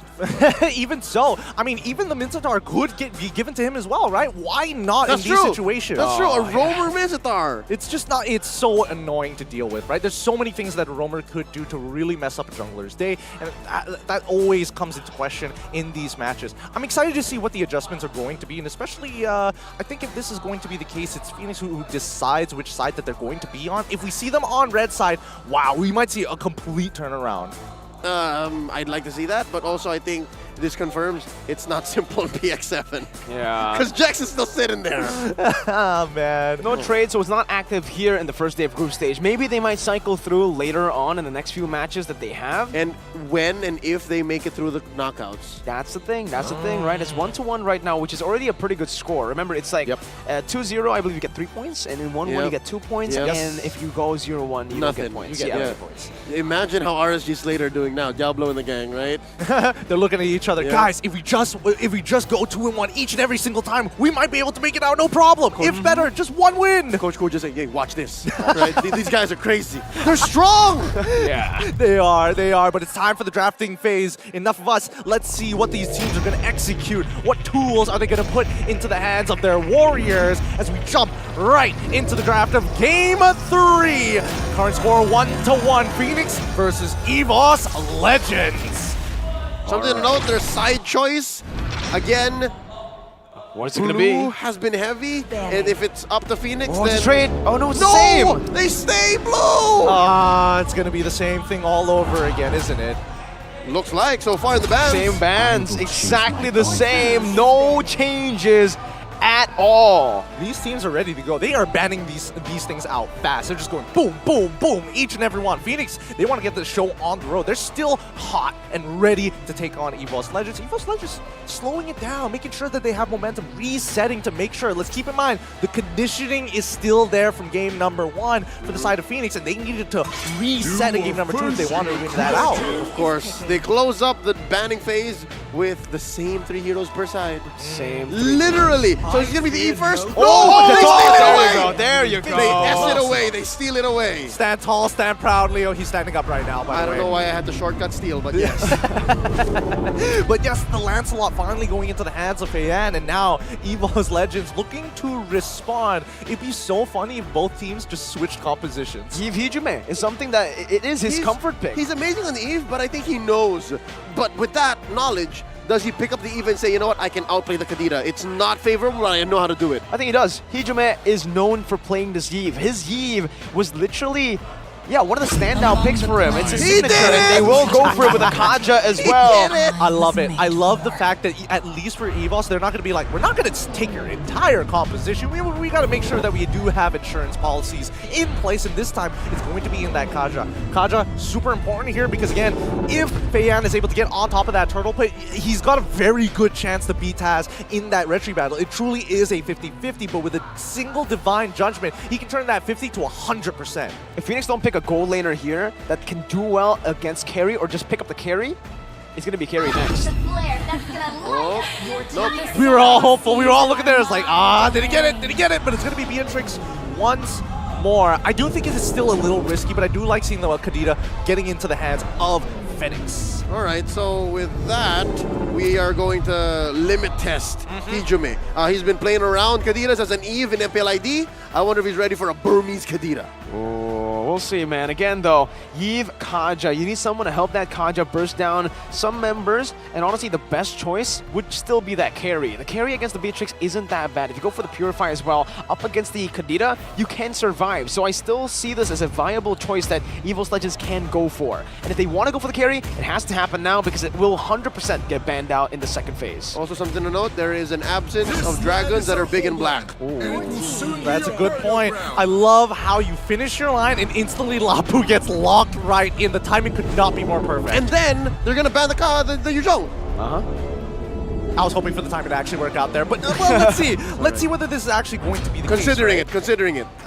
Here's the thing, right? I was hoping to see maybe even a Harith option here coming in from the side for EVOS Legends. You know, Brance has played it before, and I think it actually does pretty well, especially if they're going to be playing gold lane centric, and they need to start smashing this matchup against Benny. I don't know. Looking at it, you know, he's had a few or many moments to go for the Harith or a Lunox or just a mage gold laner in general or just a different gold laner, even Valentina. He tried it and it never works out for him. So I think in terms of signature, in terms of comfort, it still has to be the marksman, as he's known for, the king of marksman in Indo. I think that's fair as well. Edith gets banned out. The respect! They read into it. They understood. And here we see Phoenix blocking out Brand's picks. They're okay with the Claude. So, they're okay with the Claude. I was expecting the Claude first and then maybe consider the carry here, but the fact that they're banning out the carry does kind of give away information, right? That Phoenix is looking to posture to make sure that they have at least a lot of tanks. EXP lane probably going to be a tank. Maybe they could also be looking to hold on to the Franco possibly if EVOS don't ban it out. Oh yeah, no, EVOS is thinking Franco ban or Yuzhong ban. Tough call, tough call. They decided to go for the Yuzhong. All right, they want to make sure that Brands is going to be okay. This is a no dragon zone. No dragon zone. They're done with the dragons, man. After game number 1 and 2, the dragons are doing so much in the game. One dragon being named Psychots. He's amazing. Game 1 and 2. Despite losing game 1. Yeah, despite losing game 1. I'm just imagining Coach Agi just looking at Psychots is like, I'm sorry, bro. I gotta ban this. And he's like, I understand. Ooh, Brody gets banned out. They're so okay with the Claude. Wow, they want him to play the Claude. I think at this point, it's really because for Phoenix, they might actually have better mid control now with the roamer that they're actually thinking about. And with that, Brands isn't really going to be able to do much as he did previously on the Claude. The reason he was able to get so much space was because of that mid control continuously going to the favor of EVOS Legends. I suppose, but then again, if we really break this down in terms of mid lane control, it's tough to outpush both the Eve and as well as the Kaja. We finally get to see the blocking coming in from Claude. That's to be expected. Coming back to Phoenix, right? Again, same exact problem. How do you kind of maintain that control? Here it is with a Franco, and whoa! Rizla. Royal Milk with his Rizla. Okay. I like it. Again, it's very clear. Still, even when the draft has to change drastically, Fenix still plays with their box. They love their box. They're going to get a box some way, some form, whether it be a penalty zone or an RWM. It's more like a bowl this time with the penalty zone. Yeah, you know, it's circular. It's circular. It's even the rough ways. They've got some good combo components, I will not lie. Right? Fenix, it's all about just chaining the ultimates together. And it's guerrilla warfare. They have great re-engage. I think better vision this time too. Do they have better vision? Taz is smiling. I have a feeling he might go for something like a Fanny here, but they go for the Monster. Oh man. I was hopeful. I was Monstaz. Monstaz. We'll just go for the Martis, you know. Martaz. Anti-CC Martaz. All right. Martis does really well against a Lancelot, by the way. You That's know, right. like the anti-CC, especially against a Kadira and a Franco. Get out of penalty zones too? More importantly, they can actually play for the early game. And I think that's all going to be something that's great coming in from EVOS Legends. But run me through it, boys, before we get into the Land of Dawn. Which do you feel is the stronger draft? I'm going to start with Leo, Fenix, or EVOS Legends. If you are a conservative player and you just want to stick to what you know, I think EVOS drafted very well. Like that's very comfortable for each and every one of them across the board. But when you're talking about potential, when you're talking about like the ceiling of their execution and what kind of firepower they're able to output, I love what Fenix has done here. All right, all right. What about you, Mirko? I think Fenix basically drafted the same way that they drafted in Game 1 and 2. It's still the same issues here with a low mobility XP laner that can be completely punished by Brand's own EVOS. Okay, that's fair enough. I'm going to lean towards Fenix, and I'm going to right off of your point, because you put it in perfect words, Leo. The skill cap, the potential coming out from Fenix is just so much higher. One single Iron Hook could change this game. And immediately we're going to go into the pause. Whoa, even the game itself is like, I can't handle this intensity. Yeah, no, and is that not where Fenix wants to be? As a challenger, as a newcomer to MSC, you don't want to be the one responding to what's going on. You don't want to be the one who is put on the back foot. So with that being said, I think with the lineup that they have, again, the penalty zone, those hooks, and as well the Kadira, the first time we're seeing Mok here on a mid laner that dives, by the way, in this series. I think things are going to change, and so yes, that's why I favor Fenix. Yeah, well, it looks like we have a Type 4 issue, which means probably something going on with their audio. They need to make sure that they have clean and crisp. It's super important that these headsets work for them just to make sure that they can communicate them with minimal delay. So don't worry, our marshals have got that covered. In the meantime, we get to discuss and theory craft a little bit more, because again, where do you attack on the map? And I feel with Fenix, they've got so many different angles that they can come from. It's a little bit more straightforward for EVOS Legends. Walls are going to matter more for EVOS. They don't want to fight where it's tight. The opposite for Fenix, which works well for their box, because when you say box, you want an open field. But Fenix actually enjoys where it's tight, especially when you find this odd penalty zone with just two dudes. This is the kind of matchup we're in. If Royal Milk finds a penalty zone for two, he'll take it. Neutral objective control is going to be the name of the game for the side of Fenix, right? Which I'm exactly talking about, the Turtle Pit. Exactly. Turtle Pit, those round, those little clinch spots that you want to try to force EVOS in is going to be the main win condition for you. You need to try to bait that out. But the thing is, EVOS Legends have what it takes in Game 1 and Game 2, Brands with a split push. No, here's the thing. The one thing that we didn't see from Fenix from Game 1 and Game 2 is the early lane swap, right? The EXP laners want to make an impact, and of course, Psychots was there for every single one of these turtle fights. I can't say the same for Fenix, but now with the Terizla, I expect him to match him every single time, because Terizla is going to absolutely smash Lapu Lapu pre-level 4. It'll be closer to 50-50 now. In Game 1 and 2, it was Lapu Lapu versus Yuzhong. Mincitar versus Yuzhong. So yeah, this time around, Terizla versus Lapu Lapu. Yeah, definitely. No, just on a step-by-step comparison, yeah, Terizla's very fast. Yep. Especially in that lane again. So we'll see whether it's going to be a point of contention, maybe even a pain point for EVOS Legends. They might even get that if it goes so badly in the EXP lane. They might need to call their junglers or maybe even a roamer just to show up, show presence to get that lane pressure. I think the concern right now is the fact that XP lane is no longer that 1v1 lane that we knew from MSC 2022 M4. Now it all relies on the mid as well, right? Mid control, I think earlier we kind of suspected that maybe Fenix wanted to go for better mid control, but with the Kadira and the Franco, I would still actually give it to Yves and Kaja to clear out this mid wave a little bit faster. So with that, they should be able to utilize that faster rotation into the XP lane to get a better position for Psychots to actually respond to the turtle first, which can change a lot of things. And that's on a sustainability note, right? You're clearing waves much faster and you're able to stay for much longer. That's what Fenix is lacking. Franco and Kadira, they go in. You know when their ults are spent, they can't re-engage. They have to wait. Here's the thing, right? I agree with all these points. Mid is going to be super important.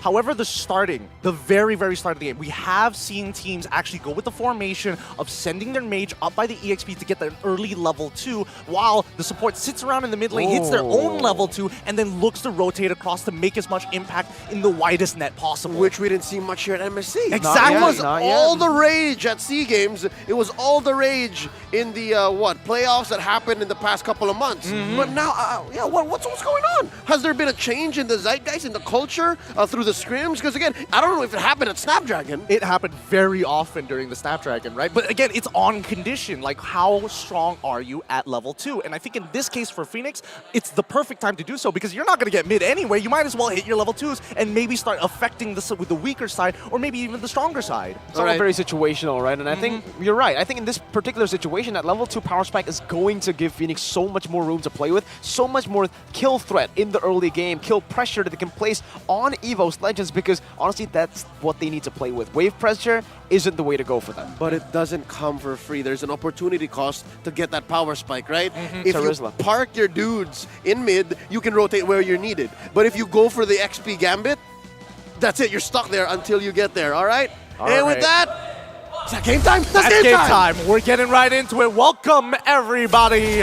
This is going to be the very final match. Who's going to take it away? It's going to be Fenix on the blue side versus EVOS Legends on the red side. Let's find out. As we jump right into it, we don't see too much of an interaction through the mid lane, but no, we didn't get to see the cool maneuvers in the beginning. No, they parked them both in mid, and that means we're at 50-50. No one got the checkmate. No one won. They're just going to isolate their targets, right? I mean, Royal Milk, he's going to have the best time in the world in side cots.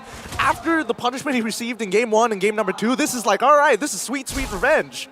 Yeah, both the gold laners as well, just playing it super passively. But again, Dreams on this Kaja, you can expect him to play more towards Brands. He wants to utilize this early, no kill threat Kaja to just build some pressure, open up the map for Brands, giving him a safer lane. Meanwhile, Taz, the workhorse is doing his thing once again. Fan getting a little bit of damage onto Dreams there, even using the Retribution to poke him down as Jex looks for a hook, gets. Hello, Taz. Oh, they might just be the full commit. My goodness gracious, Taz.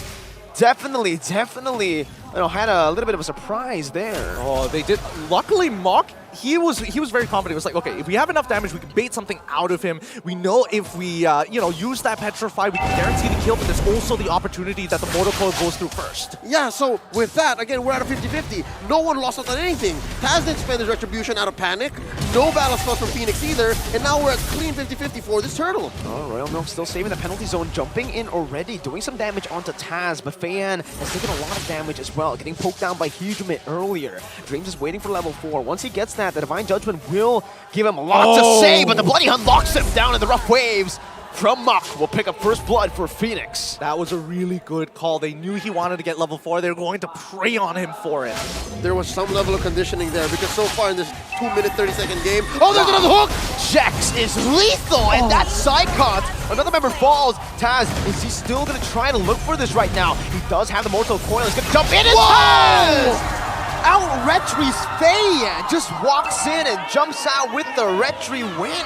No way. We need to get some, honestly, I'm going to talk to Freddy later. In this game alone, what are the stats for the retributions between these two junglers? You never know who's going to get it. Oh, that was amazing. Let's see what this 800 gold lead has done for Fenix. As you can see here, Benny can go either way. He can go for the early Hunter Strike, can build up quick to Blade of Despair. All this while Brands gets a pair of pants on first, and keeping that gold lead very close. Again, 50, 30 gold between these two gold laners. We're off to a good start. very good start indeed.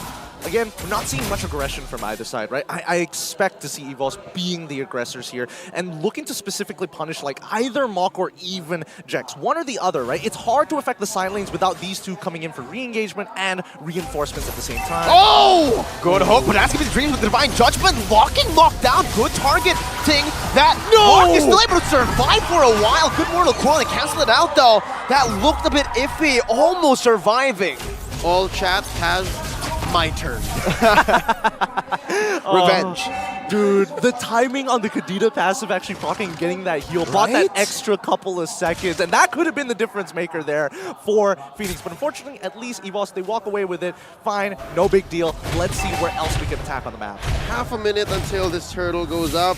So far, Fei Yan and Taz have been on point, keeping their retribution when they need it, spending it when they don't. And so far, I'd like to think we've yet to see our XP laners join. Yeah. That's what I'm excited for. They're still not going to be part of this next team fight. They're not. They're just going to keep them isolated here for now. We've seen the early proxy and a quick recall coming in from Fenix's side. We're going to see Royal Milk maybe joining the party here? Yeah, yes. He is.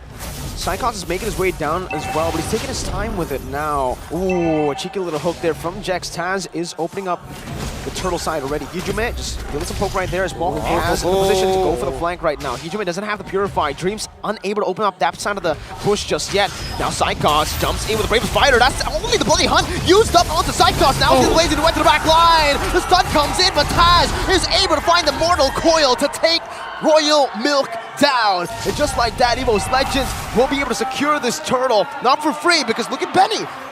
All right, a turtle for a turret, yet still I'd say EVOS won that out. They got a 2 for none, plus the turtle, at the cost of nothing.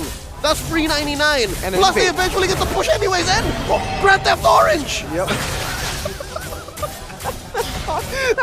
I gotta steal that. I'm gonna be stealing that real soon. I'll allow it. I love it. That's a great one. That is a great one. But at the same time, we need to talk about the conversion, right? Because now, EVOS Legends, they were able to get what they want. A neutral objective, they got a couple of kills, and more importantly, they took the entire bottom side jungler, the most important buff from them, as well as a tier 1. This is a great start. Oh, Purify. Now Psychos with the Bravest Fighter instantly with the stun as well. Oh. That's the better trade, but it does nothing against the frontliners from EVOS Legends, who can soak it up and take the kill.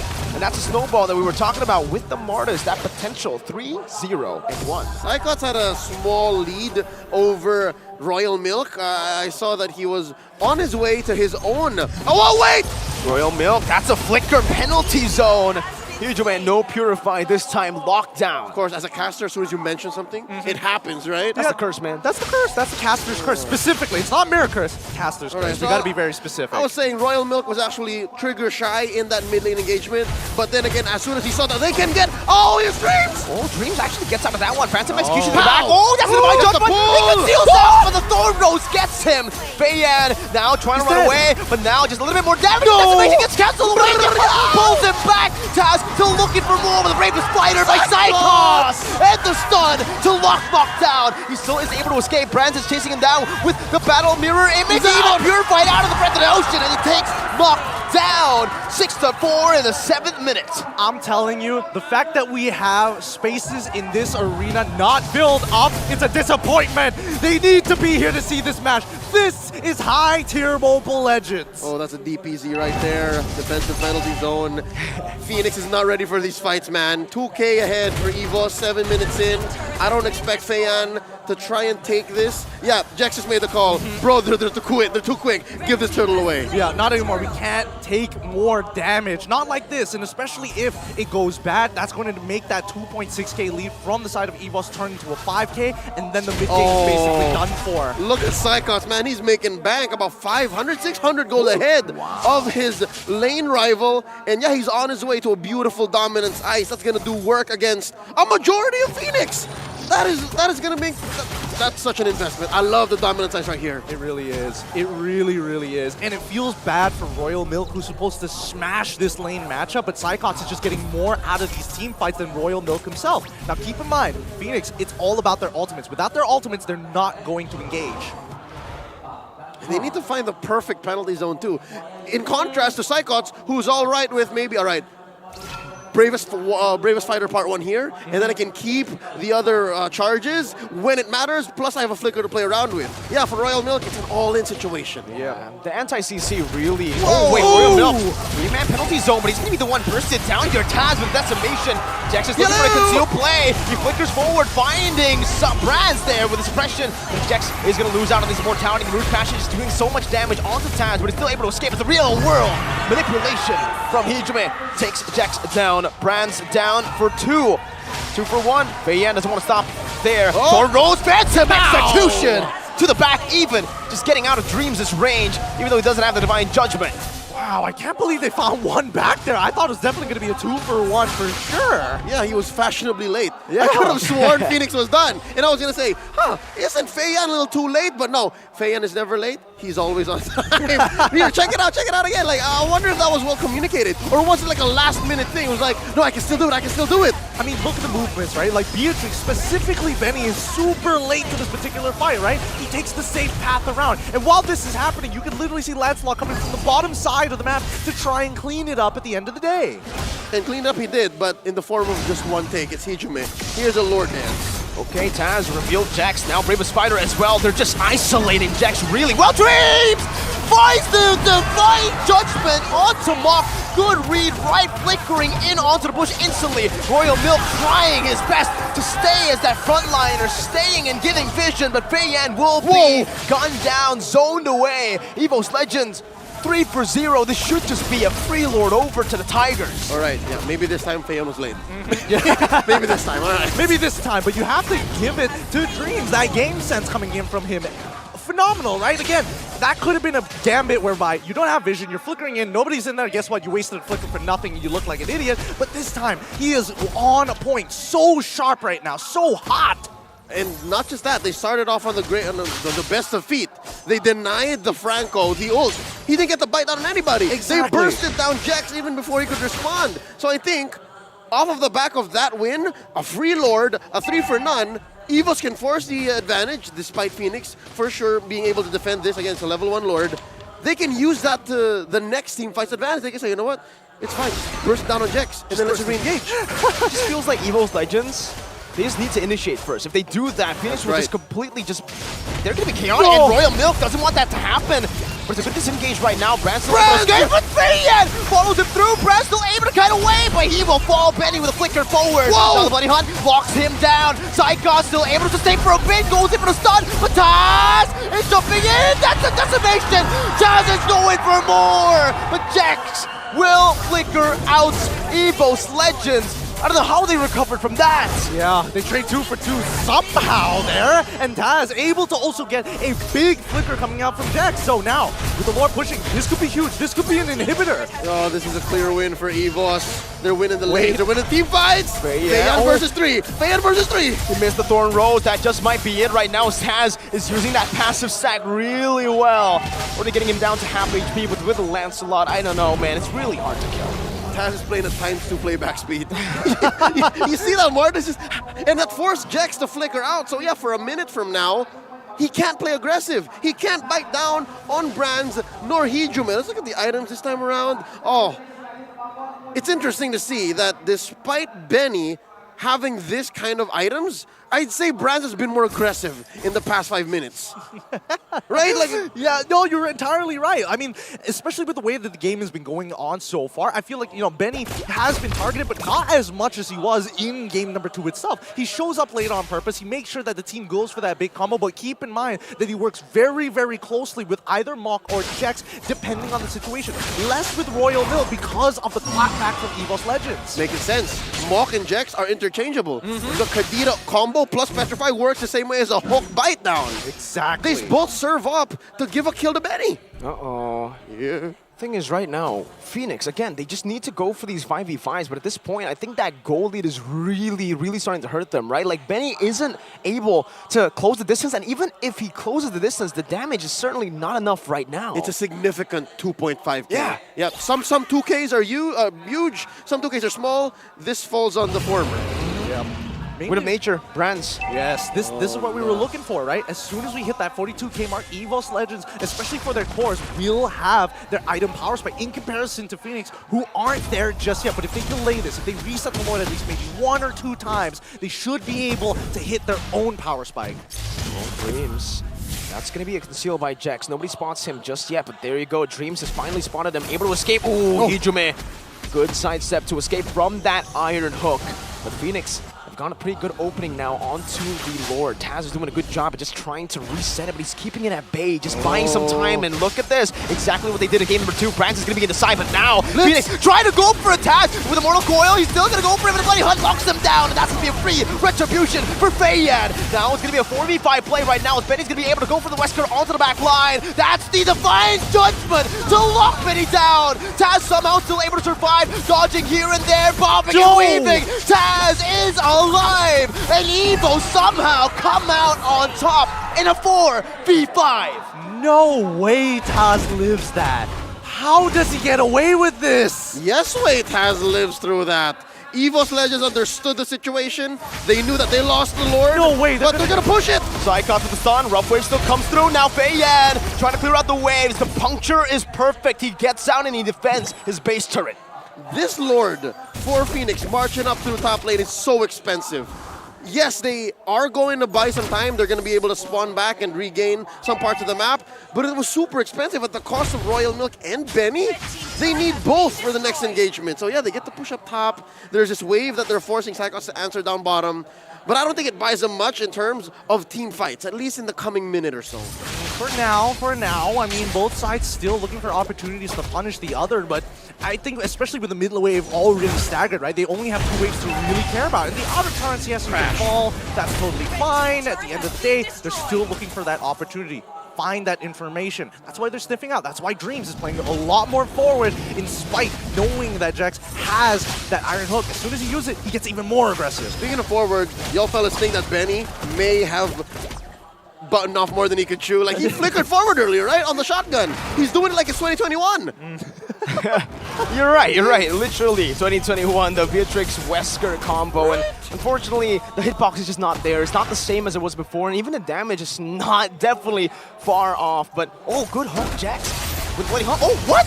I didn't know that interaction was possible. Taz gets out with the Mortal Coil despite getting Bloody Hunted, and now Dreams. There's a pull. The flicker forward here. Have a taste of your own medicine, but the penalty zone locks him in place. He's going to be able to purify out of that Iron Hook right now. Psychos jumps into the back line with the damage. It's not going to be enough. That's a good flicker by Benny. Brands will still be able to take one down. Psychos still surviving, but Benny is still alive. He flickers forward, and Benny might have just been able to do it. With nature, Brands double kill, looking for some more. He's able to equalize a bit, but look at the minion wave crashing down to the base. Oh my goodness, they're going to lose this inhibitor turret all off of this fight. 3 for 2 in favor of Fenix. Plus an inhibitor takedown. The penetration, that's permanent damage that EVO has to deal with. And through that, the turns of tables, Fenix are now the aggressors. That's the Odyssey. They're not the oddity. They're not really going to go for anything else. Brands actually sells out probably the win nature there for the immortality. And Fenix will not be able to do anything else. Wow. EVOS Legends lose 2 base turrets. Oh my goodness, losing 2 inhibitor turrets off of that interaction alone, that's some devastating losses considering the kill score. I mean, it's 11-17. All right, I stand corrected. I eat my words. Fenix have made the most of that expensive Lord from previous. And now, here's a Luminous one. I'm not sure if it's going to get to evolve though. But yeah, this is, we were talking about massive 2K gold leads, right? I think this 500 gold lead is pretty big too, right? Oddly enough. Oh, these leads are getting rather nuts here. And I don't know, the linear paths that we've been seeing from all the members from Fenix and as well as EVOS' side, they're starting to really understand it, right? They've conditioned each other. They're really taking into account who makes that very first move. And I think especially for Fenix, it is a little bit more straightforward, right? It's very dependent on their ultimate. But for EVOS, they need to take their time with it. And especially with the interaction that we saw earlier with the Bloody Hunt, as well as the Mortal Coils, if they can replicate that all over again, they might be able to make it happen.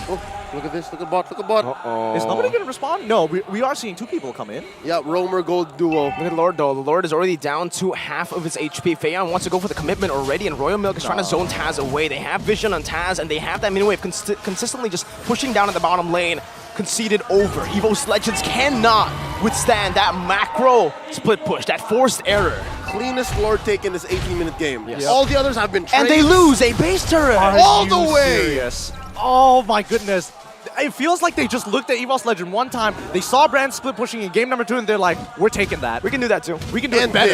And this. And this. Thanks. This is brutal, and I mean they timed it well with the lore with the lore being taken on almost pretty much a 3-second interval with the wave pushing. Let's see how this fight occurs. 3 waves are doing pretty well right now. Micromanaging right. That's gonna be Feiyan actually dodging all the way. Dream's gonna be able to find Mok right there as Brands picks up the mega kill. Penalty zone, all the 2 members. Feiyan's still gonna be in the back right there. The Blazing Threat comes down, but it's still gonna be Benny for hitting the back, dealing some damage. But it is gonna be ultimately EVOS Legends who shoved them back. Royal Milk gets isolated completely, and it's turned around again. It's a 2-4-0 for the Tigers. Amazing defense by EVOS Legends here. They punished Fenix, and we were talking about leads, right? That was a small 2.5k lead, right? From a large 500 gold lead to a small 2.5k gold lead, EVOS Legends understood the defensive dynamics, and we'll see here again in the replay exactly how they did that. Right, let's take a look at this defense, right? Because all the ultimates were blown here, and almost immediately we see Claude instantly finding that first initial pick. Once the ultimates are down, and you saw, Royal Milk didn't get too much out of his penalty zone. The rest of the teams slowly swarmed around it to punish the rest of the team members one by one. What happened here? Jax suddenly got caught. That's going to be stunned. Mok jumps into the back line, but Hijube is able to purify out of that right now as the rough waves gets Mok to safety. Feiyan, Phantom Execution back defensively. And EVOS Legends will not be able to crack that base open, but they were really close. 1 hit away. You can't miss a beat here. You can't blink. You can't leave to go to the bathroom. Take your phone with you if you're watching. But just the same, I have to say, the fact that Royal Milk is sitting at 1-5-5, his Festival of Blood not doing much. So even if he does get to swing at maybe 2 or 3 people with the penalty zone, he's not as sustainable. So that's maybe one key to why that siege in the potential end for Fenix didn't work out. So I'm guessing EVO's gonna play to that strength. They understand that, hey, Royal Milk ain't so bad.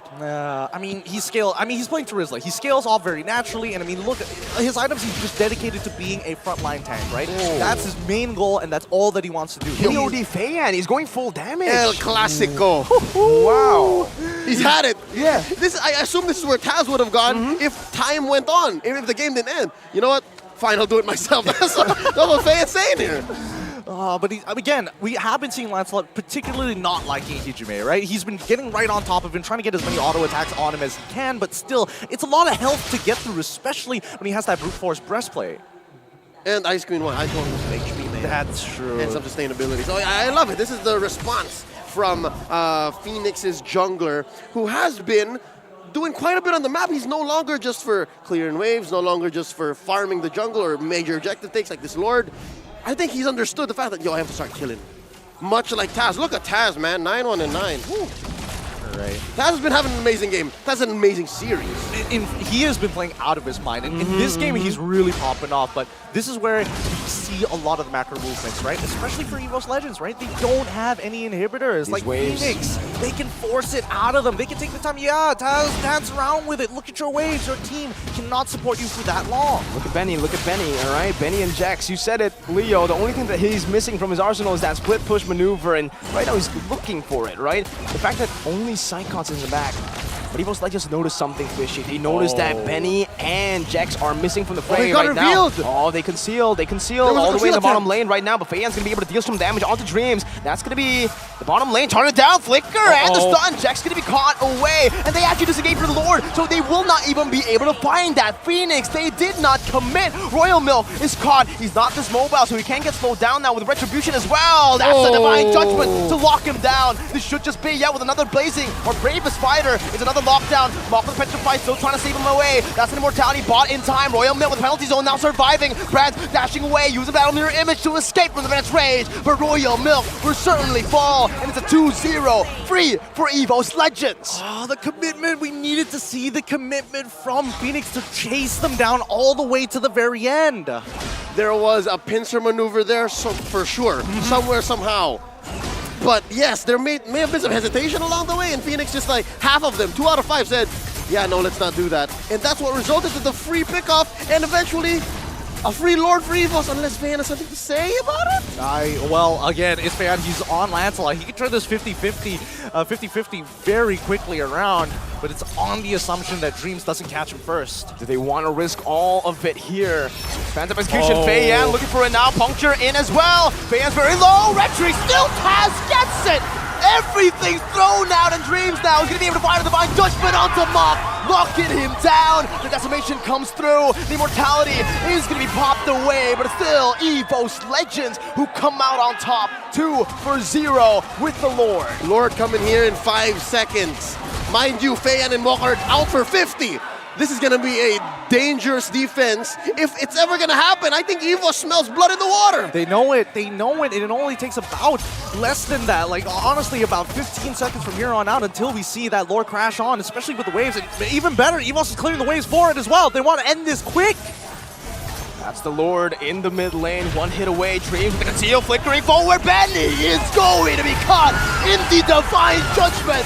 The Tigers claw their way to a victory, starting slow but decimating everything in their way. EVOS Legends have reverse swept Fenix. The crowd, you can hear them even from here. They are excited, and it's great to see that EVOS Legends come into form, but what a battle against Fenix. Every step of the way attacks, every moment, every minute that passes, a death, something to learn. Oh my goodness. Myanmar coming out 1-2 against EVOS Legends kind of gives us a good power scaling for the rest of the tournament. I love it. I love it. The fact that we've given an MVP over the Psychots, we've given an MVP over to Benny in game 1. When is Taz gonna get his nod? Taz played out of his mind. This is the time. Right here, it's Taz time. It better be. It better be. I hope so. I feel, oh man. Teams, they're gonna fist bump up there. They gotta show their respect, but man, they gotta be happy. What a battle this has been. Oh my goodness, the crowd is loud. Man, I feel like I'm in Jakarta, but no, we are in Phnom Penh, but there are a lot of EVOS fans here. A whole lot of EVOS fans in the building, all just cheering for them as they win again. Reverse sweep. The fact that we called it, you know, they start slow, and their start was pretty good, so that was a scary EVOS. This new, refinement that they have made. On a micro scale, taking it game per game, it's uncanny. We're not used to this. But when you watch the series as a whole, that's EVOS. That's EVOS. Honestly, that was playoff material. Straight off from the bat, again, we were expecting to see, you know, plays like this to start happening towards the later segments of the tournament. You know, start things off slow, go feel it out, but the format has forced these teams to really focus down on consistency and making sure that they start hot. Momentum is key, and honestly, it is working in the favor of EVOS Legends, but you have to be a little proud of these Fenix boys. I'm proud of both of them. This was a series worth watching, and dare I say, we mentioned it earlier about game 2, wherein we're wondering what RSG Slate might be thinking, what RSG Slate is SG is thinking right now. Maybe Group B really is the group of death. Right? It's a 2-1. It is a 2-1. Points for everybody. Oh, the chances for tiebreakers is actually now a possibility because it's not a sweep. Oh, you're right. The tiebreaker possibility is certainly going to be there now. And RSG and Fenix got to be careful, right? With that loss, they are at a position where it's going to be very, very tough. A lot of pressure placed onto them, and especially after the game, reverse sweep. What does that have? The toll that it has on the team morale-wise, right? And mentality-wise, because they were very much in the lead. Even in game number 3 there, they had the chance to end. They had 3 waves pushing with an evolved Lord. Let's look at our MVP of this game. Come on, give it to us. Give it to the boy. Yes! Taz is going to be walking away as the MVP of this match. 10-1-14. Monstaz, it's Taz time. Oh. From workhorse to highlight player. Give this man his dub. I love it. He needs it. He needs it. I do not exaggerate when I say he was playing at ×2 playback speed at some point in that mid-game. I love it. And you see here, that winner truncheon, folks, he was just juggling. He was in the midst of a big team fight. He got his immortality popped. Fast fingers. That first turtle, though, that first turtle steal Oh my Yes. god, the steals that he was able to make in this game. We kind of, doubted him game number 1 after a few steals from Feiyan. We were like, wait, Taz, this isn't really the Taz I know, the Taz that usually wins the red tree battles, but it's in typical EVOS fashion, they start slow. Yep, and check out his heat map for the mid-game from 5 minutes to 15, post-laning into those Luminous Lords. You'll see how he's just so on point. He will be able to rotate and then sit there. If anything, a lot of times, Taz was initiating a Lord dance, but Feiyan would not give it. There were times when we would pan over to the Lord pit, and then the Lord would be on Taz all the way. I don't know why, but this might just be Taz's brand of Lord dances. I want to see more of it. I don't know. I feel very uncomfortable with it overall. Personally speaking, why I feel uncomfortable with it is the fact that, again, there are times to start resetting, but Feiyan, what he does is really great. And we might actually get to catch it in one of these fights, right? But overall, EVOS has been playing a phenomenal game. And Feiyan, if he walks up just a little bit closer, he refuses. He refuses to let this Lord reset, making it awkward for both sides. It's like, now I have to make a hard decision. Do I let this go, or do I just commit to it? And Taz makes those decisions seem easy to make, right? Even if it's very difficult, and that's why we're giving him the nod. Oh, he deserves it. Look at him go, just popping off time and time again. Even when all seems lost, no inhibitors whatsoever, Taz is still going to be there, looking to peel, looking to push away the waves to give his crystal space to breathe. I have a confession to make. Mirko, while you were casting the finals of MPL ID Season 11, at the end, after every game, right? Wherever Brands is getting his buff stolen away and they still claw their way into victory, I'm like, Taz deserves more. Oh, and for here sure. on the international stage, we start day 1 with Taz getting what he deserves. Taz is definitely a very underrated jungler who, hasn't really seen those flashy plays because he's been forced onto the utility role. But now you could really see, once he gets adjusted to that role, even in the utility role, he manages to carry and he manages to give his team a smooth ride. Yep. We'll see more of Taz in just a bit, but for now, the losing team Fenix, who's still quite grip here onto game 3, you'll see that their builds are also relatively interesting, specifically that Lancelot. This seems to be a trend now. It seems to be an early War Axe, and then eventually into selling that Molten Essence, and then if you need more tankiness, you juggle that Winter Truncheon with the Immortality, and then you build that Blade of Despair. I think that Blade of Despair is going to be key. It's so much damage. It's so much inbuilt damage, and especially if you're looking for squishier targets, because again, if it's a tank on tank, you're really just wasting your damage and wasting your time. The most you want to do with the tank is just to build up stacks, right? And then jump right into the backline. But if we come back over to EVOS Legends one more time here, this is one of the few, this is the couple of times I have seen Dreams not be, just being leashed by Brands, right? Brands was pretty self-sufficient for the majority of this game. And the series, right? And Dreams with Hujime actually, for once, supporting their boy Taz in a lot of his endeavors, opening up so many more possibilities. They've shifted, right? I mean, I think in MPL Indonesia, it's very safe to say still that it's very brand-centric. When they win, it's Brands. When they lose, it's also Brands. But here, it's a completely different EVOS already. They have refined their craft and they can carry through every single role. Even Taz on a utility jungler, on this Martis, on the Lancelot. So the key to how to give Taz the carry potential isn't to put him in a random assassin. It's to put him on a utility jungler that can deal damage. So becoming the Monstaz isn't coming from Coach Age, the mad scientist, it's coming from within. Ooh.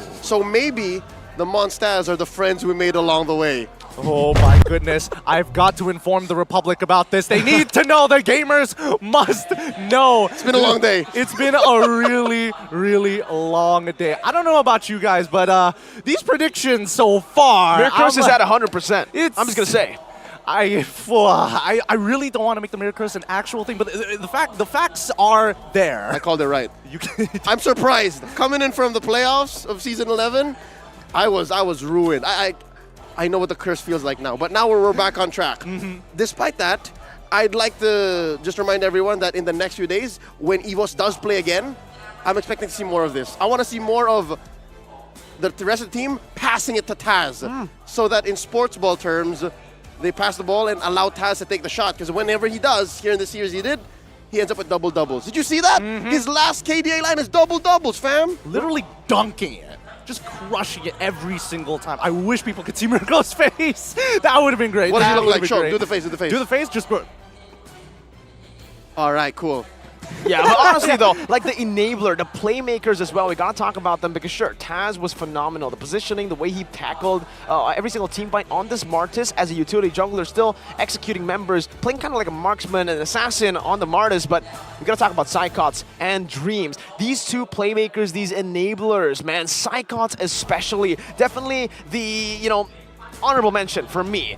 He was making so many crazy plays, just enabling the team by zoning, by even getting a few stuns, even in the bottom lane, to cancel out on that cheeky little segue play that they were going through.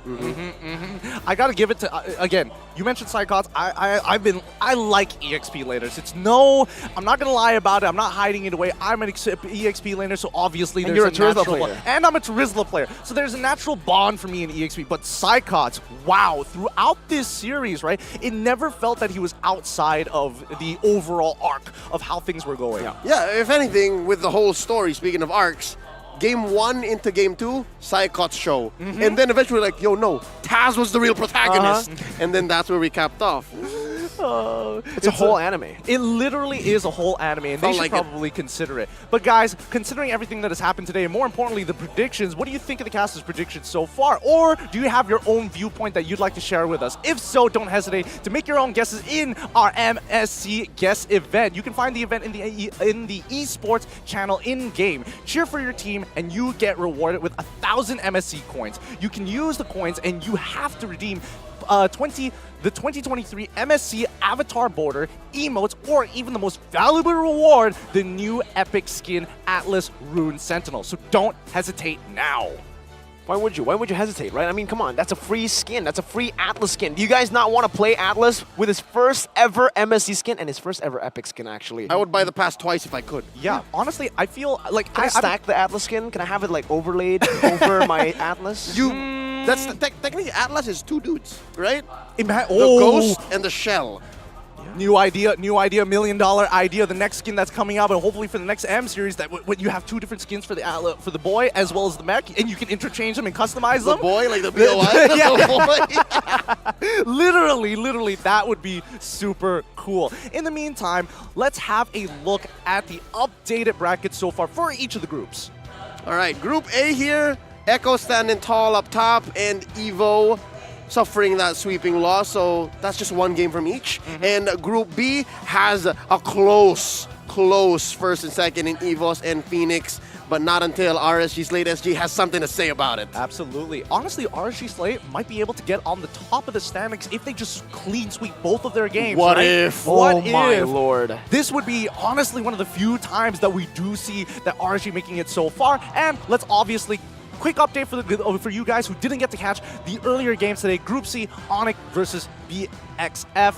I would highly suggest pull the playback, watch that match all over again. Until we're done. Not until we're done. Not yet. But it was an incredible showcase from both teams. Especially game number one, right? Especially game number one. It was completely just back and forth, even almost a one straight push kind of situation there. But many believe that Group C is the group of death, so you gotta keep your eyes on it right now. And looking at Group D, honestly, it might look very predictable, but I've heard some insider scoop that Occupy are pretty good in scrims. They've been doing well. Really? They've been getting close. I think from the same source that I said RSG Slate is a monster, they've been saying good things about Occupy too. So watch out. Who's to say, right? Who's to say? Tomorrow we'll be seeing Group D in action, finally. Yep, it's going to be Todak versus Occupy Thrones. It's going to be Fenix up against RSG Slate. There it is! And then Echo versus Fire Flux Impunity. Holy cow, tomorrow's gonna be great. Oh, this is such a good lineup of matches, man. I honestly cannot wait to watch every single one of these matches because,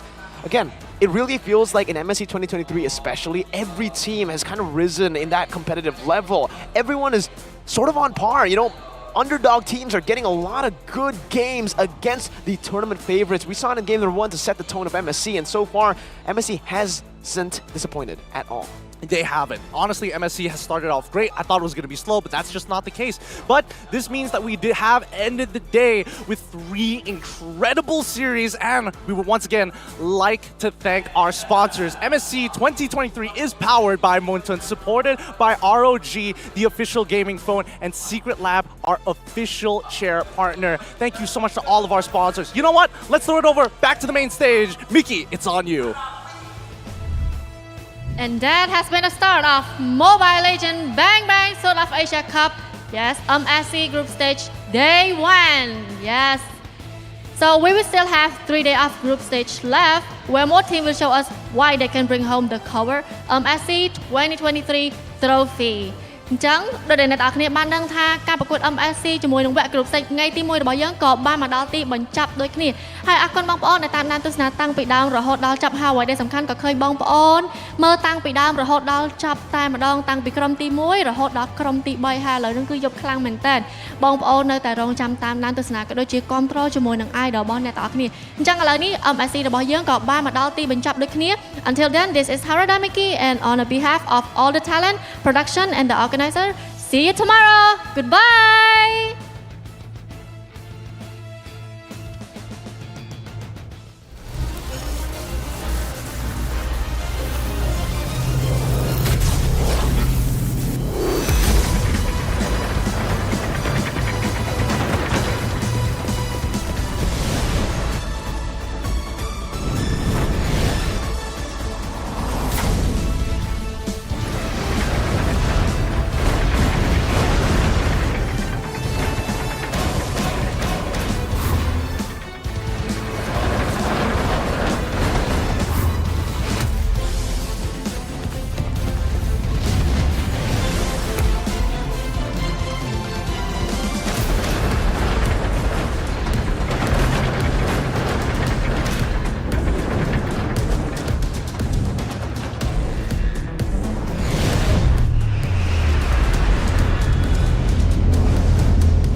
Set the fire to the sky. Keep burning bright, kill the allies and enemies mesmerized. Strive for domination. Feel the pressure rising. Fight with your life and for your nation. With your devotion, emotion. Lay it on the line. The choice is yours. Offense or defense. Let the courage roar. Reaching for new heights. It's up to soar.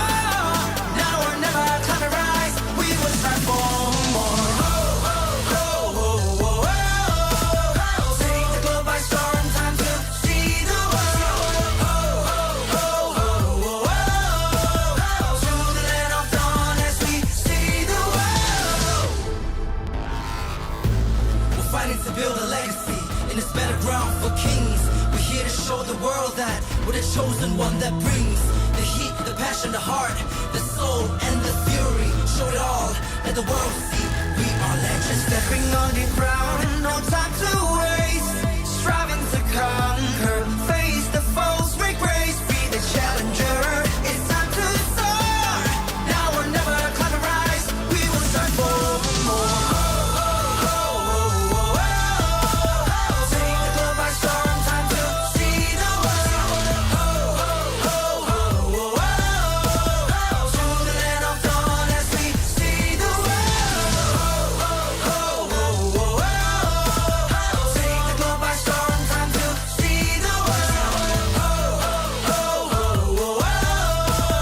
To the land of dawn as we see the world. Hey, hey, hey, break every boundary and chain. Ain't nothing can stop or restrain. We are a force to be reckoned with. Destiny, kingdom, and might. Battle like Atlas, winning with madness. Countless of practice, that is his matchless. We are the heroes here to slay. Never back down, never astray. Fatal length. Sink or swim. Match by match, day by day. Determination, they won't let us win. S-E-A-C the world. Mission to conquer. S-E-A-C the world. We are warriors. Lay it on the line. The choice is yours. Offense or defense. Let the courage roar. Reaching for new heights. It's time to soar. Now or never, climb and rise. As we will strive for more. Take the globe by storm. Time to see the world. To the land of dawn as we see the world. Take the globe by storm. Time to see the world. To the land of dawn as we see the world.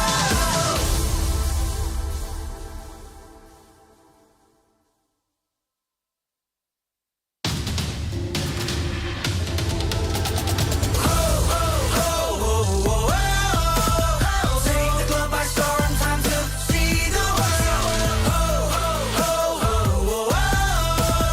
To the land of dawn as we see the world. Start a fight, blessed with tears and pride. Ready for the battle cry, with our might and stride. War against the heavens, set the fire to the sky. Keep burning bright, kill the allies, and enemies mesmerize. Strive for domination. Feel the pressure rising. The fight with your life and for your nation. With your devotion, emotion. Lay it on the line. The choice is yours. Offense or defense. Let the courage pour. Reaching for new heights. It's time to soar. Now or never, climb and rise. We will strive for more. Take the globe by storm. Time to see the world. To the land of dawn as we see the world. We're fighting to build a legacy in this battleground for kings. We're here to show the world that we're the chosen one that brings the heat, the passion, the heart, the soul, and the fury. Show it all, let the world see. We are legends stepping on the ground, no time to